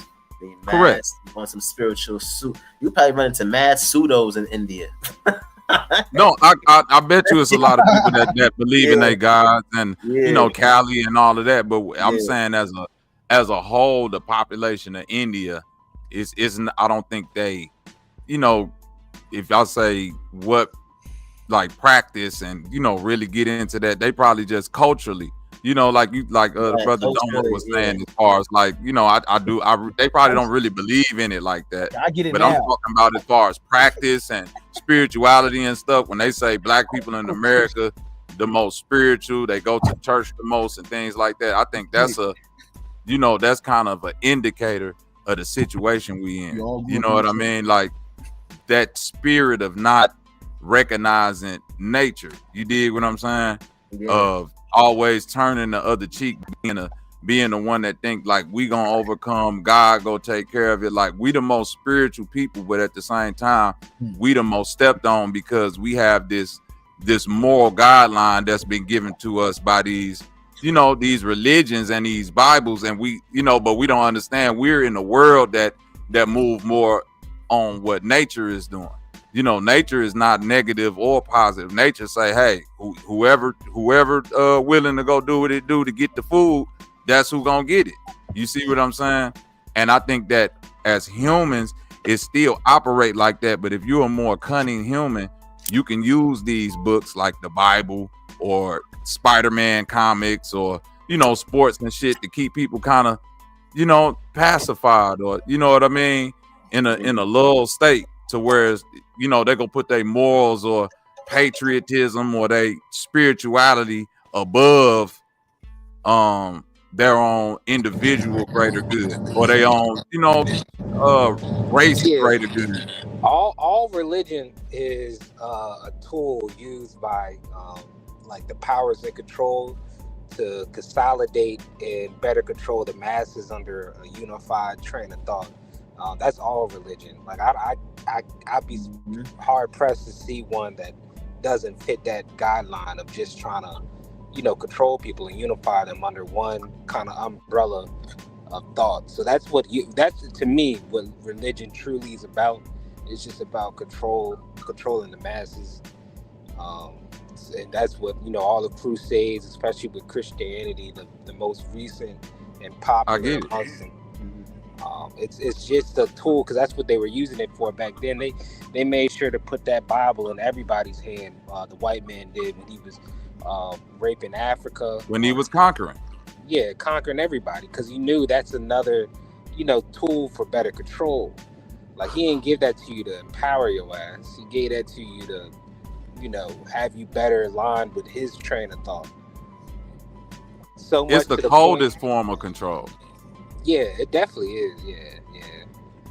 Yeah. Because if you really think about it, if I it's a genius plan. If I'm really coming to conquer you, like coming to take over your block or coming to fight you, it'll be a genius plan if I come cause all this wreck. You know what I'm saying? Like the nigga in school that'll fight you, but then if it start getting too out of control, they gonna, try to bring the fight to where the teacher's at, because they know they're gonna bring the peace. Or break it up after they done got their 4-5 punches in. You know what I'm saying? On the distraction side, they done snuck you. So I think it's genius what they did. If you really pay attention, they come and they conquering, and they getting rid of this first generation, and they putting the Bible on the women and the children and everybody else that's, too weak to fight back mentally. That's giving you all these rules or morals and things like that, which is telling you, well, shit, hey, that like, hey, you got to be good now. Like, I understand that this thing happened, but the God say, sometimes these things happen because you never know what your people might have did in the past or this like that. So just hold fast. Don't question the word of the Lord. Don't fight back. Let time. This too shall pass. All that type of shit. When it's like, well, if that was really how they felt about it, why they ain't stay their ass up in Europe and wait for that time to pass and come about them cat? They didn't wait for shit. They got on them boats and said, nigga, we finna start taking niggas resources.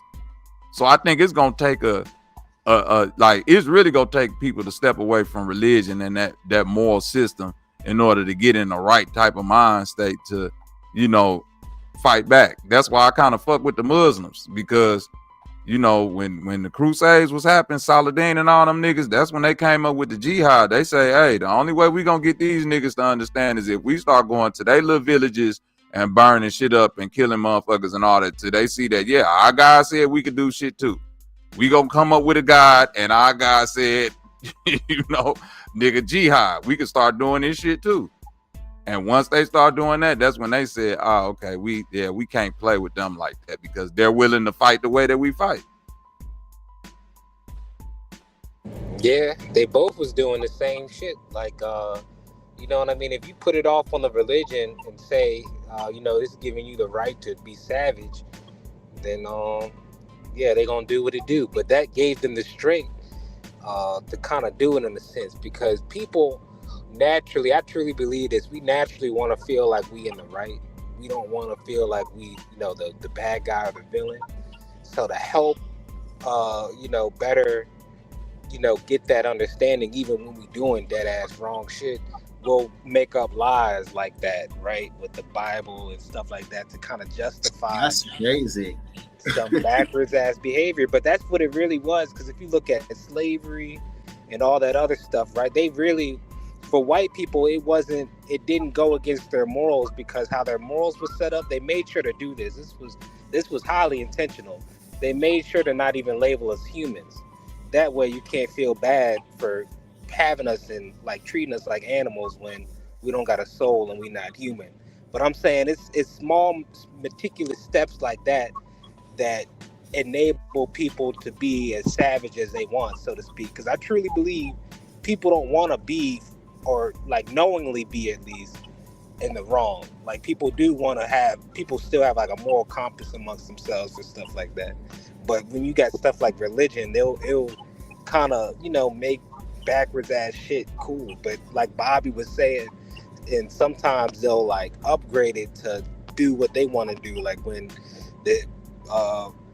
the Middle East was getting their ass kicked from the Crusades, they went ahead and, you know, started making the jihadist doctrines and stuff, to where, you know, you doing a righteous thing for going and slaughtering people and stuff like that. Because the Crusades, that's what they were doing in the name of Jesus or whatever. So it's all fucked up if you really think about it. But that's what the religion does. I think religion is more of a political tool than what people actually like look at it for what it really is and what it's always been intended to be and used for. It's they've used the religious banner to cause all kinds of shit across the world. Like they reshaped the world off this religion, if you really think about it, for real.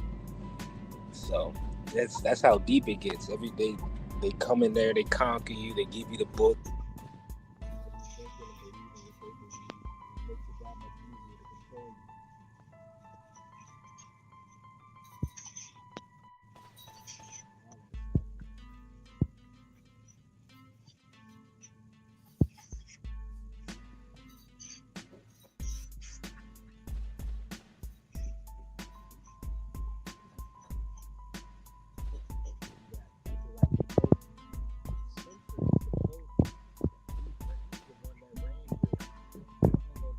Currently still like that, but I know for a fact we learned this in history when I was in school, as far as how that whole shit was set up top down, from the bishops to the landowners, the landlords, to, you know, they had a whole religious hierarchy. But it was crazy to me that it all, at the top of it, was that church, the Pope and the Vatican. Fuck that church. You know what I'm saying? I burn all of them shits down. Mark. I'm just joking. This nigga here. I'm just joking. Nah, though, but I went to the Vatican City though. I went to Vatican City. You went to Vatican City, nigga? Yeah, I went to Vatican City.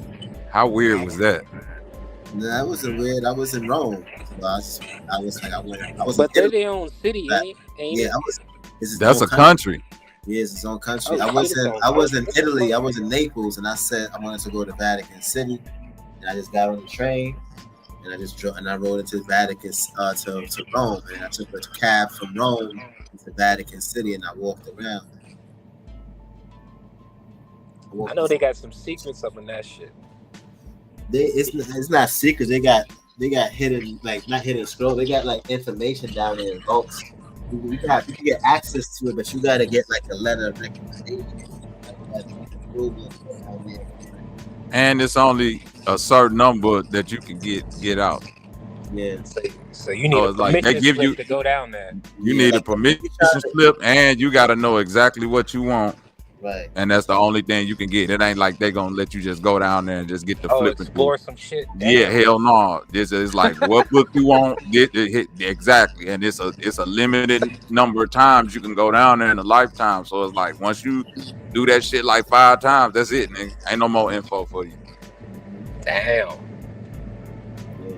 Oh yeah, people who live in Vatican City got some crazy ass stories about like actually living there. Yeah. Yeah. I think of the church like the original mob. That's probably where the mob got their shit from, over in Italy. Cause they move in secrecy. They do all this other weird shit. They got higher ups and like a hierarchy. Yeah, they move like a lot of the mob are Roman Catholic stuff. That's what I'm saying. most Like I'm of- saying, I a don't lot think of that's the no world. coincidence. They is the A mob. lot of They're them the OG cartels, mob. a lot of them cartels too. Roman Catholics. Roman Catholics, yeah. Mm-hmm. Yeah.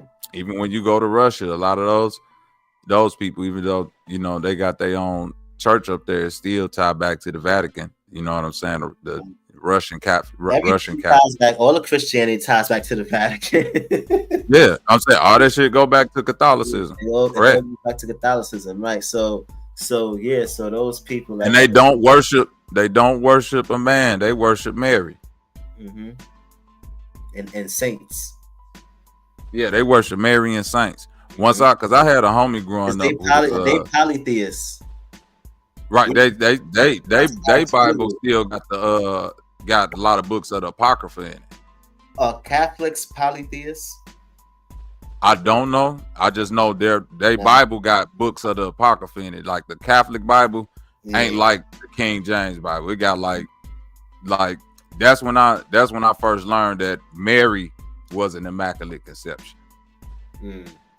You see what I'm saying? Like in the Catholic book, it's some whole other shit. Like Mary was born from immaculate conception, which is the reason why Jesus was born. That's why they worship Mary. You know what I'm saying? Because their whole thing is worshiping the mother because she gave birth to the Christ, but she was born from immaculate conception. You know what I'm saying? The same way Jesus came. I mean, an angel came to her. They say an angel came to her mother and gave birth to Mary and all that. You know what I'm saying? It's a whole nother story to that shit.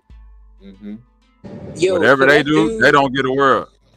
That dude Martin Luther, like the priest from way back then, was what did he do that like shook up the game with the Catholics when he was a monk? Did he start a new religion?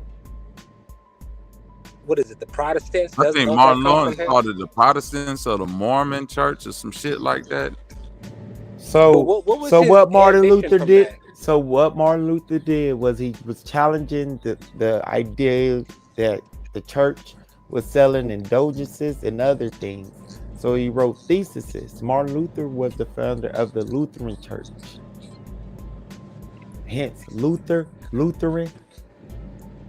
So his theses challenged the idea that the church shouldn't be selling indulgences and other things that the Catholic Church was doing. All you have to do is read it. That's crazy. Yeah, they were selling indulgences. They were selling it. That's crazy. Yeah. So you could go to war and then go pay to have your war crimes admitted. You can buy your way to heaven. Oh shit! The church was getting rich off that. Wait a minute. You mean they stopped doing that? They stopped Yeah, they doing probably that? was getting. I thought they were still doing that. Martin They Luther, stopped. no, Martin Luther challenged that. Wale, are you listening? He asked about Martin Luther. This is why listening is key. This nigga here. No one said anything about it being stopped. I was talking about how Martin Luther challenged in his 95 Theses. Not only that, there was a few things, 95 of them, that he challenged and he brought against the Catholic Church. And this is why he made the separation. Other people followed him. Like Martin That's Luther King Jr. Same no, thing. not Martin Luther King Jr. I mean, like also other, wrote about like the Protestant like that's why you had this thing called the Protestant Reformation, because after Martin Luther and his 95 Theses, other men and people started picking up his shit, and they started making other denominations. That's how you got Anglicanism and all these other denominations of churches, right.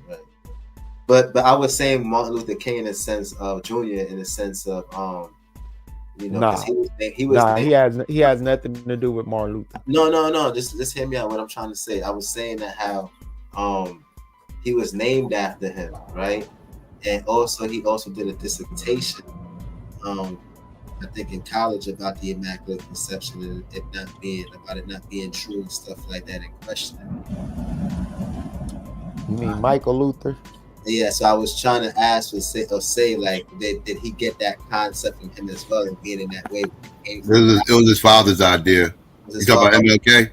Yeah. It was his father's idea. His father wanted to change the name and everything else. So yeah. Oh yeah. That I know. I'm just saying, when he went to college though, when he went to did a dissertation about the Immaculate Conception. Oh yeah, he spoke out against that. Yeah, a lot of Christians criticized him about that shit. That's what I was trying to ask. Yeah, a lot of Christians criticized. Right, his name is Michael Luther. I said what I was trying to ask was Martin Luther King inspired by Martin Luther, because even though he was named after him, did he have information about him because his father named him after him? So did he get inspired by him to go? That's what I was trying to ask. Okay. Nah. Well, wasn't his name Answer. Junior? So his dad was named Martin Luther, right? No, his father changed his name too. Neither one of them was born. It was Michael. They both changed their name. That's so weird. Their name was Michael Luther. Michael Luther King. Luther King. Yeah, Michael Luther King was the name. So they both changed their name after what the God? I ain't never know that. Somebody typed in the chat earlier, truth is stranger than fiction. Bullshit. But people want to deal with the fiction because they think fiction is fun. Well, that's what Truth you think. is so much fiction is more fun. fun. No, I think I know truth is so much more. You've been dealing with a lot of fiction. You the only fiction dealer on the panel. What's fiction, bro? Come on, bro. Your whole life stance is fictitious. Come on, yo, Psycho, what up, yo? Bringing up Martin Luther, ain't even telling the story right. Yo, what's good? Marley, Sabio. What's good? So what did I say wrong about Martin Luther, the German monk who challenged the Catholic Church? What did I say that was wrong about his 95 Thesis and the selling of indulgences and things like that? I didn't mention everything because I don't remember everything off the brain. I can't remember all selling indulgences, the sexual practices, burning of witches.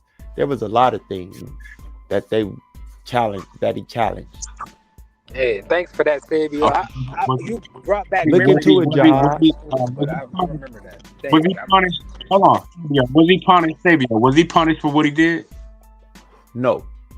Martin Luther was not punished. Martin Luther wasn't punished for what he did? Hold on. So you telling me Martin Luther was not punished? He was excommunicated, and that's why he made the Lutheran Church. Bro. The Lutheran Church is named after Martin Luther. A lot of these men was persecuted because what they did was they went against the norm, right? To where the biblical text. Hold on, so the biblical text could be adhered by the common people. You know, they wanted to keep this truth from the common man. You know, so all these people played a role into why the Bible is pretty much readily available to anybody. I thought that was King James. No. When you look at Johann Gutenberg, who created the print press with movable print, this is what made people be able to these books in mass production. No, so So what did King James do? I thought King James was going against the Catholic Church too. Nah, King James was Catholic, but Christian, Catholic, whatever you want to call that. Why would he go against what he believed? In school, I remember he did, like, he wrote that book, the King James Bible, so he can get out of a marriage. He wanted a divorce, but under Catholic Church rules, he couldn't get a divorce.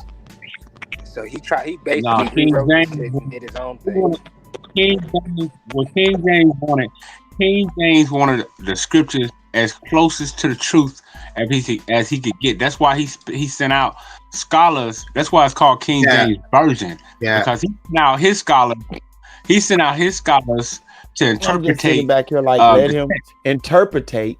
Yeah. Damn, Marley, you'd have made that a word. He didn't care nothing about it being close to anything. He wanted it palatable, and he wanted a common consensus, so it wouldn't be more bickering back and forth. He can care less about how close it is. What's to the right? He just wanted it to be nice, palatable, concise package that everybody can digest. That's all. That's what he wanted. All the bickering and all this, who's following it the right way and all this other. He wanted all that shit dead. That was the whole purpose of the King James remaking.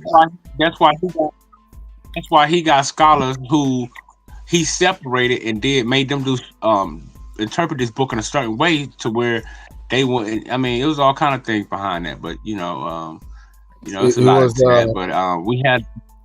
It was the other dude cannot be illegal. It was the other dude that started the Anglican Church because the Catholics wouldn't allow him to divorce. He wanted to marry another woman. They wouldn't allow the divorce, so he started his own church and do whatever he wants to do. Okay, cool. All right, but at the end of the day, the prophecies in the book cannot be disputed. Well, I mean, you can dispute it. They can not dispute it. Man. He just went over 3 different examples of how they changed the shit just on there because they wanted it to benefit them. But you going by it like 3 the biggest prophecy in your book is like the virgin birth, and scientifically we know that's impossible. So either Joseph was the nigga daddy or Mary was playing around. So King James that's why they King of Scotland. Let's see what it says about him being a Catholic. Man, look, at the end of the day, I don't know where you get that narrative from, but that's a false narrative. That's a narrative that's been given to you by your slave masters about a virgin birth and all this other stuff.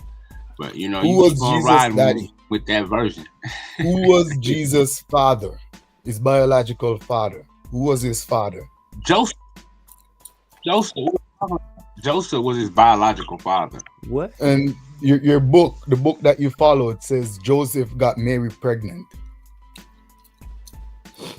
What? The book exactly. That you follow, Joseph got Mary pregnant. This how it happened, right? Basically, he had sex with Mary. It was time before it was time for them to do it. So he had to put her away so it won't be an embarrassment into his family and to her family. That's had nothing to do with them not having sex. Rumors have it that Jesus' daddy was a Roman. Oh, you was right, Buddha. You was right. So there's other rumors out he there. was baptized. His daddy could have been a Roman soldier. His daddy could have been a Pharisee. Joseph wasn't the nigga daddy though, and God or whoever that nigga wasn't his daddy. The angel wasn't his daddy either. They have to be a literal man. A duppy had a baby. Yeah, the duppy didn't bust a nut. The duppy didn't bust a nut. So get that straight. There was an actual person. There was an actual person that Mary went to see, and she got that D. See, when Jesus come around. See, Satan. The devil wants you to think that they didn't have sex. That to make you not want to believe the book. They give you that version, so you your heart want you to be Mary didn't get the D. That's the main story of Jesus and why it's so special. Your heart want you to believe Mary didn't get the D because Mary supposed to be a virgin queen. Well, the Roman soldier put it on her.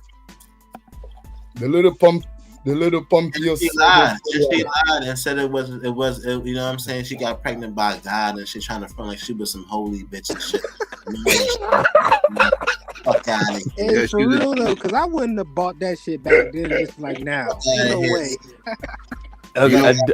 An angel came on top of you and had sex with you for real. And niggas, he was the simp. People don't want to deal with the real historicity of motherfucking Jesus. If we deal with the real history of Jesus, we got deal with the fact that Mary was a goddamn jump off who sat up there and slept with a Roman soldier. That's who Jesus' real daddy is. And we got to also address the fact that that Roman soldier was a goddamn pedo, because Mary was only 12 years old. Why nobody ever addressed the fact that Mary was only 12? Yeah, she was only 12 years old, madame. But that may be factually true if y'all want to look at the story like that. But the word virgin, it really would have been another word, and that word was translated in. If y'all actually know, the word virgin is translated in for almost. Look at the age. Right. I don't even think Mary existed. I don't even think Mary existed, Joe.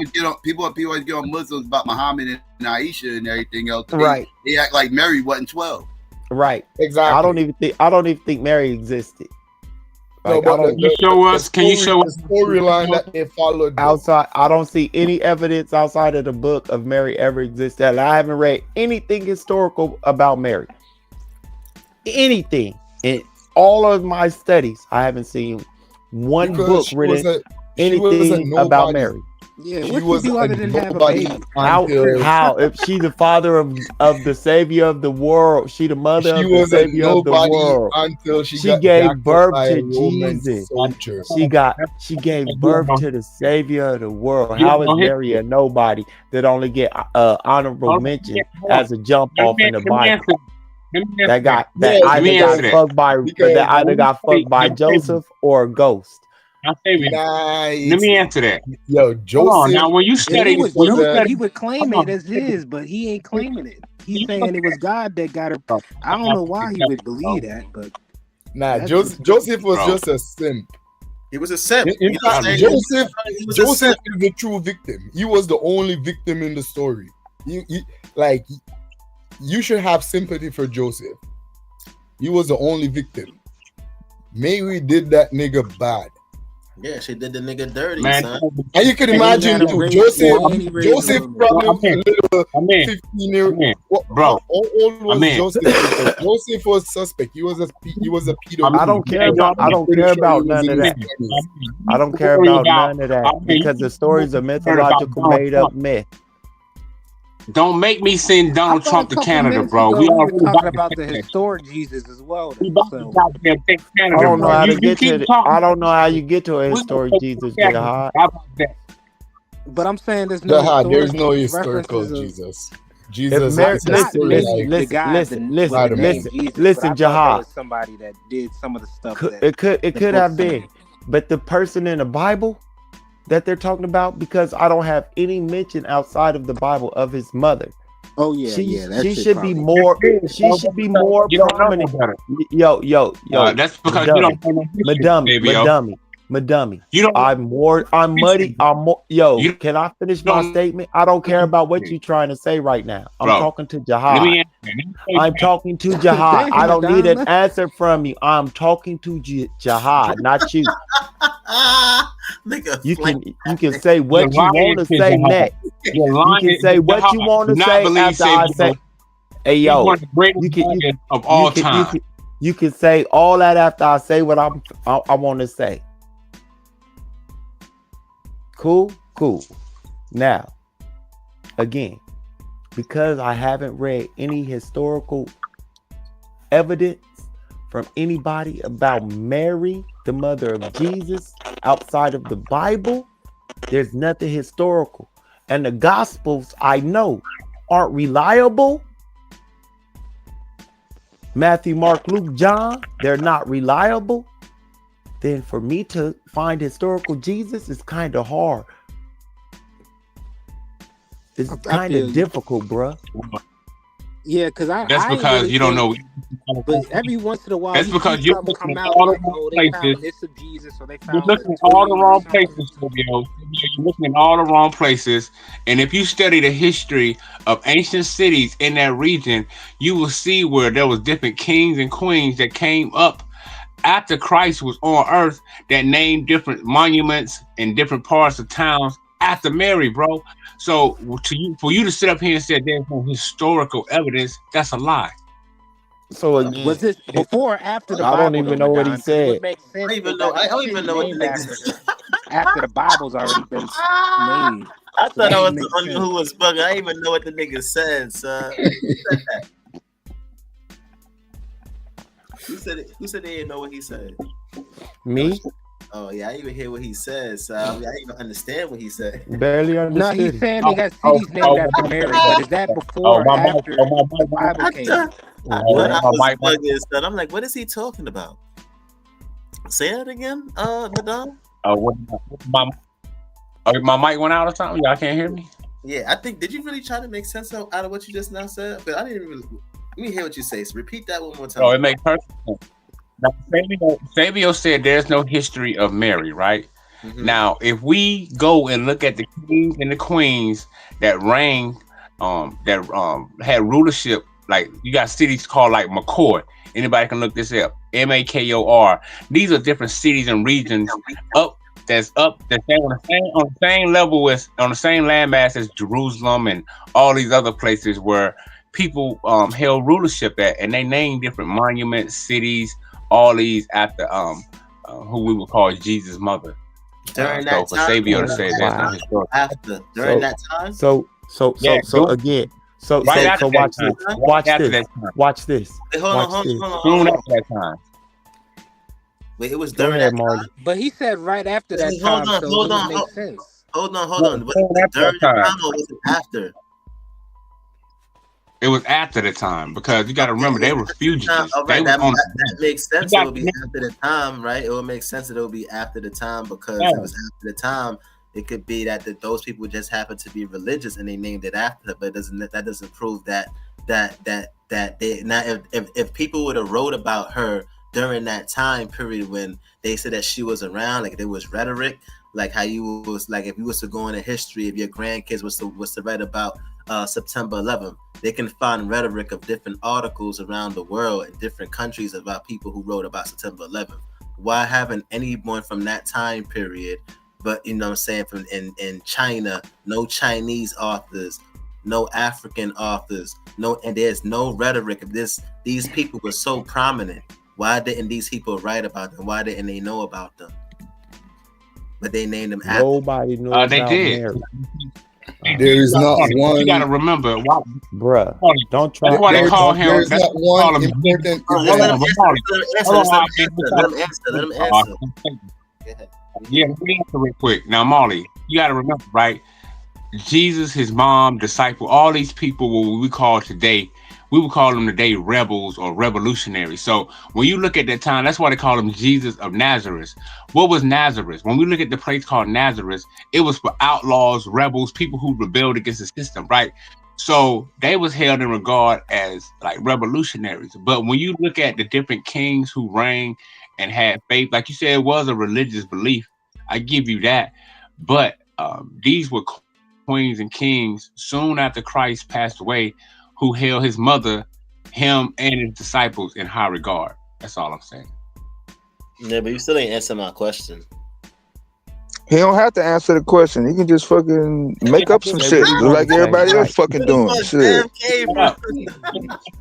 Motherfucker, just because a town named Marysville, that don't mean a real person named Mary existed and it was her. Shit. Right, dummy. Like, this shit is Why you stupid. want to believe in the Bible so bad, Madon? Bro, it's not the belief in the Bible. No, I'm just asking a serious question, bro. I mean, like, y'all were talking about history a little bit earlier, and from me, the further you get away from it until now, it seems like it's more distorted.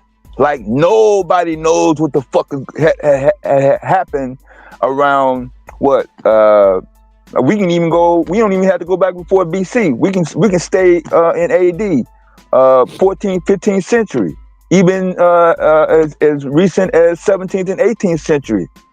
Don't nobody really can for sure. It's like without a doubt, on this date, these events happen just like this with no, you know what I'm saying, deviancy. It's gonna be some dispute. So in the future from now, like in the year 3000, people will be talking about the pandemic, the Trump election and all that, and it's gonna be a whole bunch of other stuff thrown in to defer from history. So I'm just trying to see what is so important about knowing what happened a million years ago, yo. I don't get it. Go ahead.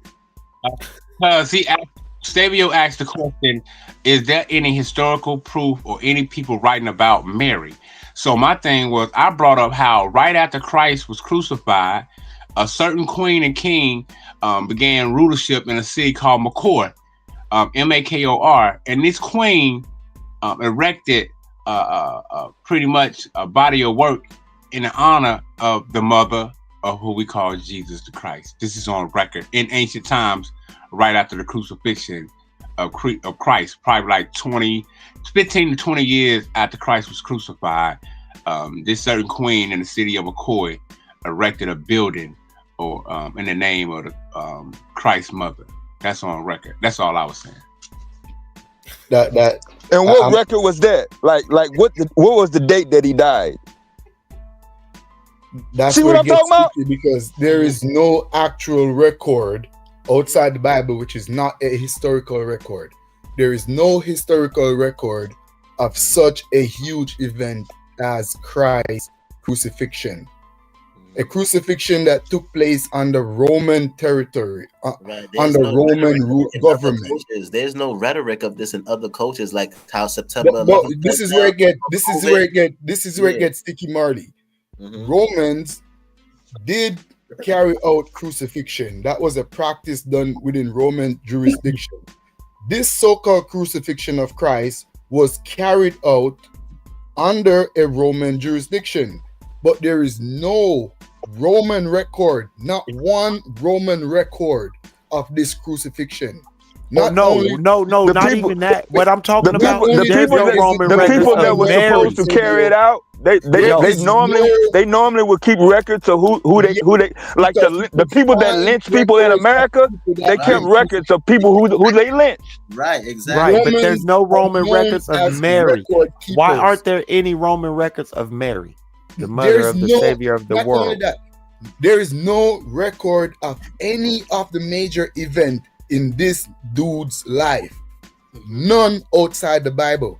But yet still under Romans jurisdiction, and we know the Jews were record keepers. They kept record, and there is no historical Jewish record of anything to do with Jesus.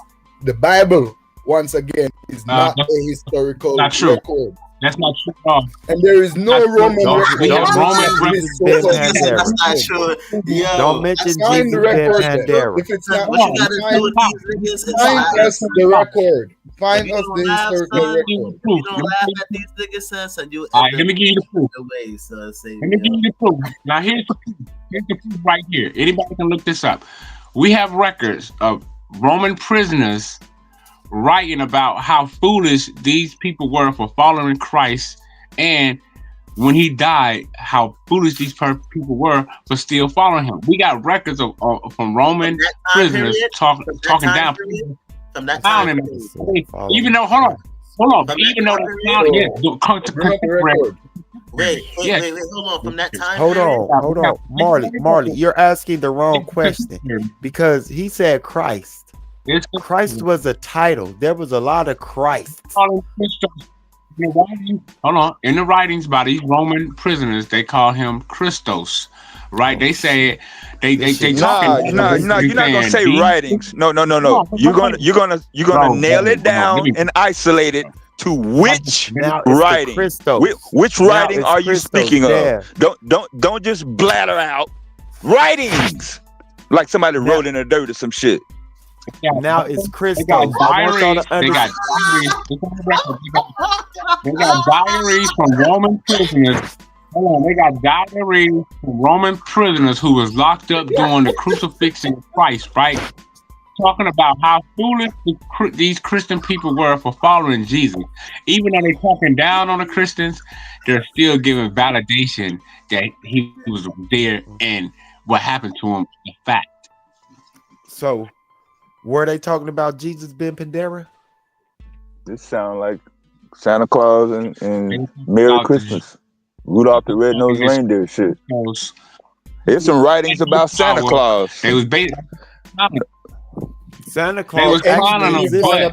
There was actually a real man named Saint Nick that existed in the Ottoman Empire. Yeah, don't get sidetracked though. We're gonna stay on these. Yeah, I'm just saying that Saint Nick is more real. Who locked the prisoners Santa up? Claus is more real than Jesus. This is so you know, for sure. It's real organized religion. They only start talking about him like almost 200 years after he has so-called died. Why weren't people writing about him when he was going around doing all of this great stuff? Right. Where are the records where people say, yes, I saw the nigga make the fucking sea rose and make the bird fly and make the dead walk? Where are those records? Not records coming 200 years after when Christianity is more organized religion. That's why the Bible don't have any references inside of the book, right? Because how could you write about an event that you wasn't there to experience and had no sources to verify or substantiate your writings? Like, so that's how you know it has no sources, no dates. That is why it's not a historical book. It's a religious book. King Darius.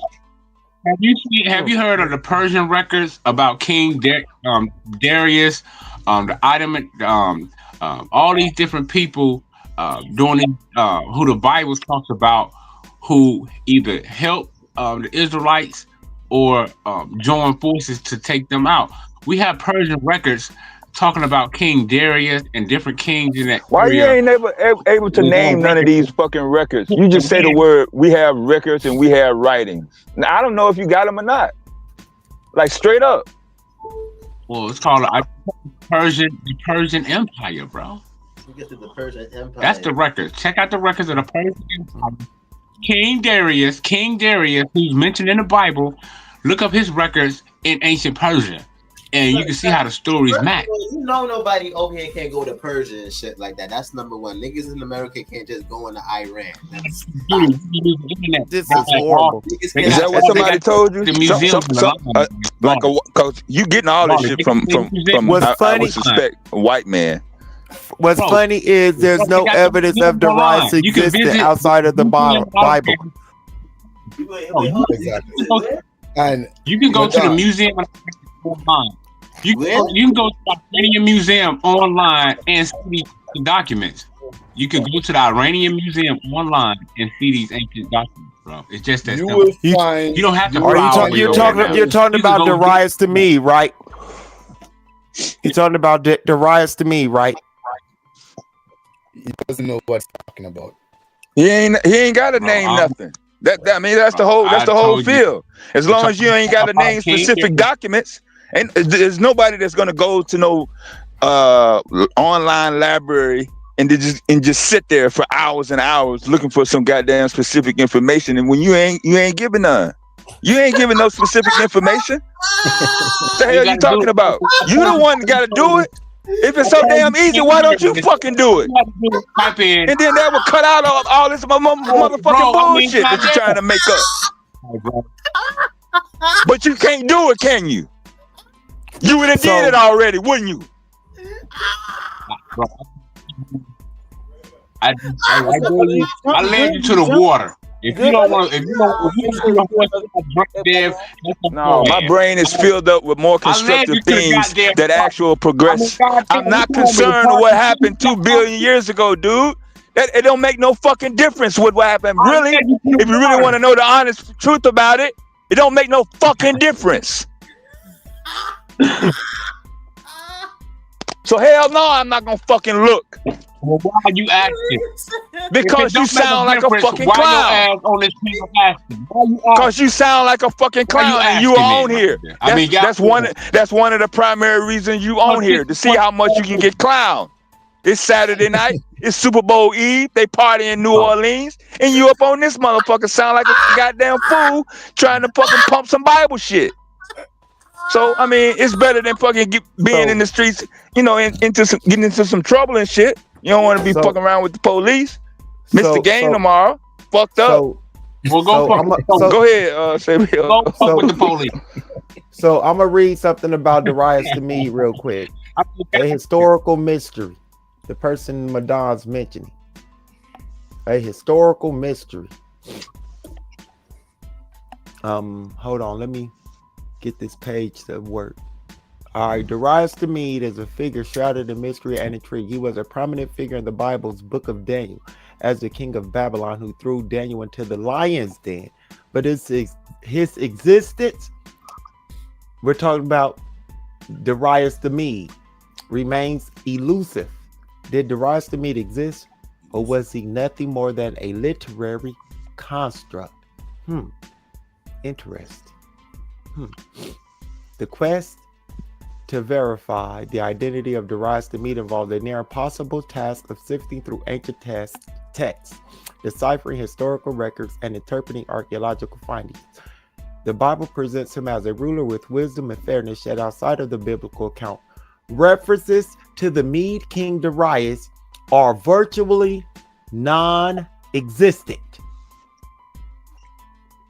There's no direct archaeological or textual evidence confirming his existence as a ruler in the manner described in the book of Daniel. And this has fueled speculation among historians, archaeologists, and biblical scholars. I need you to go learn some shit. I'm not even going to go any further in this. All right, Madon, please quit playing with me, bro. Get the hell out of here with that. Get the hell out of here with that bullshit, bro. Anybody can go to the Iranian Museum and look up King Darius and see the records on this guy, man. The facts is out there. I mean, if you just want to be an armchair scholarly, pseudonary, no, anybody just can't go to the fucking Iranian Museum, bro. What are you talking about? You can do it online. It's online, Marley. It's on the internet. Yeah, that's online. You don't have to. That's not the museum. You saying anybody can go to the museum. The museum is a physical place. They got their museum online where you can see, shift through pictures, different rooms, all that. I've been there. That's how I know. Online. I go to a lot of museums online. You online museum going ass nigga. That's some broke shit. Yeah, online museums. Yeah, I ain't gonna lie. It's my first time ever hearing about an online museum. Typically, when I think of a museum, I think of going, you know, it's a person. Yeah, he ain't telling you anybody just can't fucking log on and see whatever they desire to see either. You can do a 3D tour of some of these museums. You left that part out. You left that part out, Madon. You left that limited access, just like the Vatican. Like anybody just can't fucking walk in there and fucking roam around. Okay, hold on. Online museums in Iran.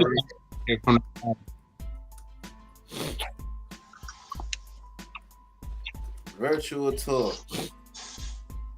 Yeah, hey, you know what? Buddha just said something, and that's exactly what a lot of people do. They take the real Darius, who fought against Alexander, and they try to make him the Darius of the Bible. They're not the same people.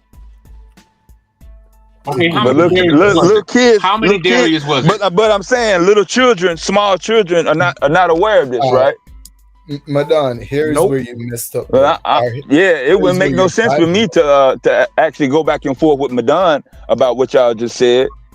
I mean, I could have did that, but you know why? He's assuming that I'm a grown man, and I haven't looked up and researched who Darius was supposed to be. None of this. Oh, hitchhiking. You haven't. That's exactly what's going on, boo. That's because you haven't. When the Bible claims that, No, we finna debunk this Iranian museum shit first, though. But we finna debunk this Iranian museum access shit first, since I haven't looked up who the fuck Darius was.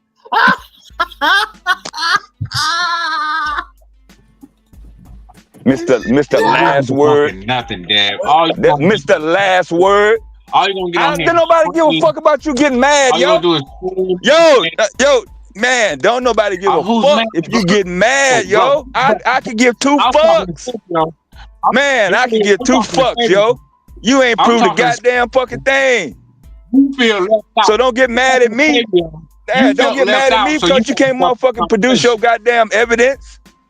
Shit, if you want to tell bedtime stories, start a fucking campfire or some shit. Right? Yeah. Bedtime stories.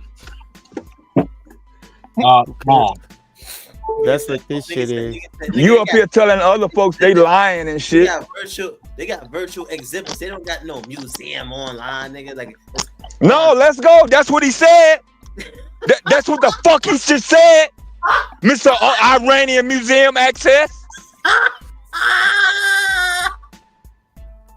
Let's go to the museum in Iran. Go there, nigga. Go. Motherfucker don't even know where the fuck a goddamn museum is in Iran. He don't even know where Iran is on the fucking map. Damn. Y'all thought I was brutal. You wanna fucking go to fucking Iran to prove some goddamn Jesus shit. Marley, I be trying to teach him. I be actually trying to help. We know your ass ain't.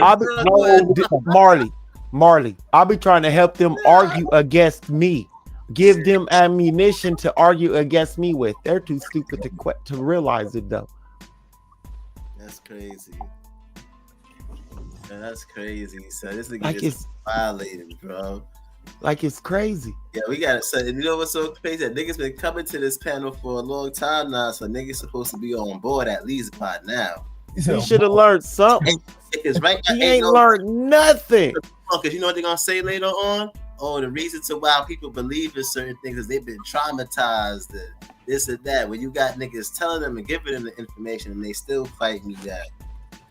The man ain't learned shit.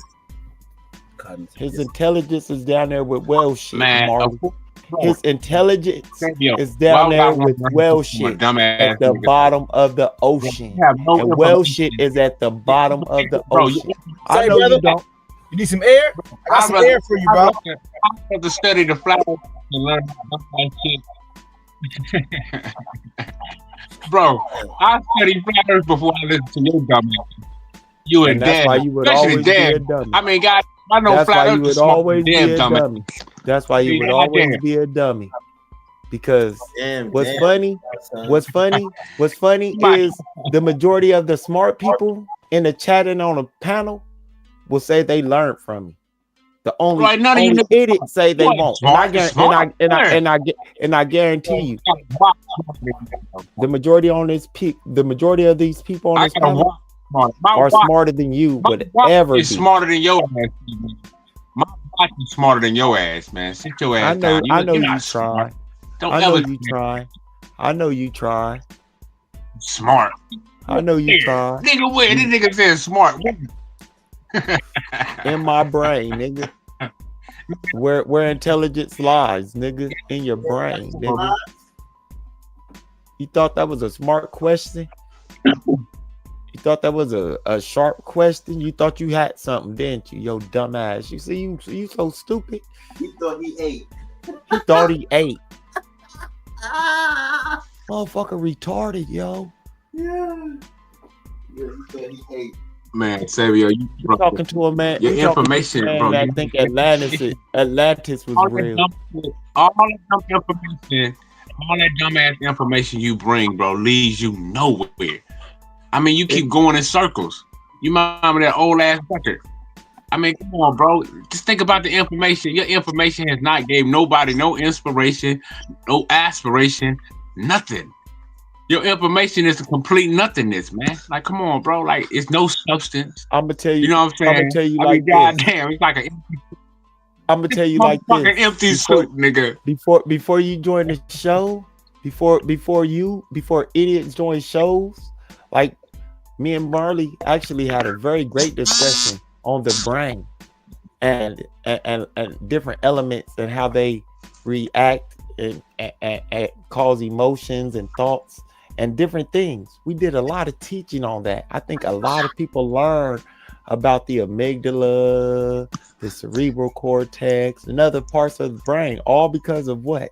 Sabio, dumbass, mentioning something about the brain. Not you, who believes that there's a spirit that resides up in that motherfucker that controls it. Not chemicals. Who told you that? We know it's chemicals. What are chemicals? Know. Where do chemicals come from? Hold on. Where do chemicals come from? What are chemicals made of? They're made up of atoms. No, they're made of faith and belief. Okay. Okay. Can you see an atom? Naked eye, Marley? Oh, listen to this like retard. See my faith. Can't see my faith in Jesus. Can you see oxygen? Yo, this shit stupid, y'all. Can you see spirit? Hold on. Did you see Jesus? Hold on, bro. You know, yeah. I'm looking him in the mirror.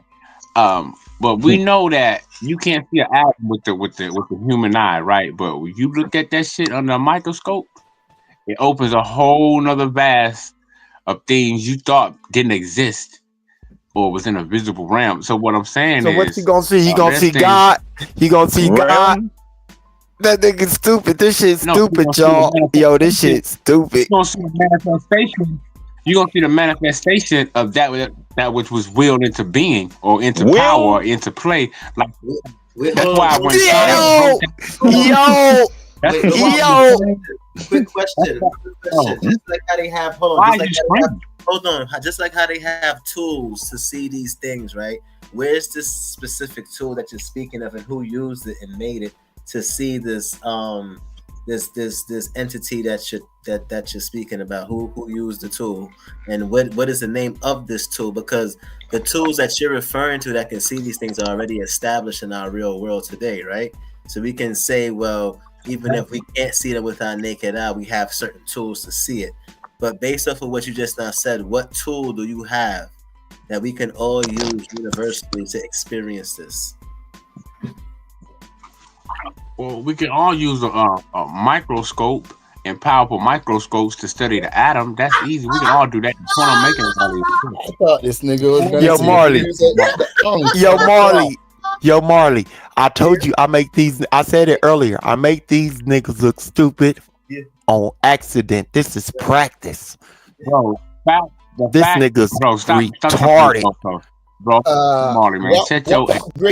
What grade microscope do I need to see? You are retarded.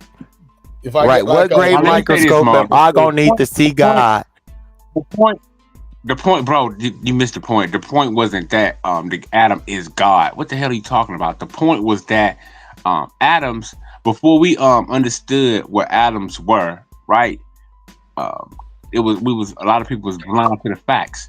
But once science and man got the know-how and the instruments to study atoms, it blew their mind. They was like, wow, this shit is more complex than we thought it was. So all I'm saying is the building blocks of life, right? What are those? The building blocks. What you mean, the building blocks of life? What are the 4 building blocks of life? Bro, me, myself, and I. That's the beginning. But let me say this, man. Nigga stupid. The point I was making about Adam is that you have no point. Sanchez with that bullshit. Bro, you don't even know what an atom is. You're talking about Adam as if Adam surprised scientists, as if scientists look at Adam and be like, "Whoa, wow, this must be the work of God." Do you know what an atom when is? Science. Okay, why when they split the atom, they made that major news? long time ago when they split the atom, why was that major news long time ago? Because that's a my breakthrough man, tell me. that's a In breakthrough science.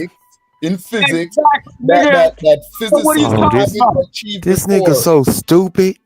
Because of where our technology is right now, we could actually do stuff like that.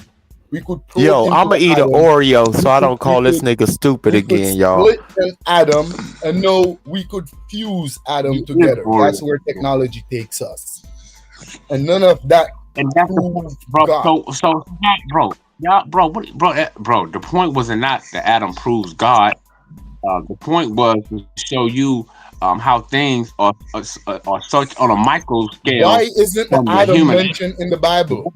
Why isn't the periodic table Bro. in the Bible? Since the Adam Bible is is the word of God Adam and and Adam Eve. so-called Adam and Eve. God. Why Adam isn't the is- Bible? Why isn't the periodic Adam table. in the Bible? Adam is in the Bible. They Oh, talk it about is? Adam and Eve. Adam. It is. I'm not talking about Adam some was naked told to dude be- walking around Adam, in hold on. The real Adam is Adam. Adam was No, I'm not That was talking deep. about some Adam- naked That was dude deep. that got tricked by a snake. Listen, I know hillbillies in Florida that would stomp a snake to the fucking ground. But some naked dude walking around in the garden got tricked by a snake. That dude is not an Adam. That dude is a fool. I don't know what you're talking about. Maybe that's some type of Canadian version, but that's why Trump gonna take Canada back. Yeah, it must be Canadian version because your version ain't making it. So that's the Where is the periodic table in the Bible? Where in the Bible does it even mention we gotta anything come over there and closely get the related to chemistry? The dude Yo, said he Marley. made man from dust. The dude said he made woman from the rib of man.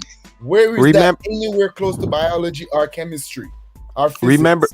Remember me and Domo asked each other, we said to the other dude and Lance,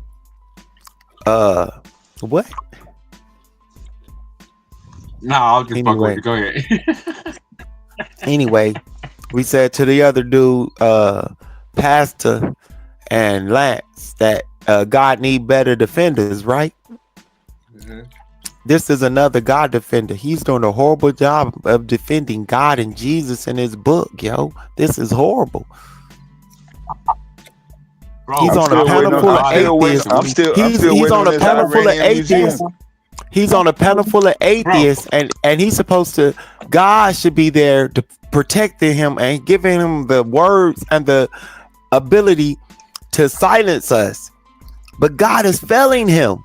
God needs to either step up for these believers or help these niggas out, because right now you failing horribly, yo. God is disappointed. Well, that's what the devil wants you to think. Every time the devil moves your mind, you think you're winning, but you're actually losing, Savio. You don't see it. Losing what? Just because you feel like what is he losing in this moment? He's losing his soul. His argument. This is how he lost his argument. You're the only one that's arguing, really. Like nobody's up here really trying to argue anything except for your dumb ass. Real questions. Talking about some motherfuckers that ain't even there. Don't talk to me about nobody about nothing that you can't fucking. That's a sign of a big L. No, that's a sign. That's a sign of you wanting grown people to believe in pretend imaginary shit. So back to this Iranian museum shit. Where's this shit at? Since you said it was so fucking easy to get to. Fuck all that other shit you talking about. Yeah. All that imaginary shit, right? Women coming from niggas' ribs and shit. You heard that shit, son? I don't know what's going on. I mean, damn, if the motherfucker was so goddamn bad, why so much fucked up shit happening across the world? That's because your ass is on the side of the devil, and you don't have no understanding. Oh, it's up to me. I'm the one. I'm responsible for all this bad shit happening across the world. Me. I guess that would make you God. Yeah, you're right. That'll make Dev God, right? Wall Street, this shit stupid. This shit stupid. He be missing like a motherfucker, Tad. This nigga be missing. This like a nigga playing basketball on a court by himself with no skills. Yeah, but check this out. But Fabio, there's no coincidence. Dev is close to Devo. I mean, come on, bro. Cannot you see? It's just that simple. Hey, yo, the stupidity of this nigga is amazing. That's Jaguar, right? B. That kid be a good. Yo, Jaguar, that's you.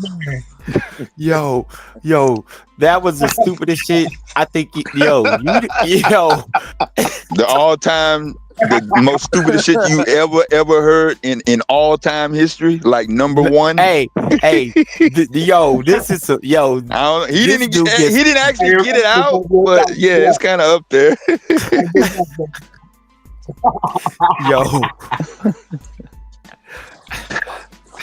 Yo, this shit is ridiculous, yo. Shit, I'm kind of inclined to go ahead and let him have that shit. Goddamn right. Stupid. Now, what that's supposed to fucking mean? Right? We don't believe in that bullshit. Satan ain't doing shit to nobody on this earth. Nigga, Noah's your book guy from the desert, nigga. Fuck them motherfuckers. Throw them bitches in the trash. Shit. Oh, that's fine. You can throw it all in the trash. That's nothing to do with the prophecy that's taking place. Oh, fuck. I mean, you could throw everyone. This nigga said the prophecies. This nigga won't let go. It's not gonna do. This nigga It's not won't gonna let disrupt go. that is already. So what prophecies taking place? Satan casting out Satan. What? You asked. Where is this happening? We see Donald Trump. I'm finna show you. We see Donald Trump and all these white people. We see Elon Musk. He throwing different hands gesture. So we see Satan casting out Satan. We see white people casting out white people, bro. Prophecy. I need Johnny. All the time yo, when you're Psycho. lobbying for Trump, you know Yo, that Psycho. Trump was This Satan. shit is ridiculous, dog. So no, he was consciously aware that Trump was Satan, but he was lobbying for Trump, like forcing black people to go vote for Trump. But That's you, crazy. That's Hebrew Israelite, native, more Christian, knew Trump was the Satan. Yo, that's the ridiculousness of this man that he don't even catch it. Nah, this motherfucker said he was This put there by man the Most High. backwards is 2 left shoes.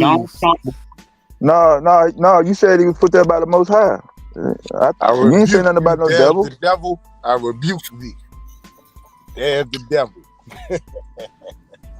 Nah, but if you cast a vote for the devil, why the fuck you hating on the devil now? You literally cast a vote for the devil. You shouldn't be talking shit Devil about means the devil. Devil mean I don't adversary care what it or means. deceiver. That's a person. Why do you think his name's so close to devil? So hold on. If we got deceptors casting out deceptors, or evil casting out evil, bro, devil just mean adversary or deception or deceiver. So we know that these people are doing a bunch of deceiving because they're dealing with politics, right? So my thing is, when I say Satan casting out Satan, we can clearly see the Democrats casting out the Republicans. We can clearly see Europeans casting out white folks, casting out white folks. We got white folks mad at white folks. That means Satan is casting out Satan, bro. And I mean, they got these Negroes trying to be in the middle, and we would just sit back and watch the goddamn show. You're a moron. Say what, Cash? Cash, you're not going to say you're a moron.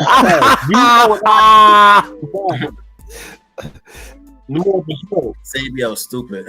Yo, Tad, y'all think I be lying about this nigga? Yo, I be trying to teach him. He just too stupid to learn, and he don't want to recognize it. And then he gonna go later on. Then later on he gonna go say, hold on. Then later on he gonna say it's the white man. You know they making us not believe in. We got niggas right here on the panel trying to teach you and show you and make you understand. And you gonna come with that ready. That's how I know people like you just make up excuses and shit like that of why people is in certain situations. And we got niggas right here. You've been coming here for years. You've been coming around us. I don't know what's wrong. Like that. Meaning, hold on. No white man is doing this to you. Right now. Hold on. No white man is doing this to you right now as we speak. As we all speaking on this panel to you. No white man is doing anything to you. You're refusing to learn from the people on the panel and taking the information because you've been coming here. Bro, what are you talking about, bro? I said Satan casting out Satan. What's that got to do with me saying the white man? I said the devil is casting out the devil. Yo, this man I'm is just sitting back enjoying the show. dog get out. This is crazy. Bro, that's what we seeing. Is that not what we seeing? Look for the best in you, Madonna. Yo, Marley, hurry up and make that. Yo, Marley, you really need to make. You need to make a prescription for stupid. That's what you need to do. One prescription. Okay, so yeah, one prescription. wait. Look all that hormone pill you're working on. Wait. You need to make a pill. Wait. Here with the Canadian guy. Hold on. When Trump said we're gonna take over Canada, what was the first thing y'all said? Canadian? Come on, bro. Let's get to it. So if Trump is saying, hey, I'm gonna take over Canada, I'm gonna take over Greenland, I'm gonna rename the Gulf of Mexico the Gulf of America, I'm a motherfucker go over there and take Gaza, nigga, that's Satan casting out Satan. That's me. They going against each other, man. All that means is the European establishment is going against each other. You, sir, are a top class moron. You sat in the front of the. You sat. Hold on, Madonna. You sat in the front of the class with the dunce cap on. That was your job every day, just to sit in the front of the class with the dunce cap on, because you are a top class imbecile, sir. That shit that you just said was a stupid, like you'd say some stupid shit, and I don't know if this is on purpose or what you truly believe. And that's really what be fucking me up. Like, are you just making this shit up on the fly, or is this your actual belief because you too stupid to actually want to learn? No, what it is, Sabio, is this, right? You know what I'm saying is the truth. But your mind been so diluted with the BS from the church and all these other groups, Garfield and all these other platforms you go back and forth to. They giving you this nonsense. When I come with the real shit, of course, it sounds stranger than motherfucking fiction because it's the truth. But it's right before your eyes. Cannot you see what's going on? I know. I did not just hear the good Christian Madonna say that Satan cast out Satan. Hold on, cannot you see the Trump administration going through the deep state, going through the CIA? Yeah, you heard this dumbass say that. Cannot you see? I did not just hear this good Christian just say Satan can cast out Satan. Lord, where are we at? This is what you heard this dumbass say. Hey, Dev, if you came in Granny house with that shit, she'll pull that oil out so quick on your bitch ass. Yeah, that's get that demon shit up out of here coming in talking about what Satan can do. My granny will pull the tambourine out and start singing "Victory Is Mine." You come in talking like that. Why you bring this devil up in the house?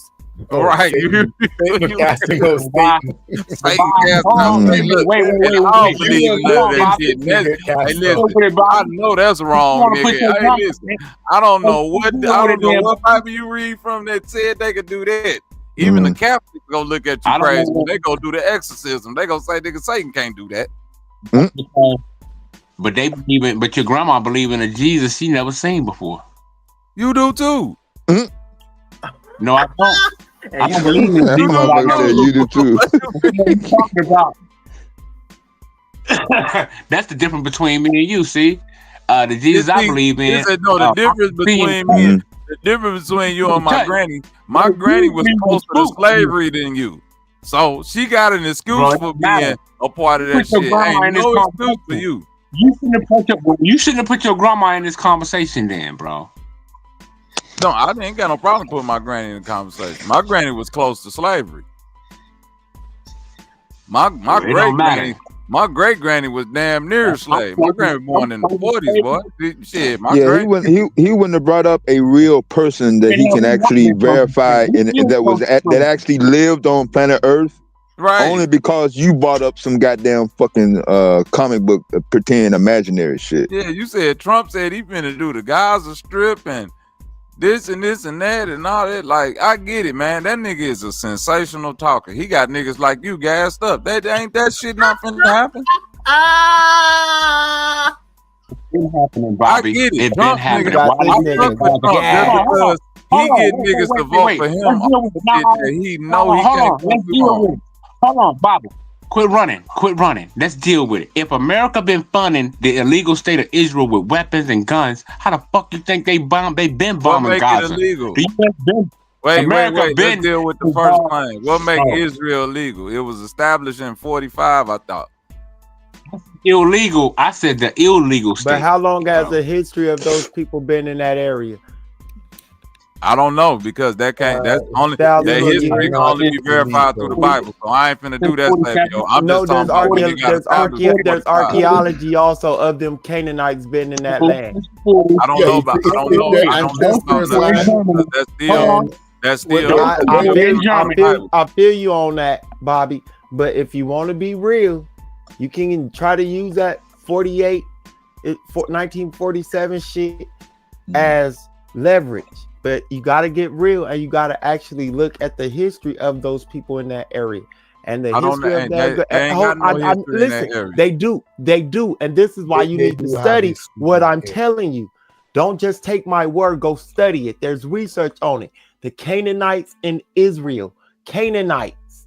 The Canaanites are Israelites. Israelites are Canaanites.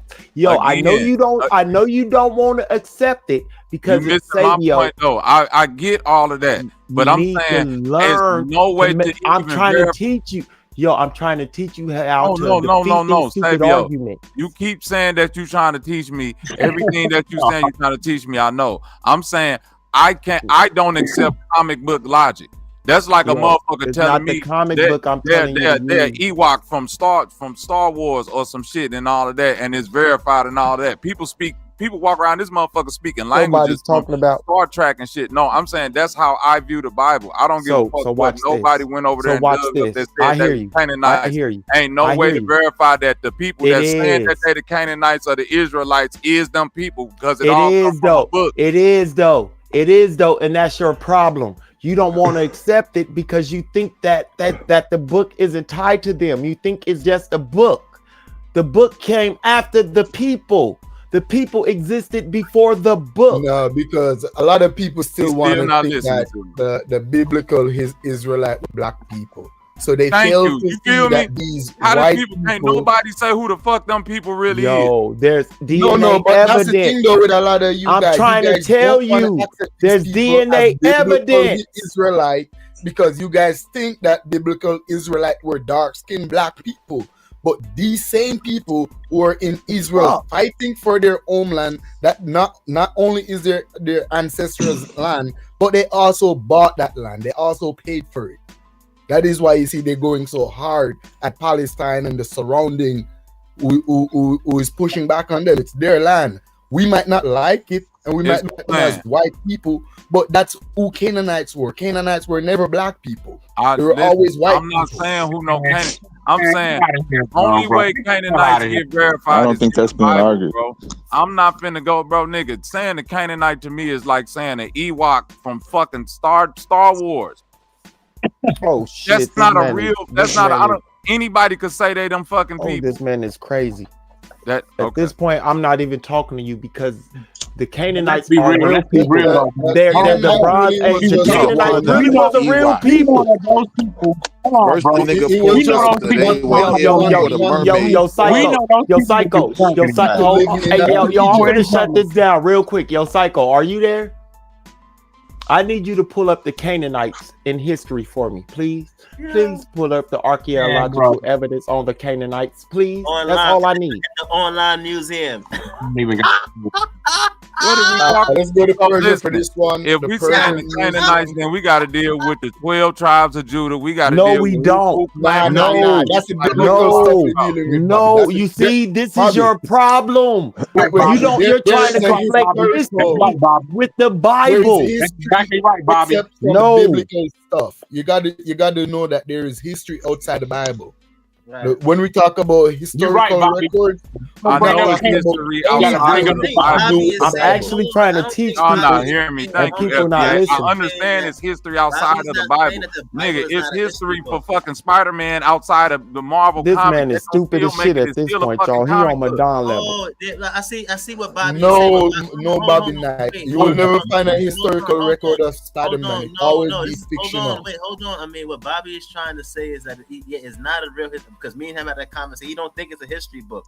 What he's saying is that in the book of the characters and the narrative, there's the history in the narrative. Like if you go into Spider-Man, they're gonna give you the history of Spider-Man. Like even though it's not a real history, they're gonna give you the history about how he turned into Spider-Man and all these other things. So watch this. Right, that's what So he's trying watch to say. this. But So Marley, watch you this. should know that's not history though. That's No. just a narrative. That's We don't know that. Go back to what y'all was saying. What I said earlier, Spider-Man live in a real city. Wait. So 200,000 years from now, motherfuckers can start claiming lineage to Peter Parker, and who's to Watch verify this. that? I'm finna shut this shit down. No, I can't share my explain that screen. to me. I'm finna explain how to if you it's written how the somewhere, Canaanites if it- existed in history. Okay, so this is what you was talking about.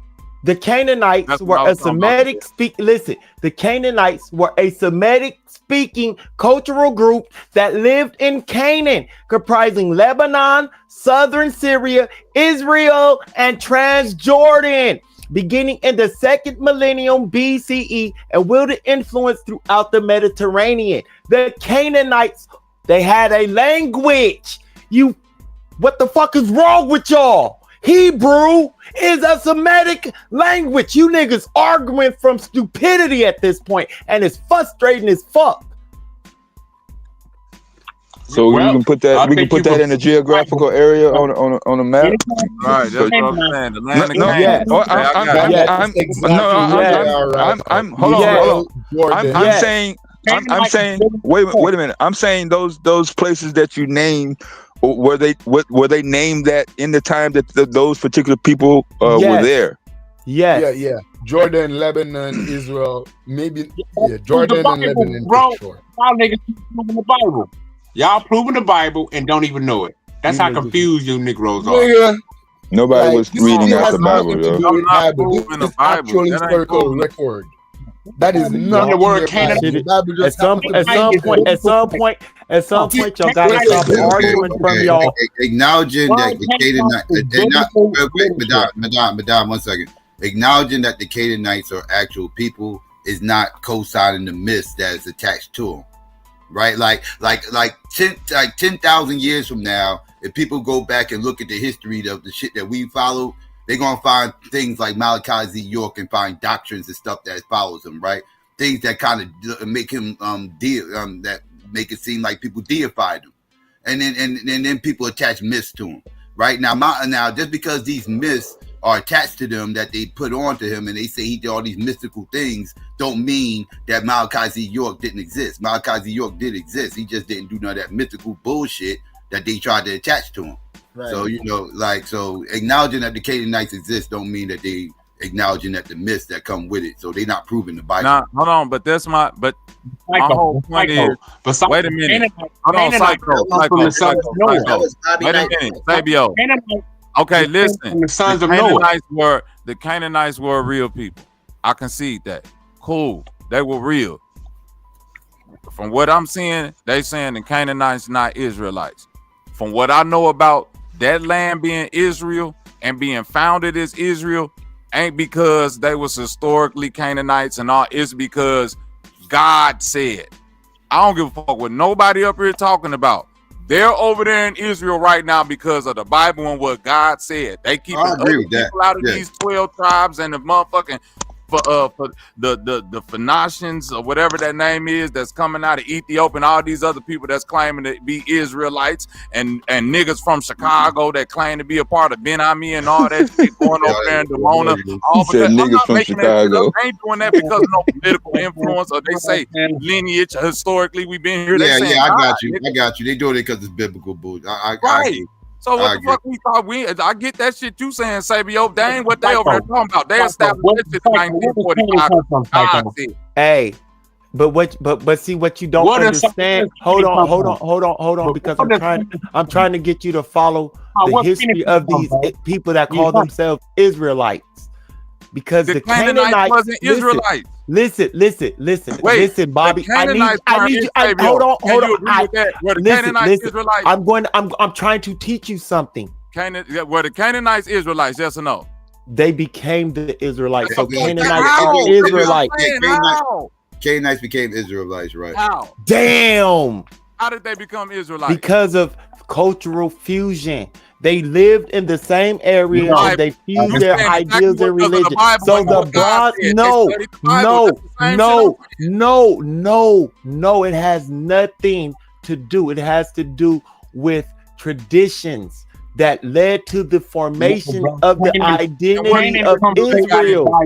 So the land of Canaan. You see where you're getting it confused? The Bible is an Israelite myth. So there is a Canaan without the Bible, and this is what I'm trying to get you to separate. Take Bible away from Canaan and just look for Madon. Too stupid. Hold on, man. You're knocking the mic out. People from the Bible, the whole thing. Y'all tripping right now. What are we saying? The land of Canaan exists right now. Okay. There was a land called Canaan. The land of Canaan exists. I get that. And these Canaanites exist in the land called Canaan. Wait a minute. One mic, yo.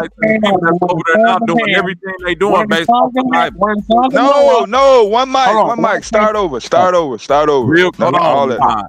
The Canaanites were not Israelites. I don't get it. Just like white people ain't black. I don't give a fuck how long you live in the hood, braid your hair up, listen to hip hop, sag your pants. You're not black. Okay, I get that. So if this say historically Canaanites not Israelites, them folks that's over there and claiming Israel lineage and all that shit right now, they're not claiming it because of they Canaanites. They claiming it from the Bible. They claiming it because they saying they the chosen ones from God, and we've been wandering through the wilderness. And that's part of the myth. Yes, that's real. That's part of the myth, bro. Y'all, I'm trying to get y'all to follow me. I'm trying to get you to follow me, and you're not. You can't keep trying to teach me something when I'm telling you why these people established their government. I'm trying to tell you, you're looking from the mythical part. You're looking from the mythical part, bro. I hear you, bro. Bro, you cannot, bro. Yo, you gotta understand that. Yo, Madummy. Sit back, because I'm trying to actually get him to look at the historical aspect. I get that, Savio. No, Bob. I heard what you said, I'm trying to get you to see how at one time, Madonna is too stupid. Can you shut your dumb? Hey, Madonna, can you chill out, bro? You already had your chance. Now let him rock out. Let him rock out on this. Yo, this is history that I'm trying to get you to see. So, the Canaanites. You would consider them the Bronze Age people. The Israelites will be the Iron Age and people forward. So time is separating the title or identifying. So time. So when you say whatever word you use to describe them, I don't know if you can do it if you're talking about quote unquote lineage or the same people without specifying that's time. Why I just read what I read. Yeah, I mean I get it. The Canaanites were a Semitic people in the second millennium BCE. Yeah, they became the Israelites. No, so man, those people over there still have the DNA. Israelites, or were they conquered by so-called Israelites? They were conquered. And they fused with them through wars and see what I'm saying? Wait, Sabio, hold on. I'm building with Sabio. Was the main cultural fusion predicated on the religious practice? Yes or no? It was part of it, but no. No, come on now. The main which part wasn't? Go ahead and identify the parts that wasn't. Then so it was. They were fighting over land. No, Sabio. I get what they were fighting over. I'm saying the cultural fusion. What part of the cultural fusion wasn't based on religion?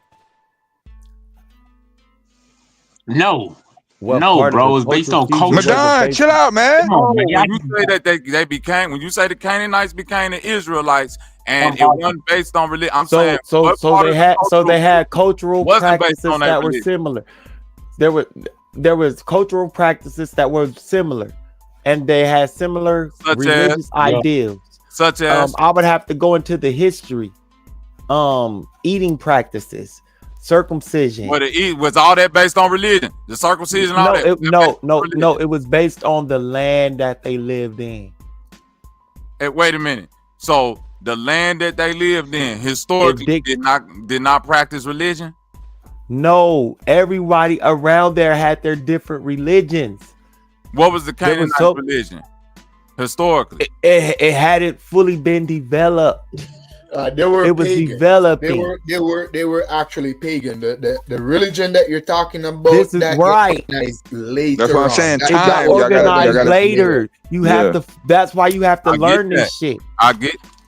And I can't teach it to you on the fly. You trying to get me to teach you this shit on the fly off of shit that I'm trying to remember. Because you're not. So if you notice, why are you asking me these questions? Oh, cause we dialoguing. Damn, nigga, what's wrong with you? But if you know this, again, I'm going to reiterate it. I said I knew it the first time, but you wanted to go back down a rabbit hole, so that's why I was asking you the questions. You said you wanted to teach me, so that's why I was asking you the questions like a good student. Ain't that what a student supposed to do when a nigga teach? But you know this. Huh? But you know this. So okay, so if you being the teacher, if you know this, so if you know this, so if you know this, so if you know this, so watch this. So watch this. So watch this. If you knew this, we wouldn't even be in this part of the conversation, dog. No, Sabio, you do this. No. I need you. I know you thought you got me, but I need you to really pay attention. If you knew this, we would not be here, because all I was trying to get you to understand is that these Canaanites became the Israelites, and we would not be at this point in the conversation, bro. That was it. Are they claiming that? Are they doing their practices now? Hey, I don't give a damn about none of that. I don't have to answer none of that. That's a non sequitur. I'm speaking to the panel. As they stand today as Israelites, is their culture based on a religious fallacy or some type of shit that they had going on in the land of Canaan? I think it's hard to separate the two.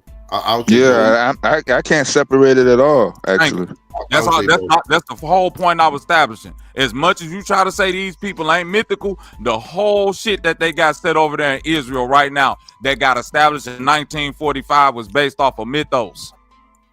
So I'm saying, as far as their diet, eating, like you said, agriculture, the way they dress, even their who takes their name, the father, bingo, the mother, you know what I mean, shit like that. Just trying to keep it out of religion. Yeah, I was trying to keep the religion away. I understand. You're not quick. He's not quick enough to see that though. That's my whole point. It's all good. I'm sorry, I'm quicker than other people. My fault, y'all. Israel, that's impossible to do. My fault. Their whole nation is established on religion. If you say so, dog. They're not over there claiming to be the Canaanites. They claiming to be the Israelites out the Bible, bro. Yo, I understand. Okay, I understand your argument.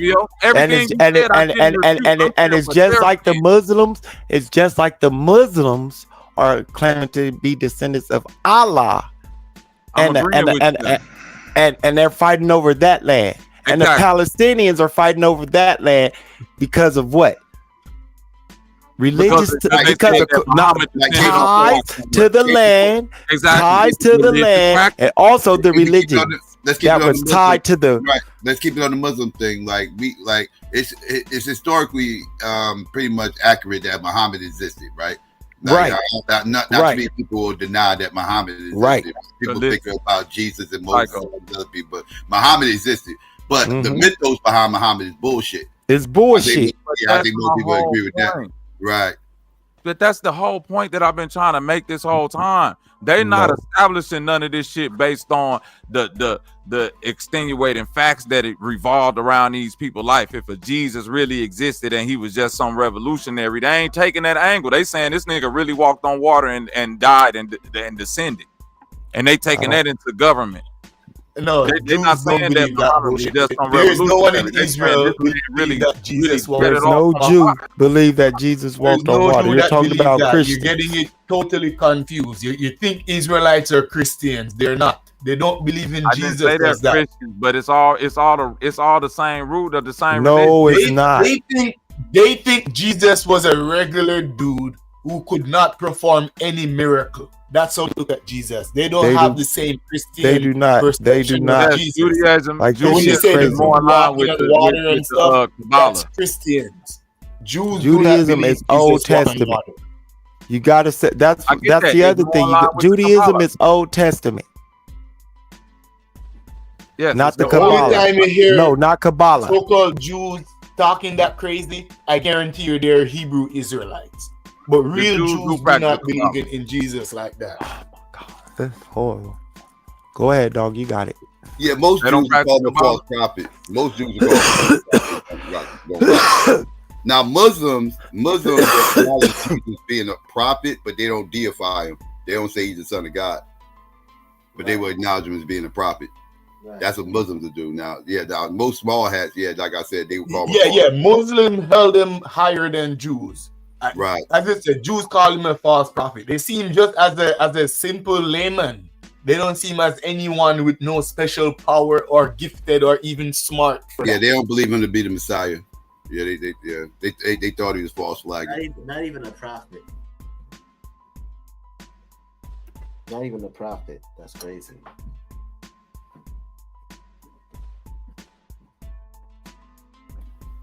That's why everybody hates small hats so much, because they ain't gotta bow down to no other religion. It's all about them. They self-centered, right? Christians gotta bow down to small hats. They gotta acknowledge small hats. They gotta bow down to them. They gotta call them the chosen people. All that. Again, small hats. They gotta acknowledge them. Muslims gotta acknowledge Christians and Jews. They gotta acknowledge both of them, right? But again, neither one, the Christians or the small hats, gotta acknowledge Muslims. Yo, I find it funny. It's definitely a hierarchy. I find it funny how most of the things that I say when it's reiterated by other people, it's a much pushback. I find that kind of comical. But I've been trying to tell them the same shit. It seemed like because Sabio's saying it, it's not accepted. Come on, man. Get out your ego, Sabio. We ain't got time. It ain't my ego. This has nothing to do with my ego, dog. This has everything to do with other people's ego. It really got to do with your listening skills, because I never disagree with you. I just said that's not the point that I'm making. You right. That's why you interrupted me. You right. Go ahead, dog. Yeah, I interrupted you because it wasn't no need for you to go down that diatribe of explanation. That wasn't the point that I was making. And if you just give a person time to explain their points, instead of, you know what I'm saying, jetting in all the time like I did on you and just assuming that somebody need to be educated, you can hear their full thought and then you can respond.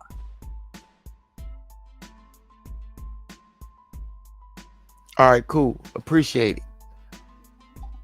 Now, before I continue, are you going to come off your microphone when I continue what I was saying?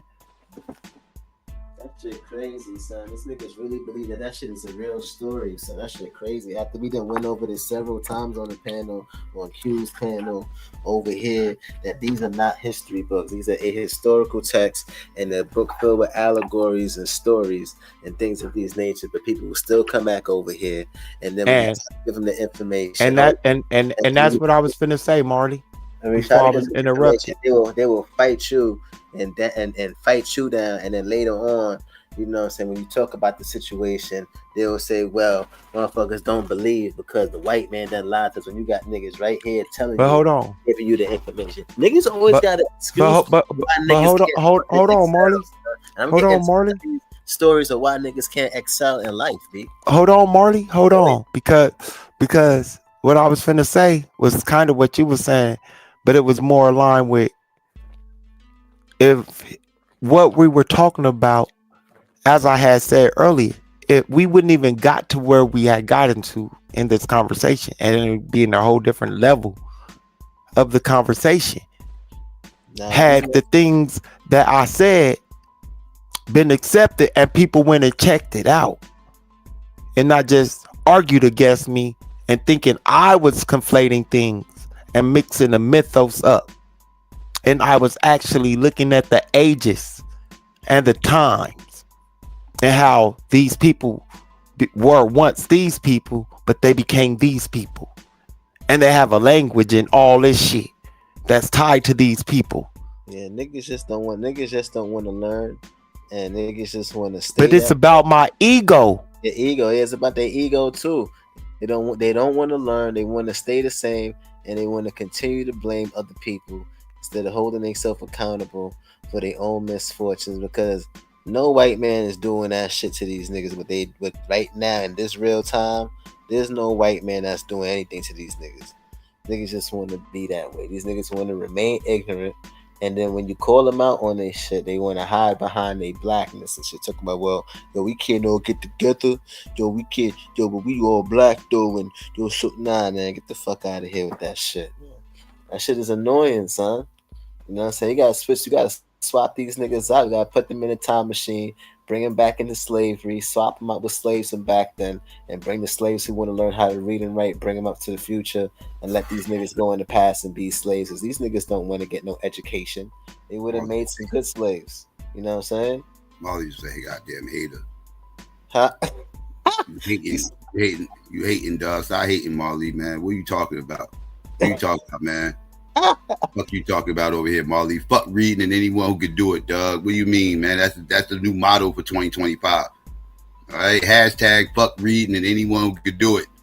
That's what your boy Yedolf motherfucking Nicola said.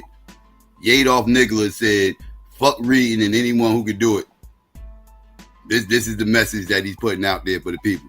All you literate ass broke niggas. Because anybody who's literate is broke. That's what he said. He said, all you smart niggas, all you smart motherfuckers are broke. Get your money up. That's what he said.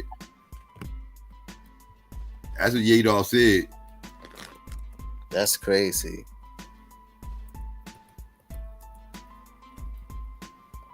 That's crazy, man. That shit crazy. Niggas will stay that way and remain that way, son. Niggas is arrogant, bro. Like, that shit is crazy. And niggas was just make up excuses, son. Weakness.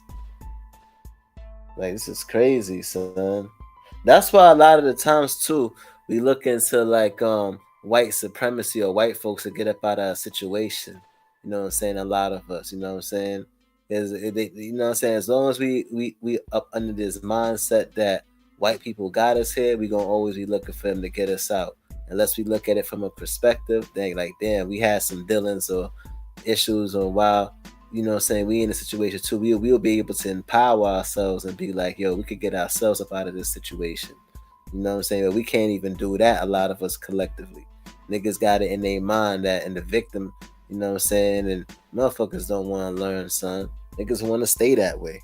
You know what? When you see a celebrity of Kanye's level make a comment like that, that should give every person that ever supported Kanye West a pause. Hold on. It should make them pause and really think about what Kanye West is saying to them. Like, really. Like that is more profound than people are actually looking at. Don't read. Given the timing right after the Elon Musk shit, it seems as if he's just trolling. He's trolling the small hats. There ain't no boundary in celebrity worship. I mean, celebrity worship is no different than what Madonna was doing with the Bible. Like, literally, it's no different. You don't need no proof. You don't need no validation. You don't need no evidence. Now I can understand why people like mathematics and other people say the stupid shit that they say. That shit is crazy. Freely, yeah. Freely. Yeah, anti-education. We make it so easy for them. I try not to. I do my best not to. Yeah, I try my I best. challenge these cats to read things that I've read, boring shit that I've read on the Canaanites. Okay.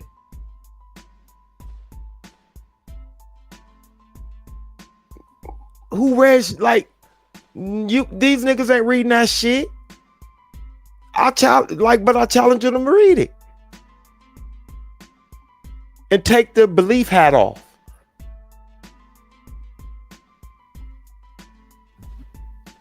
You got to remind them to read past the headline. You know them. That's all they do. They read the headline and that's it. Yeah, it's one thing to actually pronounce the words, and you know, for the common average person, that'll be okay. Well, he read it.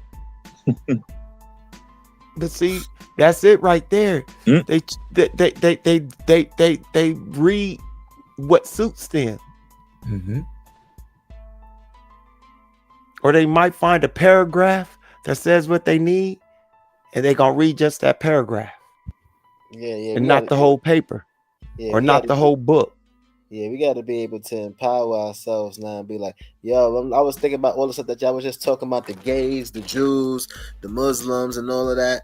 These niggas got their own shit going on and shit, son. You know what I'm saying? Gays is moving up in America. You know what I'm saying? You got motherfucking the small hats been hated against. They moving. Son, why these niggas we could be doing good too, son. You know what I'm saying? We ain't gotta worry about. So these niggas got odds against them and shit like that too. So we could just, you know what I'm saying? We got a lot of fucked up shit.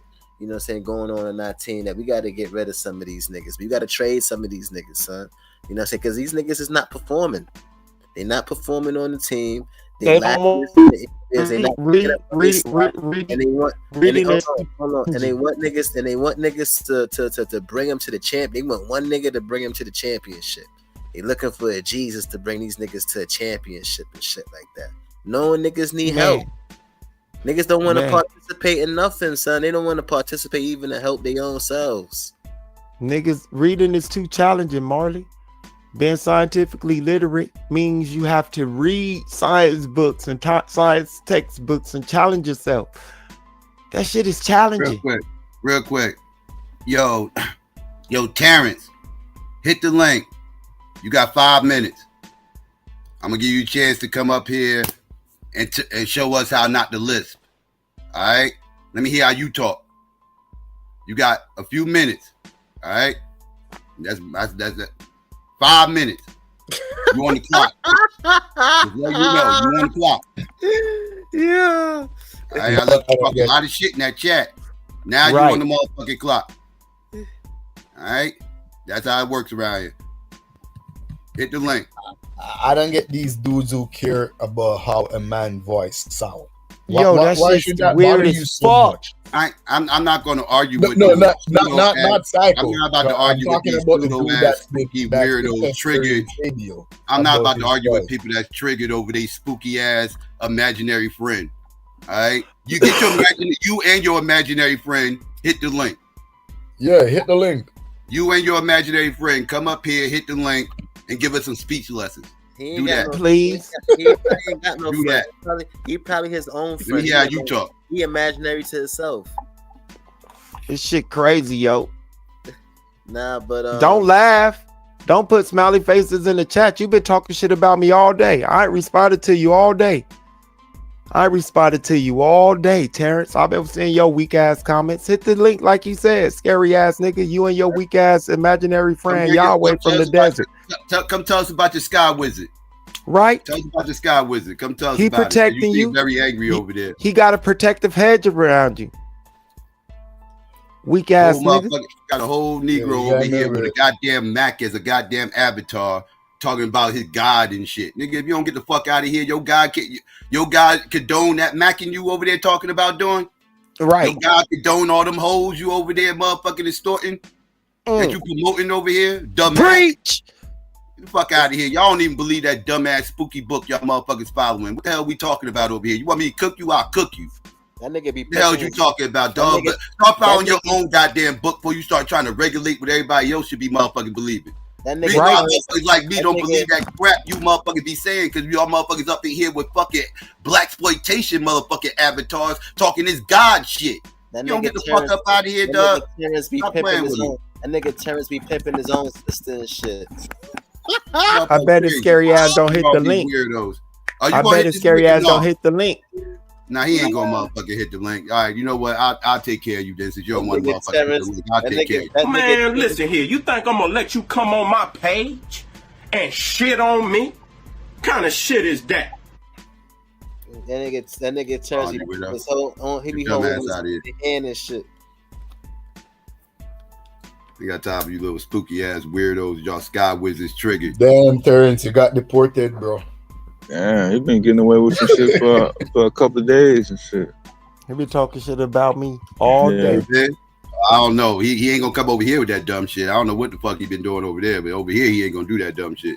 Get your dumb ass out of here. And over there he was talking. Go make another account. Go make another account and get the fuck out of here. Pick one. Oh, he gonna make up another account. It's gonna have pimping. He's gonna have to do. Yeah.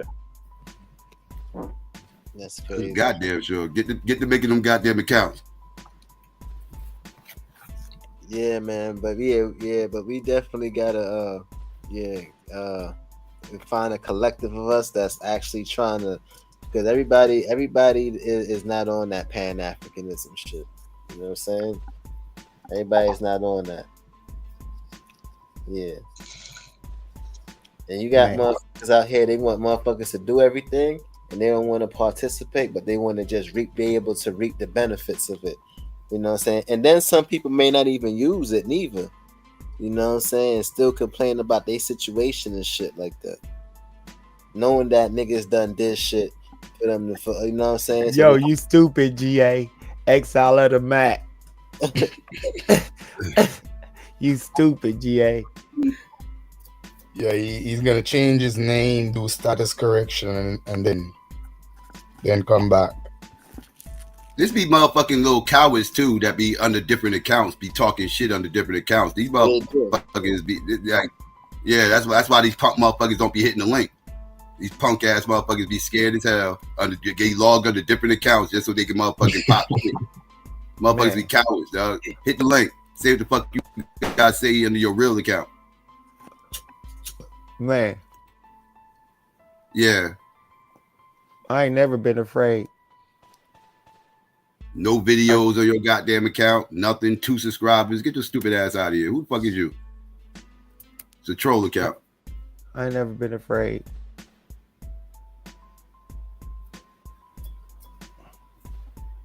That's why I wasn't ever afraid to tell my real name. Y'all want to challenge me, challenge me. My name means wise man, smart man. So if I don't know nothing, I'm gonna go learn it. My brain can hold a lot of information.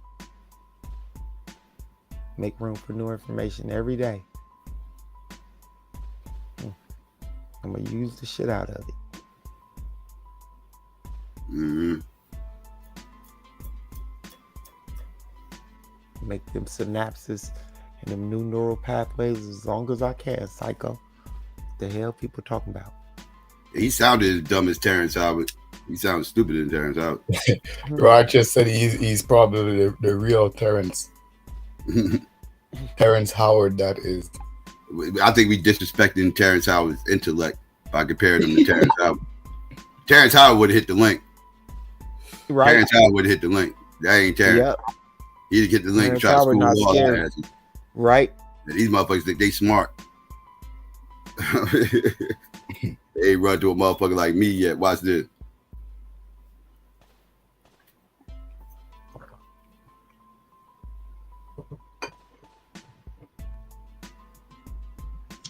No, it's comment about mom teaching the Bible. Kind of was going back to what I was talking about this morning regarding starts from home, learning from home. They were saying education and everything as far as progressing in the community starts at home. It's like, that's obvious. Everything starts at home, but the information in the resources and the things that communities thrive and progress needed to be accessed from things outside the home. Outside of home, right. That includes academic institutions. Right. Yeah. Even if it's not a physical building. And again, yeah, this is something that I reiterate often. I think people think they're supposed to be taught, but because they think they go to school to be taught. No, you go to school to learn, to teach yourself. All the instructor there is to instruct you.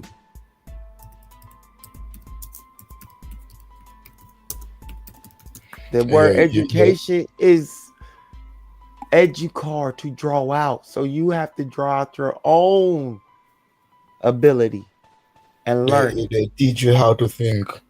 They teach you how to think. If they're not teaching you how to think, they're failing you. Also, to train. It also means to train. The root learning. If we dig deeper into the root meaning of education, it means to rear up. You know, but yeah, that's a whole. They're failing you. If they're not teaching you how to think, they're failing you.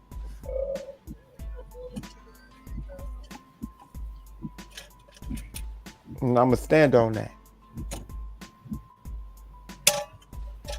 That's why a lot of these people who didn't learn critical thinking, it was because they skipped some of that in high school. It's unfortunate, but it plays out in these conversations.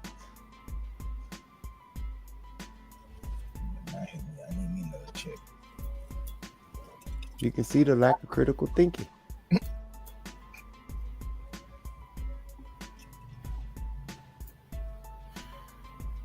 Don't mean their frontal lobe didn't develop.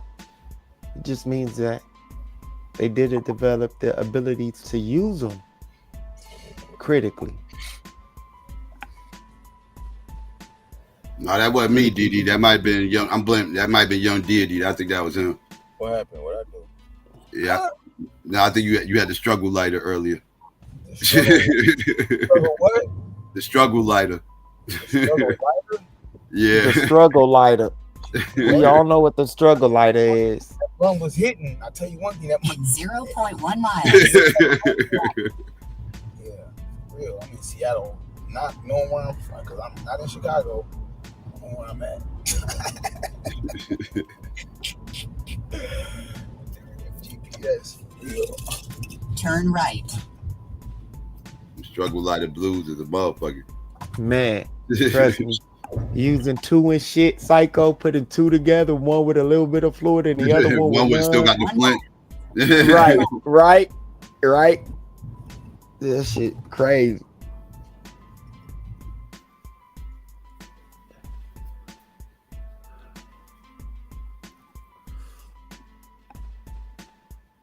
But yeah, man, that shit interesting, yo.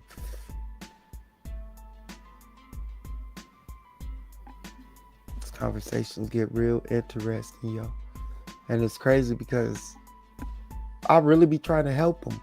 Y'all think I don't? Sometimes I don't, but when I'm giving them information, I'm really trying to help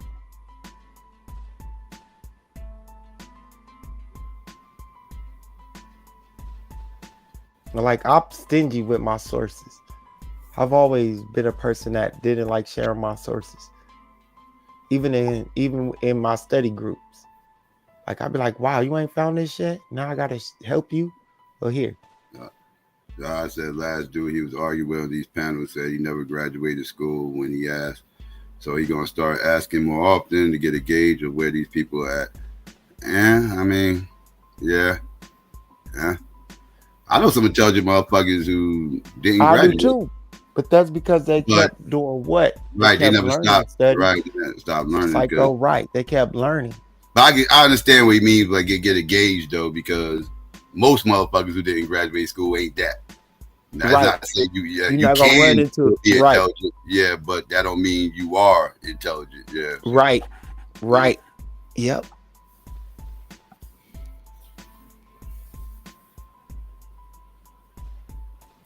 Like I took so many logic classes. People don't know how many logic classes I actually took. At one time, I wanted to be a philosopher at one time, so I was taking nothing but philosophy classes. I took philosophy classes for 2 semesters, nothing but philosophy classes at Glendale Community College. Nobody knows this because I don't mention it. Nothing but philosophy for 2 semesters. Logic, ethics. Problem is critical thinking. We lack critical thinking. That's our main problem is critical thinking.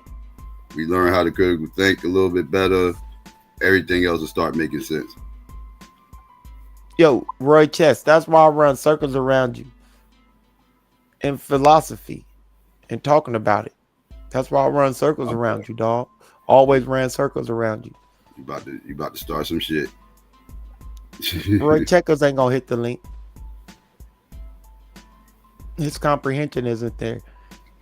You will. You mentioned philosophy, so he may think he got it, and he may be studying, and that's good if he's studying.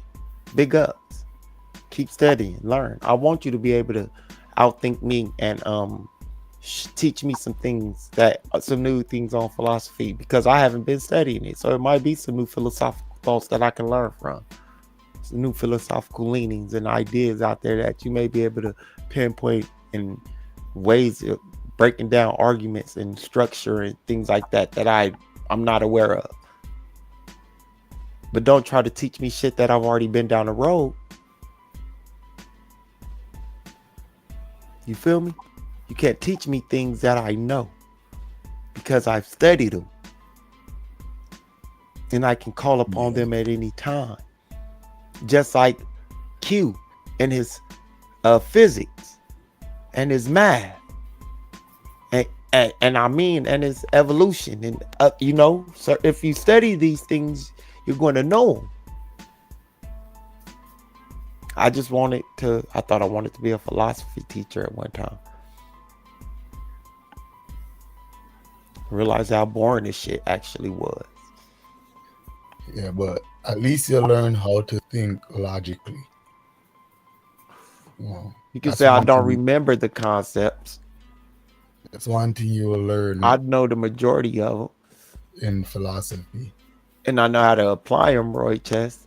So if I can't call them off by memory, I can apply them in any conversation that I'm having.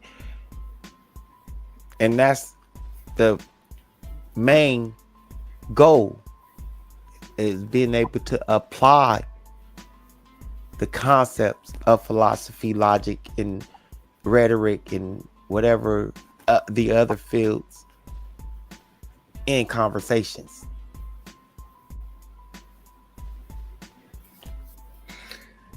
You see, the biggest issue is that a lot of our community think with their emotions. So a lot of our thought process is based on emotions or spiritual belief, which ties back into emotion. That is why when someone else who think critical, who use logic and stick to scientific or historical accuracy, they get such pushback, because you're going to be telling someone stuff that goes against their emotion, that they're emotionally invested in. You're taking away the freestyling, man. People want to freestyle. They don't want to do written bars. On that you're setting boundaries. Written bars ain't no fun. They want to freestyle. That's the fun shit. I get to go off the top of the dome, make shit up as I go. First thing that fly in my head, I get to just say it, and it makes sense. If you're not using logic and you deny historical accuracy, you're not using logic, and you see science something equivalent with religion, where it's up to you to believe in it or not believe in it, then you're in a place now where you're operating based on emotions. So I could see that's why we get these little silly ass emotional. That's why we get these silly ass emotional responses when they get challenged a little bit. They silly ass sky wizard, and we ask them to make the shit make sense. Mm-hmm. So when you check it like the Bible now, you're reading the Bible and you read about God chosen people, and these people, all these troubles that they went through, all the wars that they won, the nations that they conquer, them going into slavery into Egypt. the miraculous way of them escaping slavery and all the promises that God made to them. You're now emotionally invested. You want to be God chosen people. You're not operating on no historical logic.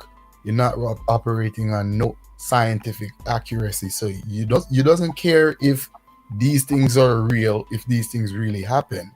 You're now emotionally invested. Now you come back to the real world amongst just say secular people, and you have to deal with the real world dynamics. And slavery did happen in the real world, and you happen to be a black person in the West, whether in the Caribbean or in America, and no, you want to feel good about yourself. You read some pseudo history about Africans making it over here before America. The Native Americans, they were black. In fact, they were the last tribe, and the Africans who made it over here were the tribe of Benjamin, and they linked up with their last tribe of Levi or Judah, and they're brothers. And the white man is the devil, and he does all of this to us. Read Revelation, Leviticus, and Deuteronomy, and it tells you about black people getting into ship and going off into captivity. Even though it has no historical accuracy or evidence, not even an ounce, you're so emotionally invested that anyone tells you otherwise, you automatically see that person as the enemy. Even if the person is literally telling you the truth out of love, out of brotherhood, out of unity, you don't want to hear that. But if I was to tell you that you are the chosen people of God, the real black Israelite that was written out of history, you would probably pay me millions just to keep feeding you the emotional rhetoric that you're so hungry for. Even though it's not going to make your life any better, it's not going to make your status in society any better. Only thing it's going to do is inflate your gallbladder with emotional love that you're a God-chosen people. And that's it. That's all people need. That's why they rather be Hebrews now than Christians. That's why they rather be Hebrews now than Christians, because, you know, now the Hebrews, they the chosen people in the Bible.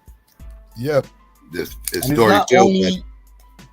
Pardon me, it's not only us that going through that paradigm. A lot of people around the world are going through that paradigm. You will go to India and find Indians claiming to be the last tribe of Israel. You will go to China, find Chinese people claiming to be the last tribe of Israel. They will find historical event in their own history and link it back to the Bible and make it that, look, this is it. This is us. The Bible speak of us. You will find the same thing in Japan, the same thing in Australia, in Papua New Guinea, that just been starting to learn English and get introduced to the Bible, now claim to be the last tribe of Israel. And I'm pretty sure there is a tribe in the Amazon jungle who haven't yet heard of the Bible. But when they do, guess what? They will become the last tribe of Israel. It happened to every African tribe in Africa. As soon as they read the Bible, they were the last tribe of Israel. There's people in Scotland, people in Greenland, people in Ireland, the Eskimos. Everyone read the Bible, get so emotionally invested and want to become God-chosen people. They forsake their forefathers' tradition, whether it be voodoo, whether it be powwow, whatever it was, Chinese sing-song, they forsake that to become the last tribe of Israel, God-chosen people. And there is something in the Bible that's going to link them to it. If it's not a kinky hair, it's going to be a burnt skin, burnt brass or burnt gold skin or whatever, burnt copper skin. It's gonna be the sun that was worshipped, or the son who is the son of God. Every ancient nation that once worshipped the sun, now Jesus is that son. They make syncretism to fit themselves in the Bible. It doesn't have to be accurate, historical, or scientific, or any other way. Emotionally invested in this Jewish story. And you know what's funny? The people them that wrote the Bible are not that emotionally invested in it. They're not. Jewish people are not that emotionally invested in it. They use it as a code. I've spoke to a lot of Jews, and they say they don't believe in no heaven nor hell. They don't believe in none of the deities like that. They don't believe in the supernatural part. Only thing they do is believe in certain ritual like keeping the Sabbath and dress code, and that's so they could identify themselves and keep certain custom amongst themselves. The diet, the kosher diet, that has more to do with economy than spiritual belief. It's a way for them to spend money amongst themselves. It forces another Jew to buy his grocery only from a Jew because of the custom that the Jew is going to prepare the food a certain way fit for another Jew to consume it. So these are the custom forces the economy, the Jewish economy, to float within their community. The dress code, the hat that they bought. One of those hats cost like $3,000-$4,000, but they will not buy that hat from no one else but another Jew. All these other people that claim to be God-chosen people, we're just capitalistic prawns to society. All that doesn't even really make that doesn't really make a difference in the conversation when you actually look into it, because it's a way when you actually look into the deepness, the depth, or the hatred. It all stems from anti-Africanness.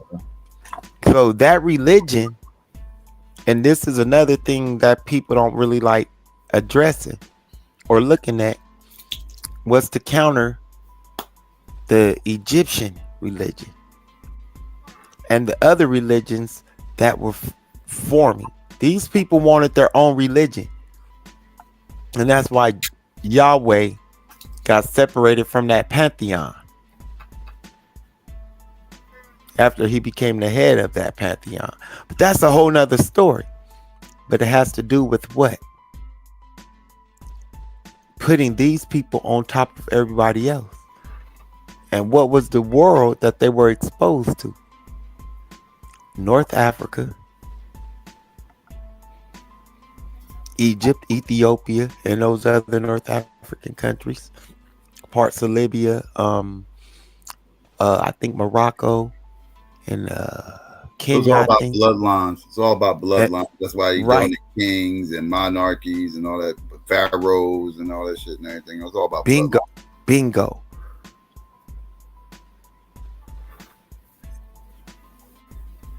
So it all has to do with an anti-African stance, because they were related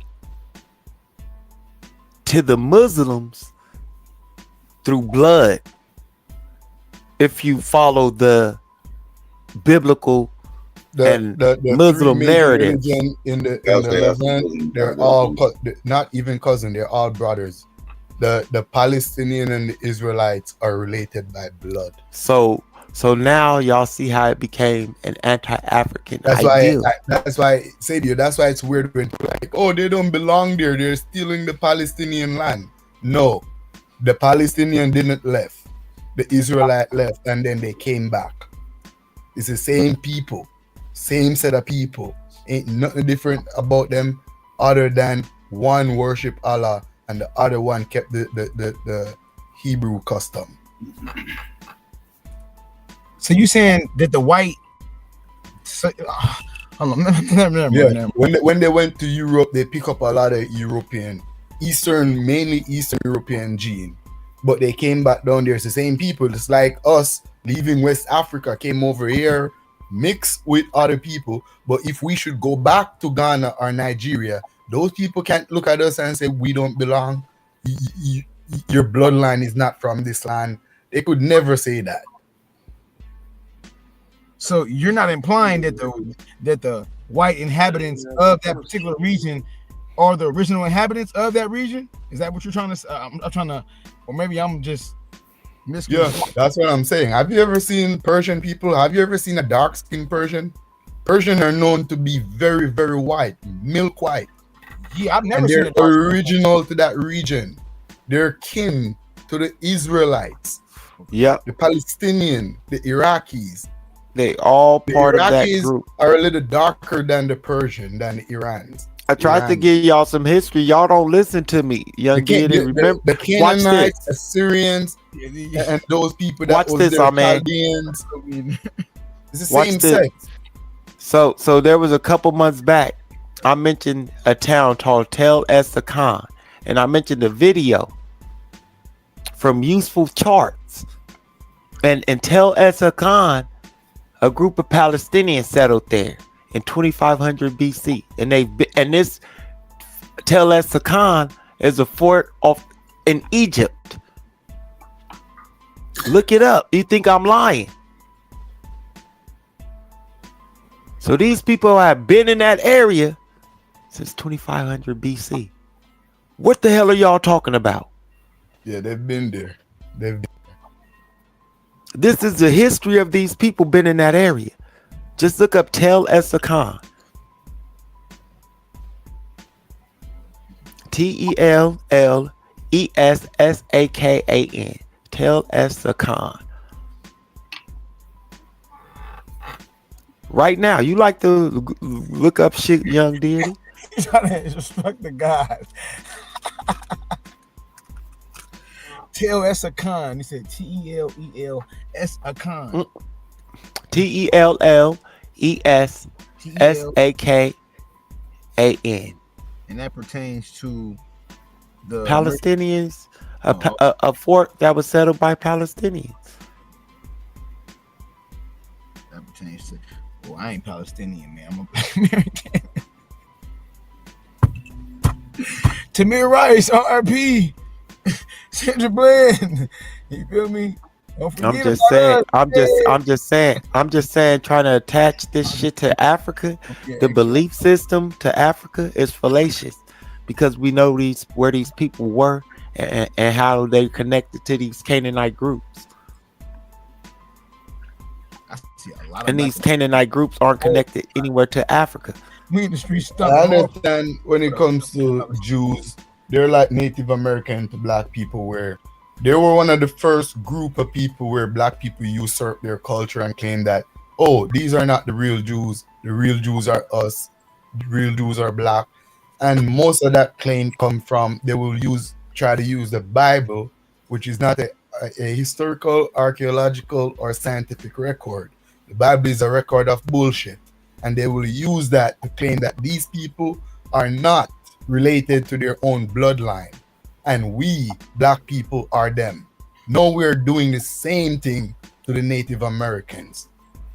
We did it with the Egyptians, and we could get away with that, given that vultures, man.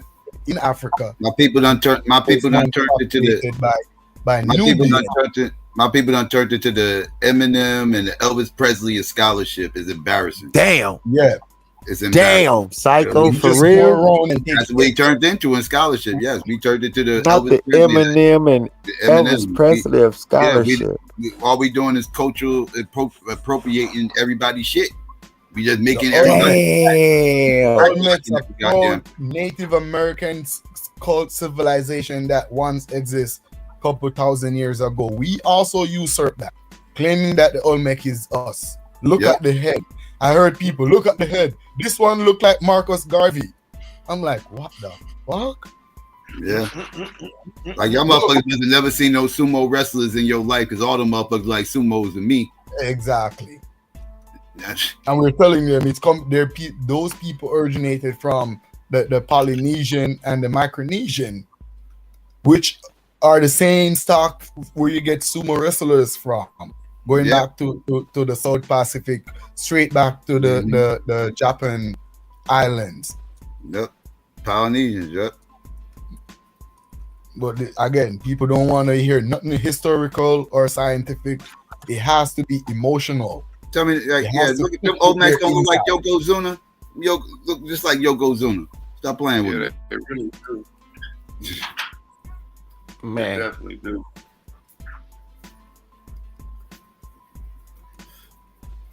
Negroes, make them black. National Geographic tell them that Eskimos were black. There's not one dark-skinned Eskimo alive. You'll never find an Eskimo darker than Drake. Never. Yeah, Drake they would be be black. That's compared to an Eskimo. No, there's Eskimo. Any dark-skinned Eskimo. I bet the difference. They retain more melanin than say a white person from Ireland or Scotland. But the Eskimo is not dark. That's not even compared to a Mexican. A Mexican would be considered more dark. Eskimo ain't even Mexican complexion. Man, they're way lighter than that. But because they're so north in Siberia, white people were surprised that these people weren't actually milk pale white. Right. Like that's what look at them. And we take a white person perspective of who's dark and now running around claiming that Eskimos are black. Yeah, where's the dark-skinned Eskimo? Show me the dark-skinned Eskimo. Show me they got melanin. Eskimo. Where are the dark? What do y'all mean? They got melanin, yo. What do y'all mean? Dark-skinned people. Not saying they dark-skinned. Where are the dark-skinned Eskimos? What we would consider dark skin. As I say, I give you Steph Curry. Find me an Eskimo darker than Steph Curry. But Steph Curry's not Eskimo. I think you think about Russell Westbrook. I say Russell Westbrook. Russell Wilson, excuse me. I said Russell Westbrook. I don't know why I be saying Russell Wilson. That's what you think about. He's half Eskimo. Oh, Russell Wilson. Yeah, these are Eskimos' complexion, and we wouldn't see an Eskimo and say, "Oh, I'm looking at a black man," as though people trying to make it seem as if Eskimo live in Alaska, but they're still dark. No, that's not how it is. They retain certain melanin in their skin because of their diet, which is high on seafood, because that's all there's to eat up there. Fish. Mm-hmm. That's all they got to eat. So over time, genetically, they retain a richer pigmented skin than, say, a person from Denmark. I just went through a whole bunch of Google images. I ain't seen no dark-skinned Eskimo. So obviously, I'm telling you, Psycho, you're not gonna find it. That's majority. But you will hear people like the Abo apologists come up and be like, "Oh, the Eskimos, they're dark." Again, reading a headline from probably BBC or NGC. Yeah. That's what I said. These are Native Americans. I mean, they Native Americans. There's a different tribe. That's all. Different tribe and different location. Yep, they are Native Americans. That's great. I ain't gonna lie, that's what they look like. They look like another offshoot of a brand. That's what they are. Yeah, that's what they are. They're the same people that crossed over that barren land strip. And yeah. If you go over there in Tibet, they look just like those same people over there in Tibet and Mongolia. Yep. They're like the same type people out in South America. All the same people, same stuff. All Asians.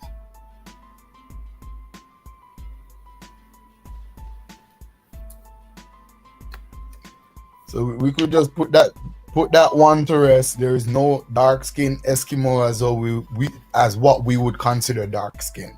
I don't know why people act like there was a race to the Americas. Right, Like and people Africans really was act part like of it that was race. a race here, like it was an amazing race or something, and we all just got together and just like okay, we all going to see who gets to this land mass Like a first. boat race. Like Yeah, a boat exactly. race, And the we lost. amazing And they boat like, race. so you trying to say that black people lost the race to Americans? Like I didn't know it was a race to this motherfucker. Like It's like the race to the moon. yeah, that's how they try to treat it, right? Like stop, no, bro. People didn't know this land was here.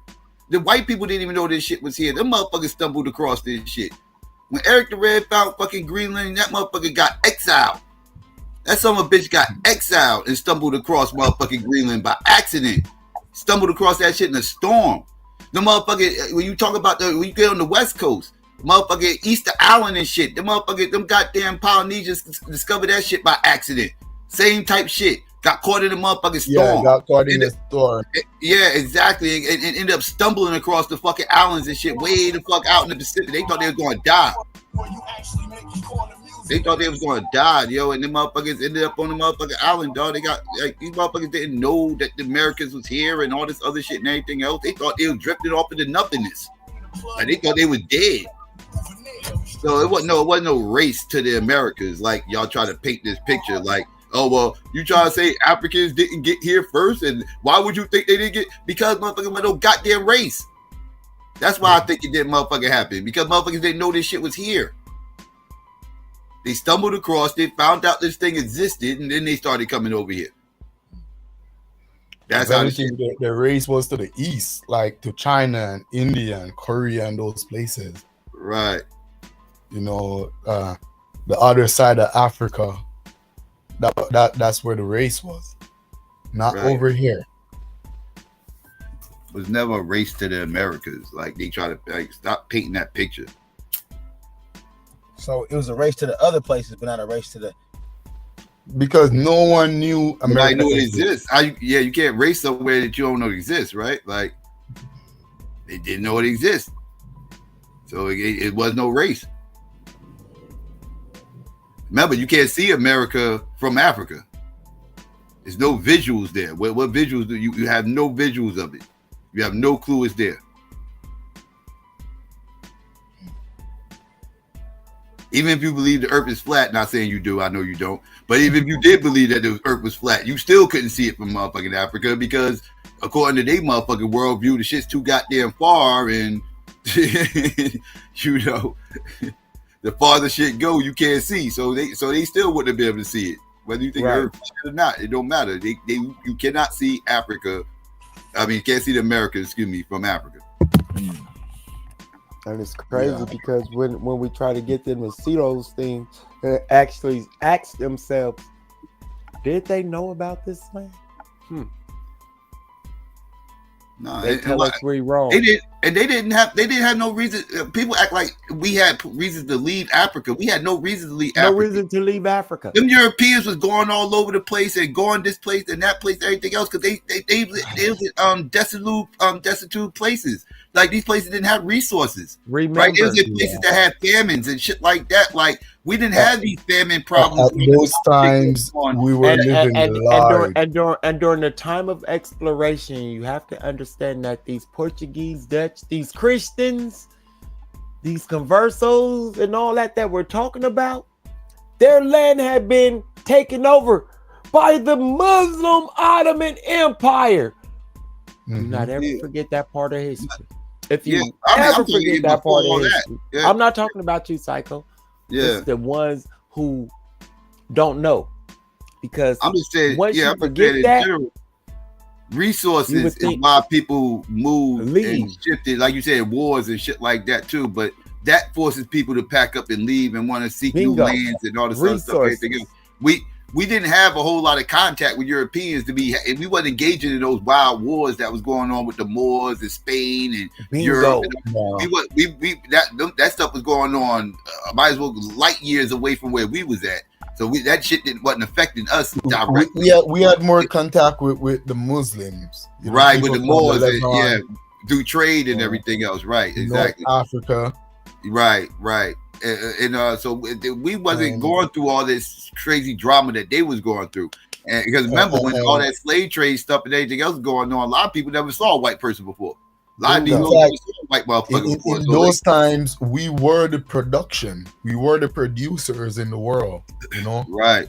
So we like, were the ones we had producing all raw the material. resources here. That's why they would come here That, looking like, for resources. let me Because tell you, that's where the resources at. stuff like when you say clothing, even though we weren't making the actual garment, we were the one producing fabric, like leather. You know, we were producing leather, tree bark, which I forgot what tree bark end up make, like linen or something. So those things we were producing the raw material What in the hell would bulk. we be going to the Americas for? What would we be going to the Americas for? For what? Not only that, gold. Right. We were the largest producer of gold and iron.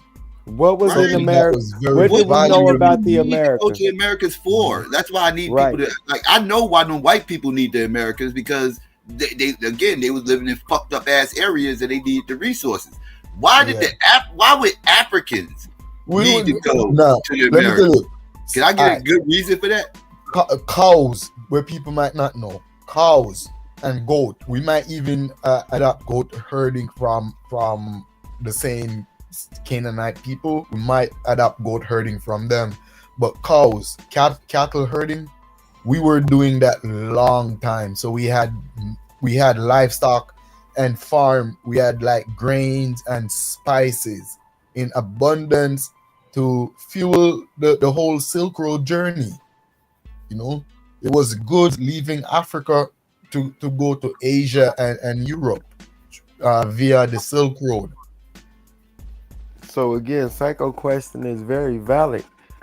What did we have to leave Africa for? No reason. We had everything there. Yeah, every good weather, resources. I mean, like what did we need to go to the Americas for? Like for what? We didn't need no extra land. We wasn't like packed in to the point where, you know, like, oh my goodness, it's too crowded out here. I need some elbow space. We need some new land. Like, no, that wasn't what was going on either. So like, I don't understand why people think we needed a reason to leave Africa. African goods like African iron, African gold, African pottery reach all the way to Asia, like China and those places. And also you got Chinese pottery and Chinese goods like jade and stuff that make it way all the way back to Africa. So just by looking at the stuff that we trade and where these stuff are produced, you could see what nation we're in contact with. We didn't have nothing coming from this side of the world. And likewise, they didn't have nothing over here for us. You will hear people make claim about African gold tipped spears, but they can never show any gold tipped spear artifacts though. It's just wild, outlandish claims. That's the advanced sort of bullshit. When North Africa during that time, when you say the Ottomans took over Europe, you start seeing a lot of North African stuff in Europe now. You know, you start seeing Moroccan coins, Carthaginian coins. You start seeing the animals from Africa in Europe, like the zebra, the giraffe, the elephants. You know, I mean, look what they was trading with the Africans. Like, they wasn't trading resources with the Africans for the most part. They was trading like trinkets, inventions, and shit like that. Like, that's what they was mainly trading, like umbrellas and guns. Glass. Yeah, like that. Chinese glass. It wasn't for Polished resources metals. for the most part, right? Because we already had resources. They wanted resources, right? They wanted resource. Yeah. You know, when you talk about the tree, the rubber, you know, the stuff like where we have rubber trees and stuff like that. You know, not only rubber trees with special chemicals in it, like willow tree for aspirin, eucalyptus tree for eucalyptus oil. Because remember, medicine was also a thing that was lacking in Europe. That's why disease and stuff like that would plague them. You know, even the chemicals to make soap, they used to have to extract those from trees, and a lot of those trees, guess where they're found? in Africa. So there's a lot that used to get exported from Africa into Europe, into Asia, you know. But again, we haven't seen none of those things over here, while the rest of the world was heavily involved in trade. Exactly, and Africans wasn't as much involved in the trade because again, it was no need for it. They needed trade. It was a necessity for them. It was a luxury for us. Yeah, it wasn't much of a benefit for us. Cause as I said, we weren't getting nothing valuable. We're getting pretty much toys and trinkets. Yeah, because it wasn't a whole lot that they had to offer besides that. And that stuff put is as much value as you put on it, right? And we start putting when things get hostile and they realize the use of weapon, then they start trading for guns and shit. Yeah, because by then time they realize, well, things get hostile and this gun is actually useful now. It's better than a spear and a bow and arrow. And then they were doing the technology and shit, because they would they'll sell guns to one tribe, and then they'll go down the shore, down the coastline, go find a warring tribe that they just sold the guns to, tell them that they just sold them all these guns and they better watch their back because they got this weapon. It's that third. If you're smart, you'll get you something too. I remember. And then they sell the gems. So pretty much they were selling guns to the Bloods and the Crips, and then watching them go ahead and beef with each other.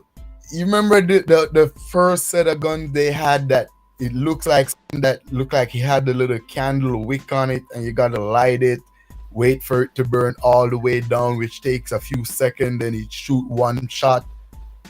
That gun got evolved when they reached Africa, because when they reached Africa, they found a mineral in Africa.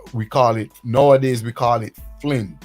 It's a type of quartz. It's a type of a crystal that was found in Africa that when knocked together, it creates a spark. And they use that flint to make the flintlock gun, and that's the first gun with trigger.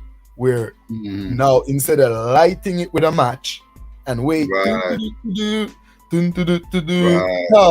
now you could just pull a trigger. You ain't gotta keep reloading. And the trigger the mechanism would spark the flint like a lighter. Literally, where we get that lighter mechanism from. And then the revolver came. Like the lighter. Right. Then the revolver came. Pushes down. The same thing. That's how that gun used to work. The first trigger gun. It was a flint. It was a flintlock. Right. You talking about the shotgun, right? The shotgun, right? But if they didn't find those minerals, that's the guns that the homie women had, because they had guns. The homie women had guns and shit like a lot. That shit was like the movies and shit. The movies had it like it was all MMA fighting, hand to hand combat, and all this other shit. No, that ain't what happened. They actually had guns. They was rolling with guns, and they wasn't military like the movie tried to paint them out to be either. There's the royal guard. There's the royal guard. There's the last line of protection for the king, and they was tax collectors too. They would go around. You're talking about the Woman King movie. The Woman King movie. Yeah. They mixed that up. Yeah, it wasn't. It didn't go down exactly with that movie, but they had them on some superhero heroic stuff.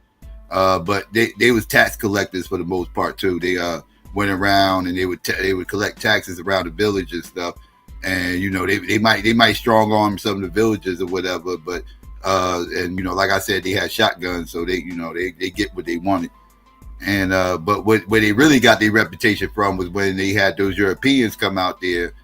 Every once in a blue moon, they had the Europeans come out there to meet with the king and bring him. They'll bring him into the village. And when they bring him out to the village, they had the women come out and they'll grab somebody, a prisoner of war, maybe somebody who was late on taxes, whatever the case may be. And they had that motherfucker come out, lay his motherfucking head down in front of those white people and motherfucking chop his head off. And they had the women do it. So when the white motherfuckers saw these big, tall women pretty much, you know, doing that type shit right in front of them and everything else. They went back with the war stories about how they got these women out there, you know, these Amazonian type women that that's where the Amazonian warriors come from. Yeah, it came from those white people. Yeah, white people going back telling stories about the women that they saw in the village. Yeah, the Dahomey queens. Mm-hmm. Yeah, we had everything in Africa back then, man. We were good. We were living. No. People think we were just booty scratchers, but no. We literally had real empires. Yeah. Yeah. We had a lot of stuff we could be talking about from, like, you know, real African history that nobody talks about. And it's crazy. Motherfuckers can tell you all this wild shit about the Levant and every motherfucking thing else is that third. Yeah. Real African history is never talked about, rarely. People don't care about it. You know, it's just wild. That's why I was like, African conversations kind of... The real African history, it's just as wild, crazy, interesting, in some case diabolic as any other history.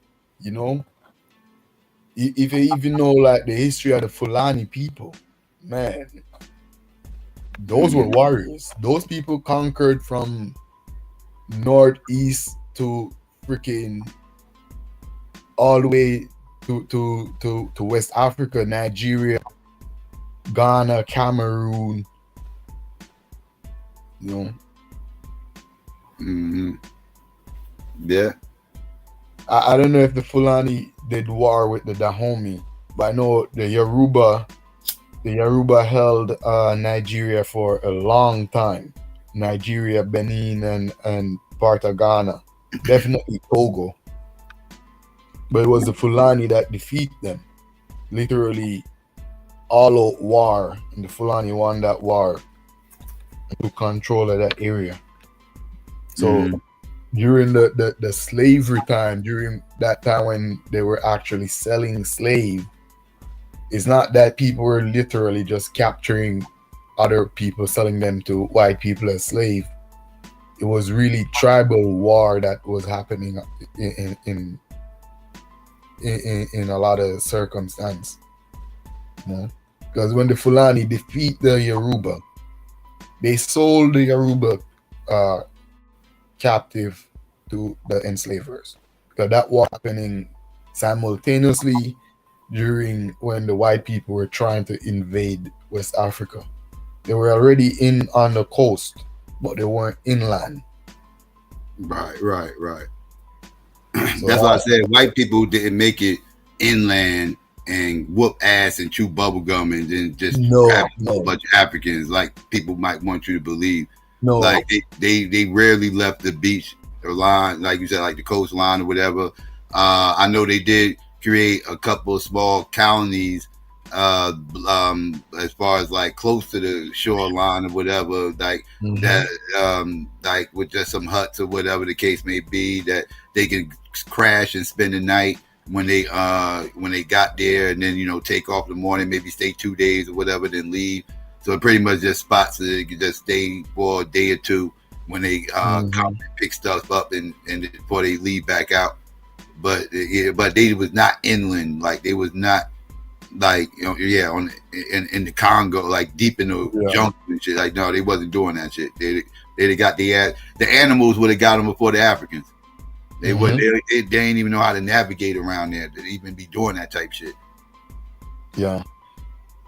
Even in like what I noticed in Jamaica, the early set of slaves that arrived, they speak the Cromanti language. They speak Cromanti.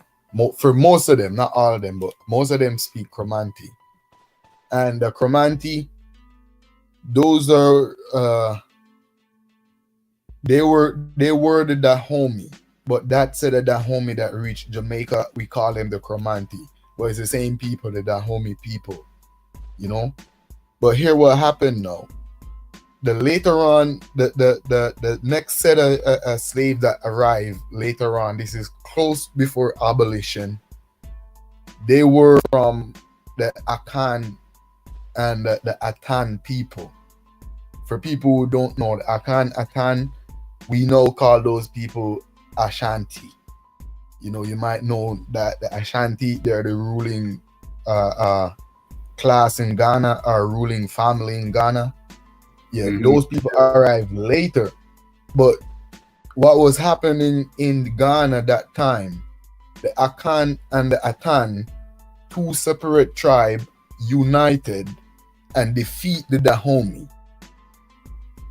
So you see why in the earlier set, it was Dahomey slave that coming over, because the Dahomey was getting their ass kicked by two tribes that united, because there was a lot of spiritual belief behind it. If anyone knows, you know, the first king Shango, who was a literal man, said to be born, you know, he has like a Jesus myth to him. You know, he was born in a special way, and at this time of his birth, the seer or the shaman prophesied that he's going to be a great ruler. He grew up and unified the people.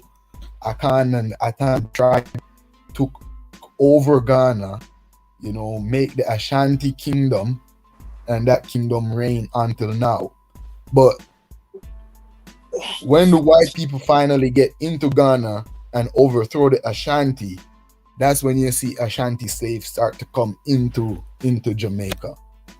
So I understand the whole dynamic there. When they defeat the Dahomey, which I understand the movie might depict it differently. The movie might depict the Dahomey as if they conquered everyone. No, they conquered a lot, but eventually they were conquered themselves.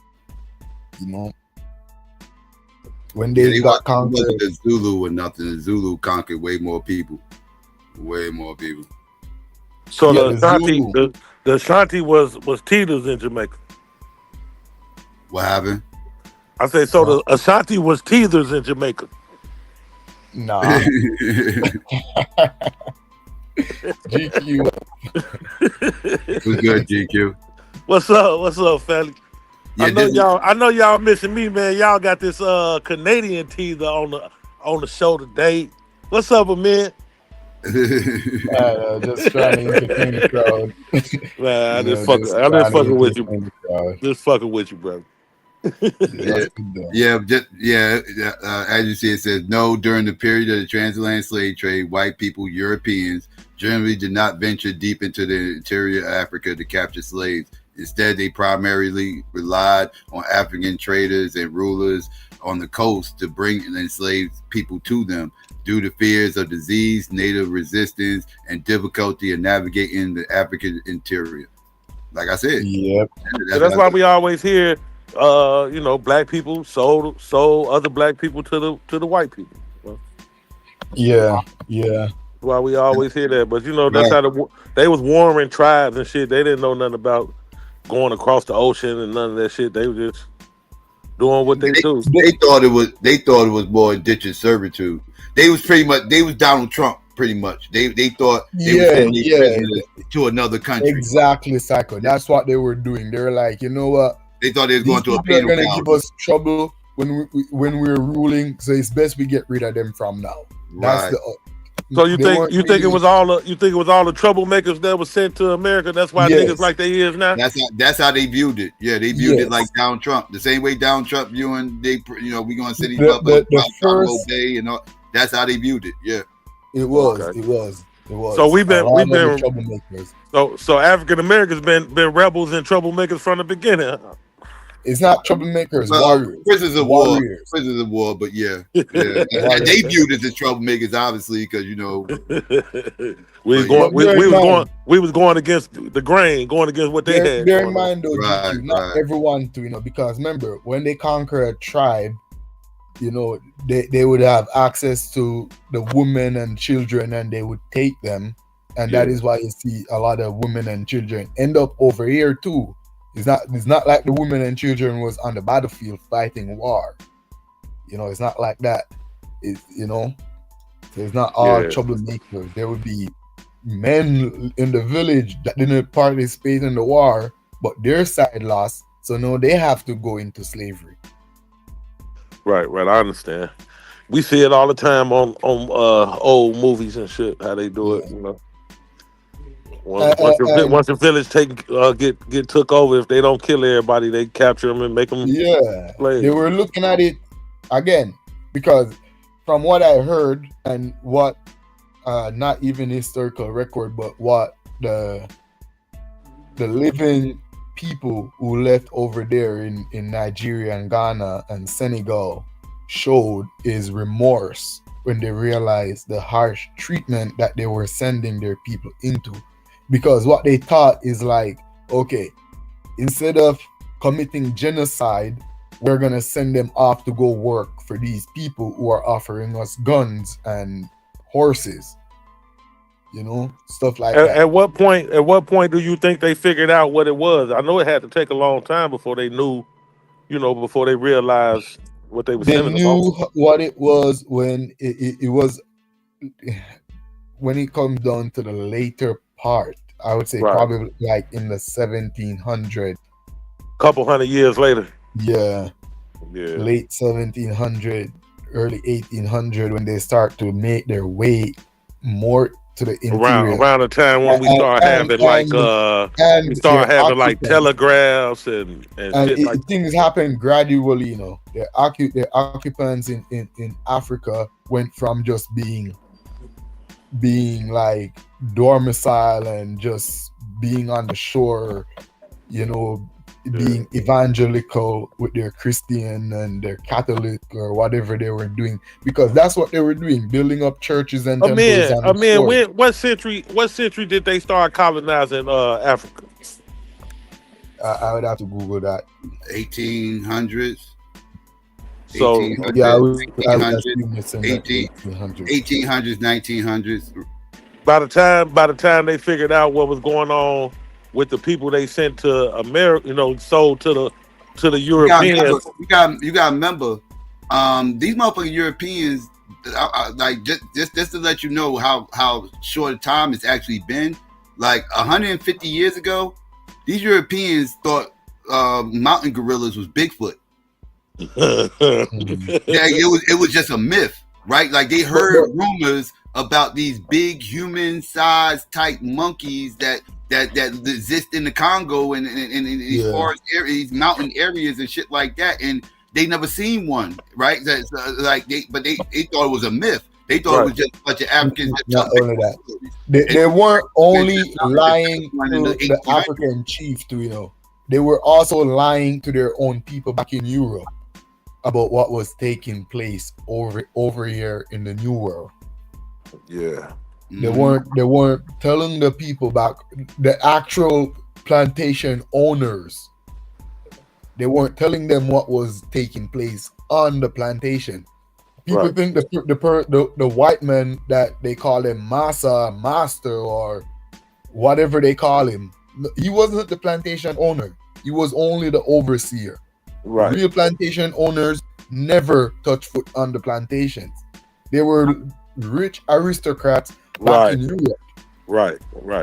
And they got reported to, and the reporter would lie, would purposely omit the harsh treatment of the Africans and Native Americans. All they know is they profit margin was going up, so they wasn't concerned. Yeah. No damn way. When it become alarming is when the rebellion start. And we all should sometimes shout out to Jamaica that teach us that, look, harsh treatments, meaning we're gonna burn down your cane field. That's what we says. If you keep beating us, we're gonna burn your cane field. And when we start to burn the cane fields, then the profit hell no, man. We were tearing up shit first. Don't try to say it started. Well, you got that. You were dealing. I'm in your space. I'm not gonna do that. Yeah, you were tearing up shit first. You were burning cotton. You were burning cotton. We were burning cane. But when we started burning the plantation, when we start burning the canes and the cotton and the corn and whatever, and it started to cause a lot of disruption in the profit margin going back to Europe, and then they got to explain why. Why were these cane field and cotton field burned? Why were these houses burned? Why were these plantations burned? Why were these workers killed? You know, that's when they have to start to, that's when they realize the harsh treatment, and then people start to, from their side, which we were doing a long time ago, then they're on their side, you got people over there start to lobby for slavery to be abolished and blah blah blah blah blah. Which I talking about? Human rights activists. Which I talking about? Taz left? Yeah, he dropped off. Yeah. Oh, what's good? Yeah, what y'all talking about now though, Psycho? And I mean, it was good, GQ. Hey, what's up, Molly Ma? I'm in your city, man. I'm in Brooklyn, man. Oh, why you ain't tell me?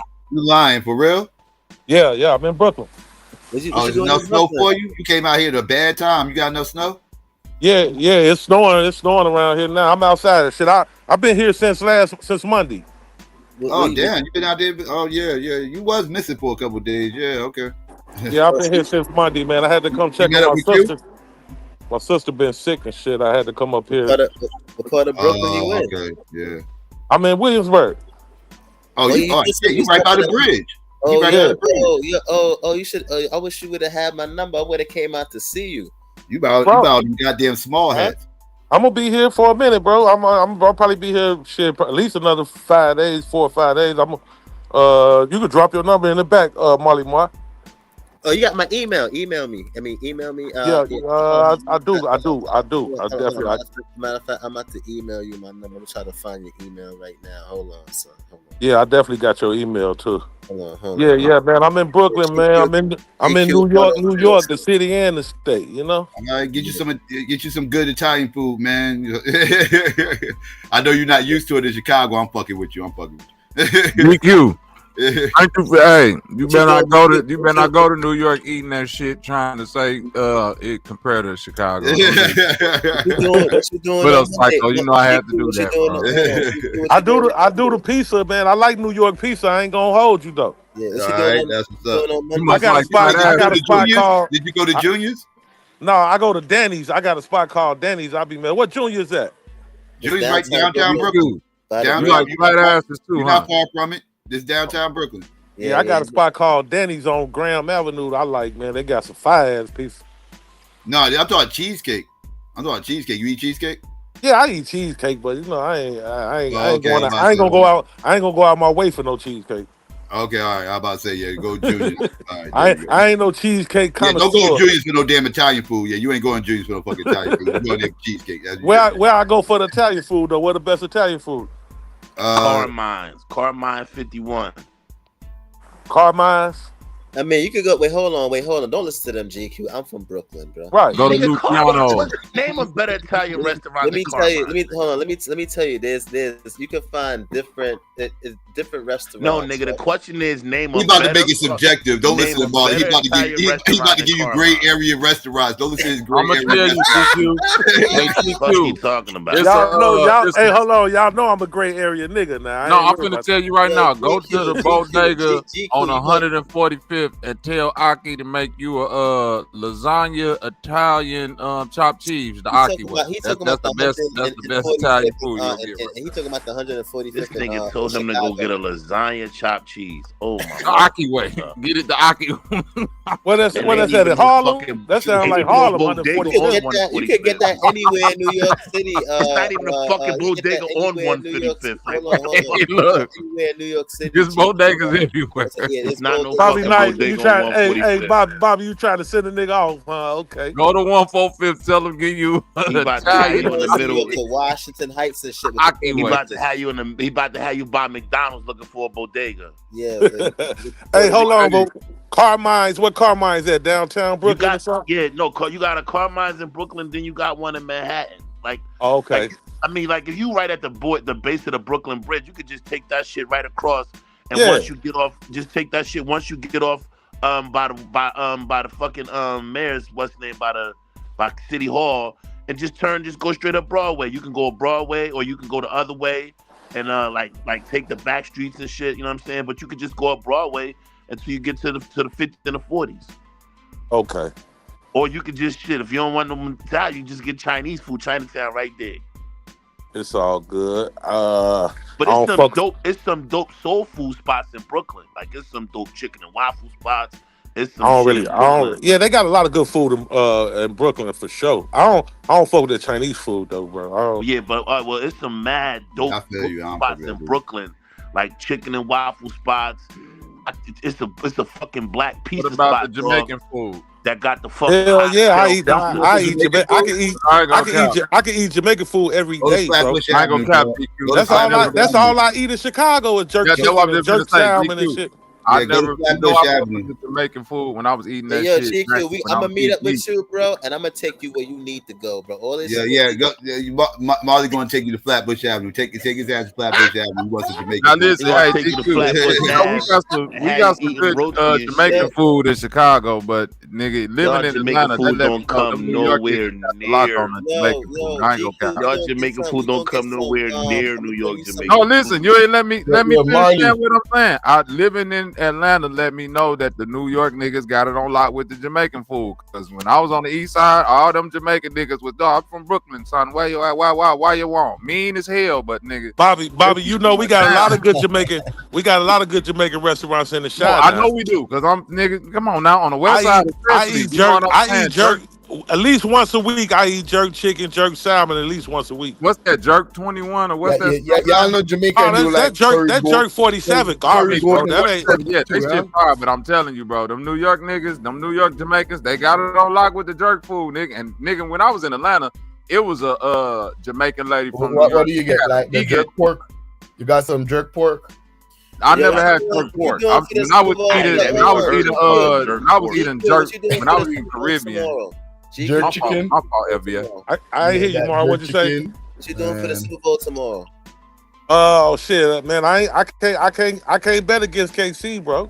No, I'm saying where you going? Yeah, he said where you watching the game at. Oh shit! Right here at the crib, at my sister's crib.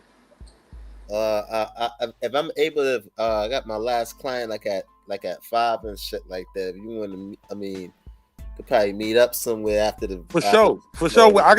We can link up and go watch it because I'm gonna go to the hospital early about 12 o'clock and check on my sister, and I'm gonna get up out of there. I ain't gonna stay up there about an hour and a half. Then after that, it's whatever. My last session with my client is at 5.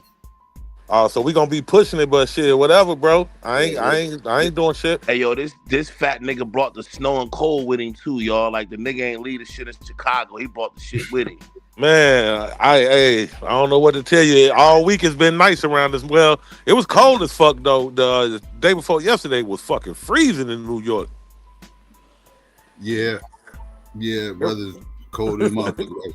Yeah, that's the first snow I done seen though since I've been here. So shit, I don't know if I brought it. That's why I said you picked the fine times. We really ain't getting a lot of snow this winter. Yeah, you gonna bring I've never been GQ. What's colder in your opinion, Chicago or New York? Oh, Chicago colder than New York. Chicago got us beat by a long mile. Yeah, Chicago definitely colder than New York, bro. You can go on your phone. I be knowing I'm capping because I've never been to New York, so I just want. Hey Bobby, you can go on your phone right now and look at it. Shit, I bet you whatever it is in New York, we at least 10 degrees colder in Chicago. I don't go back to the crib in the wintertime, bro. I stopped doing that probably about 5 years ago. New York City or Chicago? Chicago. You say what? He asking AI. Yeah, Molly asked AI every goddamn thing. It says Chicago is generally considered colder than New York City. Hell yeah, it's colder. I can tell you that for sure. I can tell you that for sure. It says on average it's 5 to 6 degrees colder. You heard me just say if you go on your phone now, it's gonna be at least 10 degrees colder. Cause you know what? Every day since I've been here, I've been checking the weather in Chicago and checking the weather here, and every day has been 10 degrees colder in Chicago. Every day. 2014, did y'all have a blizzard too in New York? Hell no. 2014? Yeah. No, we had Sandy in 2014. We had some shit worse. We had a hurricane blizzard. We had a hurricane. Oh, that's right. Y'all did have a hurricane that year. Yeah, that shit. That shit was way worse. These niggas is not from New York. They from New Jersey. That's right. Nigga, what the weather ain't different, nigga. I was watching videos of that Like, shit. all right. Hey, Subway Marlon, on you both know that you do know that Newark, New Jersey is more north than New York City. You do know that, right? Yeah. What's the Am I difference? wrong, Psycho? What's the Am I difference? wrong? New Jersey, New York is all the same to a Chicago nigga. A trust me. bridge. That's the difference. GQ. A motherfucking He said a bridge. That's like It's a saying little bit- Milwaukee. That's you like got- saying Indiana and Chicago and Milwaukee is the same. It's differences. Like it's actually differences in the boroughs. Like like Brooklyn is the Bronx. If you go to the Bronx, my closest friend in New York, he used to live in Queens. He's been living in Jersey about 3 years now. But he work in New York. You know what I'm saying? That's a lot of people that live in Jersey work in New York. Yeah, he just moved to he been in Jersey 3 years, but he the one came and got me from the airport when I got here. Yep, but yeah, so it's the same thing. You landed in Newark?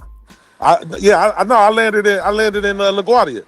Oh, you went to LaGuardia. Okay, you probably You live see better. all them big butt Dominican bitches in LaGuardia. You see all them big butt Jamaican and Dominican bitches in LaGuardia. Man, look, let me tell you something, bro. I'm on Graham Avenue, right? Where my sister live at is 5 steps off Graham Avenue. It's called Puerto Rican Ave, bro. So you in East New York? Nah, he in Williamsburg. Williamsburg. Yeah, he right there by the bridge. He right by the Brooklyn Bridge. Oh, he right by the Williamsburg Bridge, not the Brooklyn Bridge. Well, Yeah, I'm right by the Williamsburg Bridge. I'm like, I'm 3 minutes from the Williamsburg Bridge. I'm 3 minutes from the Williamsburg Bridge. But check it out. But the street, Graham Avenue, Marley know what I'm talking about. Graham Avenue is honorary Puerto Rican Ave, bro. And I'm talking about you walk up Graham Avenue, bro. I'm talking about the baddest motherfuckers. It's like you in Puerto Rico, bro. All them bitches ain't by the Puerto small Rican, hats. bro. It's a whole bunch of small hats. over Yeah, there. all them bitches ain't Puerto Rican, bro. Few of them They bitches not ain't all. Puerto Rican. Trust and believe, they not all Puerto Rican, but you can tell. You can tell who is. You can tell who is and who ain't. Goddamn it, it's Puerto Rican avenues, and them especially. You got Puerto Ricans out there. You got small hats out there. Yeah. Williamsburg, you know, it's been regentrified, so they got a lot of hippies and all that. Right, and you definitely gonna see all that hippie shit, like the skateboarders and shit like that. And they got trannies out there. They got trannies white trannies walking around there too. That's how. Now here come Marley with You the fuck. definitely not in the hood. You not in the hood. Yeah. You know, I got a tranny detector out this world, bro. I gotta keep it in my pocket, bro. How the fuck we get on trannies? What So the that fuck, motherfucker Marley? beep. That motherfucker beep. If a tranny get like 10 feet around me, What the that fuck? We motherfucker get on trannies, Molly. What the fuck? Yo, like y'all can't leave y'all. You want to go to the hood? Jeez. I don't know if you Yeah. want to go to the hood. Yeah, I but can you bring want you to to go the to hood. the hood. GQ, I could bring you to the hood. You gotta go to East New York, Brownsville. You go to East New York, Brownsville. Nah, you don't even gotta go to Even East New if you York. want to go, if you want to go out the Caribbean's at, go to Flatbush. Let's see. I'm saying Prospect. You go East New York, Flatbush. Yeah, I bet you Flatbush. That's where the best motherfucking Caribbean food at. Yeah, that's what I said. But more towards Crown Heights. More towards Crown Heights. Like if you go down Franklin and Crown, you'll find some spots down there. Now that's a little more Right. gentrified now than it used to be. My boy Shaq live in Crown Heights. This motherfucker from Africa. He's 7 feet tall. He told me his mother breastfed him till he was 10 years old. Jesus. Yeah, like you can go. Crown Heights got a couple spots, but you don't really want to go to East Flat. You don't want to go to East New York. It's too cold to go to Coney Island. You don't want to. You don't want to go to Coney Island. Shit popping no more. Yeah, because that's kind of far away from you anyway. That's it really ain't too much to do because it's too goddamn cold. Yeah, that's a little more south, and they closed the shit, so it ain't Don't even. worry, bro. Don't worry, bro. I'm gonna take you out, bro. We gonna have a good time, B. You know what I'm saying? We gonna go for sure. Yeah, we gonna go. Yeah, we gonna go to some spot. We gonna go to the Caribbean, get some roti. You know what I'm saying? Then we gonna go head up some Italian food. You know what I'm saying? Don't bullshit, Molly. Nah, I ain't gonna have you in the story Molly some gonna have you out there like he gonna have you in the story or somewhere. What's that And big he gonna off have you Valley? in, gonna have you in Sunset Park, Brooklyn. Boy, don't go with him. Yeah, I'm good. You know, shit, I'm Gucci. Why? I'm Gucci with that. He about to take you to Astoria. He about to take you on fucking Yeah, Steinway. away from Bed-Stuy. Yeah, he gonna have you at the Bed-Stuy and everything. Oh shit, I'm Gucci. That's cool with me. I ain't got no problem with it. You probably wouldn't mind going to Bed-Stuy. Nah, the only hoods I'm gonna take you to is East New York. If we go to East New York, Crown Heights. Why you already sound Don't go to East New York. Don't take that nigga to East New York. Unless you go to Cuba. If you ain't going to Cuba spot, you ain't going to Cuba spot. Stay your ass away from Brownsville. Yeah, don't go to East New York or unless you're going to Brownsville. Cuba and shit. Yo, son, don't listen to them, bro. If you start saying, hey, listen, if that nigga start having you on streets like, if you Molly start seeing trying signs, to get you in trouble, dog. Hey, GQ, if you start seeing street signs that say Rogers, Flatbush, East Flatbush, you shit start like seeing that, Pennsylvania Avenue, the projects start looking a little bit taller. You see Mother Gaston Boulevard or Canarsie or Livonia. Nah, be like, nah, bro, turn around. Like nah, yeah. If he have you on some shit on Mother Gaston or Rogers, take me back where the brownstones is at, man. If he have you on Rogers and Livonia, me and Molly Mar gonna be cool, bro. Me and Molly Mar. Let me ask you a question. Let me ask a question, GQ. What's the tallest project y'all got out there? Shit. Used to be, or that's still standing now. Yeah, because they done tore all of them down. How tall would the ones used to be? How tall? Like 13, 14 stories, 16 stories. 16, almost 16. Oh, y'all lightweight, dog. Y'all lightweight. Them Brooklyn projects, bro. Them Brooklyn projects just be like in the 20 and 30 floors, dog. Yeah. I'm right across the street where my sister lives, right across the street from a damn project. But this is the cleanest goddamn projects I ever seen in my life. Yeah, because you probably Breville. No, you ain't by Breville. Breville is in Queens. I'm on Graham and Shoals and Graham. So you by the Q line. It's Puerto Rican projects. It's all Puerto Ricans in that motherfucker. Yeah, it's the Q. Yeah, if that nigga have you on anything that say Mother Gaston or that say me and Molly Mar gonna be cool. Me and Molly Mar gonna go. Me and Molly Mar gonna go get fucked up, hop on the train, and go to sleep. If that shit say Atlantic Avenue, be like, I'm cool. Nigga, don't get on no train. I'm cool. And please he's been on a train before, so ain't no need. But the train's only something that I would advise people like from the South or something like. Yeah, you might want to ride a train. Just to say I done rode on the train. You from Chicago? Train ain't no big deal to you. Yeah, train ain't shit. I done rode on New York trains. I like the Chicago trains. I'll be watching y'all on World Star. Them niggas be on there tweaking. Yeah. Man, I done been on the New York train. Y'all got dances and shit on your train? Y'all got the dances and shit on your train? Man, hell no, nigga get beat up doing that shit. No, they don't got the dances. We got the Bucket Boys though. They'll play some music on that motherfucker. Oh, okay, I got you. Yeah. But y'all only got one line, right? Y'all only got the L, right? Y'all should call hell it no. We got a lot of lines. They said they got a whole bunch of trains. Yeah, they said they got. But the whole thing is called the L. No, we got the red line, the blue line, the green line, the pink line, brown line. Brown line, shit, we got a lot of lines. Okay. Yeah, I thought it was like I wasn't sure how they train system work. Our lines are color coded. They only. I promise you, New York shit is way more confusing because that. Oh, definitely. No question. No fucking question. No question, bro. No question. You need a map. You need a map for y'all subways. You see my chat right now. You see nothing but B's and C's and different colors in it. That's just how the train map look. I already know, bro. You got the C to the A to the B and the 2. Because I used to take the train. You know, my sister been here like 21 years, so she used to manage a bar downtown in Manhattan, and I used to take the train from Brooklyn to Manhattan to her bar. Bro, I used to get lost all the fucking time on that motherfucker. Yeah, man. Yeah. Kind of look at it like this: yellow trains are Queens trains that originate in Queens. Red trains are Brooklyn trains that originate in Brooklyn.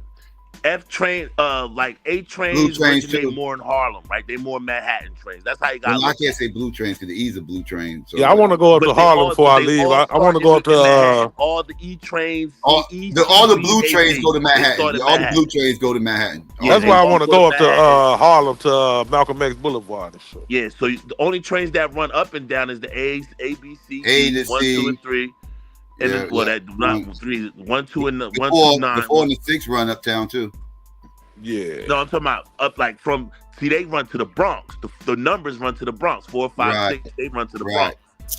That's how I figured that shit. I was like, oh, I gotta give me a system, bitch, because I ain't gonna. See, the only reason they call the L, the only reason they call Chicago, the only reason they call Chicago train the L is because it's elevated, and they just call it the L for short. Okay, all right. Because it's not because it's not Yeah. subway. You know what I'm saying? It is subway. It is a subway in a lot of parts. Yeah, but we got most of the subways, but most of it is elevated. Yeah, but the way That's how why they call it the L. The way how the trains run in New York, though, the way how the trains run is like they usually run on avenues, right? So like you see like the 2 and the 3 train, they'll run like on 7th Avenue in Manhattan, like especially if they're running through Brooklyn, and you'll see the A train and the C train that runs on the 8th Avenue, and then the 4, 5, and the 6 train that runs on the east side, like near what's this, Park Avenue. So the trains when it's running through Manhattan, it runs on certain avenues on different sides.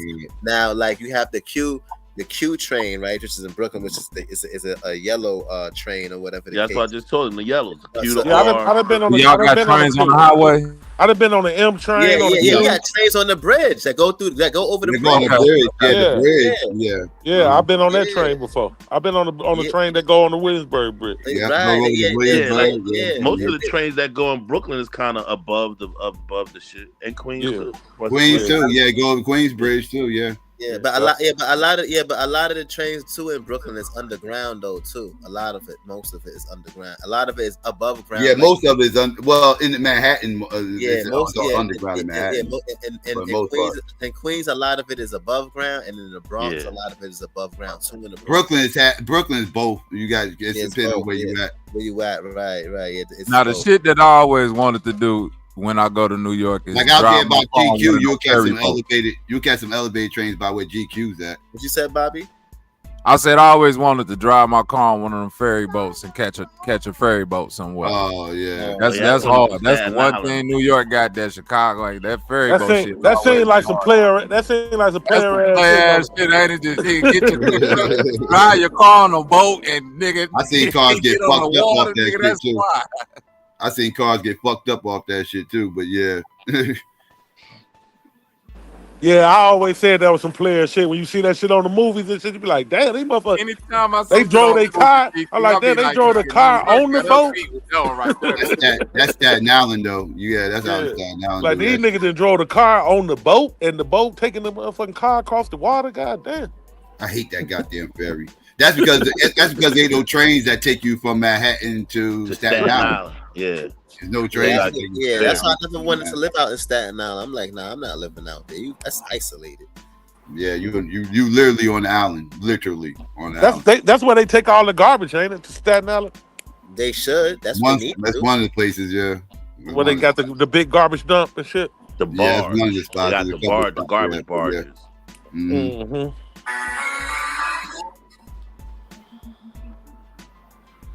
Yeah, man. Hey, here go a weird. Hey, Mar, did you find Marley? Did you find my email? Yeah, I found it. I sent you my number. Okay, cool. What y'all know about the fake buildings in New York? The fake buildings? You gotta ask Lance about that. Yeah, the fake buildings. No, I'm serious. I think the whole.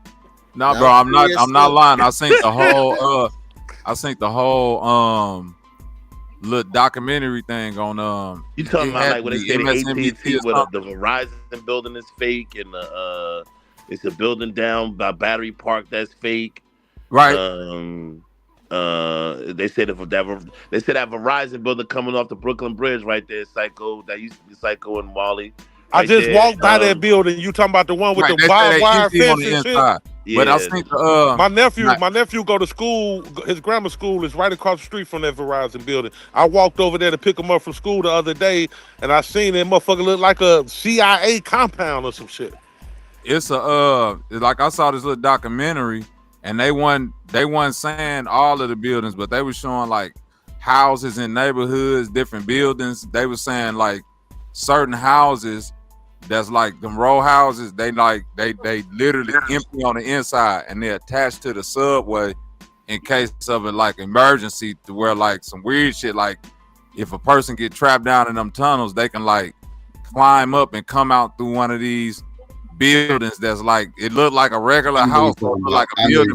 You talk old like underground tunnels from like 200 years ago or some shit like No, that. no, bro. You gotta watch this shit. It literally was a recent thing I saw about fake. No, I'm buildings. saying, I'm saying these are old tunnels though. But Yeah, I know what the you're tunnels talking go about. to the old train. No. lines that used to have. They new tunnels. I'm telling. I literally just think that they trains travel under, and they say they use a lot of these buildings, and like that they look like regular houses, but they hollowed out on the inside, and they use them for emergency, like in case the train gets stuck down there, people could travel the line, and they can come up through these buildings and come out. Like it looked like a house, but it ain't a house where nobody live. It's literally attached to the subway system.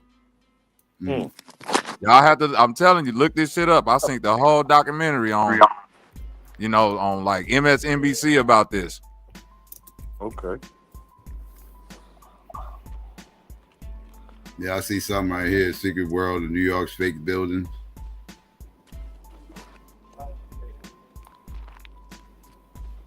Yeah, they got a lot of shit going on in this city, man. I seen that shit on A&E. Was it A&E? Was one of those channels, History Channel, A&E. Right, I knew it was something like that. I knew I wasn't tripping, man. What they say, 7 million stories in this naked motherfucker? 12 million now. Did I get a lighter, bro? That big.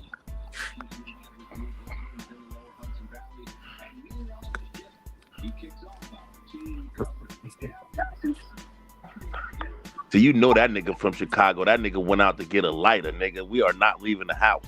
No, I came out to get some other shit. I just getting one wound out. That nigga from Chicago, nigga. When it's like this outside, niggas already went and got all that shit and put in the house the last. Man, this ain't shit, man. It's so nice out here, bro. That's the point we trying to make to you, nigga. We ain't had no winter in years. I got my Timbos on, nigga. I'm in New York. What the fuck you talking about? What happened? I got my warm Timbs on. Not the summertime Timbs. Real. Put the baby on the wagon. The real leather joints. We ain't had no winter, GQ. This the most winter we had in the last 4 years. Yeah, this ain't nothing, bro. It's warm out here. Actually, it's snowing, but it's warm. Yeah, it's snowing. It's nice outside. Yeah, it ain't outside smoking. It ain't even cold. Shit. I like when it snow because it actually got to warm up to snow. It's actually be too cold to snow. Y'all got snow up there. We got freezing rain down here where I'm at, bitch. It's all ice outside. Bitch, ain't a drop of snow outside. It's all ice. You know it's a such thing as too cold to snow, right? Yeah, hell yeah. Right. Because the upper air is colder than the what's the name air. Like you need the warm air aloft so that to mix with the cold air to make it snow. Right. Listen to my meteorologist nigga over here. Yeah, because I'm like an hour. I'm like an hour away from you. I'm like an hour away from you. I was looking for a man to explain it, but hey, you did a good job, Arthur. Thanks for the credibility, my brother. Thanks, my biggest critic. Arthur, I'm too close to you. Hey, Arthur, I'm too close to you to beef with you, bro. I'm right across the bridge, bro. I don't want no smoke. I don't want no smoke because I'm right across the bridge, bro. If I come to Brooklyn, I'm coming with a zip and a case of motherfucking Guinness. This is spot Bobby Knight was talking about. 58 Droleum Street out in Brooklyn Heights, Brooklyn. Oh, this is one of the spots. There's a few of these spots. But, yeah, that's one of them. That's what I'm saying. There's a lot of them. Greek revival structure built in 1847 as a private residence. It's old train line. But it's now a New York City subway vent. It's a vent for the subway.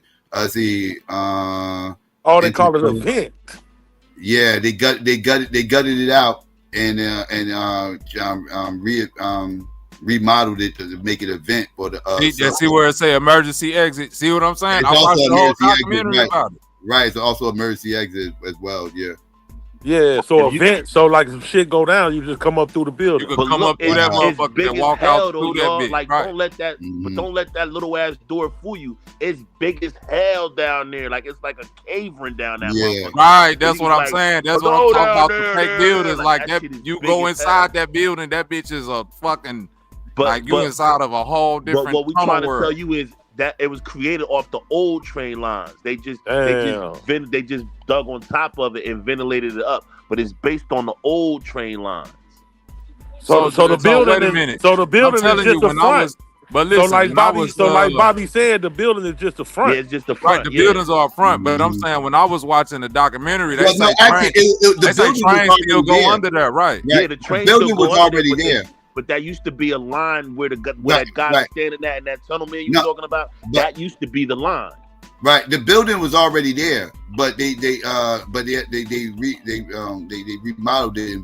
They remodeled it. There you go. Yeah, but people used to live there when they there first you go. made it. That's what I'm not saying it like they building fake buildings. That like I might have said it the wrong way, but yeah, it's like they making the buildings fake. I guess you know what I mean. So it's like this used to be somebody's house, and they went and remodeled it.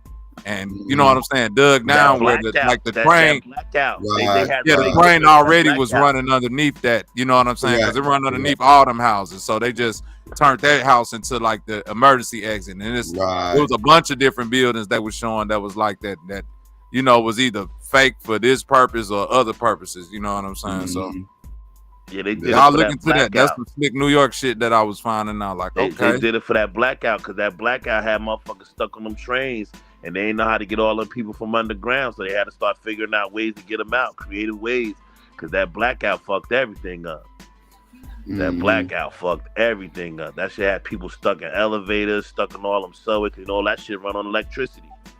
All them people walking in them dark ass tunnels and shit. Good thing that the rail was all was off because wasn't no electricity. So they started figuring out how to get them out of there a little quicker because that's the last thing you want. You talking about the blackout back in the 70s? No, they had one recently. I was alive about for the like blackout in the mid 2000s. Nah, the 280, August 2005 one, I think. Yeah, I remember that one. Yeah, that shit took out half the East Coast. Then I was in Springfield, Ohio. I was in Springfield, Massachusetts doing the first one, the one in 77, in the motherfucking bathtub. Me and my cousin in the fucking bathtub. Bitch, all the lights went out. Bitch, all the grown-ups downstairs panicking and shit. Like, what the fuck is going on? Shout out to the blackout of 77. That started hip hop. Yeah, I was there. I was in Springfield, Massachusetts. I was like 6, 7 years old, maybe like 6 years old. Niggas wouldn't have got all that good equipment if it weren't for that blackout. Yeah. See, New York went crazy. Like where I was at in Springfield, so people wasn't really wilding out. People was just mostly outside because everybody kind of slip outside because it was the summertime. But when we drove back through New York, that's when we seen that shit.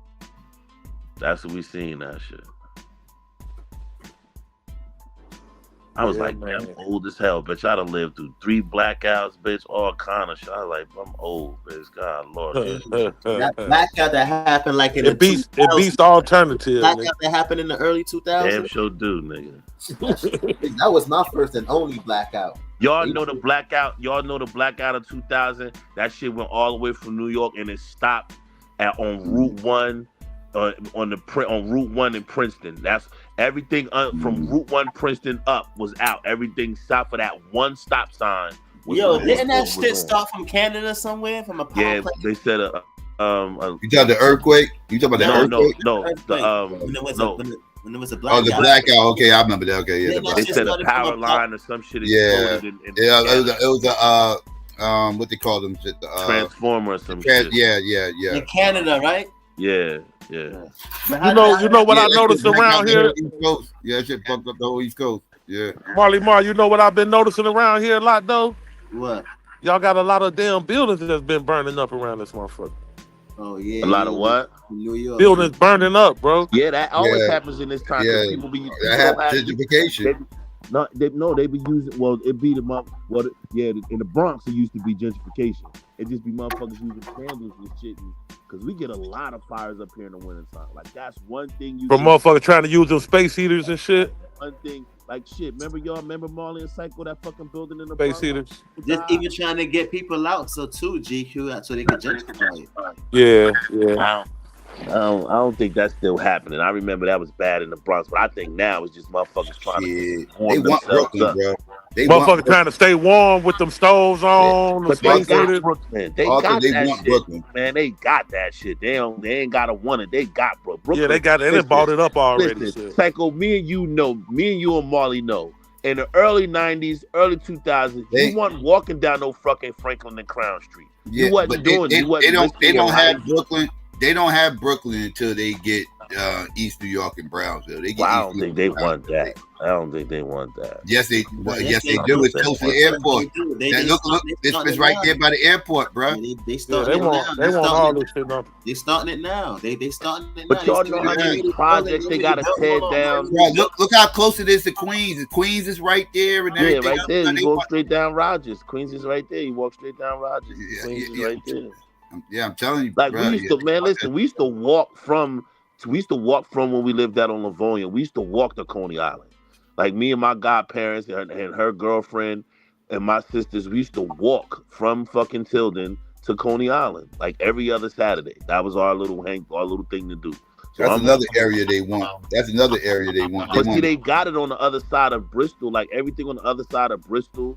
Everything over by they want that whole Hospital. shit. They wanted to be like Welcome Back Carter again, bro. They want They that gonna whole. have to tear down the whole Tilden because you know everything on Rogers from Mother Gaston, everything from Mother Gaston to Livonia is all fucking projects on both sides. So that's a whole lot of shit they gotta clear. Yeah, I'm telling you, it's gonna be a slow drip, but it's happening, bro. I'm telling you, they want that. They want all Brooklyn, bro. They want Brooklyn back, bro. I'm telling you, that's what the arena was all about. The arena coming back there, everything else. When the Brooklyn Dodgers was there, Brooklyn was white.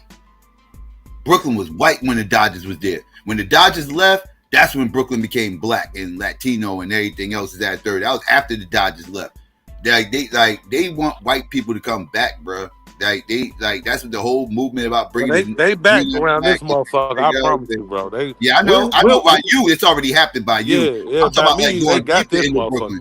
I'm talking about going deeper into Brooklyn, like out there, like I said, with like the hood, like Brownsville and all that shit. Like that's when you getting out there closer to Queens. You closer to the airport and everything else. White people would love that area, bro. They would love to have that area back. Yeah, I've never seen this many Europeans. When I first started coming up here, when my sister first moved here, was like 90, I say maybe 2002. Yeah, right after 9/11, around 2002. It wasn't nothing but Puerto Rican, Hispanics and blacks out here. Now you don't see nothing but Europeans, bro. Yep. I know. Like I said, you go look at the parks by you because last time I was in Williamsburg, it was some years ago. Last time I was in Williamsburg, I was going to the BET shit. The BET shit was in Williamsburg. But I peeped it then. This was like 10 years ago. Was last time I was in Williamsburg. But I peeped it then. Like it was nothing but motherfucking white people everywhere, bro. Everywhere. They had the little skateboarding shits going on in the playgrounds and all this other shit, like all set up. Like them skating board shits wasn't in the playground before. You had the handball shit up and everything else back in the day. Now they took out the handball shit. Now they got the little skateboard shit. I don't even know what to call them shits. The little shit. When I seen the white lady walk, the little dips that they go in, the little sloops. When I seen the white lady walking down motherfucking Franklin and Crown 2:00 in the morning with the dog, I knew it was over. That's when I knew it was over. That's how Bronzeville is in Chicago. Nigga, I ain't want to walk on Franklin. Shit, every neighborhood in Chicago, that used to be the projects. 30 in the morning. Yeah. You see white women walking with dogs all on 63rd, 59th, and Cottage. You like, what the fuck is going on? The white lady with the big, she had the 50-inch computer monitor in 2015 on 137 for Linux. That was another sign that it was over. I was like, all right, it's over. This bitch got her window wide open on the computer bigger than any TV I done had in my house ever. And this is her fucking monitor. It's over. It's over. It's over. It's over. Right down the street from the Schomburg Center. It's over. This is over. Yeah. It's over.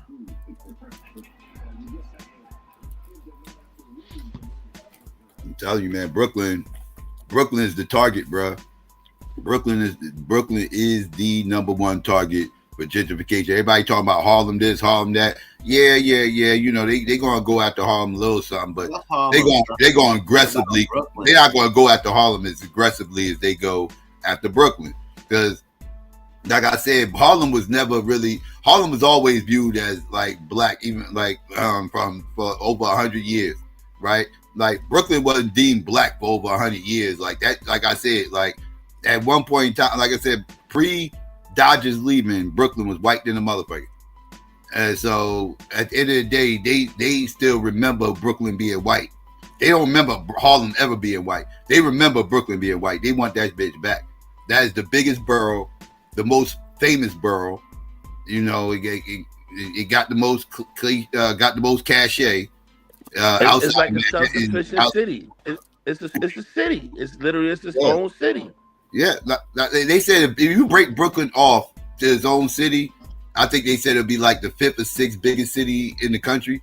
If it was just Brooklyn alone, like it's the biggest borough. It's got like 800, 900,000 people in it. Yeah. I like Long Island though, dog. I swear to God, like I wish I could afford to live in Long Island. I love that shit out there. I love that shit. That shit remind me of down here, but it just got more New York. Like white people are cool with Harlem being black. They cool with Spanish Harlem. They cool with the Bronx being ran by Latinos. But I'm telling you, bro, they want Queens and Brooklyn. They want Queens and Brooklyn. That's what they want. Like they got Queens, shit. They got Queens. They got Queens. No, I'm saying they going to take a Queens Bridge. When I seen left, you think they're going to tear down Queens Bridge? No. Left, right sign. Nigga, they got leasing signs on the buildings in Left Rack. Like, don't you want to live in Left Rack? It's a beautiful community. Like, I'm saying, what you think they're going to do at Queensbridge? Molly said, hell no. Do you think they're going to tear Queensbridge down? Nah, they ain't going to tear Queensbridge down. Nah, hell no. That's a lot of buildings to tear down, boy. But they got Queens because once they denied them build the Amazon on West Lake, 20 side yards and all that. Now that shit's starting to get gentrified. Like they tear down Queensbridge. It's doomsday for all the rest of the projects. All that shit, Astoria, Long Island City, all that shit. Well, you know why they're not going to really get rid of projects? Because when you in Brooklyn, when you more towards Coney Island, most of those projects down there are all white people. Now they just like going to gentrify the projects like out in like East New York, like they I don't know, they might tear the pink houses down. Linden Plaza, they're not going to tear those down. Those too big and Linden Plaza, Starlight City, they're not going to tear those down. They're just going to gentrify the fuck out of them. But Starlight is already gentrified. There's not a lot of black people in Starlight. Yeah, that's what I'm saying. Like they just going to gentrify those big fuckers. But like shit like Cypress and the pink houses, they're gonna tear those little motherfuckers down. I think they need to. They need to tear them shits down. Fuck out of here. All right, peace. Where the baby at? But the big ones, the big buildings, I think they're safe. They're just gonna gentrify those. They're gonna gate them up. You know what I mean? They're gonna gentrify them motherfuckers and everything. Get some security around, and that's what you're gonna see with those. But those smaller ones, like I mentioned, yeah, those are done. See, but that's the thing with Queensbridge. Queensbridge is like smaller projects. Queensbridge ain't small in size, but it's the amount of them, right? It's the biggest projects in the world. Size, but it's right? It's literally the biggest. It's literally the biggest projects in the world. Literally. No. Saudi Arabia got projects that make Queensbridge look like. Google the largest projects in the world. They're gonna tell you Queensbridge.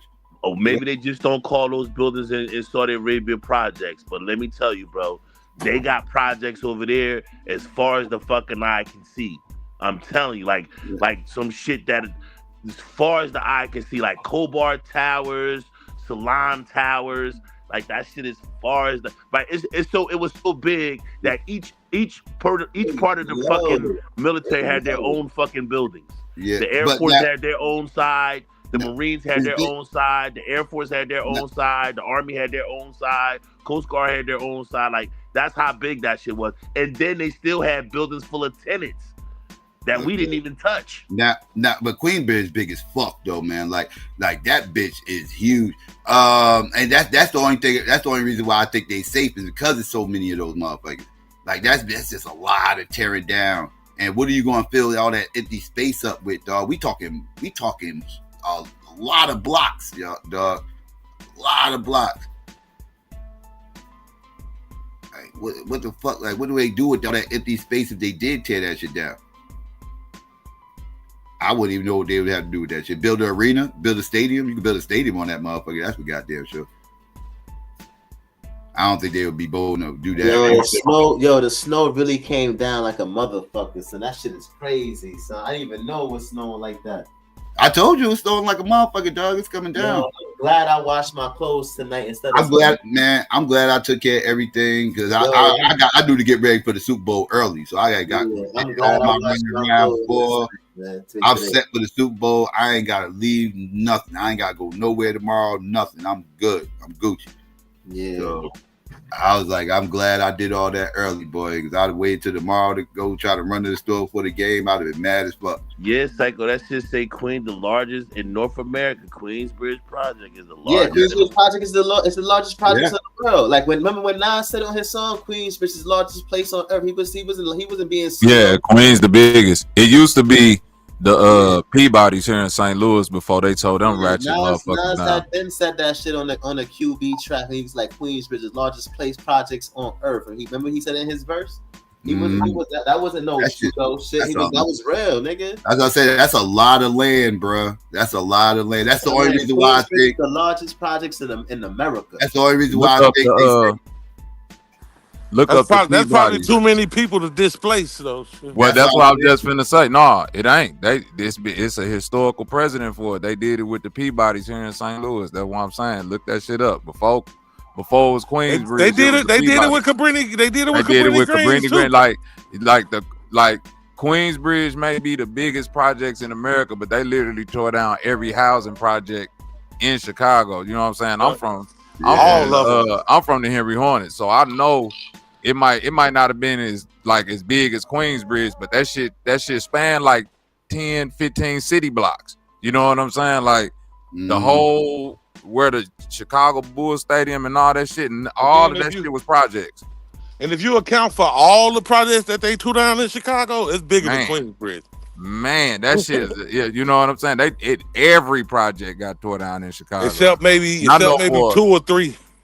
Yeah, and I know Peabody's got tore down back in the day, but that shit was so big. It was literally the entire black population of St. Louis, basically, at the time. You know what I'm saying? Yeah. And they was experimenting on them people, drugging them, all type of weird shit the government was doing. Yeah. I mean, they could. I tell you, if they get torn down, ain't no project safe. They tear down them. They the last stronghold. Like they tear them motherfuckers down. Everybody projects getting torn down. That's it. It's a wrap. Yeah, Cabrini Greens was big than a motherfucker. That was the biggest one in Chicago. This shit is fucking huge, man. Let me share my screen. This shit is fucking ridiculously big. I don't even think this is all of it. But this is ridiculously big right here. This ain't even all of it, bro. Like this shit, that's big, the motherfucker. That's a lot of land, bro. Damn, that's big as hell. Yeah, that's definitely bigger than Cabrini Greens. Yeah, now and Cabrini Greens is actually 2 different projects connected together. If they wanted to build a stadium, and they was looking for space to build a stadium, this would be it right here. This would be it right here, because this is enough space for a stadium. Yeah. That's the only thing I could think. Like, what would you do with all that land? Them niggas better go vote down there, motherfucker. That's all I can tell. They got Hakeem Jeffries, so they good. They good. Did we figure out was Hakeem the Leonard Jeffries' nephew for real, right? Who? Leonard Jeffries. Yeah, Hakeem was Leonard Jeffries' nephew, right? I'm not sure. Yeah. You know who Leonard Jeffries is, right? Hello? You talking to Arthur? I don't know who that is. Yeah. Hey, GQ. I just looked up the 5 largest housing projects in America at the time. It say number 1 was Queensbridge, and before it got tore down, it was Cabrini Green. I know. Then Robert Taylor, then Altgeld Gardens, yep. Then the Nickerson Gardens in LA, then the Charlestown, whatever Charlestown is in Boston, and Wilson Park in Philadelphia. Those are Yeah, top 5. I know Cabrini Greens had to be in the top 5, top 3 shit. Cabrini Greens Shit, was big Cabrini in the Green. pit. It said Cabrini, Robert Taylor, and Gale Gardens. Yeah, Argyle Gardens still there though. They didn't tear down Argyle Gardens because it's not a high-rise project. It's a low-level project. It's like It's the low level. It's the low level. That's like like that's what townhouses and Nickerson shit. Gardens is. Nickerson Gardens is little.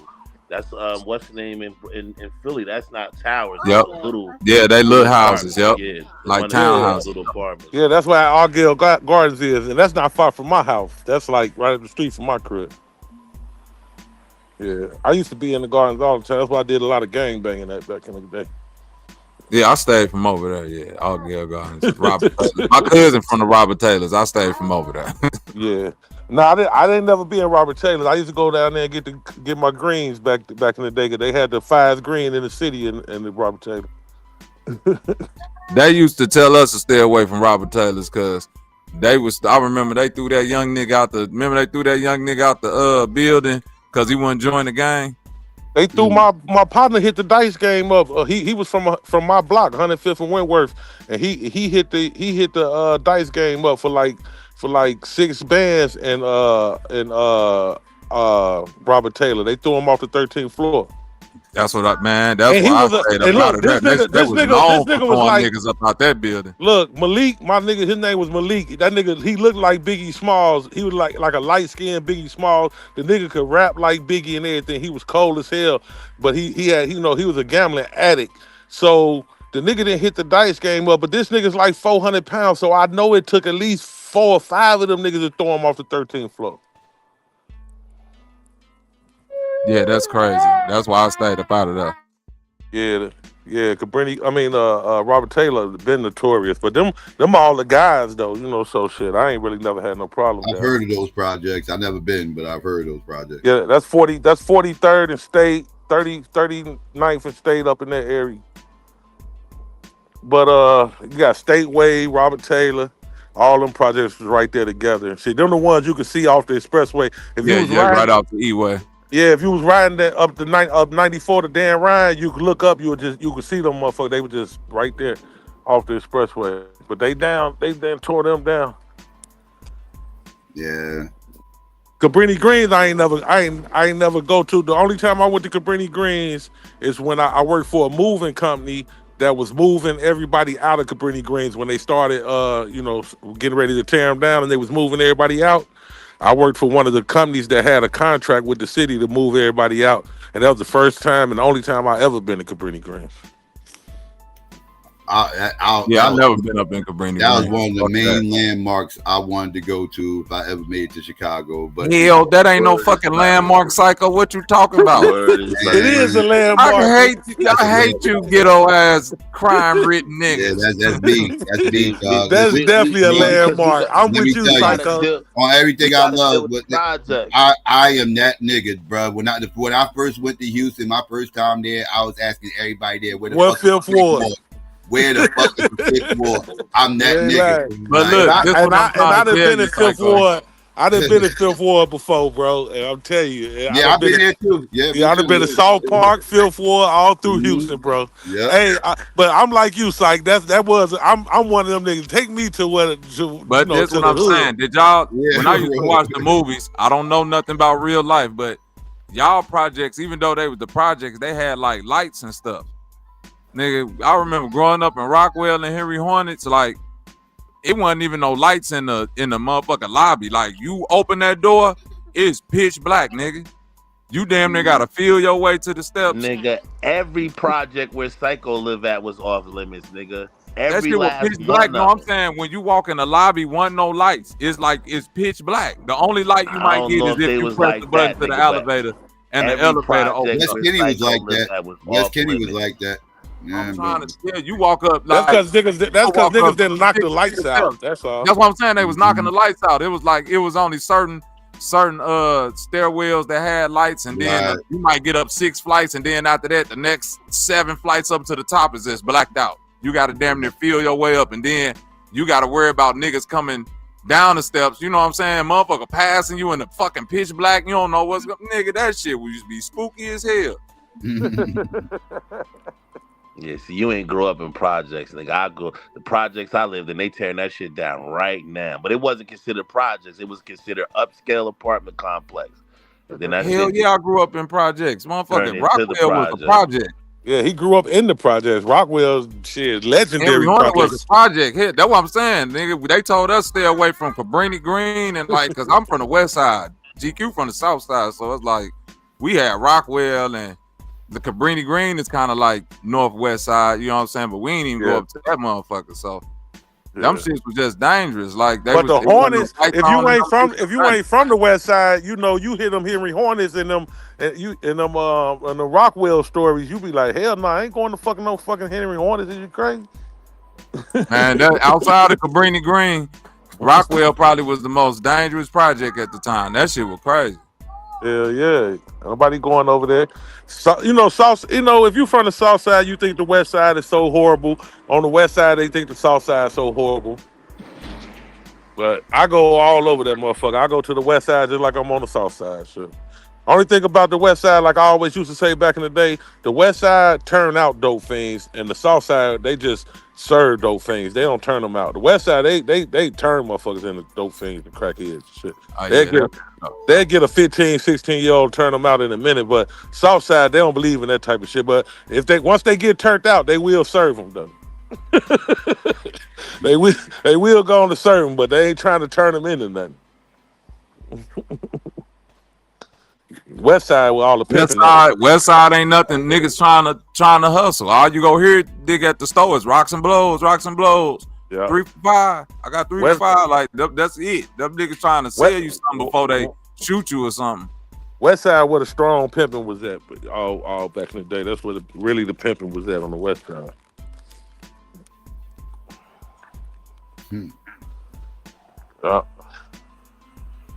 It was a few on the south side, but not like that west side. West side, Don Magic Wine ain't too far from where I'm. You know what I'm saying, right? Man, most of the niggas in Chicago is from either the west side or the south side. Oh hell yeah! It really ain't no east side, and the north side is mostly like white people and Jamaicans. Really, the north side is like New York. The north side is really like New York. It's like white people, Jamaicans, all type of Africans. The north side is the only gentrified area. I mean, like diverse area in Chicago. That's why all the gays and all that shit. Back in the day, that was where all the Irish was at. Back in the day, though, right? Ain't that where the Cubs is at up there? No. The Irish actually on the south side. Irish actually Bridgeport. Irish motherfuckers definitely on the south side. Yeah, they on the south side. It wasn't in the north side back in the day. Yeah, but not as much as they was on the south side. Okay, no, I'm just going off gangster history, just trying to remember like the Al Capone and. Yeah, I remember they had the north side gang. The Irish motherfuckers had the north side gang. Capone had the south side gang, and I never understood that because if you from Chicago, you know all the fucking Irish is on the south side. All them bitches. I'm talking about me being out of town and knowing that history, I just assumed that the north side had all the Irish motherfuckers and the south side where all the Italians was and shit. Hell no. Hey, Psycho, it's more Italians. It's more Italians on the north side. 10 times more Italians on the north side than it is on the south side. That's where Cicero and shit at up there. Exactly. Right. That's where they at. That's why I say when you look at the movies, the south siders and they end up being the north siders. How about that even work? I don't understand it myself. I don't understand it either. I think it might have been a fight for territory because even if you watch this show called Shameless, bro, it showed you like the Irish, dirty Irish motherfuckers that was on the south. Them white people still like that in certain. And they still there. They still there right now today. 35th Bridgeport, where Mayor Daley from, that's an Irish stronghold. Western on the 100. If you go all through the 100, 111th and Western, then this all south side. That's the Irish stronghold. That's why all the Irish bars at is Irish neighborhoods, all that shit. That's where all the police live, the firefighters, all that shit. It's all on the south side, bro. That's crazy. But the Cubs is in the north side though, right? I got the Cubs are definitely north side. Yeah, Cubs definitely north. Yeah. Yep. And the fucking Italians on the north side. Yeah, it looked like it. Do look like it's a lot of Italians. Like when they be showing the little neighborhoods and shit, like outside of Fenway. Yeah, It looked like a That's Italian. mostly Italians, bro. I'm telling you, like when you go, because that's up going towards Cicero. And Cicero ain't nothing but Italians. Nothing but Italians. Yeah, they got Straight up. Cicero.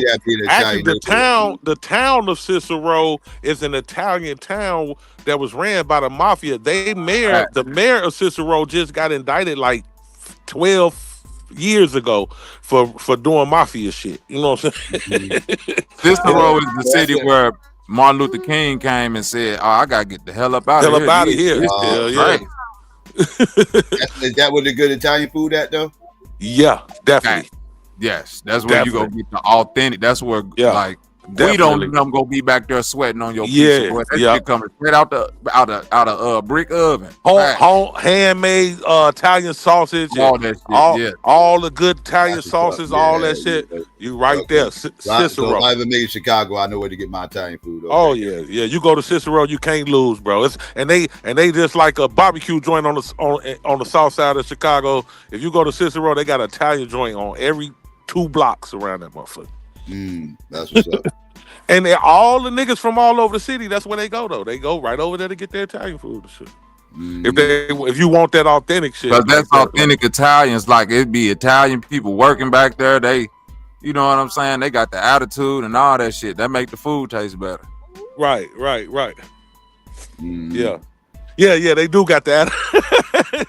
They got an attitude with that shit. Like Jamaicans, like when you go order Jamaican food, them Italians got the attitude, bro.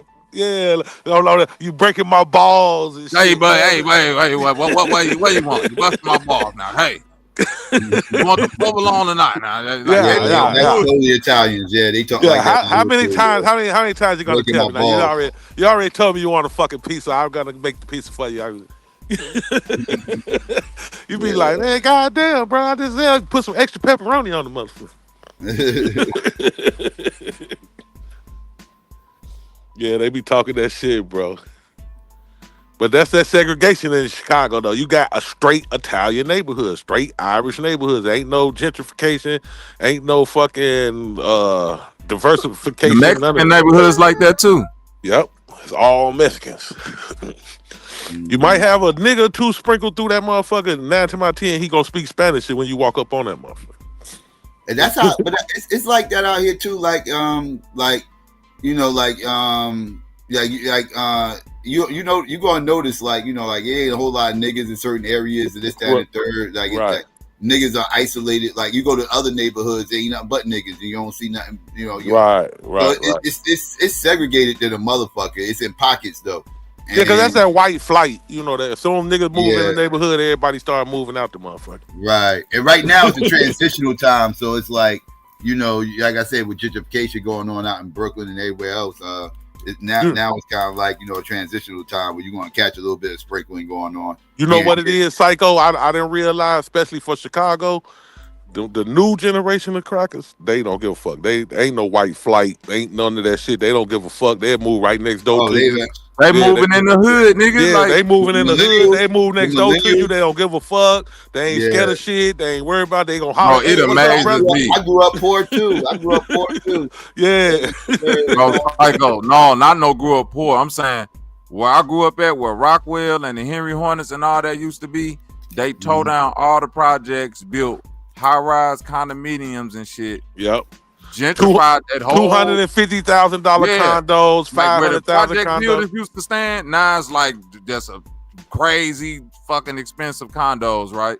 Now, where the Bulls Stadium, because I grew up in the projects when the projects was right across the street from the Bulls Stadium. We was walking to the game. Now all of that shit is white people, and that is literally like the like I guess you say the low income shit that they built for some of the niggas to get out the projects. They still kind of sprinkle around. They had to designate a certain amount of they had to designate a few for the niggas, bro. Yeah. Them white people be through there jogging right by where niggas be out, like them neighborhoods still be niggas shooting niggas. Do you think they'll harm one of them white people? In the morning.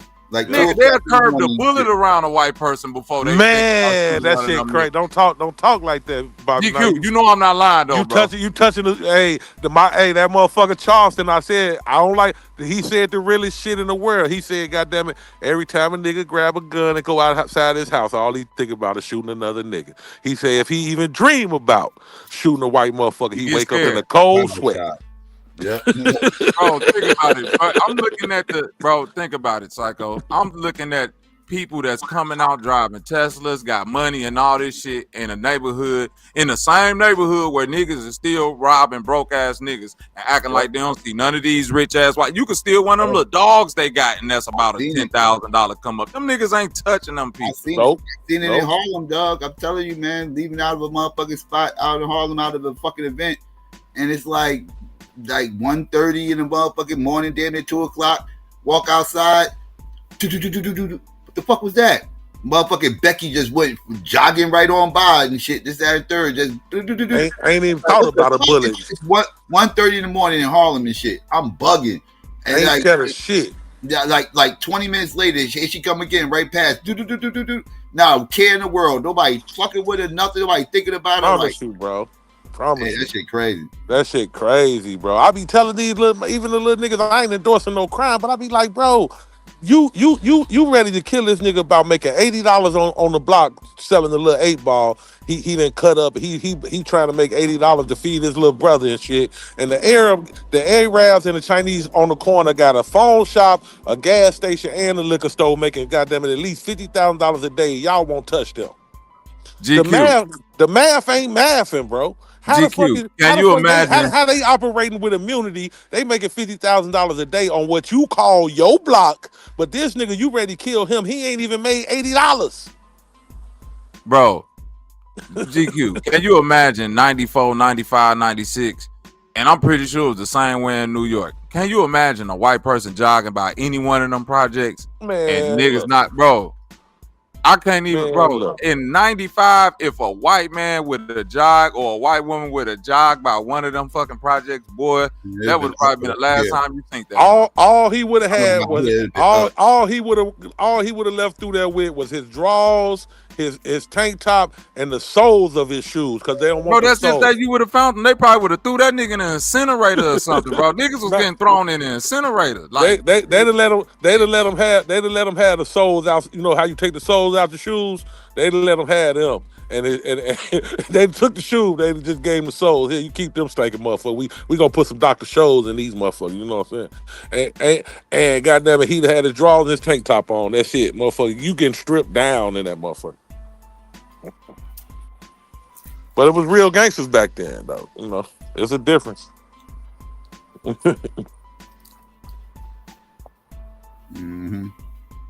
Like I say, man, they let the Arabs, man, come in your neighborhood. The Chinese, the Arabs, making millions a year, make $1 million out of one liquor store in a year, and you ready to kill a motherfucker that's probably, if you check you do a 23andMe, he your cousin somewhere down the fucking line. Mm-hmm. You know what I'm saying? You ready to kill him, and he ain't making shit. This motherfucker broker than you. But you want to kill him? He's starving around this motherfucker. You know what I'm saying? But right. The Arab, you looking at this motherfucker making $20,000 a day, but you won't go in there and tell him, look, man, you got to cut us in. I don't understand. That ain't gangster to me, bro. I'm like, y'all ain't no real gangsters. Y'all just some motherfucking fake ass wannabe gangsters. Mm-hmm. Nothing gangster about that shit.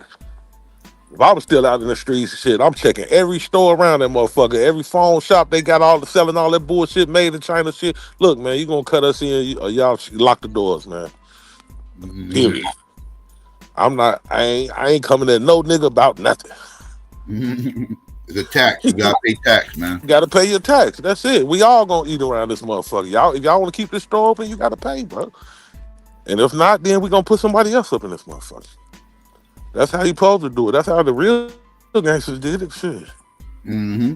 But now, this goofy shit y'all got going on nowadays, getting the internet beef. They gonna go shoot up some shit. Just dumb shit.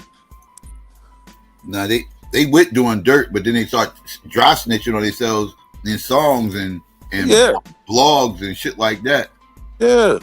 The most gangster, vicious, killing this motherfuckers in the world, and ain't making goddamn it nothing. Go hit a bank up, motherfucker. You want to go do some shit? You want to be a bad motherfucker? What the fuck is wrong with you? And keep your mouth shut. Yeah, shut the fuck up. One thing I say about the motherfuckers in Cali, them motherfuckers don't give a fuck about knocking over no banks and no armored trucks. That's what they known for out there, motherfuckers. Keep your motherfucking mouth shut. I should not. If I know what the fuck you did, you a failed motherfucking criminal. You ain't bullshit. If me and Psycho old ass, he in Jersey, I'm in Chicago, and you in LA, and I know everything that you done did in LA or St. Louis, motherfucker, you fucking up. Yeah, you a failed criminal. Yeah, I shouldn't know none of this shit. I shouldn't know none of this shit. All I gotta do is get on the internet, look at a couple Instagram clips, and listen to 2 songs, and I know everybody who killed everybody. Why they killed them? Everything. This shit crazy. And then be surprised when they get caught.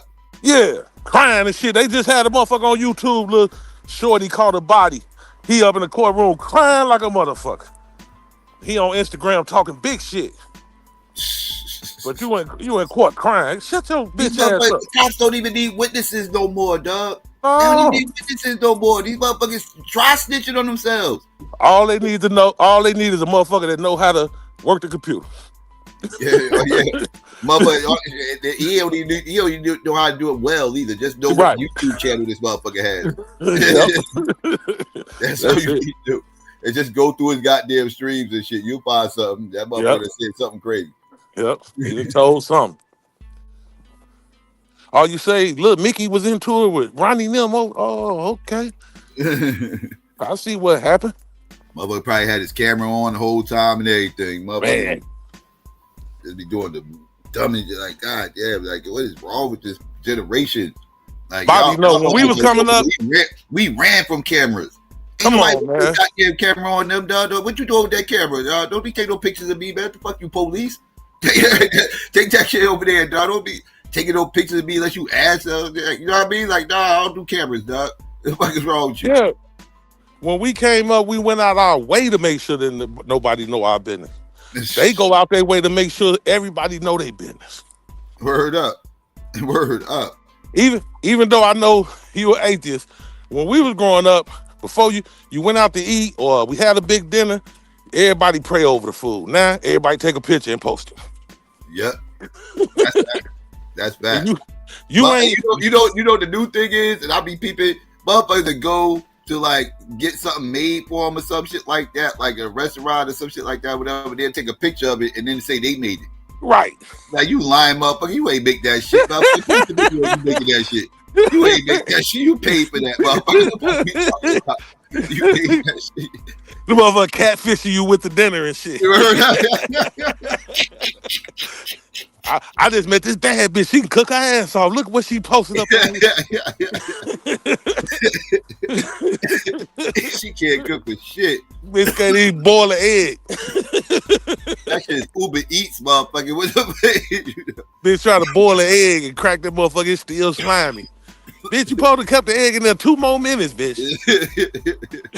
You're supposed to take the egg out before the water evaporates. What the fuck is you doing? Yeah, man, you frying a boiled egg, bitch.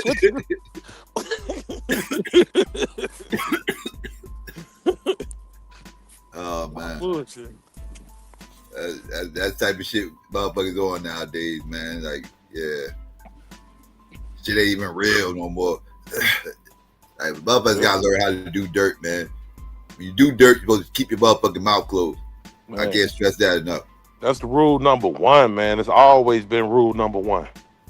No matter what people mob, know, the better. No matter what mob you belong to, it's always silent secrecy. Always been number 1. Shut the fuck up. What Biggie even said? Real bad boys moving silence with violence. Thank you. Thank you. That's real. That's real. Like, the less people around, the better. Yep. You know what I mean?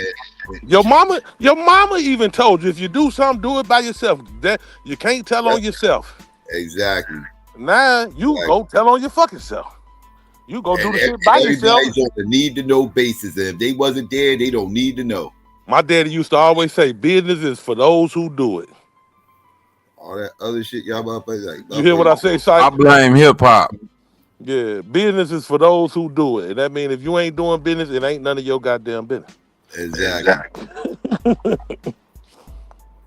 I'm serious when I say I blame hip hop, though.